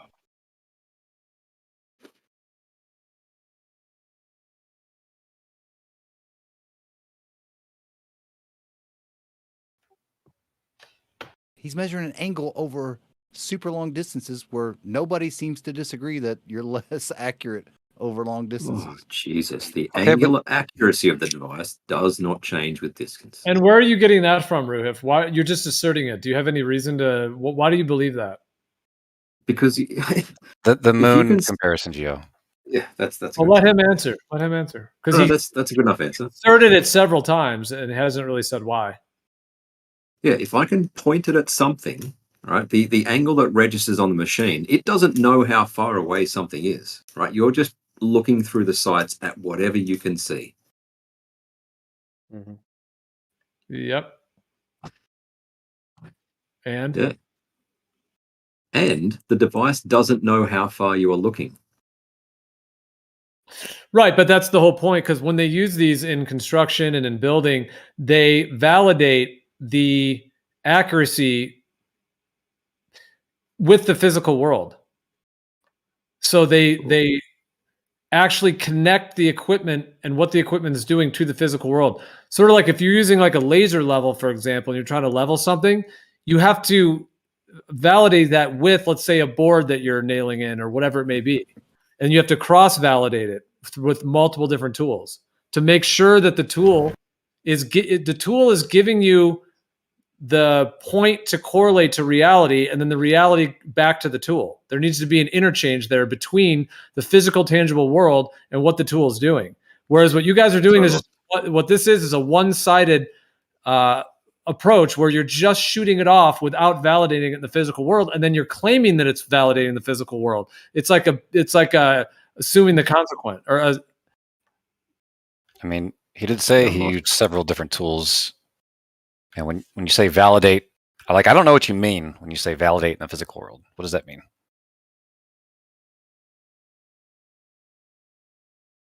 I would say that it would It's go back to affirming. what Zanuck was agreeing to earlier, that you cite the verticals and you can get your 180 degree triangle. Huh? Oh Yeah, line of sight. Yes. Yeah, line of sight. Like you can sight to a vertical, and then each person at each position can get the angle, and it will be 180 degree triangle. Yeah, line of sight. Yes, a line of sight through the air. But if it's measured along the ground, the distance, then it's not going to be 180 degrees. No, it's more that they are. The spherical excess comes about because the 3 points of the triangle have different horizontal planes.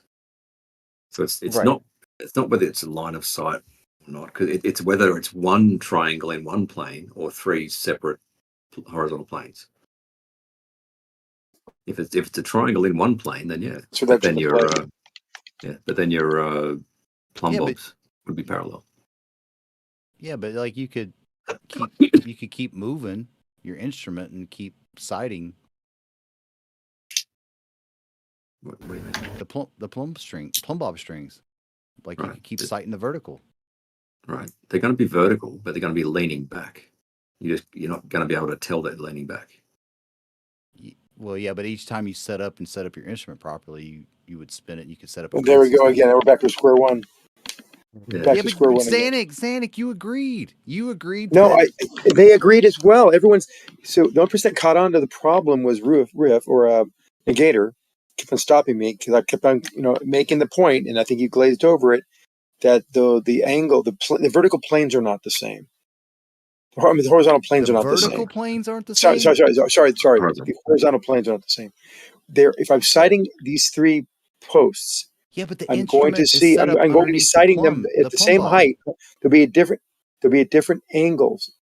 They'll be below. They will You be do below the realize horizontal. you can hang a plumb bob and that instrument will spin and it'll be perpendicular. It'll be a horizontal he's azimuth, stuck on and you can sight that back. one- You could sight back to the The previous point is that plumb bob string. that plumb will look, and that's where Negator had a problem with as well. If I sight another plumb bob, it'll look like it's vertical to me. So will the other one, but they both will be leaning back, and that's proven because of the fact that we're not on the same horizontal planes. The tops of those objects are not. Yeah, but do not have the same horizontal plane. The tops of the objects, which are the as same you set height, your instrument are on up, different horizontal planes. So the spherical excess comes into play because of that. That's why we use the 3 triangle method, or you could use multiple inline triangles over the surface to get this spherical hang excess. on. That instrument that you can set it up and then you can spin it. Like you could set up one vertical. You could set the instrument up under that plumb bob and spin the instrument on that the azimuthal plane, and it'll be perperpendicular, right? Or At that would you one disagree? spot, not with respect to the other plumb Well, bobs. hang on. Now you're gonna sight forward, and you're gonna set yourself up a new. You're gonna sight to that new the new vertical, right? And then as you move that instrument to that new plumb spot, you can hang your plumb bob from that spot and set your instrument up from that. Can you spin back and be in the same vertical plane? I think we've said it several times now. If you shoot back to any plumb bob, it will appear vertical, but it will be leaning back. But will it be in the same vertical plane? Same vertical plane, not same horizontal plane. Does that make sense? Yes. What? Yes. Yeah, but yes. Buster, Now I think we're getting somewhere. Now we're Buster, talking about what you're talking about. Vertical planes and horizontal planes. They're not in the same horizontal planes, but they are in the same vertical planes. Yeah, but like you have a vertical, like you got the plumb bob, and you set your instrument up, and you can spin your instrument, and you know it's perpendicular. Yeah. So you can sight to a new vertical, and then you could set that benchmark, then go set your instrument up that and sight back, and it like you'd be in the same vertical plane because yes, they're all going to look vertical. They all will measure vertical. In the crosshair, will it line up in the crosshair? Buster. Yeah, it's the same vertical plane. But Buster, different horizontal planes. Hang on. Buster, do you see the image that I just linked? No. The one that we talked about earlier that I think we veered away from that conversation shortly after I asked. I linked it again. The second one? Yeah. Do you see that, Buster? Oh, hang on. Yeah, 32 I don't minutes watch past the the chat hour. that much. Sorry, I'll link it again. It's 32 minutes past the hour. All you gotta do is scroll. There you go. I think it's You're pretty talking about on the simple. bottom, They're right? just- Negator. they're You're just talking leaning about back. the It guy. is very simple, Ruth. Like, Well, Buster, hang on. Please, Buster, please. Can you look at the image real quick? I'm looking at it. Okay.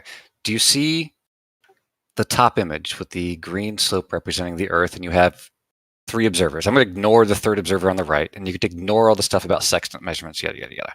All we care about is the top 2 observers, and you can see each vertical has a corresponding horizontal, and if I would extend that horizontal from the person on the left to the person on the right, his horizontal would be above the person on the right. This is what we measure in reality. That my observer is going to be above, that my horizontal is going to be above you, and your horizontal is going to be above me. That's what we measure. I'm not sure what you're trying to depict. He's depicting exactly what we've been talking about. But if you look at that, if you sighted that vertical, it would look like it's straight up and down. but it's angling away from you. And someone at a whole other different angle, not on the same line between you and him, but also sight both of those guys. Okay. All right, that picture. Blue line. And but that hold on, picture, before you, because we said it 8 times already. You seem to not get it. I'm Hold looking on. at the. Let me finish. Zanuck, Hold on, I'm looking at Zanuck. the picture. I'm looking at the picture side on. Now I'm looking at the picture side on, and there's angles to that person. Like I'm looking at that person. If I have my instrument set up looking at that person side on, am I gonna see that angle of the red line? No. You think you're gonna? No. You really think you're gonna see it? I'm asking you. If something is leaning away by 1 degree, do you think you're gonna be able to notice it? Well, he's got red lines Probably like not. tilting away like massively. And if I'm side on viewing, seeing red lines angling away, I should be able to see that red line angling away if I'm looking at it side on. Ignore the red lines. Red lines have nothing to do with this. Wait, what? Then what am I looking at? The blue dotted lines represent each observer's vertical and horizontal. Yeah, it's like an orthographic. Okay, view, I would kind of. agree with that. Like if you're looking at it side on, well, wait, the top or bottom? So if the Earth is flat, the bottom is what we observe. 2 observers, the same elevation, would share a horizontal. I would set up my device, or rather, I would level it, and then I would shoot horizontal, 90 from vertical, and I would be looking right into the crosshairs of the other observer if Earth were flat. Earth is not flat, hence we don't observe this. We get what happens on the top, where we have 2 observers, and each observer's horizontal goes higher than the other observer. Okay, but if I'm side on viewing that top one and I set my instrument up properly and they have the blue line, the vertical that's off, it's going to be off in the crosshair?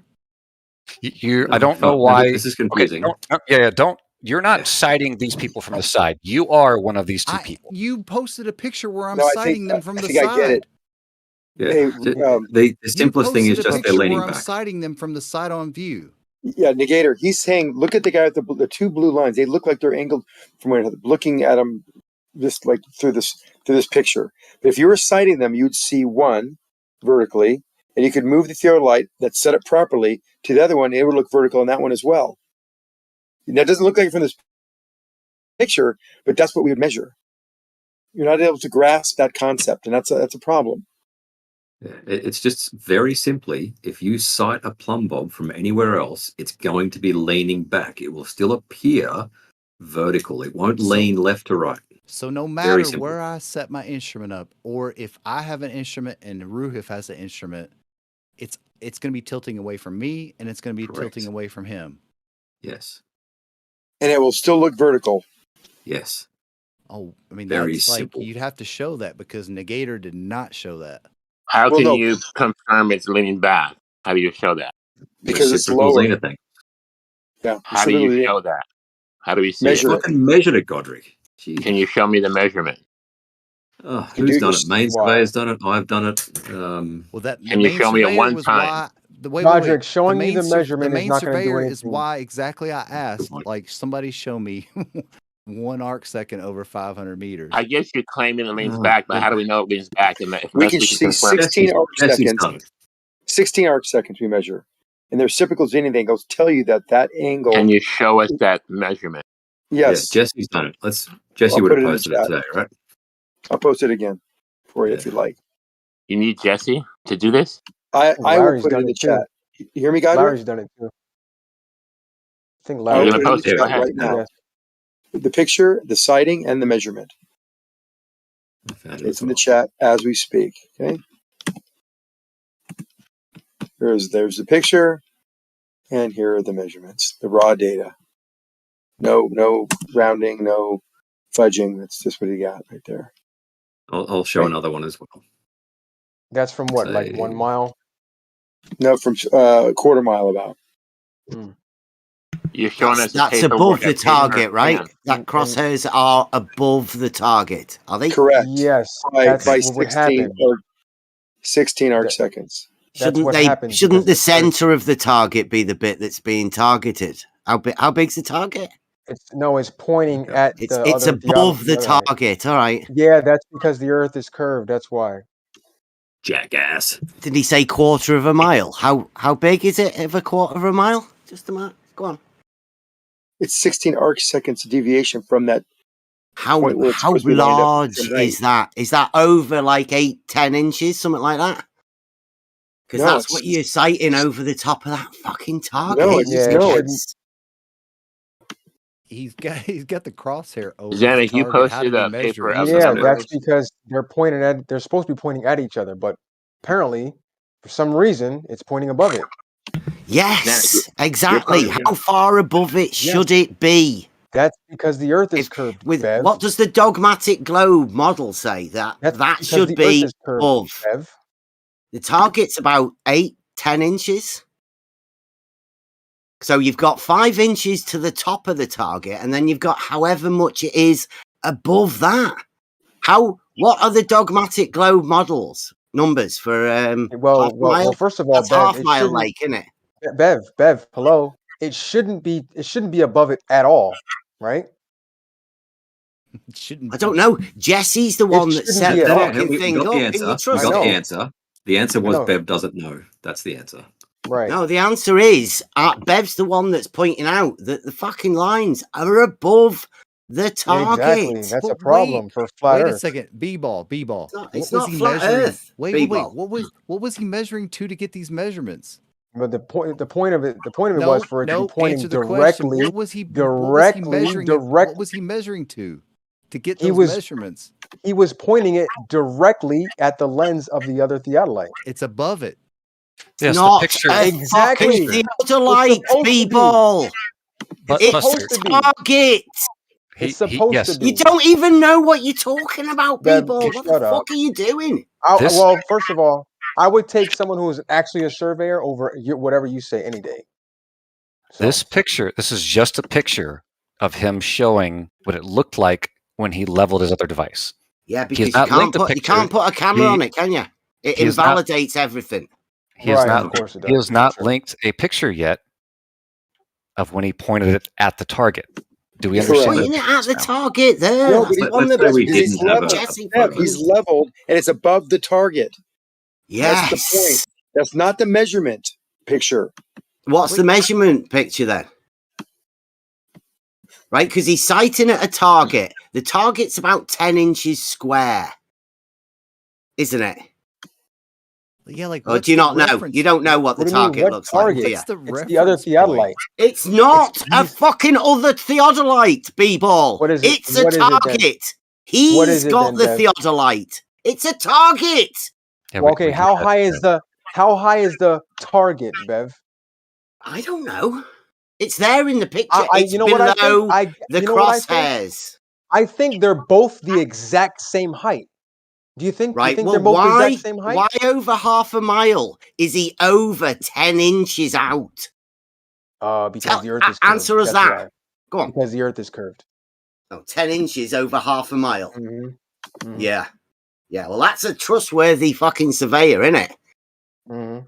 What's the numbers? What's your dogmatic I would globe trust him numbers, over you, B-ball? 'cause Half a he's mile. an actual surveyor. Because he's an Half actual a surveyor. mile, You're not. B-ball. What's the He's an dogmatic actual globe surveyor. numbers? Half a mile. Well, you're not Go a on. flat earther, so I wouldn't ask you so because You you're not a wouldn't flat know. earther. Remember? I'll tell you.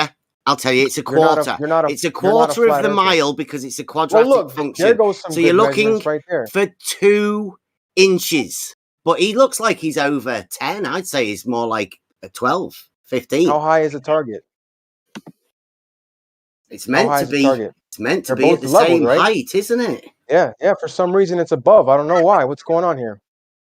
Oh, I'd Should be say pointing Jesse directly at each other. Kozlowski's fucking fooled you completely. If He's Right, fooled a lot of people. Of course. Yep. Of course. Absolutely, He did, yes. Bev. Of course.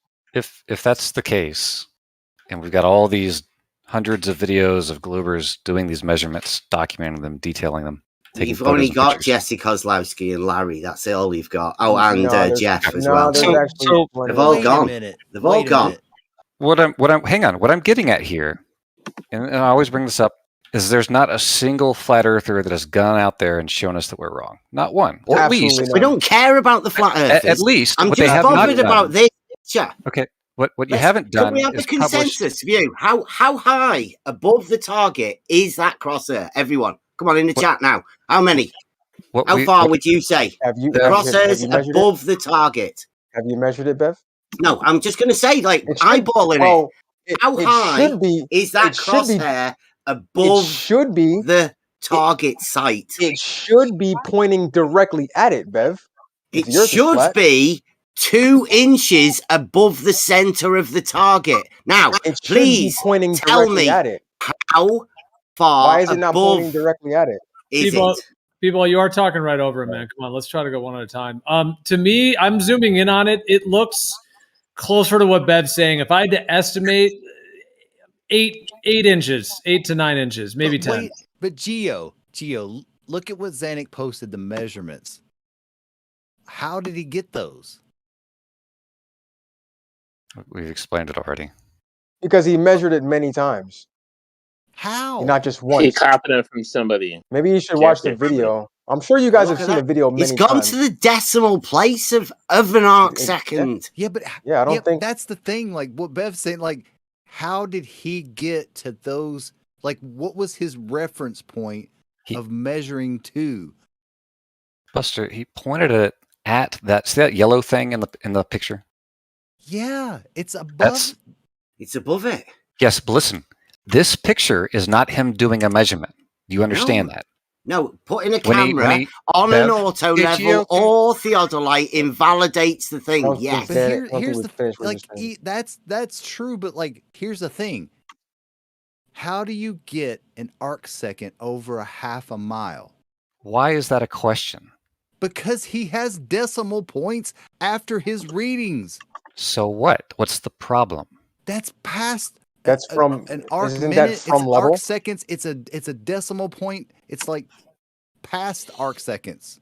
Isn't that measuring from level? Do you guys know where this test has actually been done? This sighting test to see how far and what you can see over a certain distance. Can Do you know I where ask that test was actually done? Bev, Do you know where that test was actually done? Buster just asked a question, Bev, and you stepped all over him to ask us. Okay, I guess I'm just gonna keep talking until Bev decides to stop talking. Here Just make on some this noise Discord and ruin server. You this. keep talking What do over you it, think, right? Gio? Is this how you want to Well, let's just go one at a time, please. I appreciate that. Well, that way we can hear what's being said. Because obviously, if 2 or more people are talking, we really can't hear anyone. So if you want to be heard, then obviously we have to all speak one at a time. Because otherwise, no one can be heard. We're here because we're obviously wanting people to hear what we're saying. So might as well let each other say it. All right. So what were you saying, Bev? Saying, remember when we went out on Blackpool, Southport Beach? Sure, we all do. To show you guys exactly what you could see over 500 meters, because a certain person had claimed that they could sight to an arc second, even though it seems like they're writing down decimal places of arc seconds. Well, it turns out that 1 arc second over 500 meters is 3 millimeters. And we showed you what you can see over that distance here on Yeah, you this also wound server. up proving curvature with that picture too. No, we didn't. great. We proved that the guy that's writing down those numbers find that cannot measure to those angles. He can't Right, get let's it. find that Can't picture. see it, people. Well, it still begs the question, like, how did he get those measurements that Zanuck posted? He pointed think his he made- theodolite at the yellow thing right in the middle at the Yeah, post. where at? Yes, that's what he did. He angled his theodolite down to the crosshairs were in the center of that thing, and that took measurements from there. Okay, and how accurate is that over half a mile? What's the distance of a half a mile? What's the distance of a half a Distance mile? of a half a mile.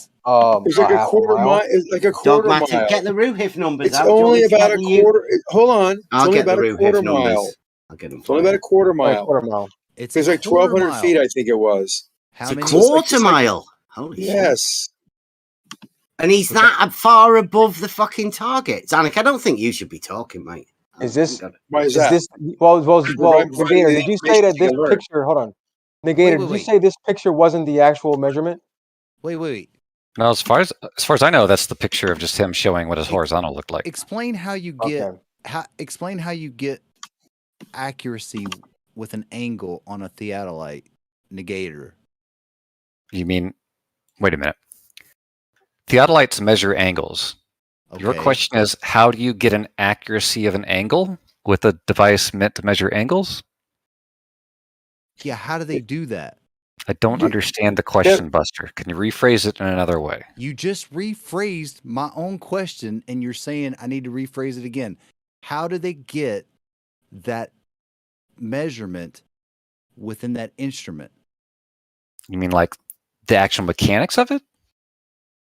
How do they get the measurement that he has posted, that Zanuck posted? How do you get those measurements with a theodolite? Well, the theodolite optic is, let's say, 6 feet off the ground, right? So you set a post somewhere else 6 feet off the ground, right? Particular point. And then you measure from your zenith, from me to it. Does that make sense? Zenith. Or vice versa, Vertical? from your down to it. So you point the scope up and then measure. I don't know. You're No, explaining zenith this, angles, not does it me. not? I don't want to explain it for you. Reciprocal zenith angles, isn't that what it measures? So you don't. Why would you point the scope? So the scope itself has something called a laser plummet inside. It's the same. It's effectively the same thing as a plumb bob, just way more accurate. So you simply set it up, do some basic leveling. All right, it's got a little bubble level in there, and it already knows which way up is based on that laser level or the laser plummet that's inside. And then you simply point it at things vertically, and it tells you an angle off of your vertical.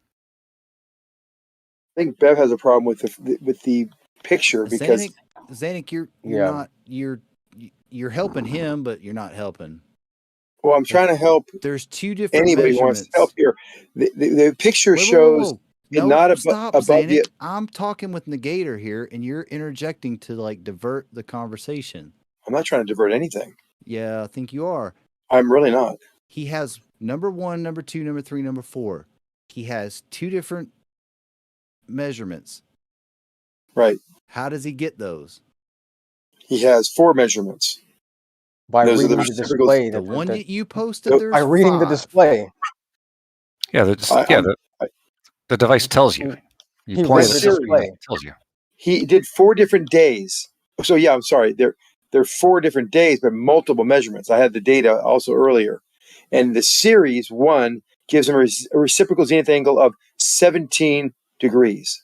The second day had a reciprocal zenith angles of 20 degrees. 20 seconds. The third had 13 seconds. The fourth had 12 seconds. So the mean was 16.2 seconds, divergent of the plumb lines. That gives you with a standard deviation plus or minus 2.8 seconds. Okay, so there's your standard deviation of the mean, 1.4 seconds. You totally word saladed and talk shit through that. No, I didn't at all. 4 series, 4 days, right? The reciprocal zenith angles of that first day of measurements, a bunch of measurements, gave him 17 seconds, arc seconds. Second day, 20 arc seconds. Third day, 13. Fourth day, 12 arc seconds. That's not With what I'm talking about. I'm But talking that's about what he measured 1, 2, over- 3, 4, and 5. And I was asking Negator how you get within the accuracy of those arc seconds. And he doesn't know, and you obviously don't know either. Well, so do if you somebody know? does You know how you would want to find out? You could go and type in how to use a digital theodolite, and that might tell you. If no one in here can give you the answers you want, Jesse wasn't using a digital theodolite; it was a T2. Okay, great. Okay, so He don't still bother got the talking measurements, about right? shit that we're He not still got talking the about. he still got the measurements though, right? Well, he wrote them down in pencil on his book. he Definitely. wrote them just down, made but them nobody seems to know how he got Right, those he to just write them made down. them up. B-ball. Well, B-ball. well, hey, He just made them up. B-ball, you explain how he got those numbers that he wrote down that Zanuck posted. I mean, How would you like me Buster, to explain that? I've already told you, Buster. It's like asking how to use a compass. Well, you look at it and it points at a degree. With this device, you look at it and it tells you a degree. What's the problem? Mm-hmm. You're doing a terrible job, but like. No, here we go.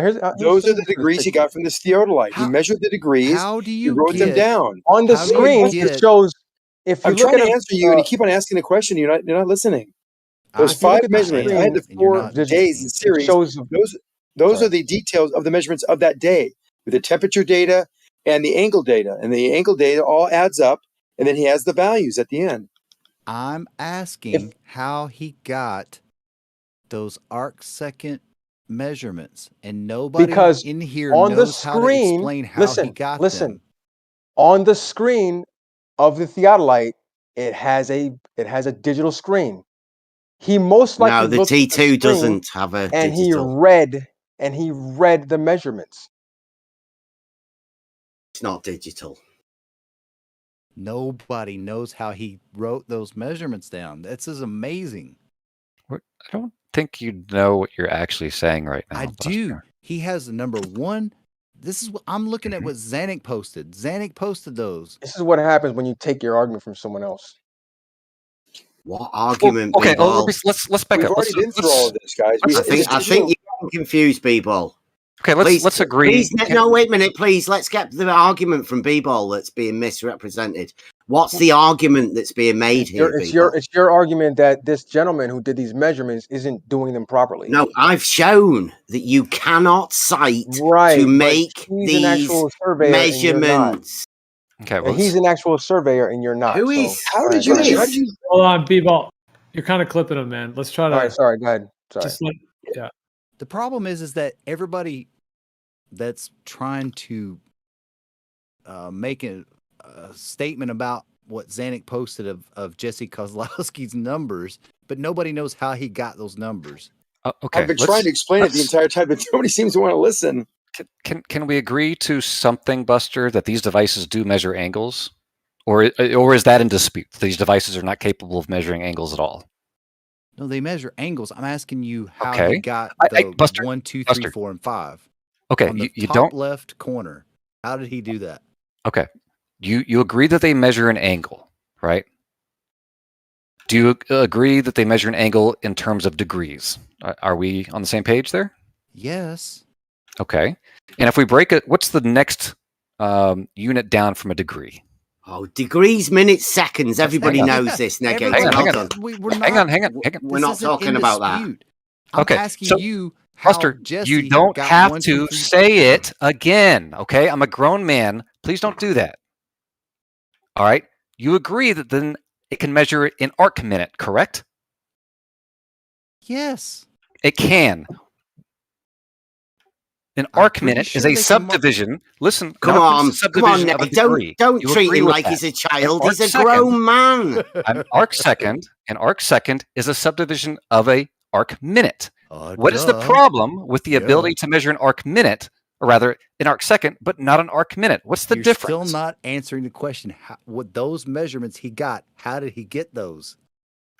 Because it's Well, from I don't know. levels. To From write levels. Can down. I answer? Wait a I've been minute. trying to answer for like a half an hour. Let me just say like 10 words. Zanuck, all right. Negator's out. Zanuck, you posted that picture. How did he get on the top left corner 1, 2, 3, 4, and 5? How did he write those down? What did he do? What procedure to write those numbers down?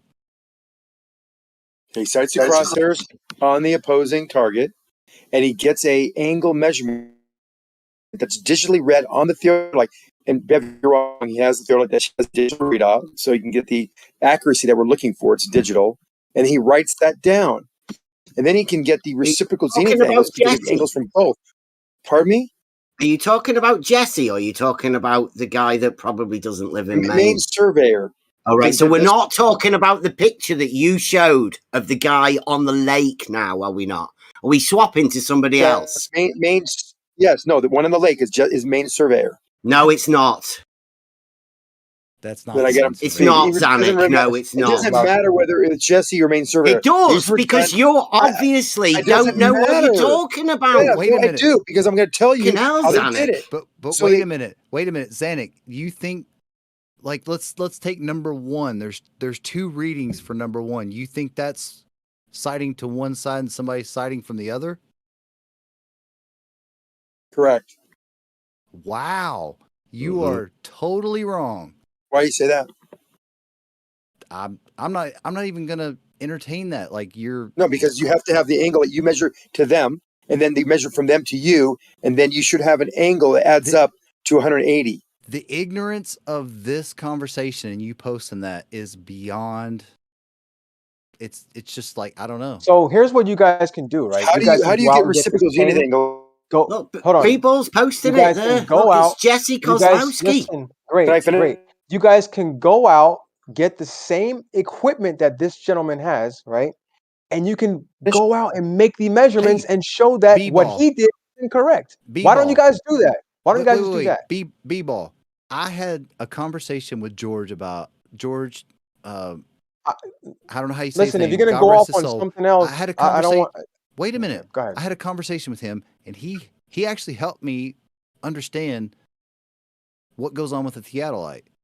Like I'm giving him props. Like he helped me get a better understanding of what happens with the theodolite. Zanuck, on the other hand, with those measurements showed his ignorance. I showed my ignorance in front of George, and he helped me figure out where I was looking at it wrong.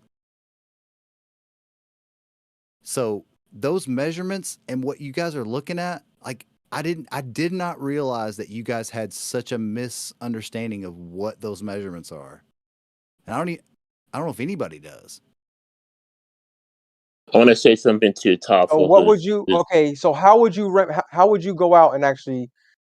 How would you come about doing this then?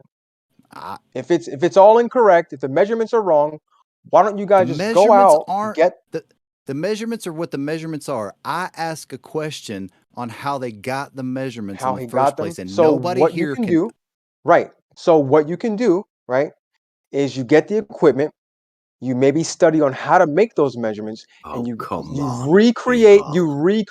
Listen, you go out and you recreate this actual test, Bev and then you bring those already- measurements we here, did and you it see if in they this match. server. No, you Bev didn't, did because it in this nobody's seen it. server. No, he didn't, because he never showed his measurements. You couldn't see the measurements. Exactly, That's because you what didn't we wanna went to show- show everyone, people. Right, because you Fucking couldn't hell. because you didn't want to show anybody. That's why. No, And there because were never nobody any- could read the fucking measurements. First of all, Bev, you were using an auto level. That's not Yes, a theodolite. it's got a better scope than he But has it's on not his a theodolite. All right, But it doesn't measure. It doesn't measure It's got- zenith angles, does it? Does it measure zenith angles? you can't measure to get accurate Does it enough auto over level that doesn't- distance, people. Stop talking Bev, over me. Bev, Fucking doesn't hell, all auto right, level? go on then, you know. Bev, doesn't auto level measure zenith angles? Can I make a point? No, go ahead, Bev. Doesn't auto level measure zenith Does angles? it fuck, B-ball? It's a device it? for establishing a horizontal plane of reference. Right. Now, Does it measure can I zenith just a angles, minute, B-ball? Can I ask Gio a Just question? answer the right? question, Bev. You know Just answer when the we question. came here to do this, Gio, we actually went out there on the beach with an auto level, strapped a camera to it on the level, and walked away 500 meters to show you guys what you could see. Can you remember that day? Yep, I remember. Right? Can you remember being able to sight anywhere near 3 millimeters? Like, because you would have to have moved the crosshairs 3 millimeters, Bev, in order to does an measure auto level- 1 arc second. Could you have done that over that distance? Can I make a point? It was Jesse, as I started saying. I made a mistake and said it was main surveyor, so I corrected that. And I have the video here. We can watch it together if you'd like to see how he did it. That might be helpful. I've been telling you guys for ages, right? You've been fooled by a group of people playing a game and acting can we to be able to do things that they can't really do. They're not real surveyors. And the reason you can prove that is you're not they're you're not not a surveyor here. either, Bev. They've You're not a surveyor gone. either. They Well, that cannot surveyor defend their actually position that they've given you guys to discuss. But then people Okay, like Xanax so why don't think we watch that the video together? think that How the about two that? numbers are the And I'm the one that keeps getting muted, back and right? forth. Yeah. Yeah, Like the B-Ball, reciprocal. Like that's so wrong. But it's okay for Bev to continue talking, though, right? No, well, dude, you're completely over talking him. That's the only reason I was temporarily. Yeah, he's doing the same thing, Gio. Hold on. Just wait for your time and then speak. So, for example, now you have the floor. Go ahead. Instead of just talking over other people, because then we can't hear you or him. So go ahead now. You have the floor. Oh no, I asked him a question. Do auto levels measure zenith angles? Do you want me to reply again, Bebo? Seriously. No, You never an answered. auto level is a tool for establishing a horizontal plane of reference. Exactly. Therefore, it does not measure vertical angles at all, because it only makes a horizontal plane, not a vertical plane. But and then when you guys went out there, go ahead, I'm sorry. Go ahead, Zanik. I got to help out here. So he measures the angle of an angle to some pole, and he measures the pole height, and he centers it on that top of that pole, and they get an angle to it. They do the same thing in the reverse direction, and that's where they get the two angles. They get the reciprocal zenith angles by adding those together. If you watch that quick presentation, it's not a video. It's just shows how he did it, and everything you're asking for is in there. I can go on, but I'll get muted because you guys don't like me talking for a long time. So why don't you just open that link, and then you can see how it's done, and it's very clear. And you can see the pictures where he's actually making the measurements, and that's what you want to see, Bev. Yeah, and it can't. And these values that he gets are these about 16 to 17 arc seconds average of deviation. That is basically the reciprocal zenith angle excess that shows that it is not parallel. These plumb lines would not be parallel. Now, do you want me to post? Oh my God! The link, or should I read you the link? You said reverse angle. What's the reverse angle? Reciprocal zenith angles. So, like you posted at 57 past the hour, a picture of a notebook. Right. What number one? There's two readings. What do you think is those? What do you think are those two readings? They take the angles to the target from one station to the other, and then the other to the first station. Well, first of all, you have to know how the. So they have a GNSS receiver on stake one, and the target on stake two. That's how they do it. So you think number one that you think that's that little thing above the theodolite. When they actually take the measurement, they're sighting to that stake with the target from the theodolite. And then they have an angle. They do it backward. And that's how, so if they have angles to one and angles to the other, reverse, they add those angles together, they should add up to 180. And they're not. Just to clarify, I just need a clarification. I'm just trying to be uber specific. So number one, there's two measurements. There's like an 89 and then a one, whatever it is. I can't read it. So the first reading is from A to B, and you think the second one is from B to A? Correct. Okay. That's all I needed.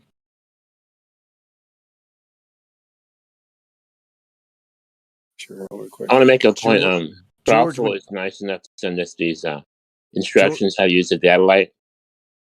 And I looked at all the instructions. It talks about horizontal planes.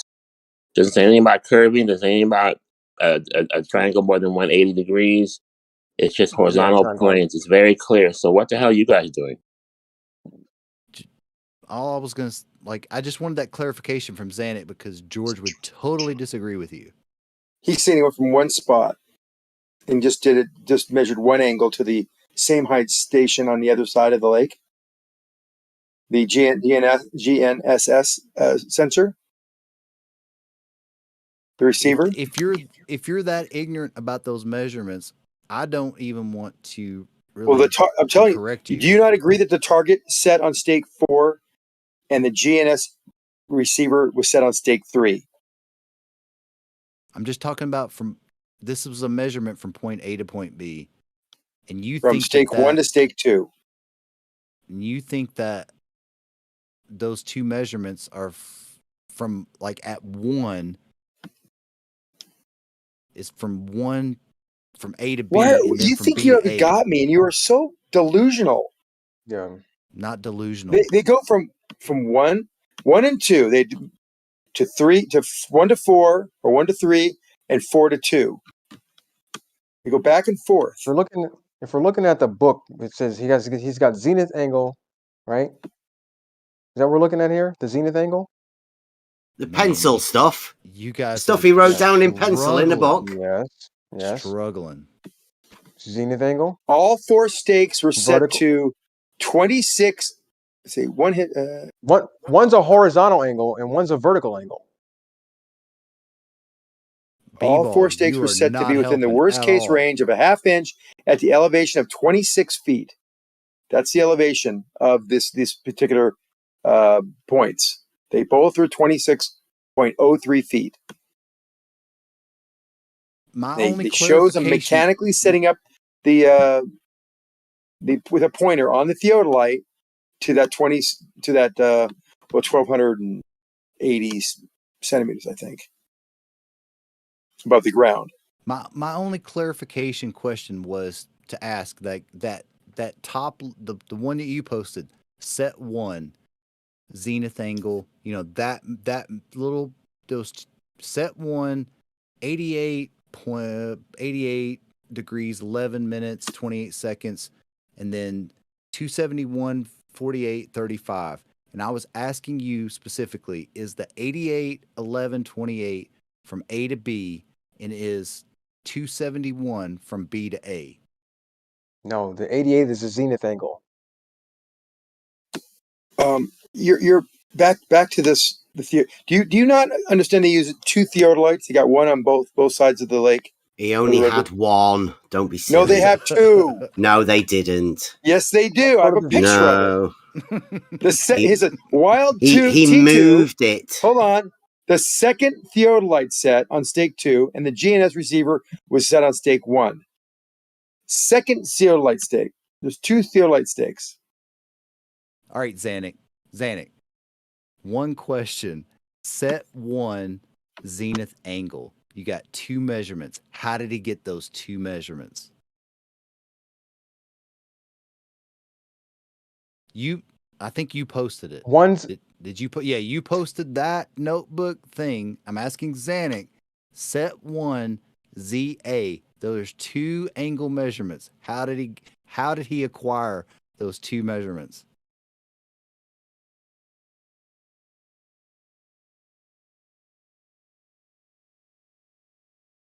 He doesn't know.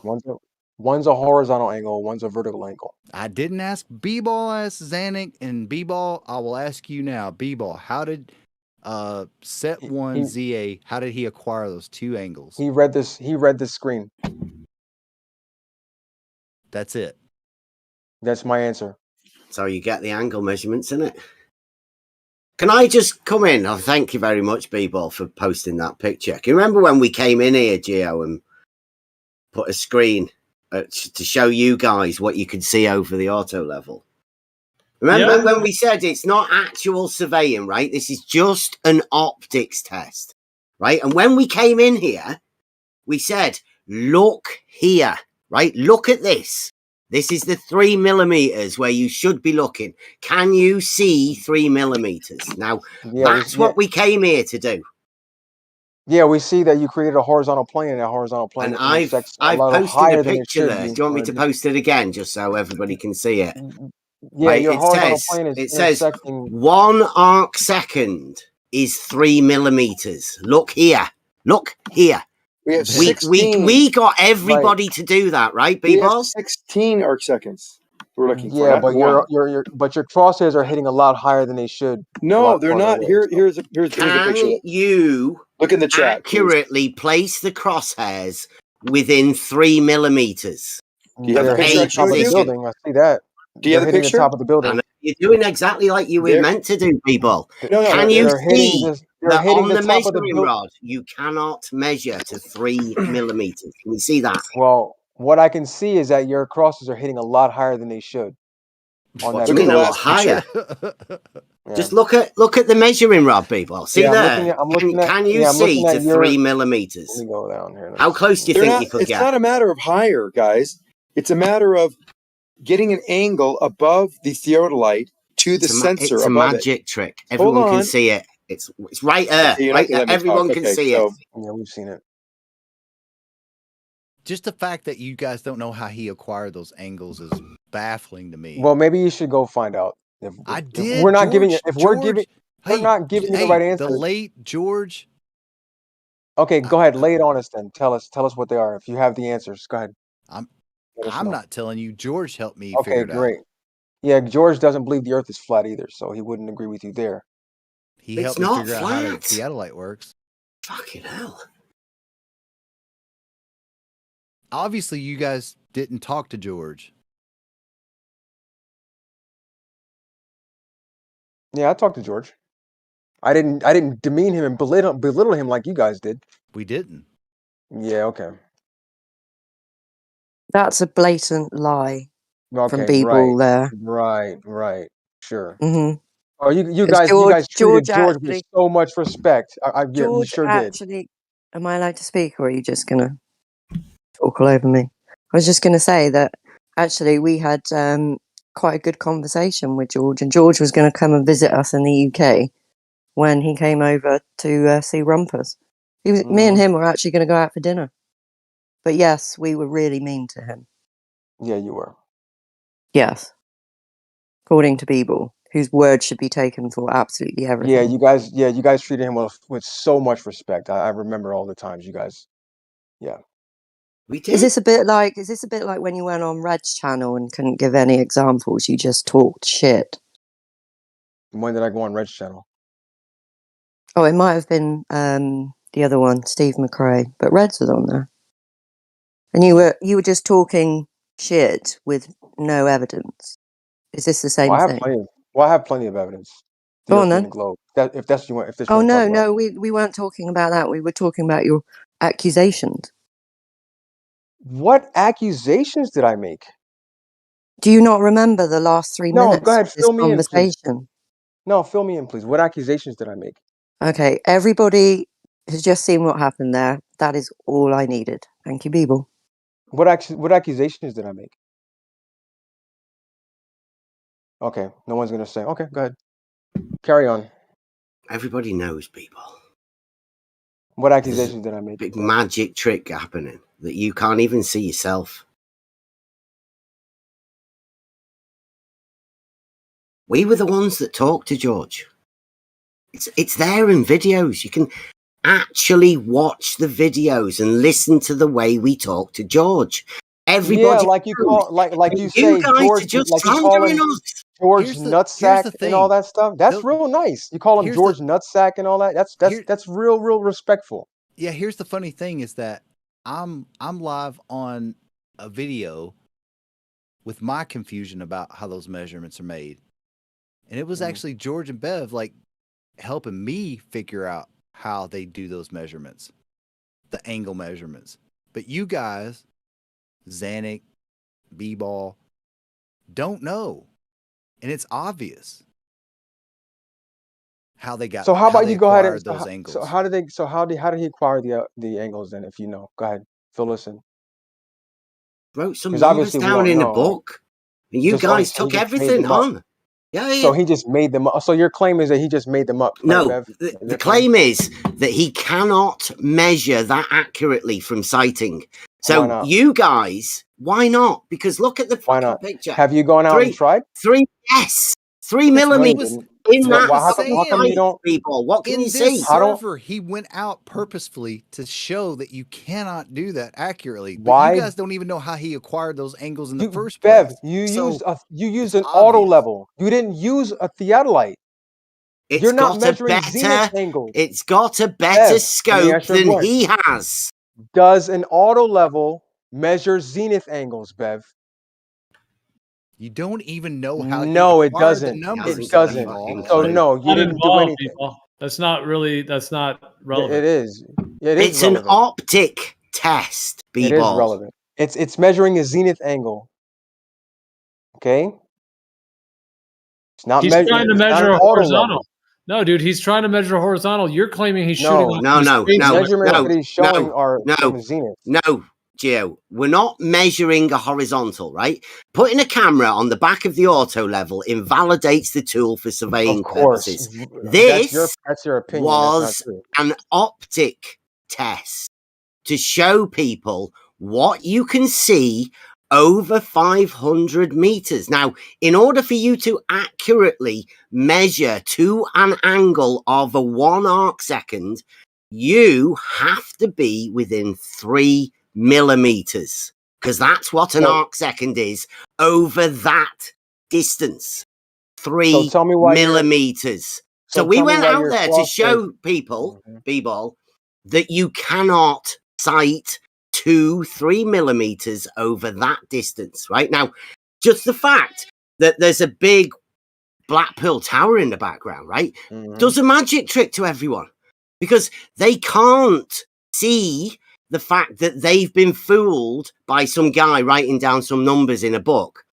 So what they do is they switch that to the bigger picture. Let's just avoid that. We call it ECV, but where people can't see what's right in front of them for the fear of realizing something. So that's what we went out there to do. And we've been telling everybody, when you right? did that, you Attaching inadvertently- a camera to the back of these tools invalidates the tool for surveying purposes.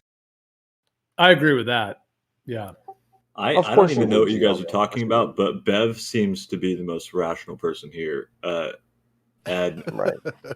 I mean, I don't know. Like, really came into this conversation. I have no clue what you're talking about. But what he's trying to say is basically he's talking about correct measurements, and I don't hear any rebuttal to it. I'm with Bev also, and since when did course, of surveying course. tools measure Earth's curvature? Never. So okay.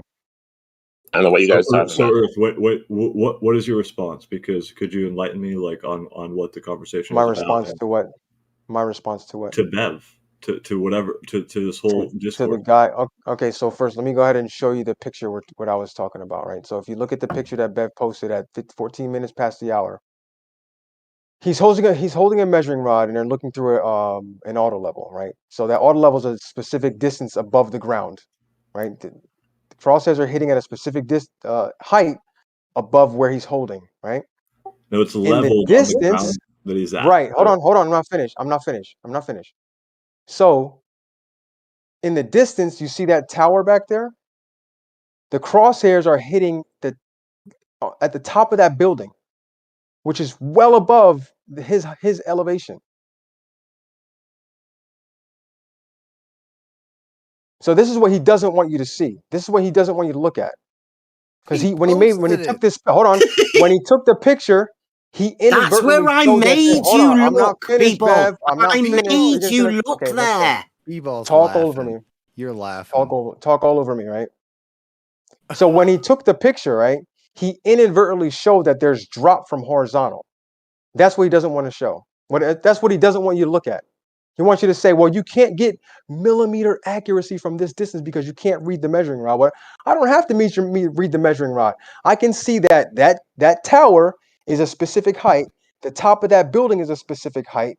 And wherever the crosses are hitting, they're hitting well above they should be if the earth is planar or flat. It begs the question, And it's though. and it can't be it can't be at a lower elevation because that would mean the building is underground. You said you don't have to measure. Like, what did the main surveyor do? He can't see the argument for the model. I know. They don't even know what the main surveyor did, so it's like if they don't know what the main surveyor did, they won't know what you did. Like, Zanuck thinks that those measurements are like 89, and then the other one is like from A to B and B to A, and that's like no, it's totally a different wrong. target. You don't have to have a theodolite at the other end. You have the theodolite target at the other end. You can have one theodolite. You have a theodolite target and that GPS receiver on the other side, GNSS receiver. How did they get 1 arc second accuracy. They What didn't is get 1 that arc second accuracy. Where do you get that value from? That's what the He main wrote surveyor got. No, they didn't. No, they did not get 1 Yes, arc he second. did, because that's what we went No, out they got there the to show. average. Okay, the standard deviation was what? What was the standard deviation from the measurements that I showed you that I posted already? Do you know? Can you remember? The Can you read? individual measurements, Anik. What is it? Let's go back to the value I gave you. It wasn't 1 Oh, arc second. God. It wasn't 1 arc second. Let's go back to the values. I'll read them to You you. don't Probably even know forgot how already. he got them, Zanuck. The standard deviation was Everybody 2 knows that you don't know how they got hold them. on. The standard deviation, so by measuring multiple times for 4 full series, they had the reciprocal zenith angles being 17 seconds. Next series was 20 seconds. Next one was 13 seconds. Next one was 12.5 seconds. The mean was 16.2 with a standard deviation of 2.8 and a standard deviation of the mean of 1.4. So I don't know where you got 1 arc second. There's nowhere near that. Some were 17, some were 20, some were 13. There's like a 5 arc second difference, but the mean was 16.2 arc seconds total. You don't even know how they got it. What do you mean I don't know how they got it? What are you asking me? How did they get that measurement, the angle measurement? You want to know what those angle measurements are? He thinks How he's holding did- some type of If card. you, I if think you you're were asking what going the to angle go, measurements if you, are. He's like if you playing were poker. Jesse Kozlowski or you were the main surveyor, what is the procedure they did to write those numbers down? Oh, so you're asking about the 80 degree and the 275 or 265 or something. That's what you're asking for? What those values are? How would you acquire those angles? I would measure an angle. I'd measure a vertical and a deviation from vertical of the target. Right. That's what I would measure. And then I would add those values together and see if they add up to 180. That's how you get it. That's what it means. That's what reciprocal zenith angle means. Repeat it one more time. You have something going from. So I have a vertical, and I look at a target, and it's a little less than 90 degrees. Then I measure the other direction. I don't have to actually go there. I can just take the reciprocal of that and find out what that reciprocal zenith angle would be, and then add those together and see if they're 180. So Zanuck, you know what they're doing? They're recording your voice so that they can go back and play it on their stream. That's fine. I don't care. They can record my voice. That's how That's they what do they it. do. You have a greater than 180, greater than 190, then greater than 190 one way. It's on and less YouTube than 190 live the other right way, and you add now. them together. No, yeah, we know that. No, but it doesn't matter. Like, So what is your gripe about this, Buster? Like, what's the point? Okay, you're saying we're Zanuck incorrect totally about failed. how we got the measurements, right? So how about you go ahead and tell us, since you're Zanuck correct. totally failed. B-ball. I'm not going to say it because George helped me figure it out. I want you Okay, so to go explain ahead, how they go got ahead. that measurement. You've asked several of us, right? Obviously, we're not giving you the answers you want. So go ahead and tell us, since you're holding the cards there, guy. You guys are touting. I didn't post those numbers. So go ahead and tell us. Go ahead and tell us, since we're all incorrect. No, I'll go on mute. That way you can explain it. I'm not explaining anything. So go back to the. It was about plumb bobs, wasn't it? About sighting plumb bobs originally. I don't know how we ended up getting here. Well, that gives you a vertical. Plumb bob only. They didn't use a plumb bob. They use a bubble level, and that gives you a vertical if you need to use the vertical zenith angle. It'll give you the zenith angle. Bubble level. What? The bubble level on the theodolite gives you the orientation of the theodolite, so it knows where horizontal is, and it gives you an angle. Yeah, horizontal. Horizontal, yes. Yeah, Plane. fine. Level. It's a muscle plane, yeah.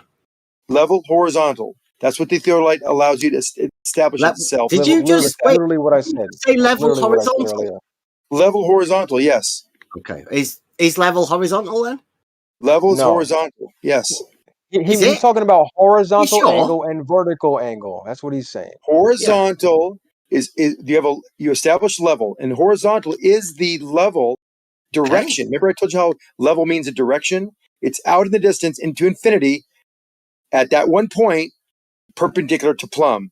That is a direction. Level is. Now that hold on. That line is the horizontal. The level, it's only the level level at one line's the spot, but that horizontal. level line is the horizontal. Yes. I hope you're recording this. The level line I am is the definitely. horizontal. Yeah, but I mean, your words mean nothing. Right? Everybody knows that. Well, In no, fact, everyone knows you're it. probably You invalidating haven't it known more what by you level saying occurs. that. By the way, Everybody heard Zanuck there, right? I hope so. Yeah. Level is horizontal, right? The level line is a horizontal. Yes. Yeah. But it's only level at one spot, right at that point, which is perpendicular to the plumb. line. The You line is you can't have a horizontal. line at The a level point, right? is a You've got more line than that one starts line. starts at the plumb line and goes out into infinity. That Mm-hmm. level line is horizontal. The level, hold on, but there's only a level at one spot. It's only level at the plumb line. The level line. The level line is only level is a direction, Bev. This is what you haven't got for 4 years now. And it goes out Level to is only infinity. direction. It's same as It's an horizontal, right? orientation. It's an Yeah, orientation. horizontal. Why do you talk over me every single time? It's perpendicular to plumb, Bev. Yeah, horizontal. The line is horizontal, yes. Yes. Yeah. Perpendicular to plumb. It's Yes. horizontal. That's what we've been saying all along. But it's only level at one spot. The line. It's only level at the plumb line. But the line, the level line, The level is line only goes out level. where it's a direction. You sit at this plumb line. You say, you know what? Which way is level? That way. And that way happens to be 90 degrees opposed to plumb. That's all it means, Bev. You're making too big a deal out of level. So it's not at the point then, right? It's got to be across the plane. Like no, God no. How can you say where it is? How can you point in a different direction if that direction because it's an orient? That sounds fucking ridiculous. To you, Sounds because like you don't, you're you've never mentally understood this. troubled. The day I met you, Bev, you have It's not understood the what level monad, means. obviously. Level is an orientation Let's back up. perpendicular to plumb. I don't know. Zanuck. I don't know why I have to explain it further than that. Zanuck, let's back up. Like you have an instrument, and you can level it. You could spin it right on a horizontal plane. Yes. Okay. It's That horizontal plane is level at one spot perpendicular at the It's theodolite. perpendicular to plumb, right? That one spot establishes a horizontal plane, if you will, as well, at one spot which is perpendicular to plumb. Yes. Yeah, perpendicular to plumb. So like you've got a crosshair in that instrument. So you could sight to another vertical and it would line up. Correct? Line up vertically or line up what do you mean vertically? Yeah, the vertical crosshair, like a plumb line. You could sight the crosshairs to a vertical plumb line. Now, where on the plumb line would make all the difference in the world? And I'm telling you, the height above the surface would be higher, slightly higher. Now they've actually measured this. That's what that Jesse Kozlowski's measurements are. They're looking at a target. Let me ask you this. Can I finish the sentence? Yeah. They look at a target. Keep going. They look at the target, and then they measure the angle to that target that is the exact same height as the theodolite's measuring. So that means that when they measure that height of the target angularly, it'll be either plus or minus 0 level. I almost thought for a minute there that you were actually done. I know. There's like 3 seconds of silence. Like, what was he actually done? Was he going to actually pass the mic? You don't know how they got the measurement, but here's the thing. You've set your instrument up properly and you sight to a vertical. I mean, you've got a horizontal plane and it's perpendicular to plumb and you've sighted to another plumb line. Now you have a vertical plane. Yeah, the vertical plane is the same between the two. There you go. What do you mean, there you go? The problem is the point where I intersect the crosshairs, because they're crosshairs, they're horizontal and vertical. Yeah, that is higher on the plumb line, which is vertical. I have a vertical. The plumb line across the lake has a vertical. The point where I intersect that line, even though the vertical planes are aligned, The horizontal planes are not, because I'm looking at something that's above the height at which I'm viewing it from. That's where you get the reciprocal zenith angles that are going to be greater than 180. Because if I look at it and I look at that spot, if I look at the same spot, it's going to be greater than 90 or less than 90, depending on which way I look at it from. If it's on a hill, it'll be two different angles, right? And they both would be, one would be less than 90, that would be greater than 90. But if it's on a level surface, then I'll get something greater than 90 on both of them. One looking one way, one looking the other. They'd be greater. And so the end would be don't do that. 180 You'll degrees ruin some excess Blue 5 Marbles Proposition 29. Yeah. Yeah. Yeah, There's a reason they have a theorem. Don't ever turn around when you're doing that, Sanic. Just a note for next time, right? Word to the wise. Wink, wink. Nudge, nudge.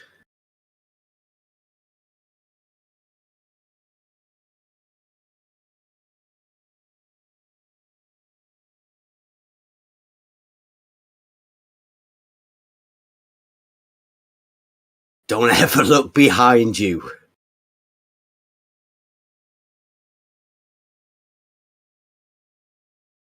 Never flip the scope.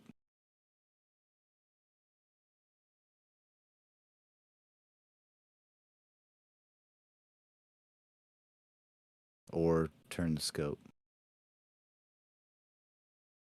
And B-Ball, I hope you're still here, mate. If you think I didn't know, if I wasn't the one that purposely put your eyes on Blackpool Tower, it's for a reason. What do you think that reason was? I think it might be able to show everybody the magic trick. You're looking for 3 millimeters on a measuring rod to help verify one of your shadow giants. But you can't see it. It's not there. It would get ruined. So what you have to do is you have to look at something else. Change your mind. Move it away to something else.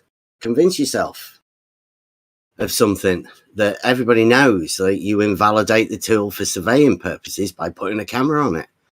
And you'd know that if you'd ever tried to do a 2-peg test with the camera on and with the camera off. Maybe you've never tried to do a 2-peg test yourself. Maybe your shadow giant gods, priests, high priests aren't around to be able to show you how to do these sort of things. Maybe because they can't actually do that. It's like looking at a measuring rod for 3 millimeters over 500 meters, isn't it? They still don't get that.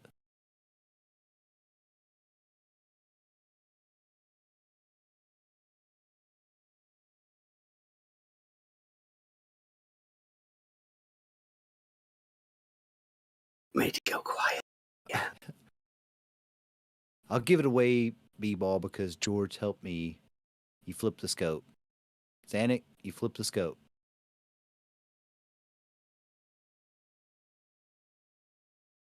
That's all I'm going to say. Kosho's got a question for you, Bev. Speak up, Kosho.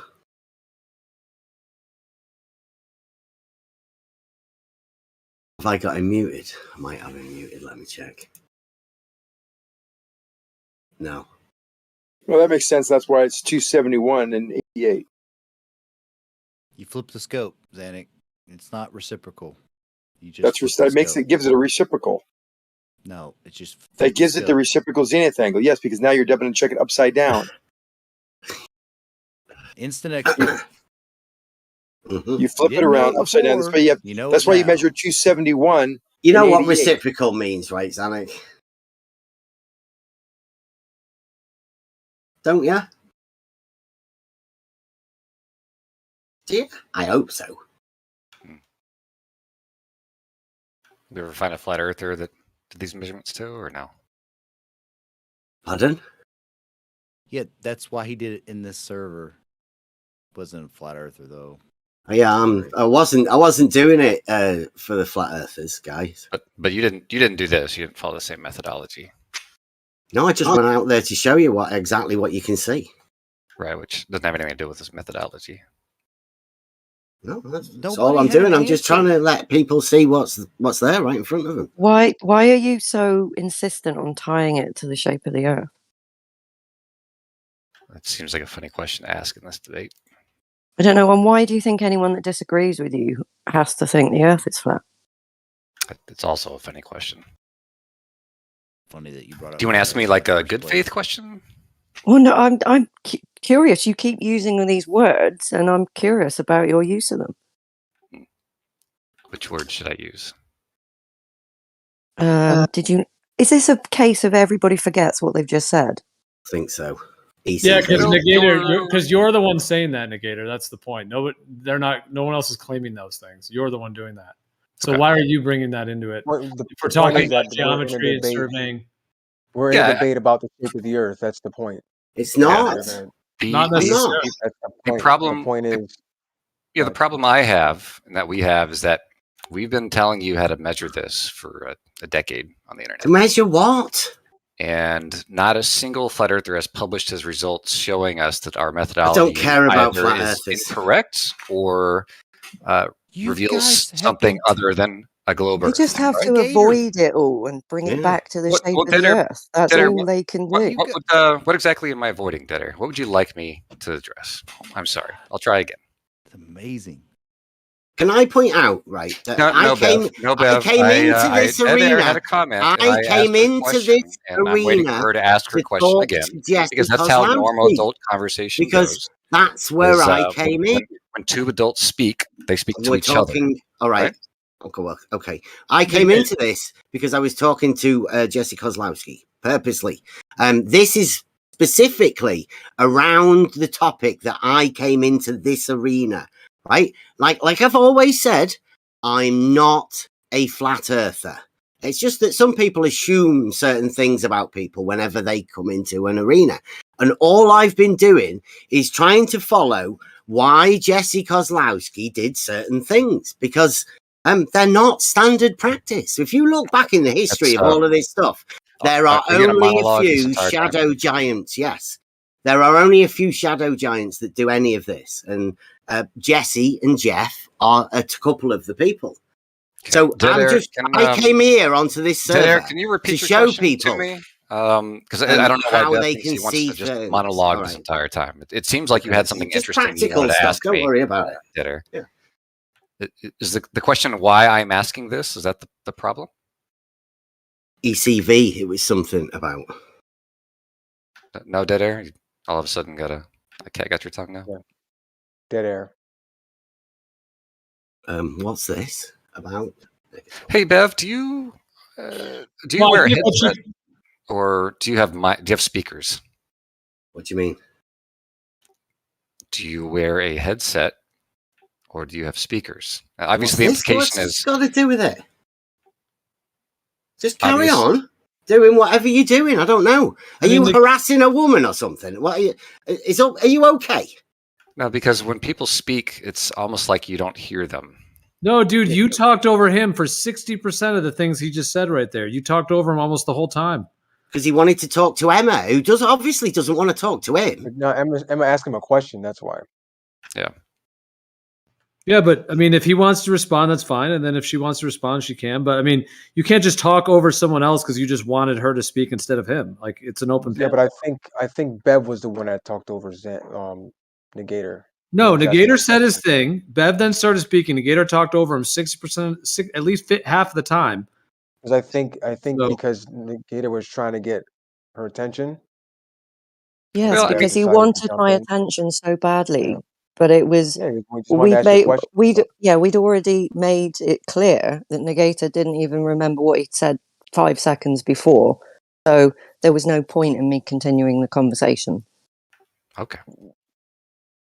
I guess you can I mean, listen and then troll somebody else, I guess. Disagreeing with you and asking you questions and pulling you up on points is trolling you. Okay. How do you deal with life? What specifically do you disagree with me about? Does everyone troll you in life when they ask you things? What specifically do you disagree with me about? No, we're on to something else now. As you well What's that? know, because you just started it. Okay. But it's okay. We can do this another time because there was more important things to be talked about. Sure. What would you like to talk about? Well, hold on. I just wanted to say the thing is, dude, is that there was multiple things, Negator, being talked about in terms of surveying, this equipment, geometry, horizontals, all those topics. But I think possibly what she was pointing out is that you kept trying to talk about a flat Earth, but there weren't arguments being placed forward about anything about relating to the term flat Earth. So I think she was just asking what you keep bringing it to that, even though those weren't the points being made. So why are we making these points? Why do you think that is? I don't know. You'd have to tell us yourself, whatever you're doing. So if it's not about the shape of the Earth, then what are we doing here? Trying to show you guys that you might have been fooled by somebody. In what way? Like, to what end? Because somebody's telling you that they've done fantastic things, I'd say, and you are accepting of that. Well, I mean, if I look at the guy's website, it's pretty damn extensive. Wow. I've got a website too, you know. What fantastic things are we being convinced of? That somebody can actually sight to an arcsecond over vast distances. It's called a filter authority. Or that you can sight to a vertical and somebody else can sight to one. You can't do it yourself. You're looking at other people with a lap code telling you shit. So Who should we appeal to then? Hold on, you guys. God- Hold on. Buster just got talked over. Buster, you want to finish what you're saying? Oh, just the fact that you can sight to a vertical, it's tilting away, and then somebody 90 degrees can sight to the same vertical and it's tilting away. And you dispute this because you don't think an arc second is measurable. You do believe an arc minute's measurable. Why do you? What's the difference? No, just the geometric principles are just thrown out the window. Why is it when we go from measuring an arc minute to an arc second that we're throwing out geometric principles? Well, Which principle? You're talking about measuring an angle on that vertical. That was a whole different topic. I was just bringing up one thing. That was like, and now you were diverting it to something else. Maybe on purpose. I don't know. What am I? I thought I was diverting it to your entire point that we can't measure arc seconds. Maybe it's just your geometric ignorance. I don't know. What about my geometric ignorance makes it impossible to measure an arc second, but possible to measure an arc minute? What? On what plane are you what's the angle? What plane are you measuring the angle on? That's not really the question. Does the plane matter? Are you suggesting that there's a plane out there that we can measure an arc second on, but not an arc minute, and vice versa? Do we not What's the angular size of the crosshair? I don't think that's Buster's argument, Bev. No, I'm asking you. I'm asking you just to make sure we are understanding. What's the angular size of the crosshair? Okay, that's fine. You can wait until Buster's done. I was bringing up one point. That's a different one. Mm-hmm. That was like what we've been on for like the last 30 minutes. I don't know. And nobody knew how to answer the question, how they got the measurements. Like, that's another thing. Like, how do you guys not know how Jesse or the main surveyor got the measurements that they got? Do you know, Negator? When you say how, like we've said it several times. No, you didn't. Nobody answered it correctly. I had to give it. Now, let's see if you can repeat. Wait. Well, hold up. Wait. You said you had to give it? You had to give the answer? Yes. Nobody had the answer. So am I wrong? Why? Anybody in this panel, did anybody ever answer how the main surveyor or Jesse got 1, 2, 3, and 4, the notebook measurements that they got, the angle? No, I never heard a response, but you did ask him thoroughly enough times for them to respond. He's being exceptionally dishonest here, Buster. This is not how grown men act. That's not what happened, okay? Please don't lie. What? No, that's exactly what happened. Buster asked it many times. Nobody answered it except Buster. But I don't think you guys even heard it when Buster answered. Well, don't you? I don't It makes think me you can question. still answer it, even after I gave you the answer. I still don't think you can answer the question. Well, it makes me question your intent to have a good faith conversation when you spend 30 minutes supposedly asking a question that we didn't answer when you knew the answer all along, right? That's sort of the definition of a bad faith conversation. No, I still don't think you can answer it even after I gave the answer in good faith. And what's that got to do with the ability to measure an arc second over an arc minute? It means, do you know how they acquired those measurements? I do, yeah. You do? Mm-hmm. Can you explain it? But what's that got to do with the difference of measurement of an arc minute versus an arc second? Means there are notebook measurements that are on record from the main surveyor that got an accuracy of an arc second over a certain distance. And nobody They did. knows I how already he acquired I went them. over that already. There was no accuracy of 1 arc second. Why don't you understand that I actually gave you the values, what they actually measured, and it was nowhere near an arc second. Yeah. Sometimes 5 to 10 arc seconds. Well, he keeps changing the topic because I his know, initial right? problem was with the ability to measure an arc second. And anytime I ask you about that, you divert to, well, these measurements show something, but it has nothing to do with your question about whether it's possible to measure an arc second. All right, is it possible? I think it's possible. Do you think it's possible? How did he do it? No, that's not the question. Is it possible, Buster? I don't think it's possible. Why I'm not? asking you that's the question. How did he do it to make it possible? No. Why? It's the exact same method that you would measure an arc minute. You tell me what's different about the methodology in measuring an arc minute versus an arc second. Well, it seems like that's a slightly different topic. He's just asking for validation of what you're claiming. No, it's like asking, how do I measure a 16th of an inch when I know that I can measure a quarter inch? No, wait. Yeah, but what you can measure is different than what is being claimed. Those are separate topics. But you and I both can validate measuring a quarter of an inch. Like everybody here knows how to measure a quarter. Well, I hope everybody knows how to read a rule, like quarter of an inch. The problem is that we see like these things posted all of the time about the main surveyor, Jesse Kozlowski, and the main one we got forever was the main surveyor and his measurements. And some of his notebook measurements were within an arc second, over 1,500 feet. Okay.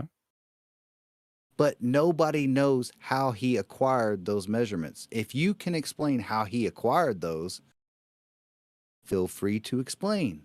Okay. I think I told you he lines up the theodolite with that target, and that target is a specific height. And they get an angle from the theodolite to that target at the same exact height. And then if you want to, they flipped it around upside down to get another angle to verify whether that thing is accurately level, I guess. I don't know for sure. You seem to have found out from George and discussing this. We went over this 2 years ago, so I'm kind of going on memory. But anyway, that's how they got the angle. And the angle is not within 1 second. They had measurements that seemed to be well off of a second. Now, by chance, they could be with multiple measurements of the series could have been off by a second. But they took, I don't know, 30, 40 measurements, I believe, over the 4 sessions. So those were off by 5 to 10 arc seconds. And the average was 16 arc seconds.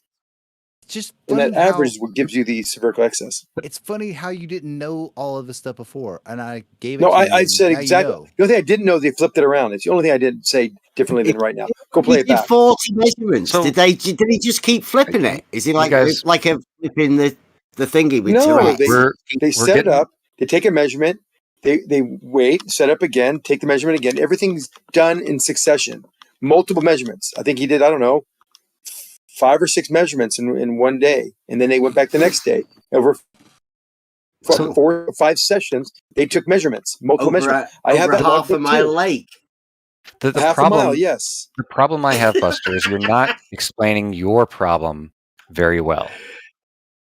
Right? Because it sounds like you have a problem with the accuracy of the device. Is that the problem?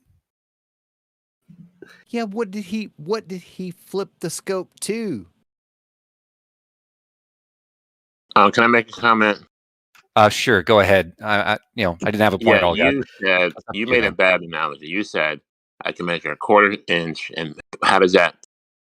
By why can't I measure 16th of an inch? That's not correct, because an arc second, the numbers you have here, is 1/10,000.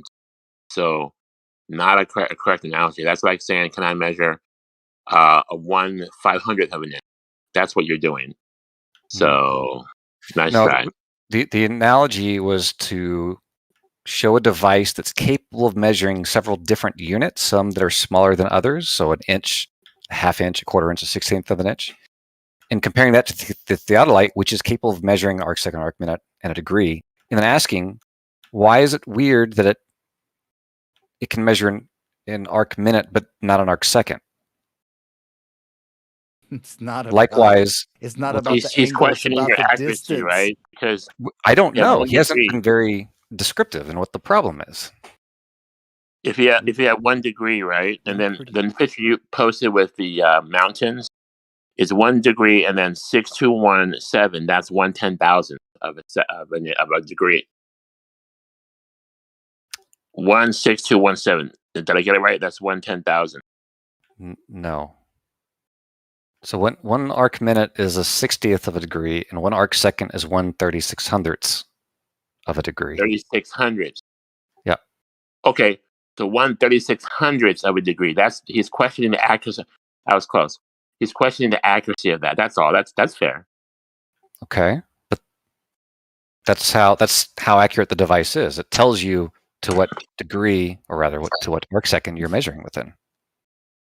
Yeah, and didn't it just say you're off between 5 and 10 arc seconds? Just say that. Well, hang So on. I don't. you Now can't say we're 1 arc seconds and then say that's curvature when that's the chance of error. no. We're getting away from the actual problem that Buster Yeah, has. the error is not as much as the actual measurement. The measurement is 16 arc seconds. We're saying 5 and 6 arc seconds on different measurements, but the mean, because we keep on doing, that's why you do these things and have, so they have statistical significance to what your measurements actually look like. That's why you do means and averaging and things. So we have this measurement that had a 16 arc seconds mean or average, and then the deviation was only 1.2 arc seconds based on all the measurements, all of them over 4 days. But you're measuring 5 to 10 arc seconds. You're like all over the place. 1.2. 1.2 arc seconds. Over what? A quarter mile? What's that in feet? How'd you get 0.2 of an arc second over that distance? It's an average. It's statistics. They didn't measure 1.2. That's all the numbers added up, divided by the number would be, you know how to do the average? You add up the numbers, you add them all together, and you divide by the number of values you have, and you get an average. That was 1.2. They didn't measure 1.2. The measurement is it's a little bit dishonest, do you not think, to be able to measure angles like that you can't actually measure, and then claim that you can tell the shape of something? That's what I came in. It's a little bit dishonest, and I think you guys, knowing the accuracies that you deal with within this blue marble science arena, right, that you should be a little bit more keep a closer eye on some of the things that you're saying, or some of the things that your guys are saying. Cast a critical eye over it, man. Didn't even know how they got the measurements in the first place. Nobody did. I mean, we did. I don't know why you're just making things up, Buster. Are you like trolling us now? You didn't like answer it. Did you Negator? Did you answer how they got those measurements? Yes, I told you. You got told several times. I did. How? Can we could rewind that, and you could show where you answered that question, how they got the measurements? Yes. You're Not not so sure very about good that. at explaining yourself, Buster. So what actually is your problem? If you acknowledge the method that they got the measurements, and the device's ability to measure an arc second is not in dispute, or is it? Okay. You explain how you get the accuracy that they got. Please explain how they got it. How they got those measurements, even after I've given it away. Why, Buster? Are you sea lining me now? Just trying to want waste my to see time? if you know how he got the measurements he got. But asking me a question, which you know the answer to, doesn't move the conversation forward. It moves Buster. it forward to know that you know how they got it. I told you, we told you, they told you. No. What's the Nobody problem? did. Nobody did. And you still So, can't. so given that you know how, what is your problem with the measurement? You still don't know how. Oh my God. You're like trying to win some internet points here because you think you got me on this? You still can't explain it, even after I Yes, gave it away. You've been saying it this entire time, Buster, but this doesn't help your point that you don't believe these measurements are possible. Bev came in this server. I was here to show the very thing that you don't know how they got the measurements, how you can't cite that, and you still don't know how to explain how he cited those measurements. So you have a theodolite. Joke's on you. You look at the target. You measure this angle. The angle is listed there, and the series 1 through 4 showed 17, 20, looks like 15, and maybe 17 arc seconds. The mean was 16.2. The standard deviation was 2.8, and the standard deviation of the mean was 1.4. So the standard, these are they weren't measured. Now, and you guys were laughing about, 1.4 arc seconds. How could you measure that? It's a deviation. It's a standard deviation. Just measured of the mean. 17. You just read out 17. Yes, 17 arc seconds. Or Yeah, so 20 that's arc to seconds. the arc second, right? That measurement Then they is measure to the arc right. second. Yes. Oh, and then well they measure done. it again. Well done. So oh he my God! did. Have you worked in a machine shop where you actually measure like the diameter of a cylinder wall or a piston diameter? You'll get a measurement and you'll do it again and do it again, and you'll write this statistically to find out what the actual diameter of your cylinder is. Yeah, and not the cylinders not are over a hold on, let me half finish. mile Let me lake. finish. You Let me wouldn't do finish. that. Let me right? finish. Let me finish. Let me finish. It's an Let me act, finish. Let me obviously. finish. Bev, what is wrong with you?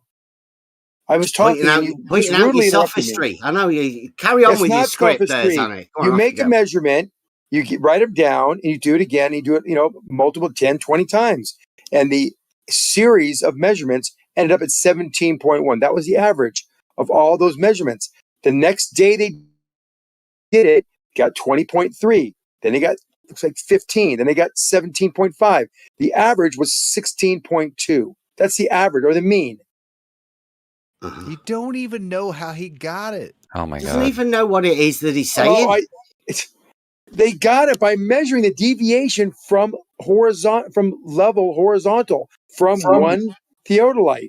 From the one theodolite, looking across to the GNSS sensor as well as the target that was at the exact same height as the theodolite. That's where they got the angle from.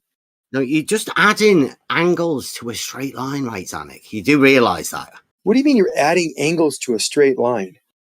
You are. This is what your end what does that game is, mean? right? No, what does that mean, adding angles to a straight line? I have a straight line, and it's above the target. We get an angle that deviates from the horizontal level at that point to the target, which And that's happens to be reciprocated, right? Can I please? No, you need two angles for that to happen. Yeah, it's reciprocated. Is exactly what I No, said. the reciprocal zenith angles, or you add them together, or you take maybe. Yes, but you don't even seem to know what they are, Zanuck. That's the point. I think Buster's trying to say. Don't know what you shouldn't be speaking for this, Zanuck. I'm You trying to especially. have a normal conversation with someone who's not normal. Yes, you have an angle. This will be either less or greater than 90. It happens to be greater than 90. Yeah, but I specifically asked how you acquire those angles, and I told you how specifically, like, this was like an hour and a half ago.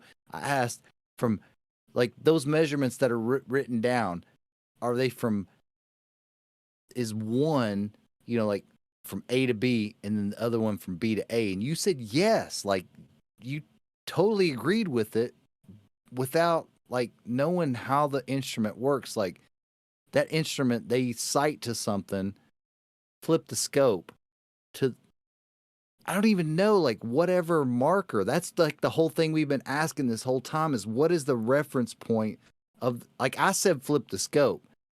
Like, that's only half of it. Like, what are you flipping the scope to? And nobody even knew you flipped the scope to get those readings. But I have George to thank for that.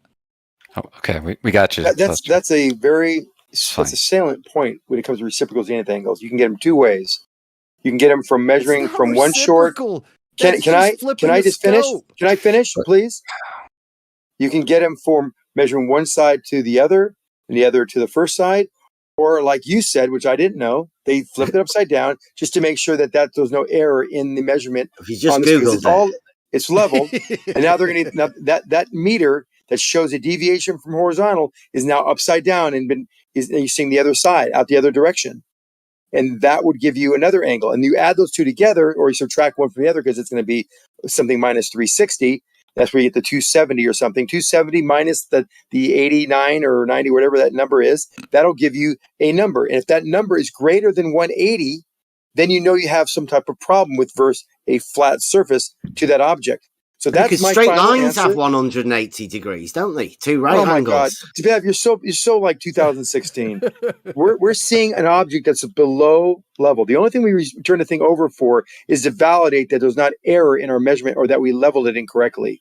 If it's set up incorrectly, then that should be not a problem, not an issue. You can just do one measurement and see it is 16 arc seconds below level from my theodolite. Therefore, the Earth is round, and here's the diameter, here's the radius of the Earth based on that one measurement. Whoa, dude, we're just measuring an angle, right? Yeah, but and that's curvature because things are the same side. You don't even know what the main surveyor did. He hasn't got a clue. I've already told you what he did. You guys are touting main I've surveyor. Even if you told me what you thought they did, what he did. I told you. Okay, forget it. Never mind.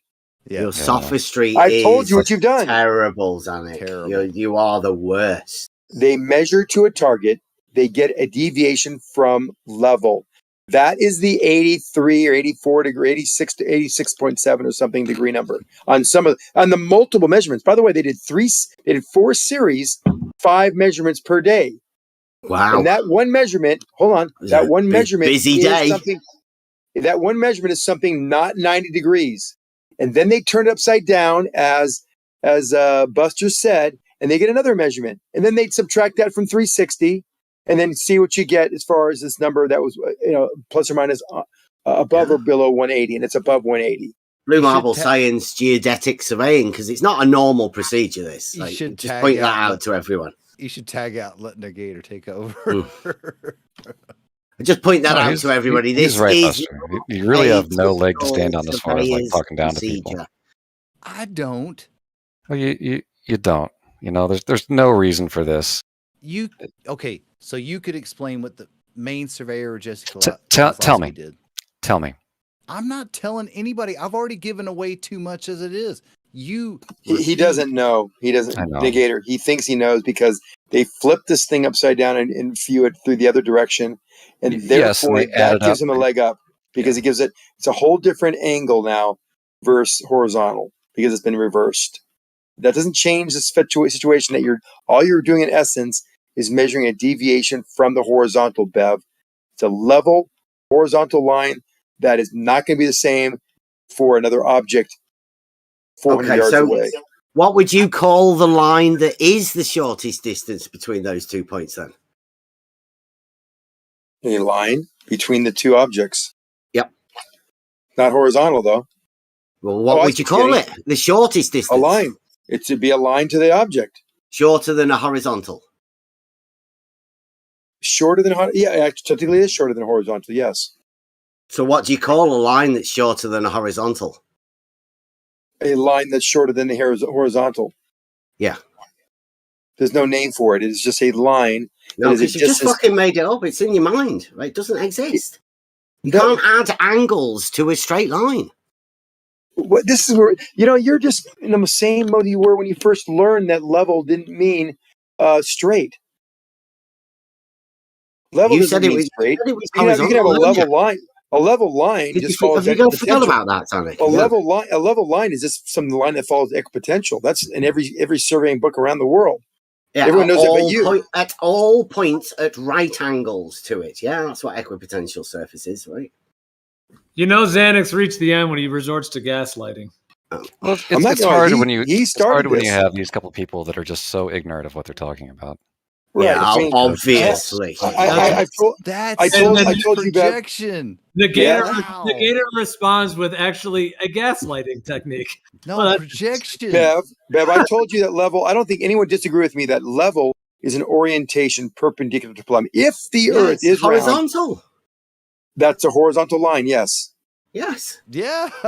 Exactly. Great. Like what we were saying. Is there a shorter line than that? Yes. Yes. Right. Okay. The line that connects those two objects is a shorter line. Then a horizontal. Shorter than a horizontal. No, the horizontal line doesn't hit the target. It's not the line we're going to use. So there must be a shorter line then, right? There is. Because as far as I know, whenever you do measurements for like rise over run, then the run is a horizontal distance and the rise is a vertical, right? There's no shorter distance along than the horizontal. If you have obviously, it's yeah, not probably. It's not horizontal if it's a rise over run. Come on, don't be. Rise over run, yeah. Obviously, everybody knows that the run is horizontal and the rise is vertical. The run. Oh, connection problems. They're trying to cut you off. Trying to tell you something, Sonic. No. So here's a rise over run. If I look at this object far enough away and it is far below the horizontal, the rise over run would be what? I'd be at the same elevation, but why is the horizontal not meet with the Yeah, I think that's for the better. To be a rise over run. Does somebody else want to take over for Sonic? I know nobody can. You've got yourself everybody in a really bad position. You've got yourself into a pickle. Not me. Because now we're talking Sonic. So a level line isn't a curved line. Is that what you're saying? So a level line can't be curved? You just said it was horizontal. No, I said a level line is an orientation which is horizontal. A level is an orientation, a direction, not a line. Which is horizontal. And the line is horizontal. Exactly. So the horizontal is level. Yes. At that one point, it's horizontal at that one point. And it goes off into the distance. And if the surface is curved, it'll go higher than any object on the surface at the same height. So any object that you want to find out what a level line is there will not be on the same horizontal plane as the horizontal you started with. This is what you can't grasp for some reason. I can't grasp. I definitely can't grasp a shorter than the horizontal. Definitely. Because you don't think level line. Because you don't think level lines are curved, which they are. And all geodetic surveyors, or every surveyor, knows that all level lines are curved. But didn't you just say it was horizontal? The ability of you to hold both of those, you don't think that might be a little bit of diletheism? No. Hold both views as being true, do you? I'll do it again. Level is an orientation. Like, where is that line going? It's going this way. Which way is that? That direction. Hey, I think I swear to God I was talking, Buster. Yeah. That line is perpendicular to plumb. Okay. Goes off in distance. But the direction is level. Perpendicular to plumb. Is it level anywhere else on that line? No. Only level at one spot on the line, Bev. Only horizontal. Oh, have they cut him off? What? I think they have. We were being quiet. Level is only a point on that line, that plumb line. That any other line perpendicular to plumb is established. A point on the plumb line. That's on the vertical. The plumb line is the vertical. Yes. The level line will be a line that is established a direction in all directions. That is, all directions start at that line, that plumb line, and all of them are perpendicular to plumb. It could be a plane, a horizontal plane. Now, it doesn't mean anywhere else on that plane is level. Just because it started out level doesn't mean it's level everywhere. It's only But level vertical at and one horizontal point. are perpendicular, right? Pardon me? Yeah, he's just gonna Horizontal play and more vertical games. are Yeah, perpendicular, this is his right? entire shtick. It's just spell more Horizontal games. Yes. and vertical are perpendicular. Yes. Okay, and vertical is plumb, right? Vertical is plumb. Okay. Horizontal's a plane, and so is Correct. vertical. Yes. Okay. Now, Can be. all perpendiculars to the horizontal plane, all of those perpendiculars, they'll be vertical, right? What perpendiculars? Perpendiculars to the plane To the of the horizontal plane, yes. Only at one spot. Only at one spot, but you've got a vertical plane and a horizontal plane, right? Correct. Go off into infinity. That plane goes off into both of those every direction. Okay, so both of those are perpendicular to each other, and they are, as you would imagine, planes. Only at one spot, at one vertical line. Where? On the vertical plane. Plumb line. The plumb line. Okay, so vertical plane. where's the vertical plane then? There's infinite vertical planes. There's one. Actually, there's one line vertical. There's a horizontal plane, not a vertical plane. You could establish a vertical What do you plane, mean? but we're not speaking. Of course you What can I have mean is, planes, what I can't mean you? is, you don't have a vertical. Vertical's a plane, though, right? Isn't it? You could make a vertical plane, but I that's know not you what can. that gets a little confusing Now, because all we of have a the- vertical line. Hold on. yeah. We have a You vertical. have Let me be a clear. vertical Let me be plane. clear. Let me It's be just a vertical let me be plane. very clear. No, there's a vertical line, Whoa, and there's a Zanuck. horizontal Does anybody plane. want to take over from Zanuck? I was going to He's say, broken. yeah, it's rough, Zanuck. You're kind of just talking nonstop. You're kind of going in circles. If you're going to try to say something concise, you got to say it and pass the mic, because otherwise, it's just Right. you're just running all over the place. Well, he's trying to obfuscate the point by talking about vertical planes. Yeah, there could be a vertical plane between two plumb lines. Doesn't mean that those two plumb lines have a horizontal that is perpendicular to plumb that are on the same plane. They're not. What? You can have two vertical planes? Oh God. No, you have one vertical plane between two plumb lines, for example. You said you could have two They could be on the vertical same planes. vertical plane. Yeah, same horizontals, however, are not on the same plane. Wow. Oh, it's breaking up. Yeah. Their horizontals, their particular horizontals, their level planes are not on the same plane. So what about the verticals then? Are they parallel on the vertical plane? Or can we not have vertical planes anymore because we can't have verticals that are parallel on the vertical plane? Are we No, allowed vertical- to have two vertical plumb lines- planes? Two, they're not parallel, but they can be in the vertical plane. Why would they have to be parallel if they're on the vertical plane? The vertical plane is just The a plane. verticals in a vertical plane aren't parallel now. No, of course not. Okay. Wow, of course not. If Are I you have sure?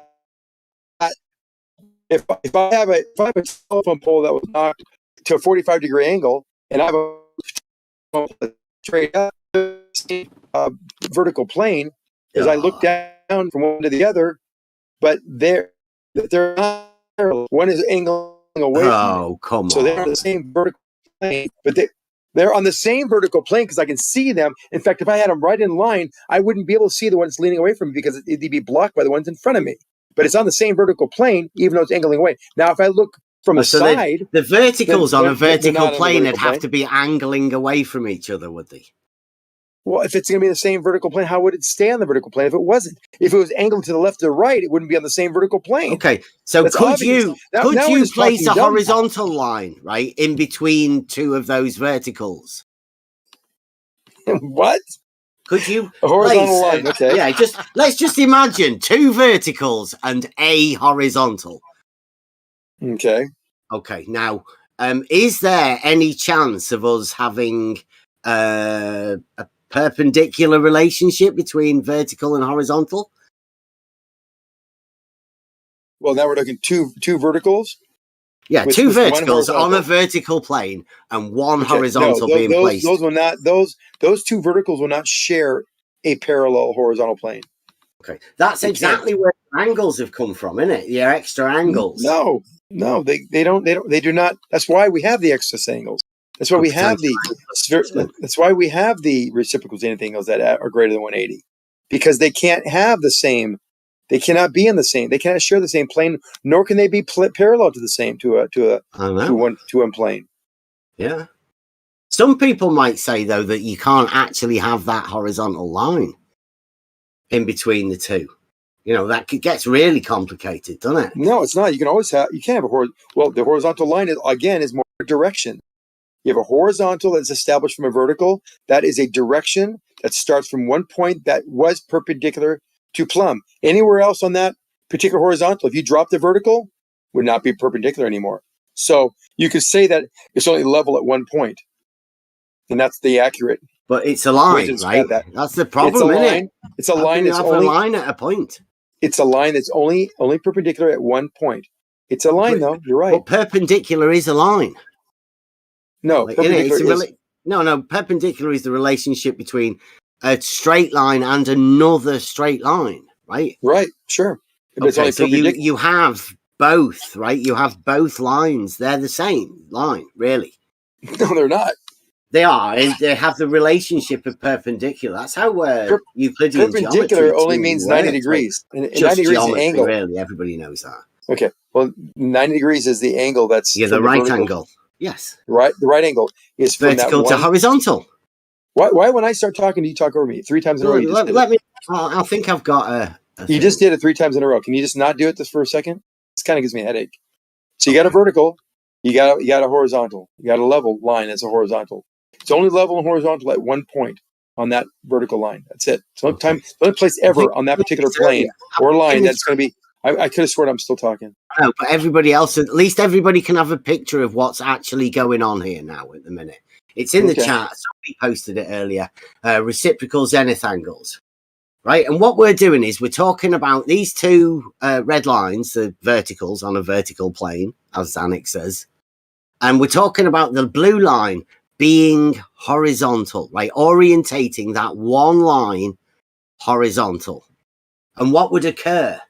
Like, how could you possibly do it? Is it possible that you could have two verticals and one horizontal having a relationship on, this imagined model? So, Zanik, that's what you're talking about, right?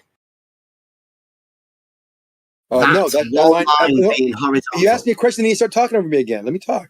Okay, that line is in no way, shape, or form horizontal. In the picture it isn't. We're talking about making it horizontal. No, they don't want to make it horizontal. They don't care if it's horizontal. All they care about is the angle. No, we are talking in this imagined thing that we're doing about a vertical plane and two verticals that you just said on a vertical plane, and then adding a horizontal to those verticals on a vertical plane, which I think it's neatly presented in this drawing. I hope everybody's got it in their mind and looking at it what there. You're saying. So the blue line, orientate that horizontally. Why? And put it in the picture. You don't need to. It'd only be horizontal to middle. It's not possible to, is it? It's not possible. Nope. No. Impossible. So you can't have two vertical lines drawn on a piece of paper, like a vertical plane, and draw one horizontal. It's not possible, is it? But it's possible to draw a line between the two, right? Yeah, obviously. Okay. And is it possible to measure the angle between that line and the two verticals? Is that possible? Absolutely. Okay. Horizontal and vertical are perpendicular. No. Don't play word games with me. That's not a word game. That's just a basic fact. Don't be trying to gaslight everybody. Don't saying that vertical and horizontal being perpendicular is Don't word play games. I know. Don't play word games, Bev. Come on, dude. Like act grown, okay? Let's go along with your sophistry for a moment and pretend that saying that horizontal and vertical are perpendicular might be some sort of trickery of the word. I didn't say that. I just asked if you could measure a line that intersected both verticals, and you said yes. You can establish a horizontal plane, yes. Nope. In reality. Can you measure a line? Can you draw a line between the two? Is that possible? Yes, to prove that a straight line lies within a plane.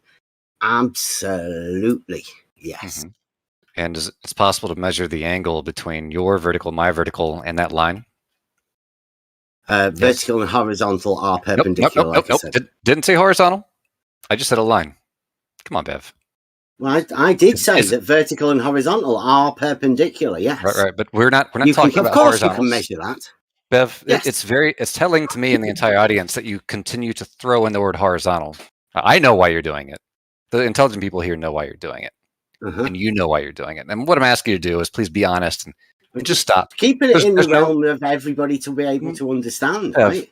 Everybody can understand that vertical and horizontal are perpendicular. Yes, but that's our starting off. So off we go. Negator, you can't. Hold on. You can't. Just No. you can't control what he's saying, dude. Just say your point. Let him say his. You can't just control everything he says. Well, the reason he's doing it is to give himself an out. He's doing it to play word games, Gio. He's effectively being dishonest in the slyest of ways in this conversation by throwing the word horizontal in. Well, wait a minute though. That's not fair because I asked about measuring that same angle, and you're saying, "Can you measure that angle?" But nobody ever spoke up how you measure that angle. We did, but the question, Buster, is can you? You didn't. Not can Negator explain it to you, right? No. That was the question? Is that anybody could explain how you measure that angle? Well, now we're changing. It seems like you sensed that Bev had his back to the wall. Now you have to jump in and save him. Is that right? No. Yes. Save me, Buster. Oh, God. Negator's asked me a really tricky question. I can't even remember what it was, to be honest. It is a nice show of their tactics, though, for everybody. So Got someone else good jumping job, in. Negator. See, we got the whole peanut gallery here. So now that we've agreed, it was a little bizarre. You went on about word games, but you were doing a word game while you were talking about word games and not actually responding to the point at hand. Well, if you noticed, Gio, I was the one that asked the question that he didn't respond to, but you didn't catch that. No, he did respond. He was saying yes. He was clarifying. No, there was no. No, Gio, did he answer? I can measure the angle between the two verticals in the line, or did he answer? Can I establish a horizontal at each vertical? Which one was it? The loss of the vertical plane. It's hard work, isn't it? Can you imagine that, losing a vertical plane out of arguments? How did you end up here? I can't. So if we were to measure this line between the two verticals, how would and we got more than 180 as the picture. Is that a line on a vertical plane? It intersects the two vertical lines that represent each individual's vertical. So a vertical plane or not a vertical plane? Doesn't need to be clarified. Oh. I would think it should be, shouldn't it? No. I've got lots to say. Wow. So now that we all agree that angle, those two angles can be measured, what do we do next? You have to measure an angle within a plane, though, right? Well, you keep saying that, and obviously we're talking about measuring off the vertical, using that as our baseline. But for some reason, you keep going back to measuring off a plane, as if I hadn't said we're measuring off a vertical. Do you understand that we're measuring off a vertical? Vertical plane, yeah. You're measuring an angle within a vertical plane. That's what you're talking about. So everybody can keep an understanding, right? And how do you think we do that? Like if we were to set it up and execute that, how would we do that? Are we, like when we reciprocate it, are we measuring the same or a different angle in the same vertical plane? There you go. You keep throwing extra words in that aren't necessary. The express purpose of obfuscating what's going on. I'm not obfuscating. I'm just trying to clarify. So What exactly everybody are can you get trying a to clarify, picture Bev? in their mind of what exactly you're doing when you're measuring this angle on a vertical plane from point A, and then you go into point B and measuring an angle in a vertical plane. It's the same vertical plane that you're measuring that angle in, isn't it? You keep throwing the word plane out there. No, we've established vertical for each device. That vertical is a line, and then we're measuring the angle between that line and the line of sight between me and the other object. Okay, You so throw, not on a a plane vertical in. plane then. You could throw it in, take it out. It's up to you, Well, but it's a not vertical relevant. angle is a vertical angle within the vertical plane, right? Doesn't matter. Yeah. I think it does. No. It doesn't. Dawn's coming to help. You don't get to apply planes to everything hypothetically just to make your word game work. That's not how reality Nice. works. Sorry. Really? That's Okay. exactly what he's doing. I would beg to differ. Like planes do matter because No. they kind of do because like there's plane No. views of. Oh. Oh, sorry. come It's a on. plumb, a vertical line. That's how you get the angle. You're not imagining a big wall, a visible wall across the universe. No one does that. Yeah, they do, and like the No. field I work in, they do. No.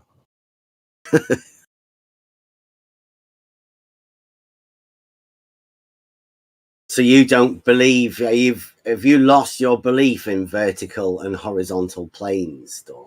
When you say the word, it makes me feel sick inside because bet it know does, doesn't it? you don't care what it means. It's just What, a word vertical game. plane? Or a horizontal plane? He keeps throwing that in. Yes, because I he do. knows that's the only out.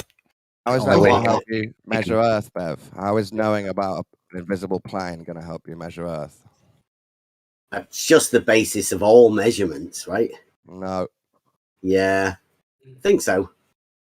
Shared vertical plane segments. I'm afraid not. No. How about that? You can measure stuff easily with never considering any planes. No planes. Dawn.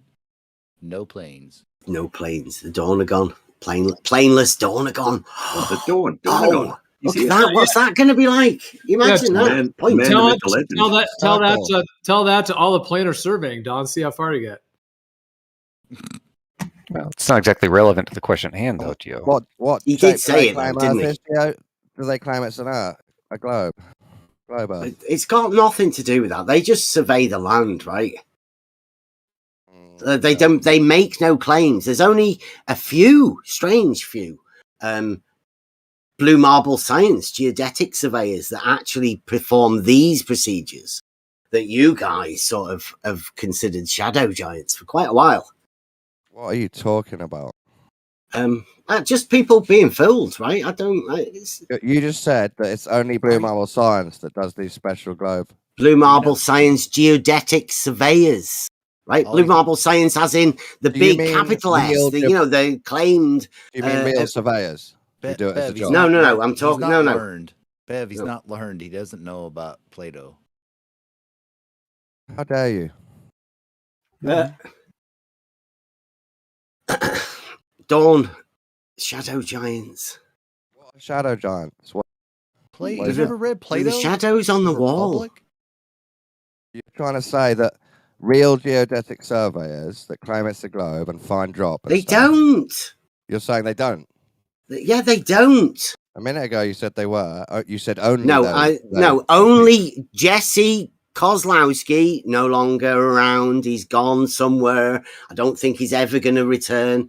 The guy who probably doesn't live in Maine, that actor, he's not around here anymore. He's another one. The only one that's left is Larry Scott. And Larry Scott has told my son that triangles have more than 180 degrees. They can. Of course They they can't. can. On the surface of a sphere, they can. No, they can't. That's why they're called Spheres can't do spherical magic, Dawn. I know triangles. you're into your witches and all So, that sort are of you shit. but claiming there's spheres only don't do three- magic. Hang on, dude. Are you claiming there's only 3 people on Earth that try and do surveying to prove Earth's a globe? I would say so, yes. You're insane. Right. I'm telling you, Go there's on. hundreds of real surveyors that know it's a Absolutely. globe that do it as a Yeah, job. everybody knows it's a real globe, yes. Everybody don't. lives in the real world, Dawn. So I don't care what surveyors using invisible planes. If they agree it's a globe, it's not an argument against me denying planes, is it? As long as they agree with you. I That's came in Dawn like 3 hours ago saying that I watched surveyors for 8 years sight to plumb lines. What? Is that not a vertical plane? What are you talking about? How does it make the Earth flat? I didn't say the Earth was flat. I just Why said are that you surveyors trying to teach me geometry? because like that's logical. I probably know geometry better than you, but you're still trying to teach it to me. No, I was just saying that surveyors use geometric principles. Who cares what they use? If they say it's a globe as well, all they're Yeah, claiming who is there's cares? some mountains. There's some mountains on this bit of the globe. Who cares what they say? Yeah. Who cares? Yeah, who cares? Yeah, Don, who cares? You know, if you draw a circle, Don, can you say that's a vertical plane? What do you want? What have Can you you decided? could you the give it a vertical plane center is? and say then call it a vertical plane as long as What it's is got a what is center a somewhere. vertical plane in your mind? A vertical plane is a plane, two-dimensional construct mathematically in the vertical position. What's vertical? What's vertical? It's perpendicular to horizontal. And so that only works on a flat Earth, or does that work on a globe as well? It works in reality, right? Does it work on That's both all models? I don't care about your models. I'm It asking works you. in reality. Does it work technically on both models, the horizontal bit? I don't give a shit about your models. If you're not sure, it's not going to be a very good argument for Earth being flat, is it? I don't have an argument. You can't argue that Earth's flat because it's obviously not flat, Dawn. You know what I mean by flat. I don't know what you mean by flat, right, Dawn? Well, here Because we go you then. don't have a vertical plane. Your idea of a vertical plane is a circle. Your idea of vertical plane is based on Earth being flat. Massive It's not. hypothetical horizontals. It's based on reality. Hypothetical horizontals. Dawn, you are No. strawmanning. You're strawmanning right now. He didn't say those things. Trying to get him to make a I claim live in here. reality, If Dawn. he has no claims, I'm going to claim victory on the debate. No, but he said the things he said. You're saying other things and trying to make him say things he didn't say. Yeah, I'm trying to make him make a claim because he hasn't yet. He just What, the told you what- horizontal and vertical are perpendicular, Does and that they work are on a globe? planes. Does it work on a globe and a flat Earth, or is It it works different? on the real globe, Dawn. Does it work on the real flat Earth? I haven't got a clue. Okay, then it's not a very good argument for Earth. not Only, being a only flat in reality is the only place I can check any of these things, and it works in If reality. your logic can't fit the flat Earth, it probably proves a globe Earth. You're obsessed, Dawn. Don't give a shit about your models. There is only one reality, and we all live in it, hopefully. And what Or are you some of us claiming? may be, you know, What are you claiming about this one reality? that horizontal and vertical are perpendicular and play. Okay, I'll give you it. It represented perfectly by geometry. I'll give you it sometimes, hypothetically, in the math. That might not relate to the surface of Earth. The always. geometry is Did you the hear me math. properly? Did you hear what I said properly? That might not Well, relate Don, to the Earth's surface at all.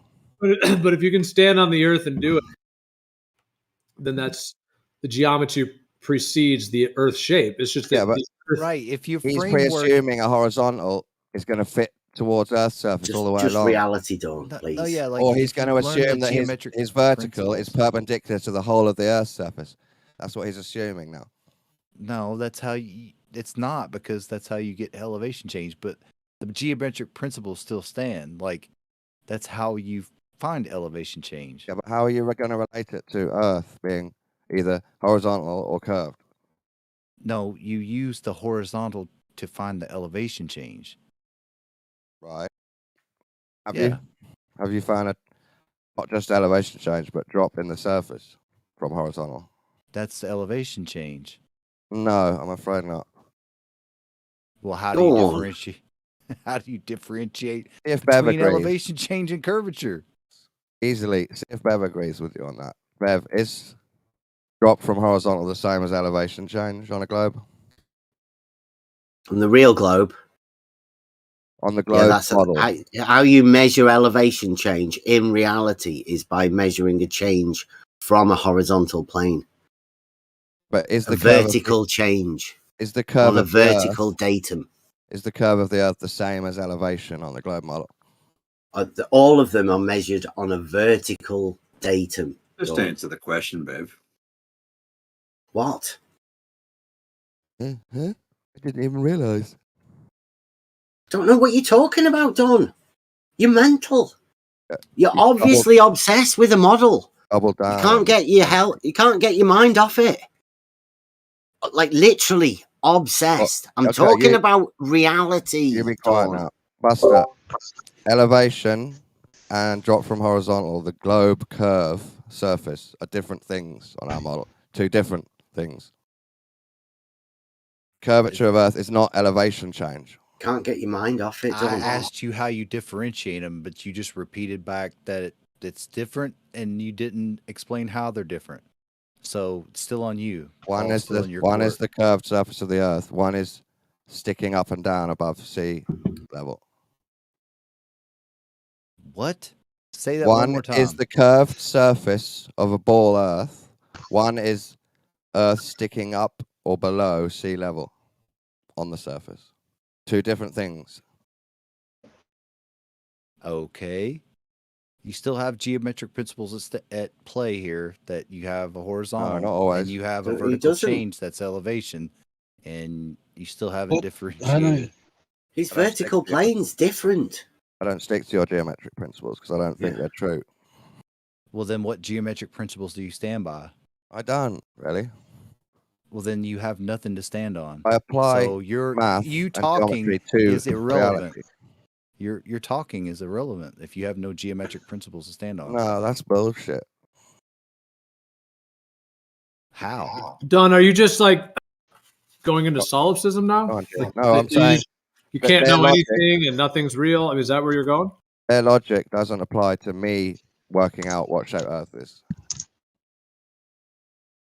They want geometric principles to be like Moses' law, and I'm saying not for me, thanks. No. Who said that?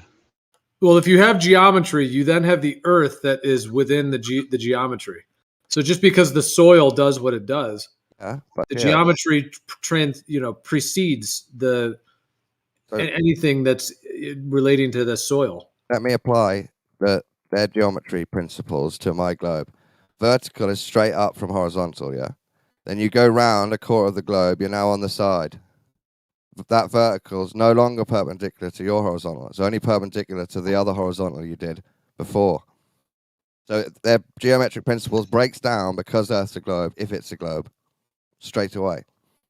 Yeah, that's like begging the question at the worst possible analogy. You're begging the you could question, make. saying that your principles have to No, you're continue saying that to one fit person's Earth. horizontal is another person's vertical, and that's like the worst begging the question you could ever make. Let's forget geometry and go back to logical proofs. Yeah, that Earth's a forget globe, shall we? geometry, forget logic. Like, let's just start from nothing. I'm and saying talk let's use nonsense. logic, but No, let's you forget geometry. can't forget geometry and go to logic, right? Why not? Because geometry is the foundation of logic. It tells you what is true. Is it fact? Absolutely, it is. They're the arguments you Sorry, I'm can't out. defeat. If geometry is the foundation of logic, I'm out. Yeah, geometry teachers will See tell ya. you it's proof on proof on proof on proof on proof on proof, and I don't think anybody would dispute that. No one, except a few people like Dawn, who want to redefine perpendicularity. I think there's only one person that's ever put perpendicularity into a song. That's true. He's here right now. Did you just make Dawn leave after he said I in hope the so. text chat he was going to destroy you? Yeah. Well, that's, watch the videos titled with Dawn on Try Thinking channel. Opening. We've not made everyone go quiet again, have we? Sorry, Dawn. No offense meant, but everybody does know that, right? That geometry are the arguments that are left that cannot be defeated by sophists. Yeah, he said he just said he couldn't take geometry and logic, and he left. Yeah. You couldn't take geometry being the foundation of logic. It's a history book, a record book of logic that cannot be beaten. That's one of the best proofs there is for our realm, bro. It's just reality, mate. To overcome that.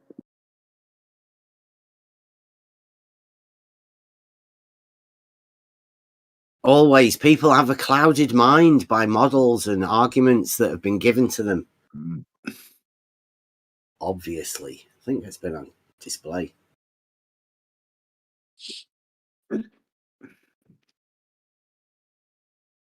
Right, Ruhif? Sure, Bev. Convincing people of geometric inadequacies, little tricks that you can do.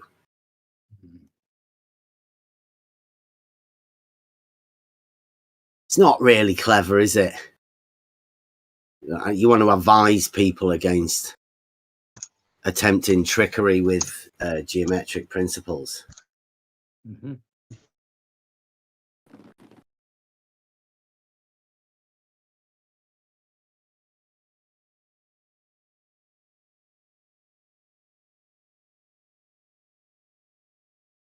Do you have a vertical plane? You know, when you measure a vertical angle? Sure. Is that on a vertical plane?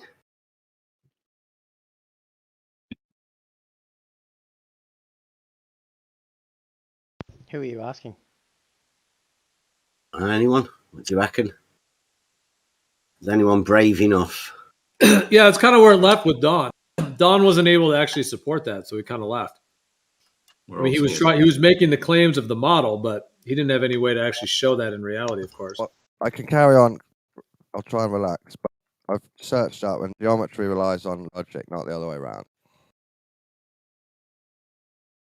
Yes, I said it's the perfect logic. The arguments that cannot be beat by sophists. Unless you include the globe Earth reality. There you go. They wouldn't happen to be sophists, would they? Very good sophists, possibly. With a neat magic trick. Hey, Ruhif. What's the magic? An angle magic trick. Ruhif will tell you all about it. Well, you claimed they did a magic trick, so you explain it.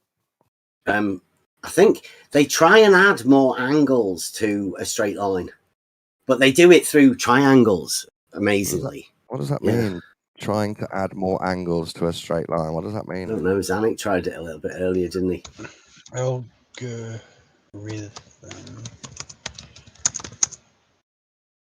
Here you go. Look. Logic serves as the foundation for geometry. Why are you saying it the other way round when you're talking to me? I'm saying geometry is the perfect logic. That's the vault of all of the proofs. But it's not the foundation of logic, is it? It's the if you want to know how logic works, you study geometry. You don't have to. Oh my god. It's one type of logic. It's not the foundation of logic. So as long as you get that into your head, you might be correct next time. Okay. So you do agree with geometry? Sometimes I use it a little bit, but I don't agree you can apply it and mean the whole Earth matches it. That's what geometry is. No, it isn't. It's the study of shapes and 2D hypotheticals. The math. name came from Earth measure. Yeah, maybe to start with. But it morphed into something different. Geography, geometry is similar, but they're different. Mind tricks, right? Just an angle away. Like a rumpus pole in the distance. I don't know what that means. Sorry. I know you don't.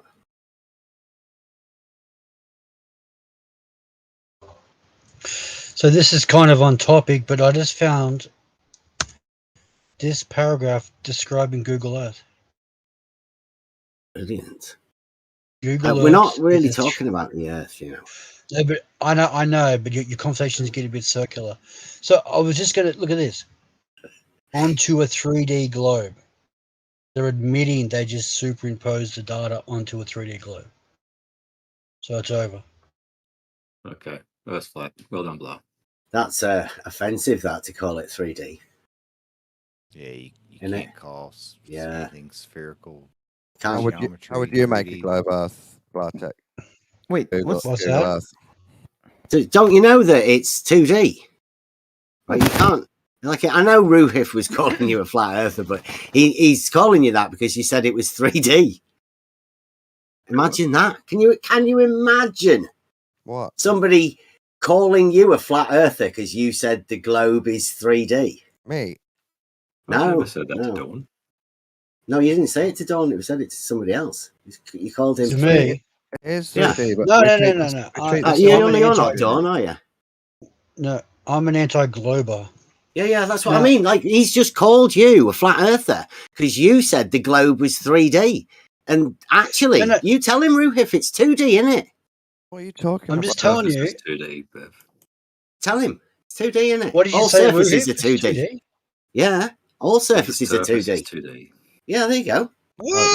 They can be Yeah, treated he's as not 2D. a flat Doesn't earther mean though. they're Don't 2D. worry. Like he's calling you a flat earther, but he's definitely not a flat earther because he thinks the Okay, globe's but 2D. I better clarify. I posted the paragraph in the text, right? Yeah. Now, they're openly admitting they're superimposing images, aerial photography, GIS data onto a 3D globe. So it's all flat representations, right? But they're just using an algorithm to make it Yeah, it's not look flat. It's definitely round. not flat, right? Nobody's saying it's flat. And what he's saying is that that's what they're doing. Well, there's Yeah, so they're admitting that the Earth is flat. So I don't understand. They're not admitting it's flat. They just Where are said they had admitting to that? take- 2D, They had to isn't it? take You small tell him, Ruhif. photos and add them together. That's all they said. Come on, Can't have a 2D. 3D globe. But they have Yeah. to. Look, they're adding it to a 3D globe. What does that? No, even you mean? can't have a 3D globe. That doesn't exist. Could you not project You a can 3D have globe the onto real a 3D globe.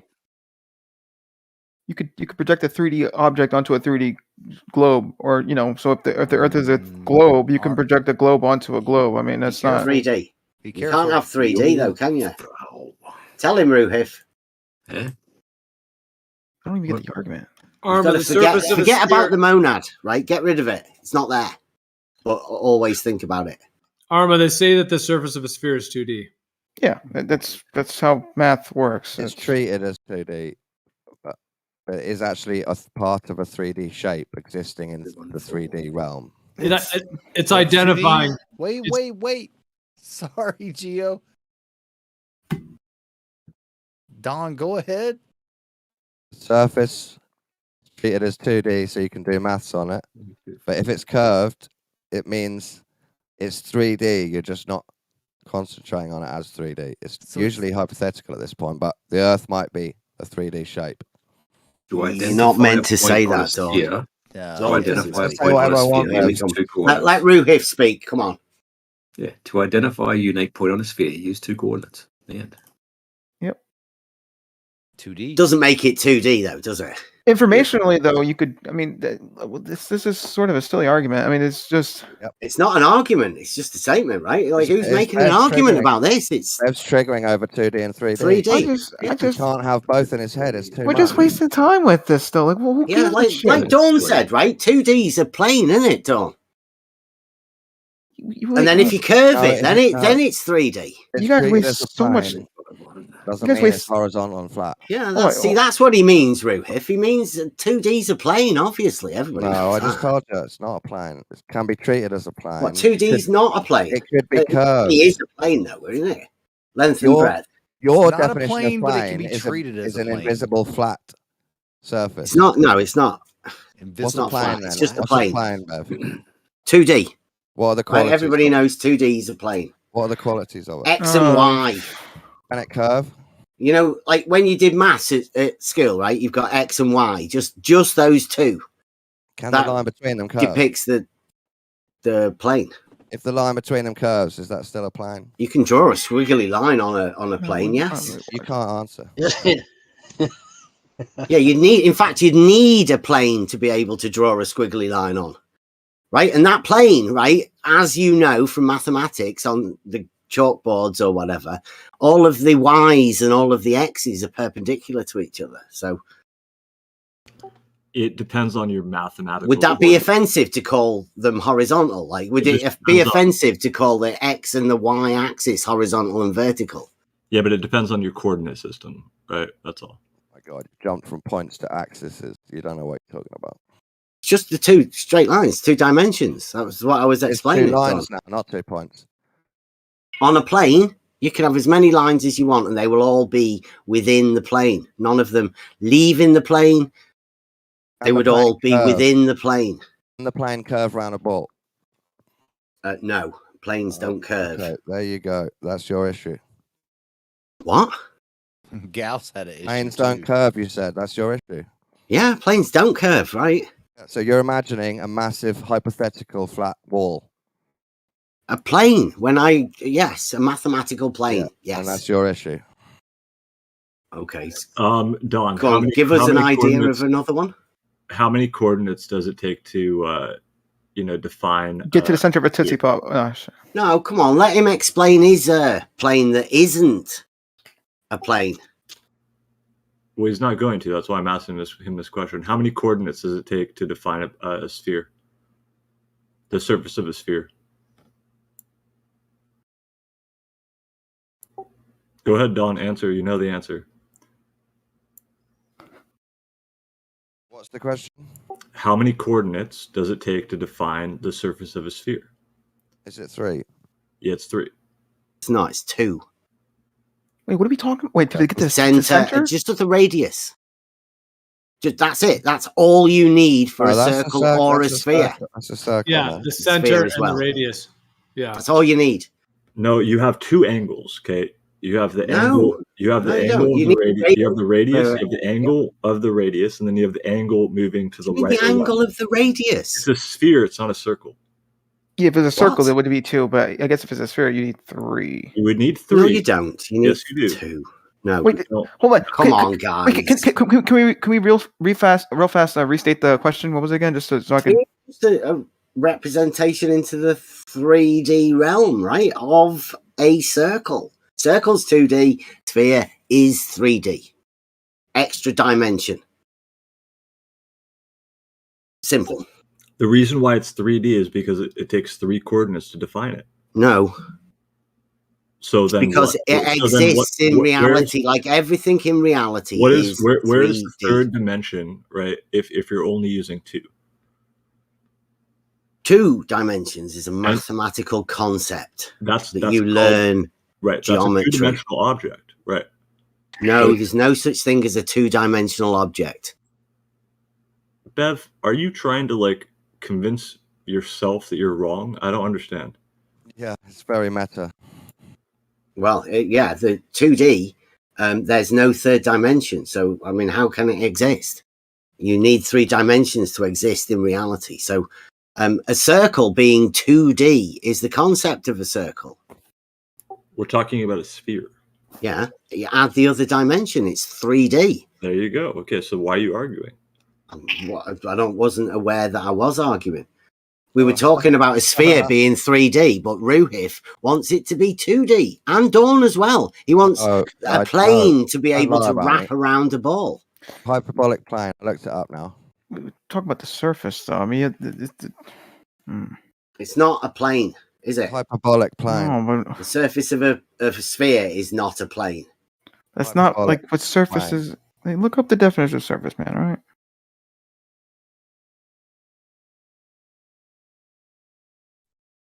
Bev, you're not playing the game properly. Is that your best comeback? Look up the definition of surface. Yeah, because I mean, we're arguing a non-argument. Arguing. This is so silly. We're wasting time with it's not trivial shit. Wasting time. What is the surface? I don't even know. I just jumped in here. I don't even know what you guys are talking about, to be honest. You do. You're on point. Arma, the surface of a sphere, 3D or 2D? Surfaces, by definition, are 2-dimensional. Of a sphere. Yeah, it's 2-dimensional. It's a surface. It's a surface of a. Not if they're bumpy and stuff. Yeah, now if you want to say colloquially, the surface of something, this is bumpy, whatever, right? That's a bumpy surface, right? Colloquially speaking, then you can argue that there is 3 dimensions because it's bumpy, therefore there's actual height to that and whatnot. But we're not talking about that. We're talking about the mathematical, the surface of an object is 2-dimensional. We're talking about literally every object that you see that has a surface that exists in 3-dimensional space. That surface is defined with 3 coordinates. Meaning it exists, it's by definition in a 3-dimensional aspect. Yes. Because it has a curve. If it didn't have a curve, then it would be flat. And it would be 2. You could define it with 2. Okay, but the surface is okay, what? Which what Bev tries to do with Earth, and that's why it doesn't work. Just reality. Yeah. That's all we do. I mean, like Archimedes was totally full of shit. If I look it up and he's a glober, what would you say then? I would say he would put this sphere into water and it would Full of displace some it. shit? The surface of the sphere would displace water.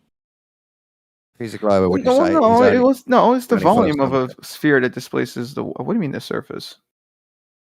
Oh, the surface doesn't displace the water? Isn't it it's the volume? Because I mean, the amount of volume the water the sphere takes up is how much water that Volume This is doesn't the have a exact surface point. then. Show me a surface that doesn't have a volume, right? And, Exactly. And that That's- and That's then not the argument.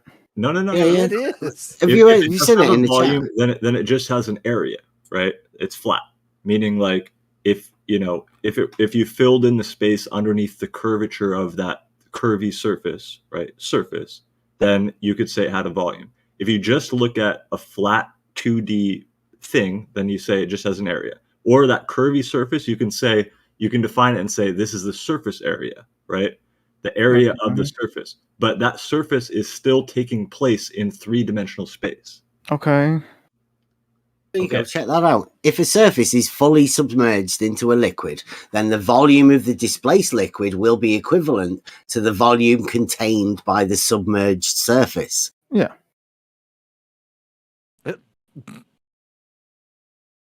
That wasn't disagreeing. I was literally saying that. So what was the argument in the first place, though? We call that one the 2D, 3D displacement method. You guys are whack, seriously. The very early Good though, Wait isn't a it? minute. Arma, that is totally unfair. This is a waste of time. You were agreeing with them that. I agree, it is a waste of time. Okay, whatever. I think the original argument was Glover's claim to measure Has to be 3D. Right? degree difference from looking at a plumb line in the distance. Glover's claim to see diversion, proving globe, and Bev doesn't believe it. Okay. Why don't Really? you believe it, Bev? It was a bit of a misrepresentation, wasn't it? Did you just build a straw man there, Don? Do you believe that they can measure diversion from plumb at a distance? Well, he might as well try to beat it down. He's already built it, so he might as well take Yeah. a couple swings No, at it. no, Don, I don't believe. I like Ruhif says. what I claimed. You can measure it because it's always away from you, apparently. That's what I claimed just now So about you. you can't make a deviation on a vertical plane of a vertical within the plane. Wow, you're actually saying it's impossible, not that it can't be measured. It's Well, impossible. wait, Don, you can even So be you are a 90 flat earther. degrees from that vertical and you cannot measure it. So, I mean, go figure that. You said I it do was a think straw I man. do You think said that there is a vertical plane, misrepresentation, Don. and you agreed. I do think there's a vertical plane, right? Does that bring your bigotry into effect? Does that, Sorry, I'm still stuck on the idea that you said I was misrepresenting you, and then you agreed with my claim. You haven't made a claim, Don. It's You don't all believe, over the place. You don't Everybody believe knows. they can measure diversion of plumb at a distance. Yes, you cannot measure you- the so you diversion agree. of plumb ever You agree with my anywhere. claim about There's you. nobody that's claimed that they can, except a couple of lying people on the internet. Oh, And you do watch their agree. videos. You do agree with what I The claim shadow about you. giants dancing on the walls that you'll They've keep wa- spouting out, Don. Yeah, but they've watched the videos and can't explain the videos that they've watched. I don't watch that shit. Oh, yeah, of course. I'm updating Amada because you don't talk sense, so I'm telling him. You gave your up perpendicular for Wait, what about vertical me? and horizontal, I'm telling Don. him your arguments for you. Oh, okay. Does armor also give up perpendiculars for vertical and horizontal? We don't know what that means, Bev, because you're using too many words, and we don't trust Too your many real words. meanings of those words. Armor, can you have verticals that are parallel on a vertical plane in reality? A vertical plane. Yes. Verticals on a vertical plane. So wouldn't the verticals on the vertical plane, because the plane would be oriented vertically, so Yep. are you saying It's that a the vertical plane. so would the verticals then be like technically horizontal at that point, or like, am I No. picturing this correctly? No, two verticals on a vertical plane in your mind. There's a one horizontal line, right? I'm not sure I'm picturing this correctly. Are the verticals Just imagine perpendicular to the plane, horizontal? and you draw lines in a straight direction along the plane next Driver. to parallel. That's Well, hold on, he's saying vertical planes. I'm thinking you're taking a plane, right? Like imagine you go to Blender, you take out like a fucking square. Yeah, and like then a then you tilt it. whiteboard on a wall, right? That's it. Okay, Imagine yeah. that. Imagine a whiteboard on the school wall, right? Okay. And now you're going to draw two verticals on Oh, that okay, vertical plane. Okay, fair And then enough. you're going to draw one horizontal perpendicular to the vertical plane. Right. Okay. Now I got it. Now Right. I picture it. Yep. Is the relationship between those verticals and that horizontal, is that perpendicular? The verticals in that, would be perpendicular to the horizontal. Jolly good. So they would be parallel verticals then. In that, yeah. In that little example, yep. Brilliant. You know that Beddy said he made an argument that there are no parallel verticals. But you've just said that there were definitely two then. He probably That's meant on because Earth it's not in a reality. He curved probably plane, didn't mean on your hypothetical vertical plane. He probably meant in reality over. because Earth's a globe. Right. Okay, right. Well, let's start again then, Armour. You've got two verticals on a vertical plane in reality, like a whiteboard on a wall. Yep. Right now, Above Earth. can you draw a horizontal line on that vertical plane? One. Yeah. Yeah, and you could draw on that whiteboard. Yeah, you could draw a horizontal, which is the vertical plane in this, hypothetical. Yeah, you could draw a horizontal line on it. One line on a vertical plane. Imagined. You can have a vertical plane. Imagine this. We're in the mathematical realm now of perfection. So we've got a perfect two-dimensional plane vertically, and it's represented as a whiteboard. Okay. Right? What we're going to do is we're going to get two verticals, plumb lines, and place them and put them on that vertical plane. Yep. And then we're going to get one horizontal line and place it also, boom, on that plane. Now, can those plumb lines, verticals, be perpendicular to the horizontal? He agreed to this. Why are you asking that all again? Yeah, dude. Yeah, sure. Talk a lot. Why did you ask the same question in long form twice? Yeah, that was essentially the same thing, actually. Now that Because he's asking Arma. Because he's obsessed. No, it's very, very accurate wasn't the to the right mind. Armour has verticals being parallel, at least in his mind, in the mathematical realm. To an imaginary vertical plane. That doesn't mean Earth's. That doesn't mean all plumbs are going to be parallel all the way around Earth, does it? It means That's when he imaginary. imagines it in the perfect, he goes to mathematics. He doesn't get clouded by a model, right? How are you going to apply that? Now let's apply it in reality with actual plumb bobs and a level. Right, so you've got two plumb bobs and a level. Okay. Can those plumb bobs be both perpendicular to the level, the straight line? If depending on the surface of of what we're on. No, this is in the air, right? The plumb bobs are in the air, and the level is also in the air. Nothing to do with what you stood on. Well, yeah, so but you're it's applying it, but it's nothing to do with what we're stood on now. But hold on, How is correct that me- applying it? Correct me if I'm wrong. Though. Don't plumb bobs? I mean, I could be wrong because I actually don't know too much about them. But don't you need to like drop them or something, or they need gravity to? Don't you have to like hang they're or some shit? vertical. They're vertical. They're a representation of vertical in reality that we. But don't you hang them or some shit? Like, don't they have to like dangle or whatever? Yes. Yeah. Yeah, So but I you mean, can consider them just hanging in the air. You say. yeah. So we're if just talking about the lines. Yeah, so I'll grant you that if down is universal, then sure. In this hypothetical, if down is universal, down is always down, or at the very least the direction of down, or the direction of the way that how things fall, whatever. If that's always the same, then the plumb bombs could they will be perpendicular to the level or whatever it is. But we don't really know. Like, What about if we say horizontal then, right? forget about level. Let's say horizontal. Is there a possibility that you can place a horizontal plane within these two plumb bobs where they're perpendicular to the horizontal?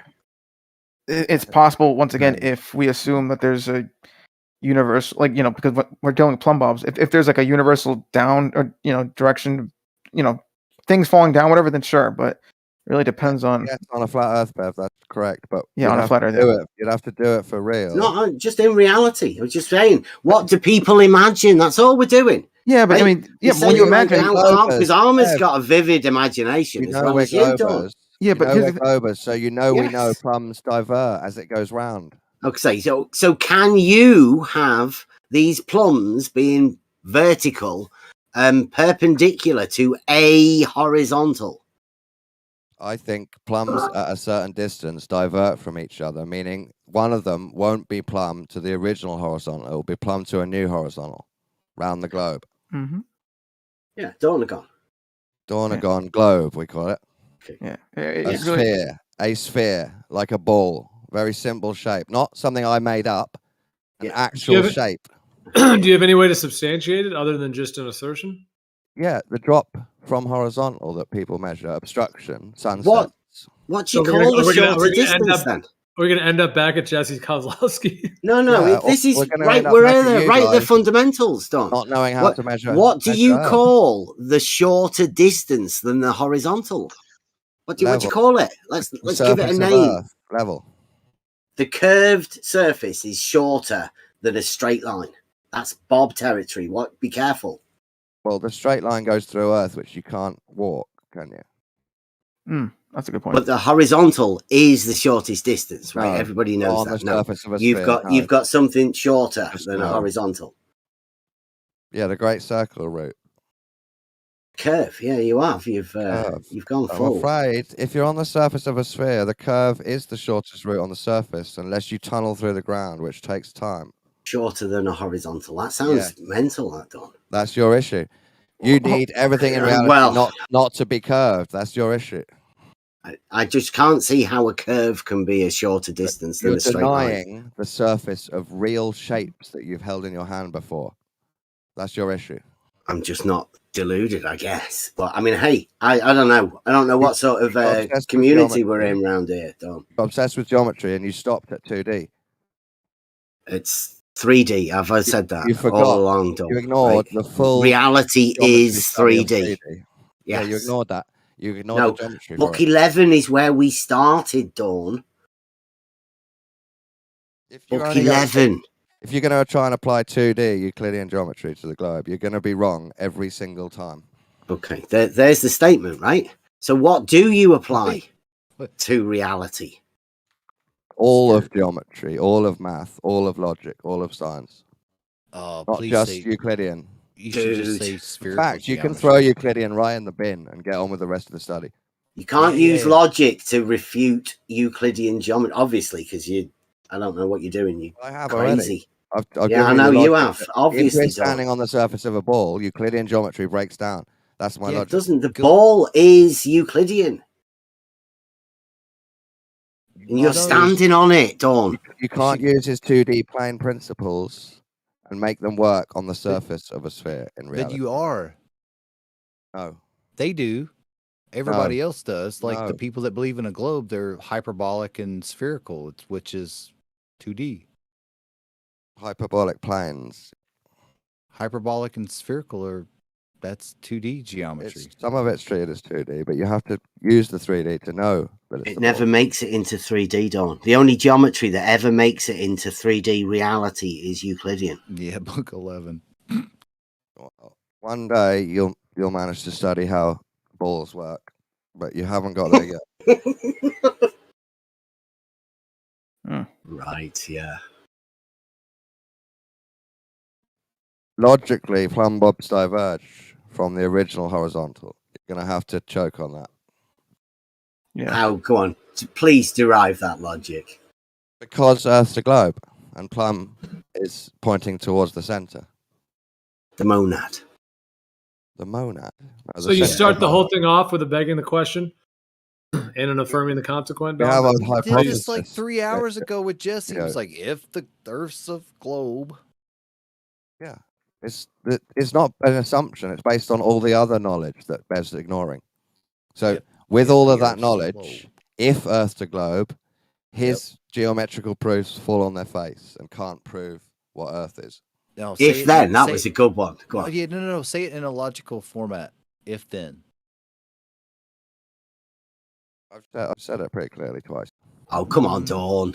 If Play the then. game. It's not a game. It's you being dishonest and me trying my best to correct you. That's not I'll a game. try to do some You can logic. call Give it us a good game. argument. Just about put it this. into a logical syllogism. Yeah. Nobody wins, so it's not a game. All right. Well, if you don't know how to, we could go through it. We could do it. Can I start off with one? If plumb lines are vertical, and if vertical is perpendicular to horizontal, then all perpendiculars to the horizontal plane will be vertical. Okay, that's fine and all, but you know, Well, refute it. Come on. well, okay, well, because you're assuming that these verticals are all the same, like vertical, like Are they sure. perpendicular to horizontal? In hypothetical math, of course it is, Bev, but so what? There you go. But Bev, hold on. You're assuming that all the verticals are, they're all perpendicular to the same or horizontal, whatever. But I know you could maybe you're gonna make fun of this, whatever. But like, you can have multiple actually, as per verticals, all multiple definitions, horizontals. as per all practical definitions, that's what it is. I mean, he's not claiming that all horizontals are parallel. You're claiming that they aren't.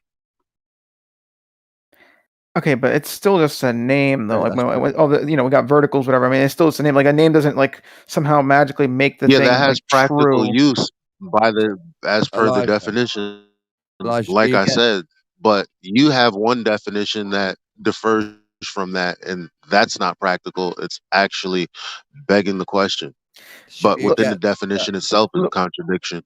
all But I I'm- mean, you can go ahead and shoot it out there Well, I mean, it's if you just like, it's just or silly. just address what he said. But you can't tell him that he's assuming. He's not assuming. You are. It's just a silly argument to be like, okay, well, because it's named that. Like, okay, the atom was named the atom because we thought originally that it was the smallest thing. It's not That's the not smallest an thing, but argument. the point I'm trying to get at is that just because it's called vertical not doesn't even- mean it's that's not truly even a vertical, and it's- definition. Well, wait a minute, though. Wait a minute, Arma. Like within mathematics, I mean, are horizontals parallel? Are horizontals parallel? I mean, yeah. I mean, if you're assuming the same horizontal, sure. But Wait a minute. Wait a minute. If it's the same one, I mean, are verticals parallel?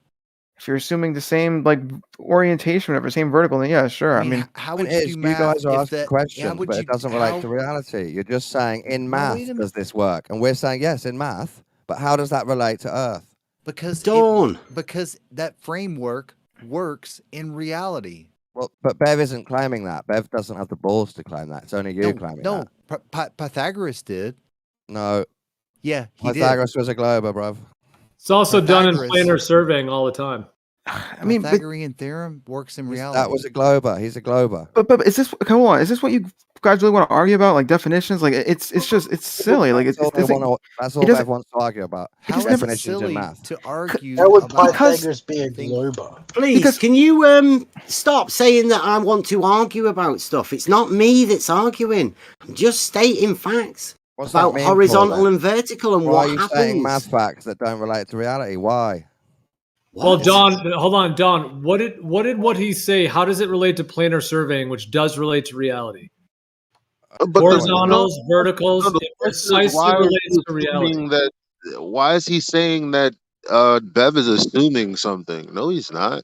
Like he's only saying it's Bev an is. assumption because his assumption that all verticals aren't parallel.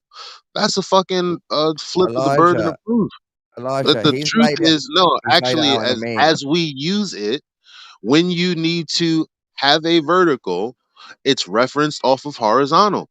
All he's asking Dawn to do is address that, or the other guy to address that, and they won't. They're like, oh, now we're talking about definition. Oh, now you're assuming. He hasn't assumed anything. Slow down. He is assuming. He's asserting. Oh, stop talking for me. Address the issue. I'm talking to Elijah. Shush. He's asserting certain math proofs and subtly suggesting that Earth fits that. No, never mentioned it. Like that's you talking about that, Don. You can't get it out of your head. Don't assume that that's what I'm talking about. Then I'll ask you Just again. because you're I'll obsessed ask you with again. something. Why are you asserting math proofs that don't fit reality? Because all of the maths proofs are from reality. The people that made the mathematical proofs were in reality when they made it. Mathematics is a representation of reality. We agree. Just maybe not your reality, Don. We agree. Maybe you're obsessed with something. We agree in your hypothetical. The verticals and the horizontals are parallel, but that's just a hypothetical. Well, hold on. Is that what is the case in planar surveying? In planar surveying, I think they're just measuring elevation change for topography. So they're not concerned with if Earth's a ball or not. No, they're not. They already know. Nobody else cares about it, Don. Just you and your they already know it's a group ball. of people that are obsessed with it. They know it's a ball. They just know it's reality. They don't care.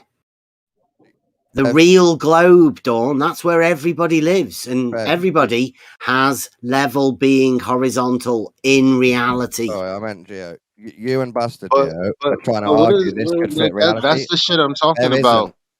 isn't. I'm sorry, that's the shit I'm talking about because what kind that response right there, Don? What do you mean by?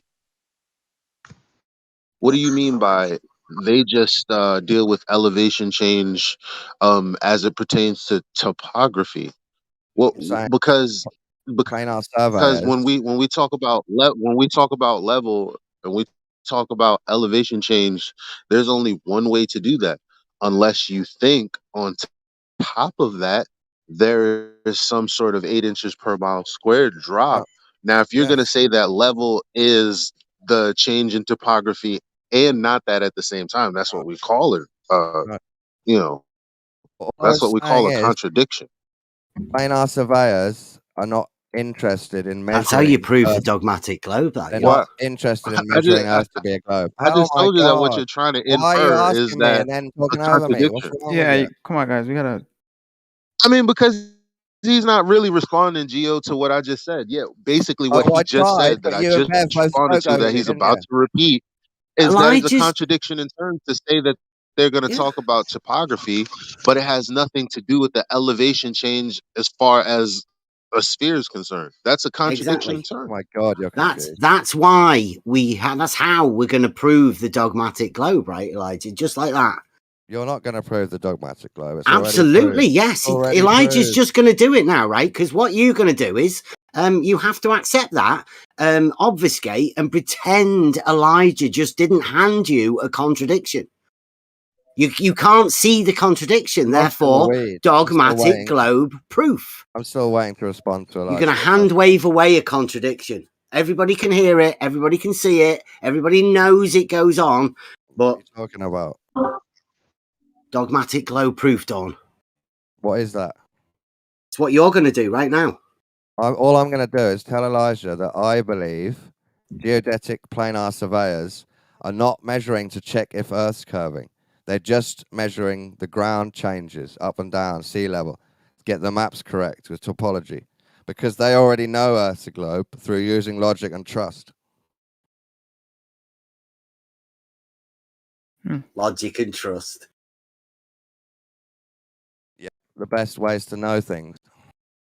Do you think it's more of assumption than logic? No. Well, it can't be More logic assumption if than it's a trust. contradiction in there.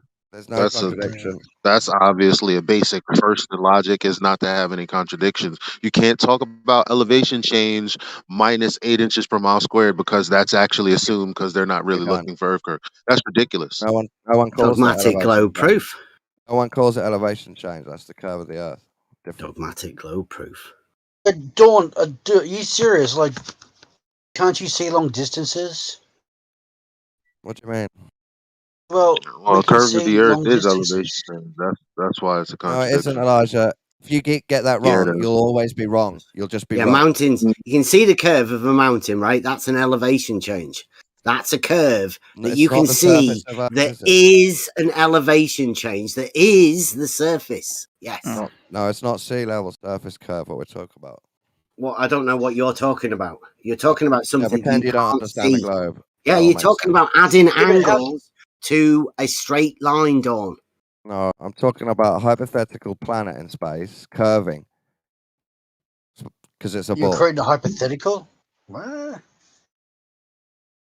Only the finest logic for Dawn. It wouldn't be elevation change because sea level is level all the way Thank around you. the curve. It'd This still be the guy's same. this guy gets it. Honest enough. It'd be better to say the Has to be. divergence from the No, horizontal perpendicular Yeah. line. I'm sorry. Hey, You can't. Well, you're saying this guy gets it. I get what he's saying. What he's saying is a contradiction in the term level. Then no, it isn't. I don't have a contradiction in the term level when I'm just saying I'm measuring an elevation angle change. Yes, you But do. you're begging the question. You're saying that, well, I can measure a change in elevation that has nothing to do with the drop No, over distance, which would Wait, be an elevation change. I don't he isn't. understand He's not why. begging the question. But He's saying that's what globers mean when they say it. I know, but there's no practical way to prove that you'll be measuring elevation change minus 8 inches per mile squared or drop over Yes, distance. there is. Are People you have guys? done it for thousands of years. Are we happy like Yeah, wasting time here? that's sad. That's super Elijah sad. doesn't get it. I'm not gonna This is argue this what's the all day. It's he Monday doesn't get any morning. of it. I mean, don't we want to make progress here? I feel like, come on, is this what we want to do? We want to waste Let's time? move on. Thank you. Yeah. We were talking about vertical planes. Let's get back on that. You were talking about the imaginary Yeah, it's walls. the of space. vertical plane that you measure a vertical angle in. You guys are talking in circles. Dawn already said that there's a measurement that's observed on the horizontal perpendicular line that you're theoretically talking about. There's a measurement. There's a divergence between the Earth and that perpendicular line. He's Yeah. already said that. You're saying that there's not, and I agree that Well, I believe that there's not. You But we don't have to use substantiate Pythagoras that. with a right We have to angle in the far side of it, do you?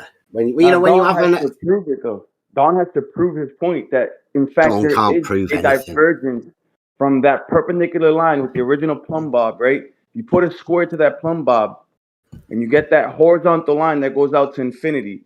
That horizontal line that's, you know, calibrated to that original perpendicular plumb bob. According to us, there should be no divergence between the Earth and that horizontal line. And I agree with you. I haven't seen that. I haven't measured. I haven't seen that. But they're saying that there is a divergence, and No, it comes we've gone a down to bit 8 inches than squared. that. We've gone a bit simpler than that. Since the recent events, vertical planes are now not possible. If you didn't know, Who said that? Who? the true geometric vertical plane. How did you conclude that? Well, because verticals can't be parallel. No. Who claimed on a that? globe? People say on a globe. They don't say never. Well, in reality, in reality, stretched round a ball that can't work. yeah. So in reality, either verticals are parallel or verticals cannot be parallel. Why are you lying? I'm telling you, it's How many both. parallel On the surface of a verticals ball, can it you can't have? work. On flat things, it does work. Okay. So in reality, what happens in reality? I think Earth's a sphere in reality. So I think your imaginary wall sticks out into space. So verticals cannot be parallel in your reality. They are parallel, but not on the surface of a globe all the way around. Right. So are you on the surface of a globe? Yes. Okay. So are verticals parallel? When they're close to each other, we can call them parallel. Are they though?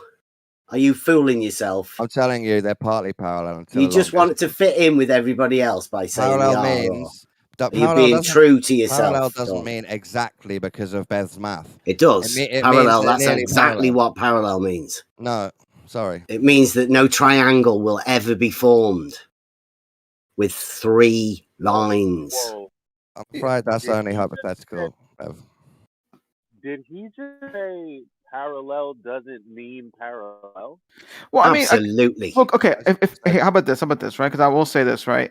Yeah, technically speaking, parallel, is perfect, but there's no such thing as perfect. You can't have perfect things in real life. Mathematics. Parallel is a mathematical term, though, right? Yeah, but I mean, like, okay. Yeah, but the point is, all right. I mean, you're not either gonna have. parallel or not parallel. That's the logic laws, right? Okay, Have then you heard of circles the don't basics? exist because circles have to be perfect. Spheres don't 2D, exist because yes, spheres aren't circles perfect. only in the mathematical realm. Yes, Yeah, so then that's what we're dealing with. Okay, Perfection. so then yeah, you can't get there. Then that means even parallel doesn't actually exist in real life because to get actual parallel, that's literally impossible. You would need to be like literally. You're talking God. mathematically. When you use the words, you are talking mathematically, No, right? no. Yes, of course you are. No, you are. Yes. Other people aren't. But why would you? Why would you say that you you can't get parallel verticals? Why would you say that? Nothing's perfect, and he's only What? talking about math No, proofs. I didn't ask you. I didn't ask you, Arma. Wait, about what? Why can't you get verticals to be parallel? Did I say that? Yes, you just did. And I'm Just like right now, or because I was saying that like You just did, so I'm asking why.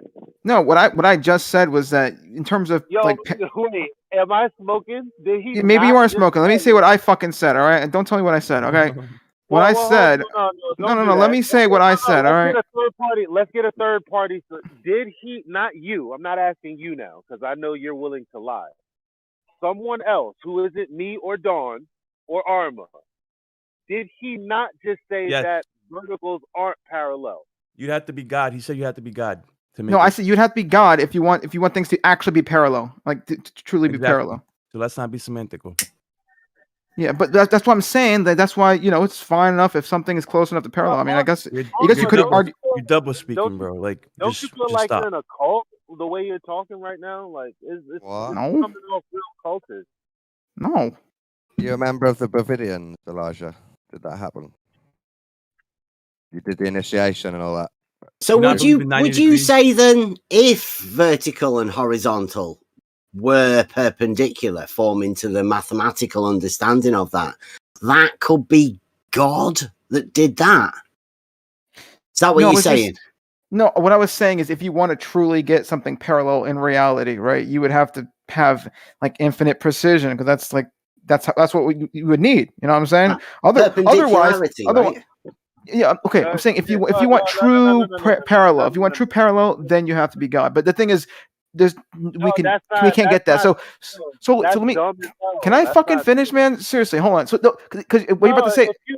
If you have a perfect perpendicular twice, the only reason it wouldn't be parallel is if you have a belief that you're on a sphere.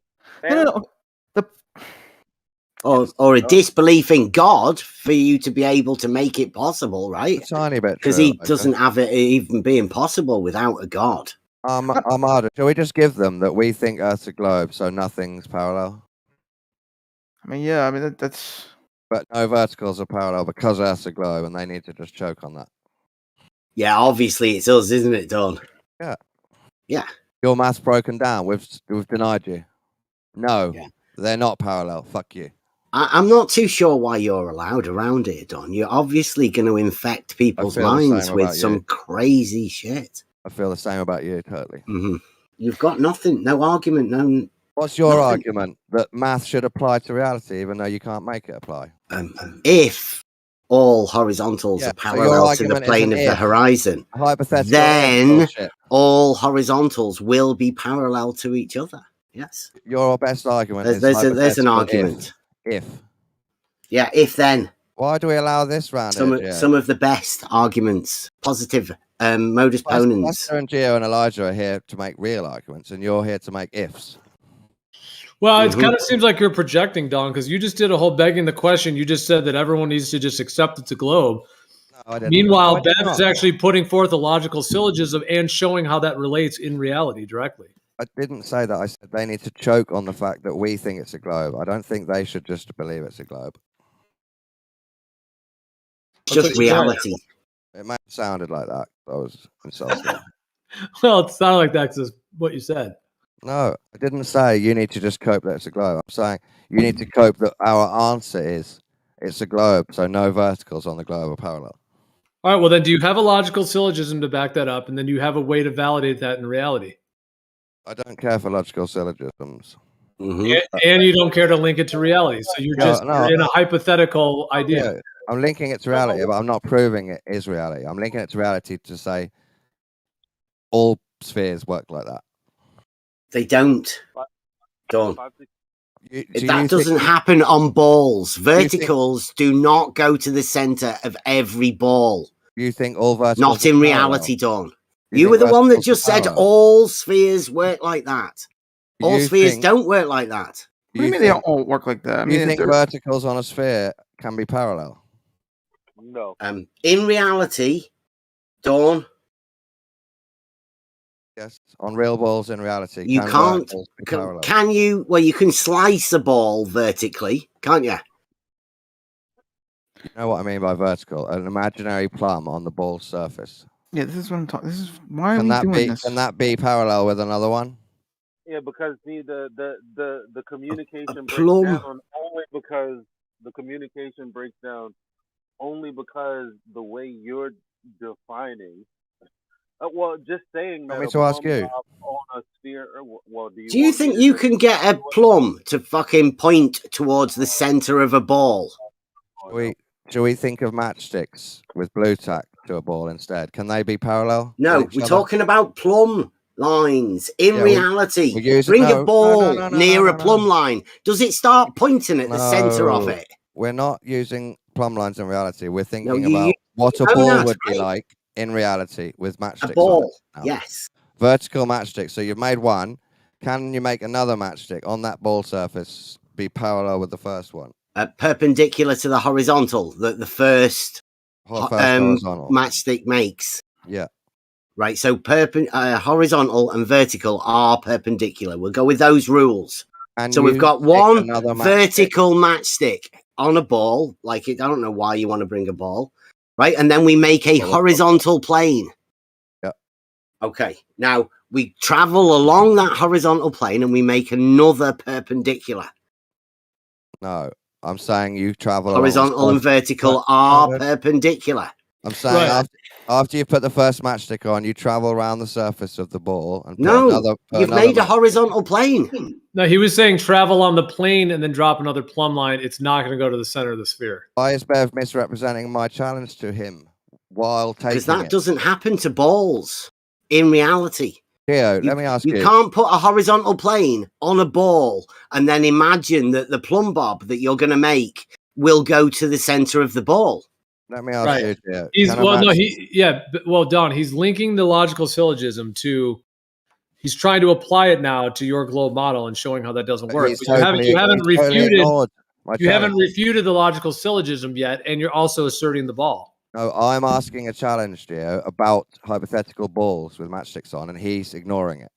You're and not going to I'm walk willing to ask on you the about it to side see of if the you- ball, are you, Dawn? I think you'll agree with me, Geo, on it.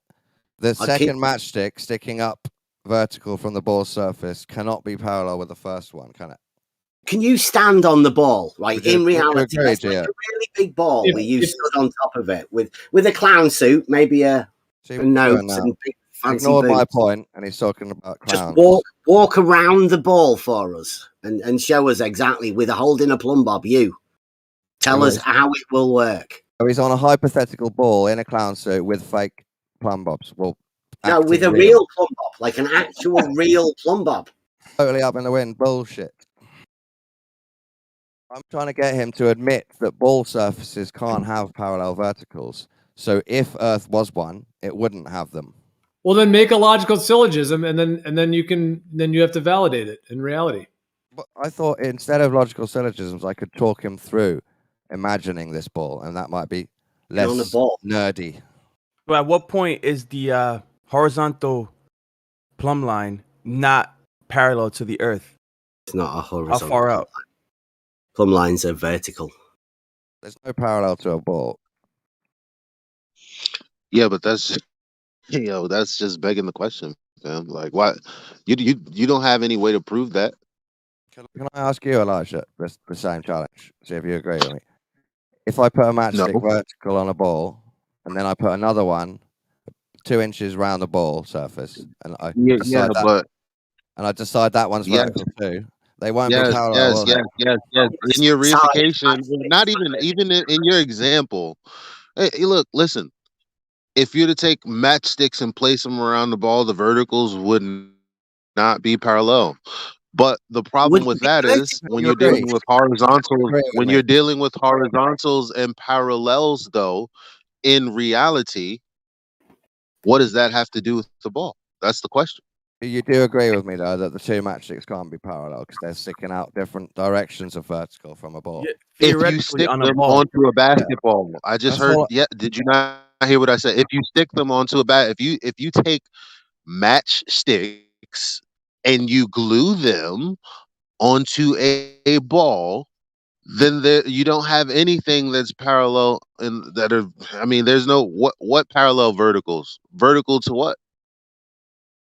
That's what they're all going to be different, but they're all called vertical, but they're all different, not Yeah. parallel, right? So that would be the same for globe if Earth is a globe. Yeah, look what's so hard about Exactly, but that's just begging the question. Yeah, But we agree on that. Bev can't admit ball Well, it's surfaces not. act like that. Yeah, but it's Bev Balls can't don't no. affect You're verticals just in my asserting. mind. You're just There asserting that that's you the go. case. You first you tried to first you tried to first you tried to argue with him by saying that verticals aren't parallel when he's saying no. Vertical is perpendicular to horizontal, and that's all he said to you. That's not parallel on the ball, is it? No, but it wouldn't Did be. you But just hear what's what Bev a said? ball Bev have to said, do with what does a ball have to do with what Bev said to you? You're the only one talking about a ball. I'm saying his geometry breaks down on balls, and he won't admit it.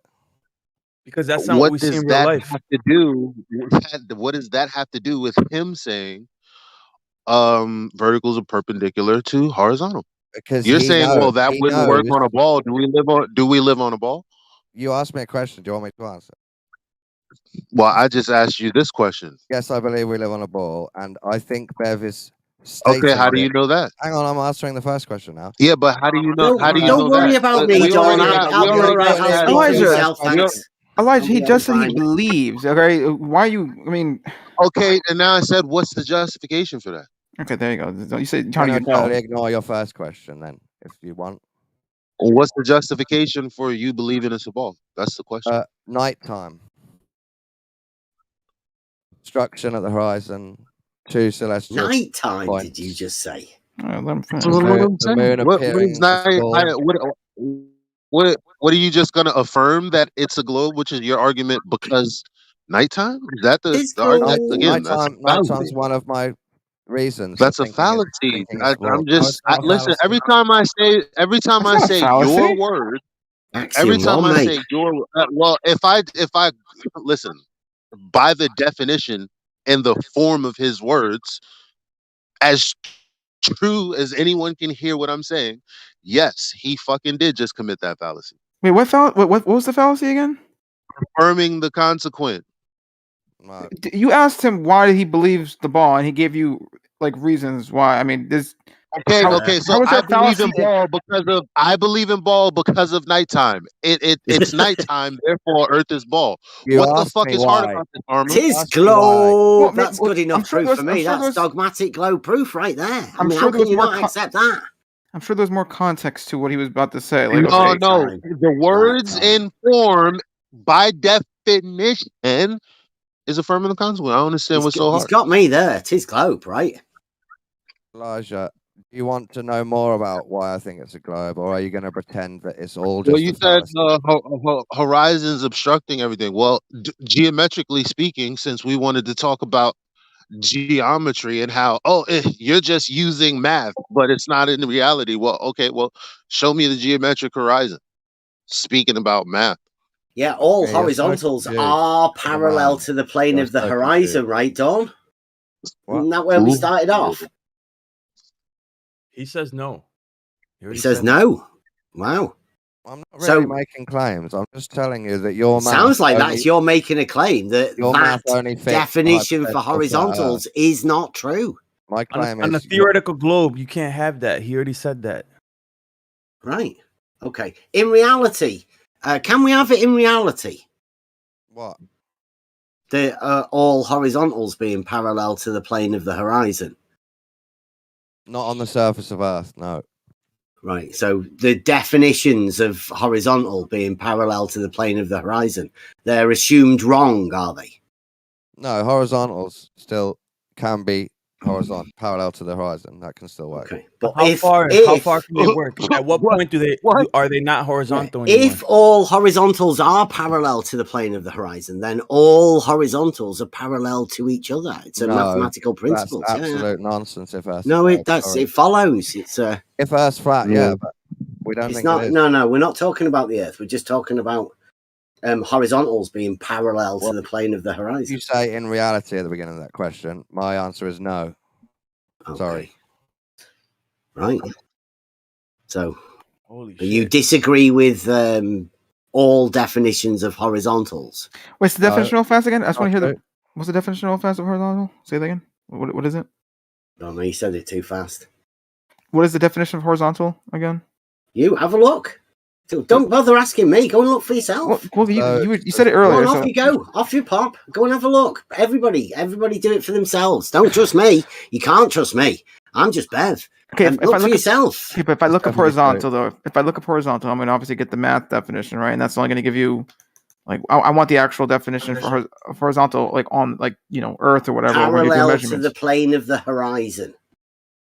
That's only one definition out of about 5. That's the one that we're using for this argument. one So you go and have a look. use. Find us a different one. Okay, so one you use. hold on, parallel to the plane of the horizon. Isn't the horizon, obviously a different location depending on where you are? So if I'm, in America, the horizon, or in New Jersey, more specific, right? And I'm looking out wherever, right? My horizon is going to be a different location than yours, obviously. You know Absolutely. what I'm saying? So, All horizontals will be parallel to it, though, right? No. Because if we're on a ball now, right? That definition still holds up where the parallel is still perpendicular, or might be parallel to the horizon, whatever.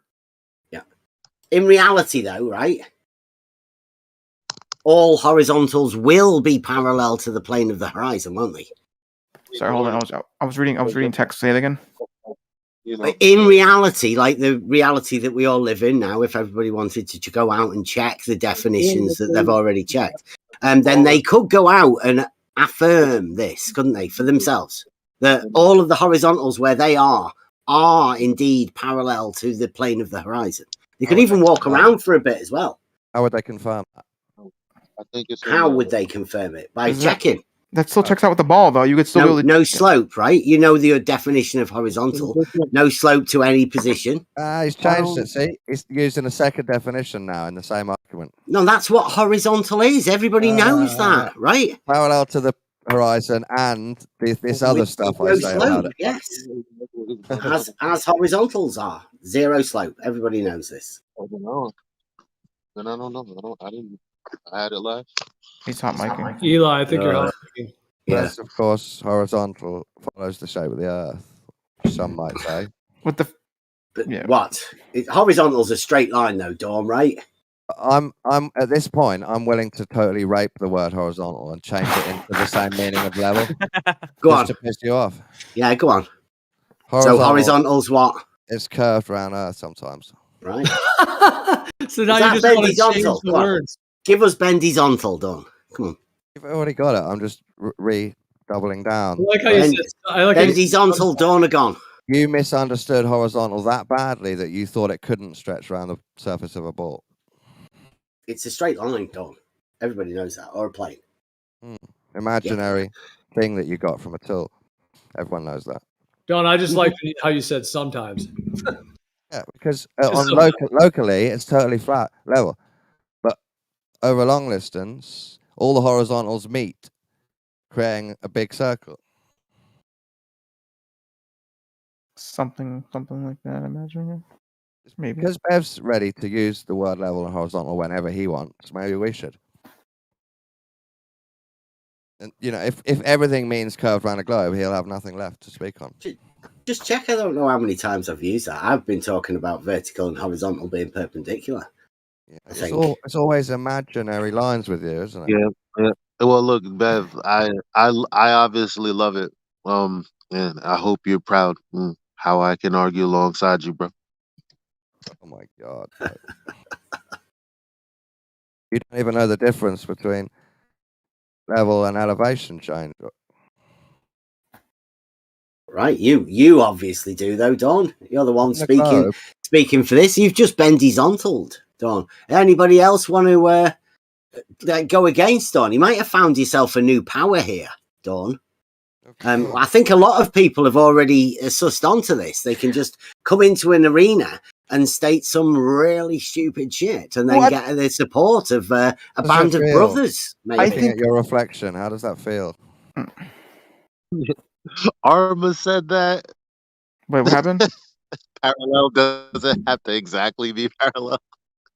No, I'm saying in terms of like, okay, if I was like, oh, I'm gonna make my Don't the shelf sphericalize horizontal. Can I was talking. Come on, guys. Okay. So if I said, okay, I'm gonna make a shelf, horizontal, my bad, parallel to the floor of my house, right?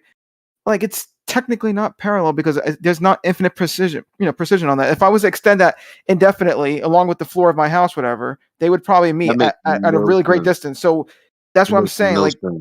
What? That's not even true. I don't even know why you're saying that. You really think you can get perfect parallel, like a parallel shelf from the floor? That.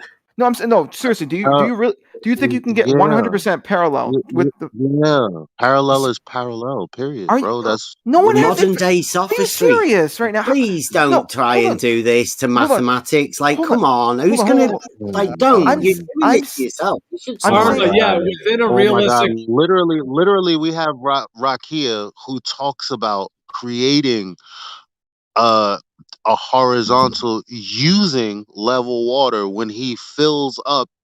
Well, he said something about filling something with cement and then putting water on top to see where the imperfections are. That's still not perfect. In that situation, no, it fucking is, fam. Because water is my God, you're serious right now. You're actually fucking horizontal. Serious.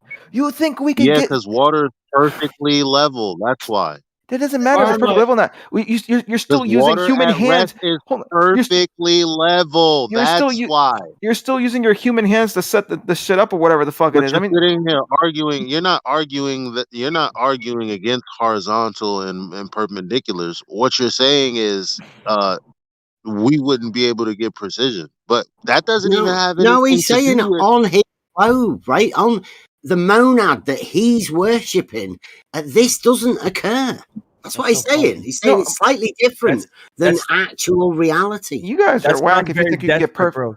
That sounds very desperate. If you're not like perfectly leveled or perpendicular to the atom, bro, you're saying that over it's going to compound and throw you off. Is that really your argument? Yeah, because that's what Elijah was saying earlier. Yeah, Elijah was literally saying that we. No, hold on, Elijah. Desperate, bro. Because no, it's not desperate. Hold on, I'll tell you why it's not desperate. Because Elijah literally said, something about me earlier saying that parallel isn't exactly parallel or some shit. That's kind of the argument. But you're saying if you zoom out like that comedian says, if you zoom out, then you'll know that parallels are parallel because we live on a sphere. That's basically what you're saying without saying it. But that's crazy. Let's just address what you said. What you said earlier. You said that I said, all right, that parallel doesn't have to be perfect or it doesn't have to be truly parallel, right? And what I said, right, and what I said to that is that sure, because if I was to set up a shelf in my house, right, and I want that to be parallel with the ground, right, technically it's not going to be perfectly 100% parallel. For human standards, sure, but I mean, in terms of, perfect parallel, nothing is perfectly parallel. That was my argument. So therefore, that's what you said. You basically said if you just kept going. Yeah, that's the whole point. We all heard what you said. Because that's how parallel works. All heard. Right? Look, I heard you. That's why you're like, you heard me. That's why that's the point. We addressed. Listen. We addressed that, and you're saying, you heard me. Yeah, we heard what you said. We addressed what you said. Yeah, that's how parallel works, though. It's insane for you to sit here and I know, but now you're getting really excited about you're being silly. Things not being parallel. and it makes no sense. Because that's how parallel works, right? If I was extended out infinitely, right, they should never touch. That's why I'm saying it's so stupid to be like, oh, parallel, has to be perfect, whatever, right? Like, if you want to truly be that guy, then okay, then nothing is parallel, right? There's no such thing as a circle, no such thing as spheres, whatever, because we can never get that kind of precision, all right? No, we can still define it as parallel or effectively parallel. Thing is spheres. I play basketball all the time. I know what a sphere is, but you do understand what's that have to do with? There are tools, right, with like you machine pistons, okay, that are like accurate to the 40th micron, like extreme precision, bro. You're saying that that's not precise enough for you? That's not infinite precision, though. I'm saying in terms of if we want true parallel, you have to have infinite precision, all right? That was the whole argument. If you want to get really technical, but that's stupid. It's not technical. It's sophistry.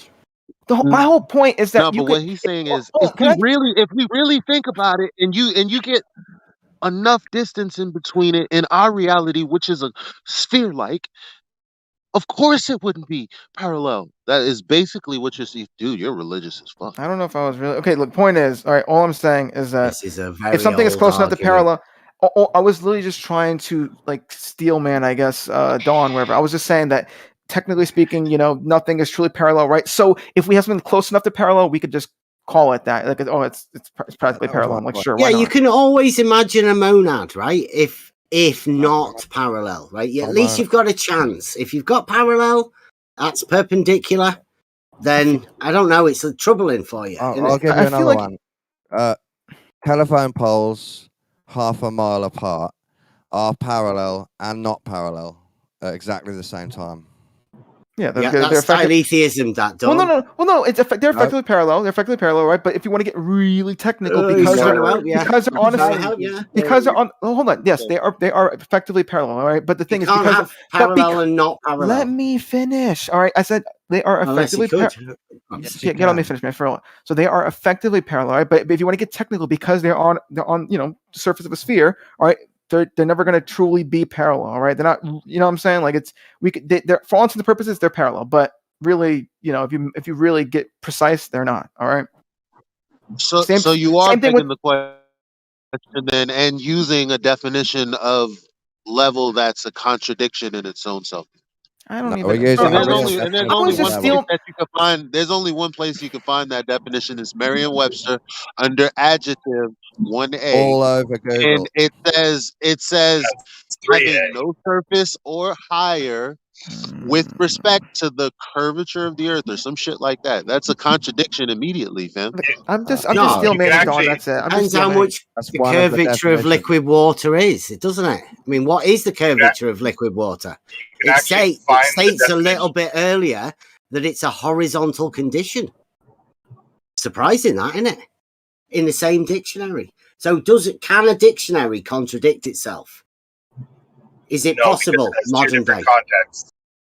Has two different contexts. There's no different context.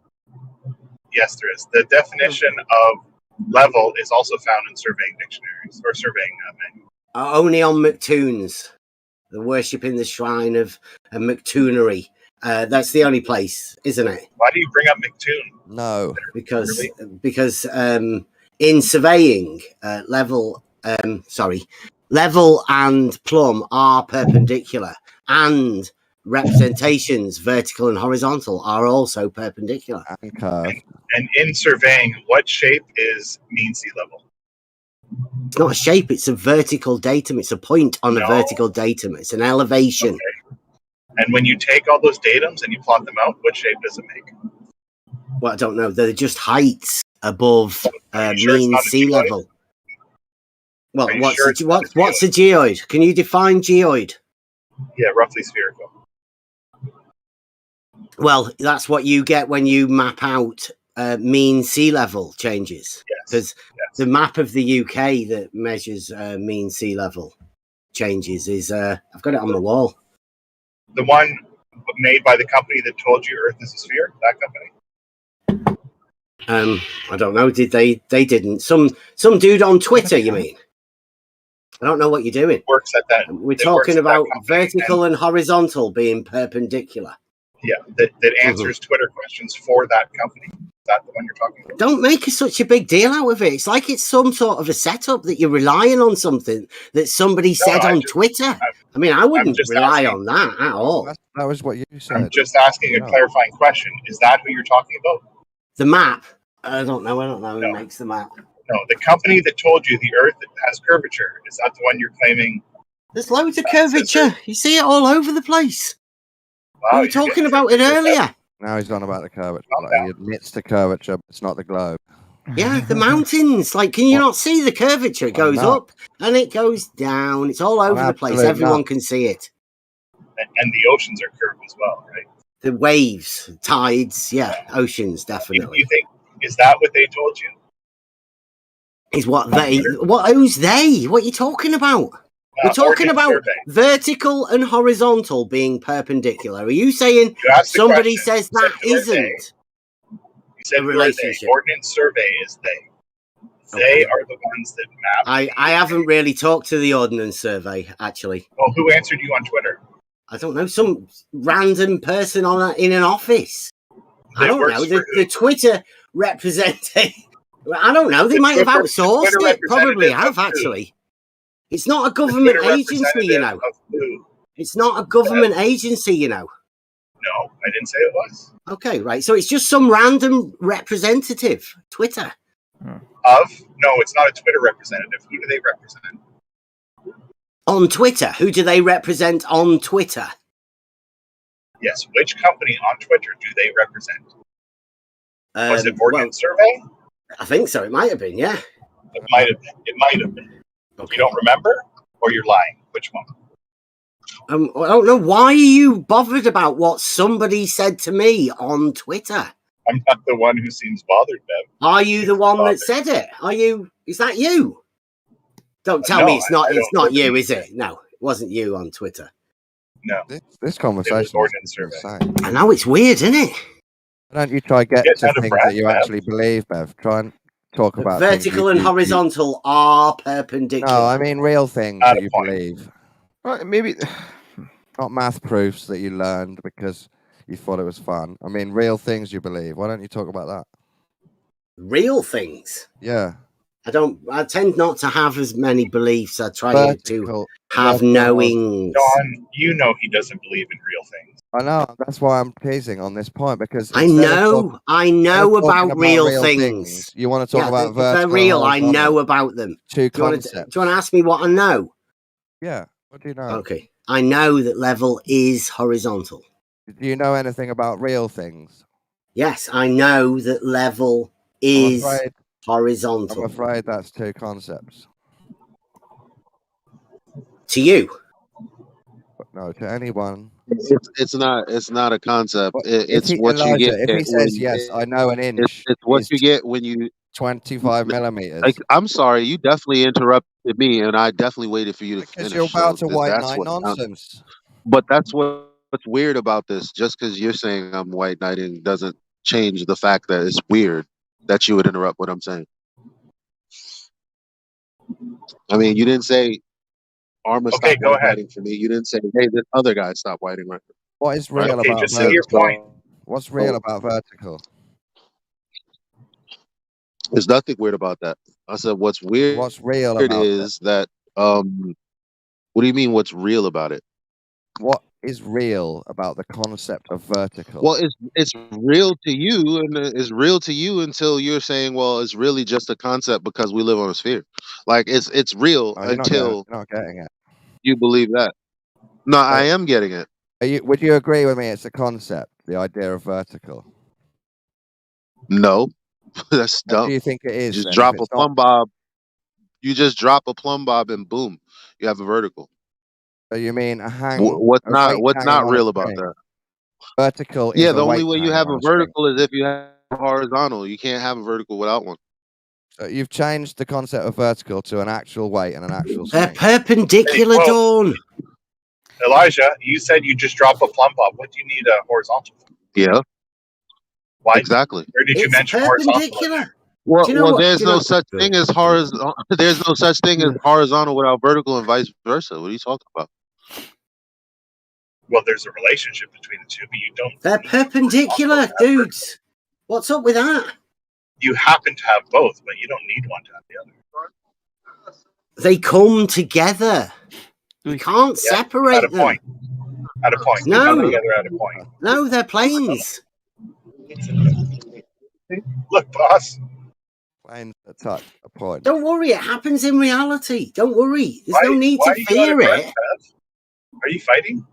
I'm not fighting. I'm just saying to you guys, there's no Why are you out of need breath, to go against a perpendicularity of vertical and horizontal. No. Or the planar nature of vertical and horizontal. But they have very little, they matter very little when we're talking about the Earth, right? Well, to me, I'm not talking about the Earth, but it seems that No, they I know. matter a lot to you about me talking about them, not relating them to the Why are Earth. you talking about concepts instead of the Earth?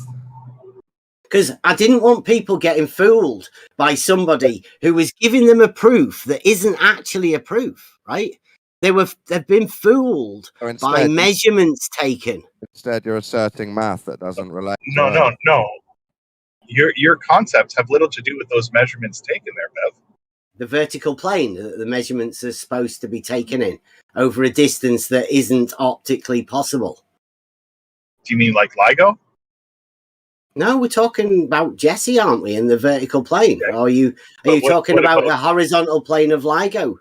Why are you talking? Is this picture from how long ago? And are we now talking? Well, let's do LIGO. LIGO's a good explanation. LIGO's on a horizontal plane, right? Well, the tubes are, yes. Okay, both arms. Yep. On the same horizontal plane. Yes. Okay. Do you know? Can you explain why there's a 4-foot slope down one arm and a 4-foot slope down the other arm, and making an 8-foot slope across the perpendicular, the hypotenuse? No, it's not a 4-foot slope down. It's a 4-foot curve up. What? It's a horizontal plane, right? The plane doesn't curve up. What are you talking about? No, it curves up from level. No, it's a horizontal plane. More accurately, level curves down from it. That would be more accurate. Wow. Apologies, I woke up recently. That's insane. Are you sure? Why? Yes, I'm sure that I made a mistake first, and that is the more correct thing to say. Okay, that level curves down. Okay. No. See that horizontal plane you've got there, right? All the perpendiculars to that horizontal plane. Will they be vertical? No. Oh. So you've got a horizontal plane that they built LIGO on. That with has, reference to what? Wait, with reference to what? With reference to the plane? Yes. Right, so plumb bobs is how you would establish a vertical, right? In reality. In it. On Earth. You would set your tools up, right? They would not be. Right, but about Earth now, Bev. No, they will not be parallel. So there's a horizontal plane that LIGO sits in. Are you recording this? Absolutely. Yeah, there's a horizontal plane that all of the verticals won't be parallel to it. More imaginary lines, Bev, from you. Okay. So if you have a vertical plane for each of the arms that it's lying in, if we were to do an elevation profile, what would that look like?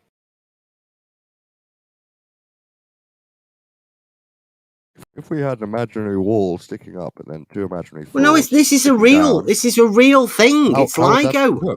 It's one of the most technical things that's ever been built. And some of the people that I know have talked about it being the straightest thing in the universe. You're suggesting that it's lying on a flat Earth and must be. I'm just trying to get a vertical plane along each of the arms and what an elevation profile of these arms would look like.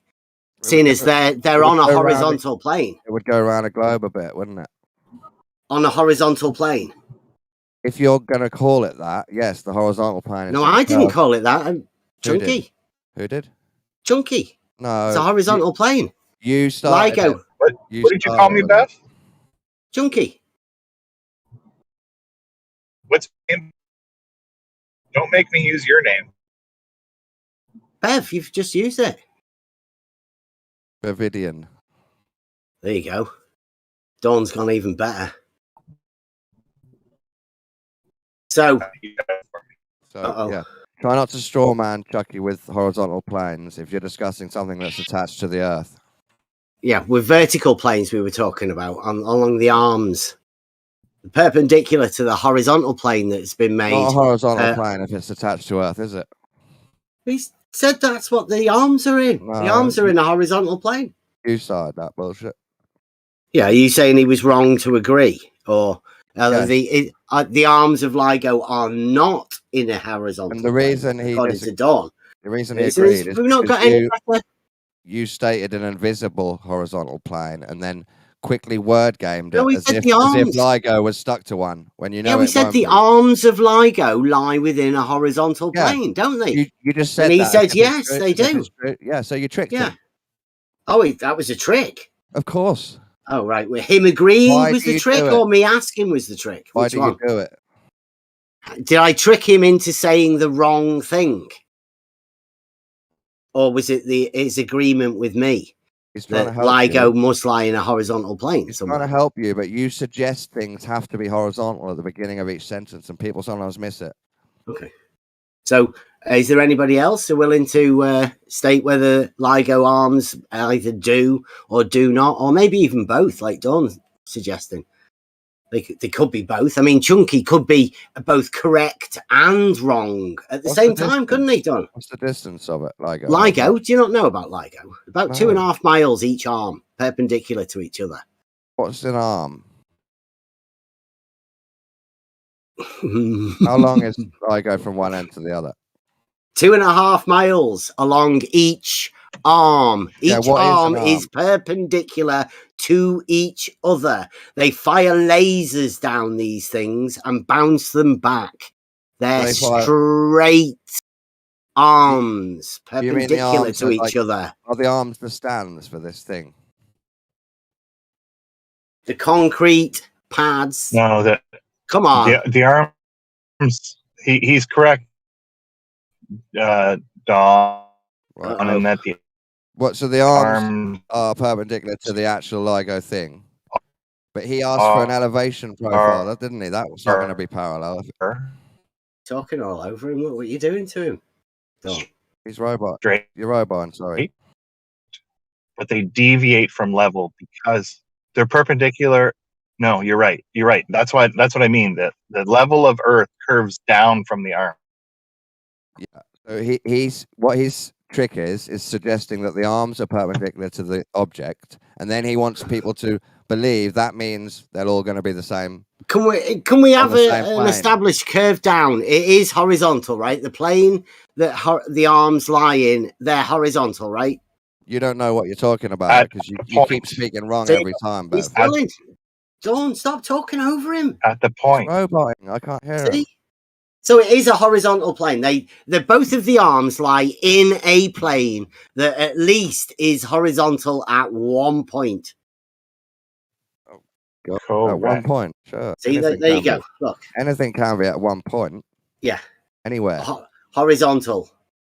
But if you've only got 1 point, it's not a plane, is it?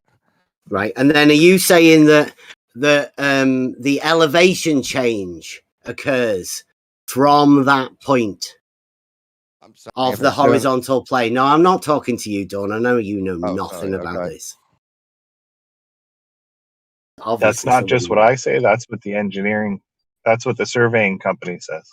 Okay, so there's an elevation change of the horizontal plane. Are you asking me because you don't know, or you think I don't know? No, I'm just trying to ask you to confirm that you state that you think there's a elevation change of a horizontal plane. It's not just me that thinks that. Who thinks that, Bev? I haven't got a clue. I don't know what other people think. That's why I'm asking you. Can you confirm it? Okay, did you look at the drawing? I'm just going off what I know, right? I'm trying to make it clear for everybody to see that what happens in reality. No, I haven't got a clue who did the survey. What happens in reality, Parsons Engineering. Mm-hmm. I know the as-built So would have they been done measured- afterwards, right? Not the actual blueprint plans or anything. You've never seen those actual Of blueprint course, plans. the as-builts are done after it's built. Yes, by the company that own it. They issued for construction drawings. No, not from the construction. You know all nothing about this, about don't you, Bev? You I know do, about right? IFT. Yeah, I know all about the as-built. Yeah, you know about IFT, IFC, post and as-built drawings. Post construction. Right. Based on, and they're called red lines because they put red lines on things that are different than the IFC drawings. Right?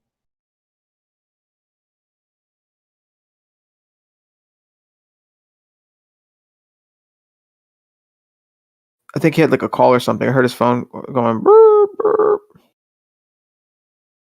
Yeah, it was 1984 calling him.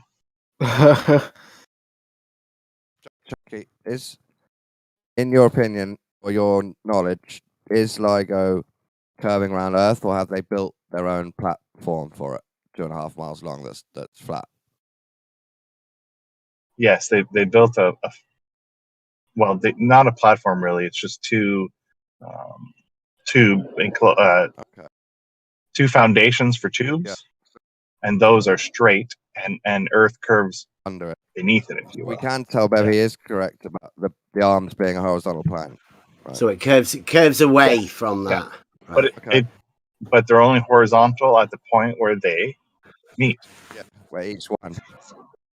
Okay. Yeah. So why is there? Oh, so that's why there's an elevation change across the thing. It's 4 foot, 4 foot, and 8 foot over the entire thing.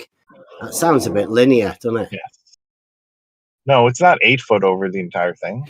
Yeah, it's 4 foot on each arm.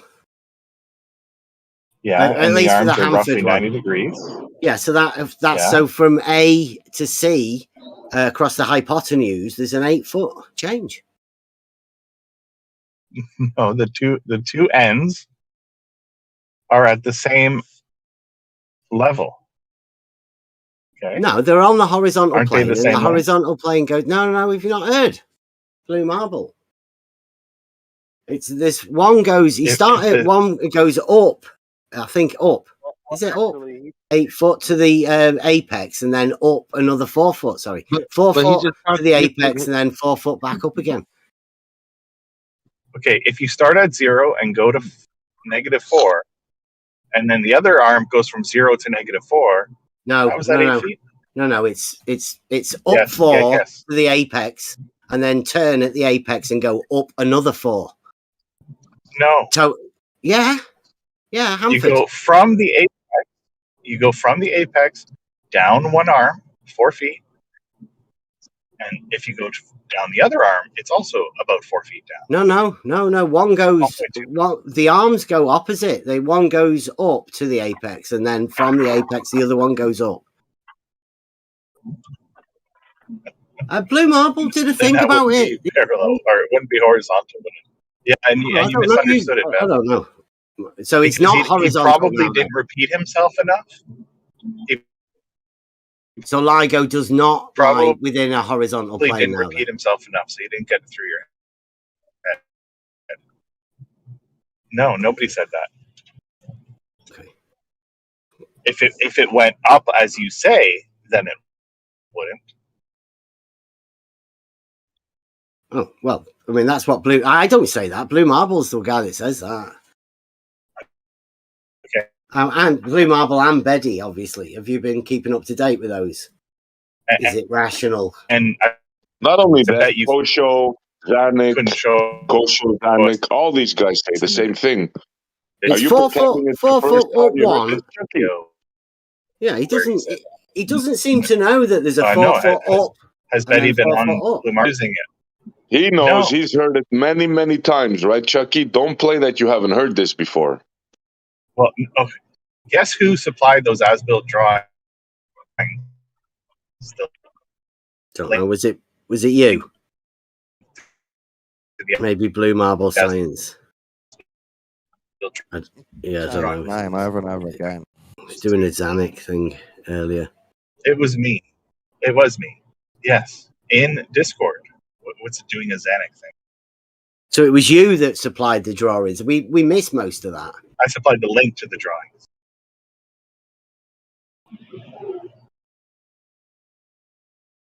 And then he did a great video on it. At which point, at no point did he say that it went up and then up. Yeah, he did just in the last couple of conversations that he's had. So then it wouldn't be a horizontal. It wouldn't be on the same plane, would it? I don't know. Like I haven't got a clue what happens in your stuff. So you supplied the things to him. Was that you that supplied the wrong information, or has Blue Marble interpreted it wrong? No, you interpreted what he said incorrectly. Oh, I think I've got it here. Look, there you go. Check that. That's what I did. 4 foot, 4 foot, 8 foot. But I got it the wrong way round. I didn't know which one was the one that was higher.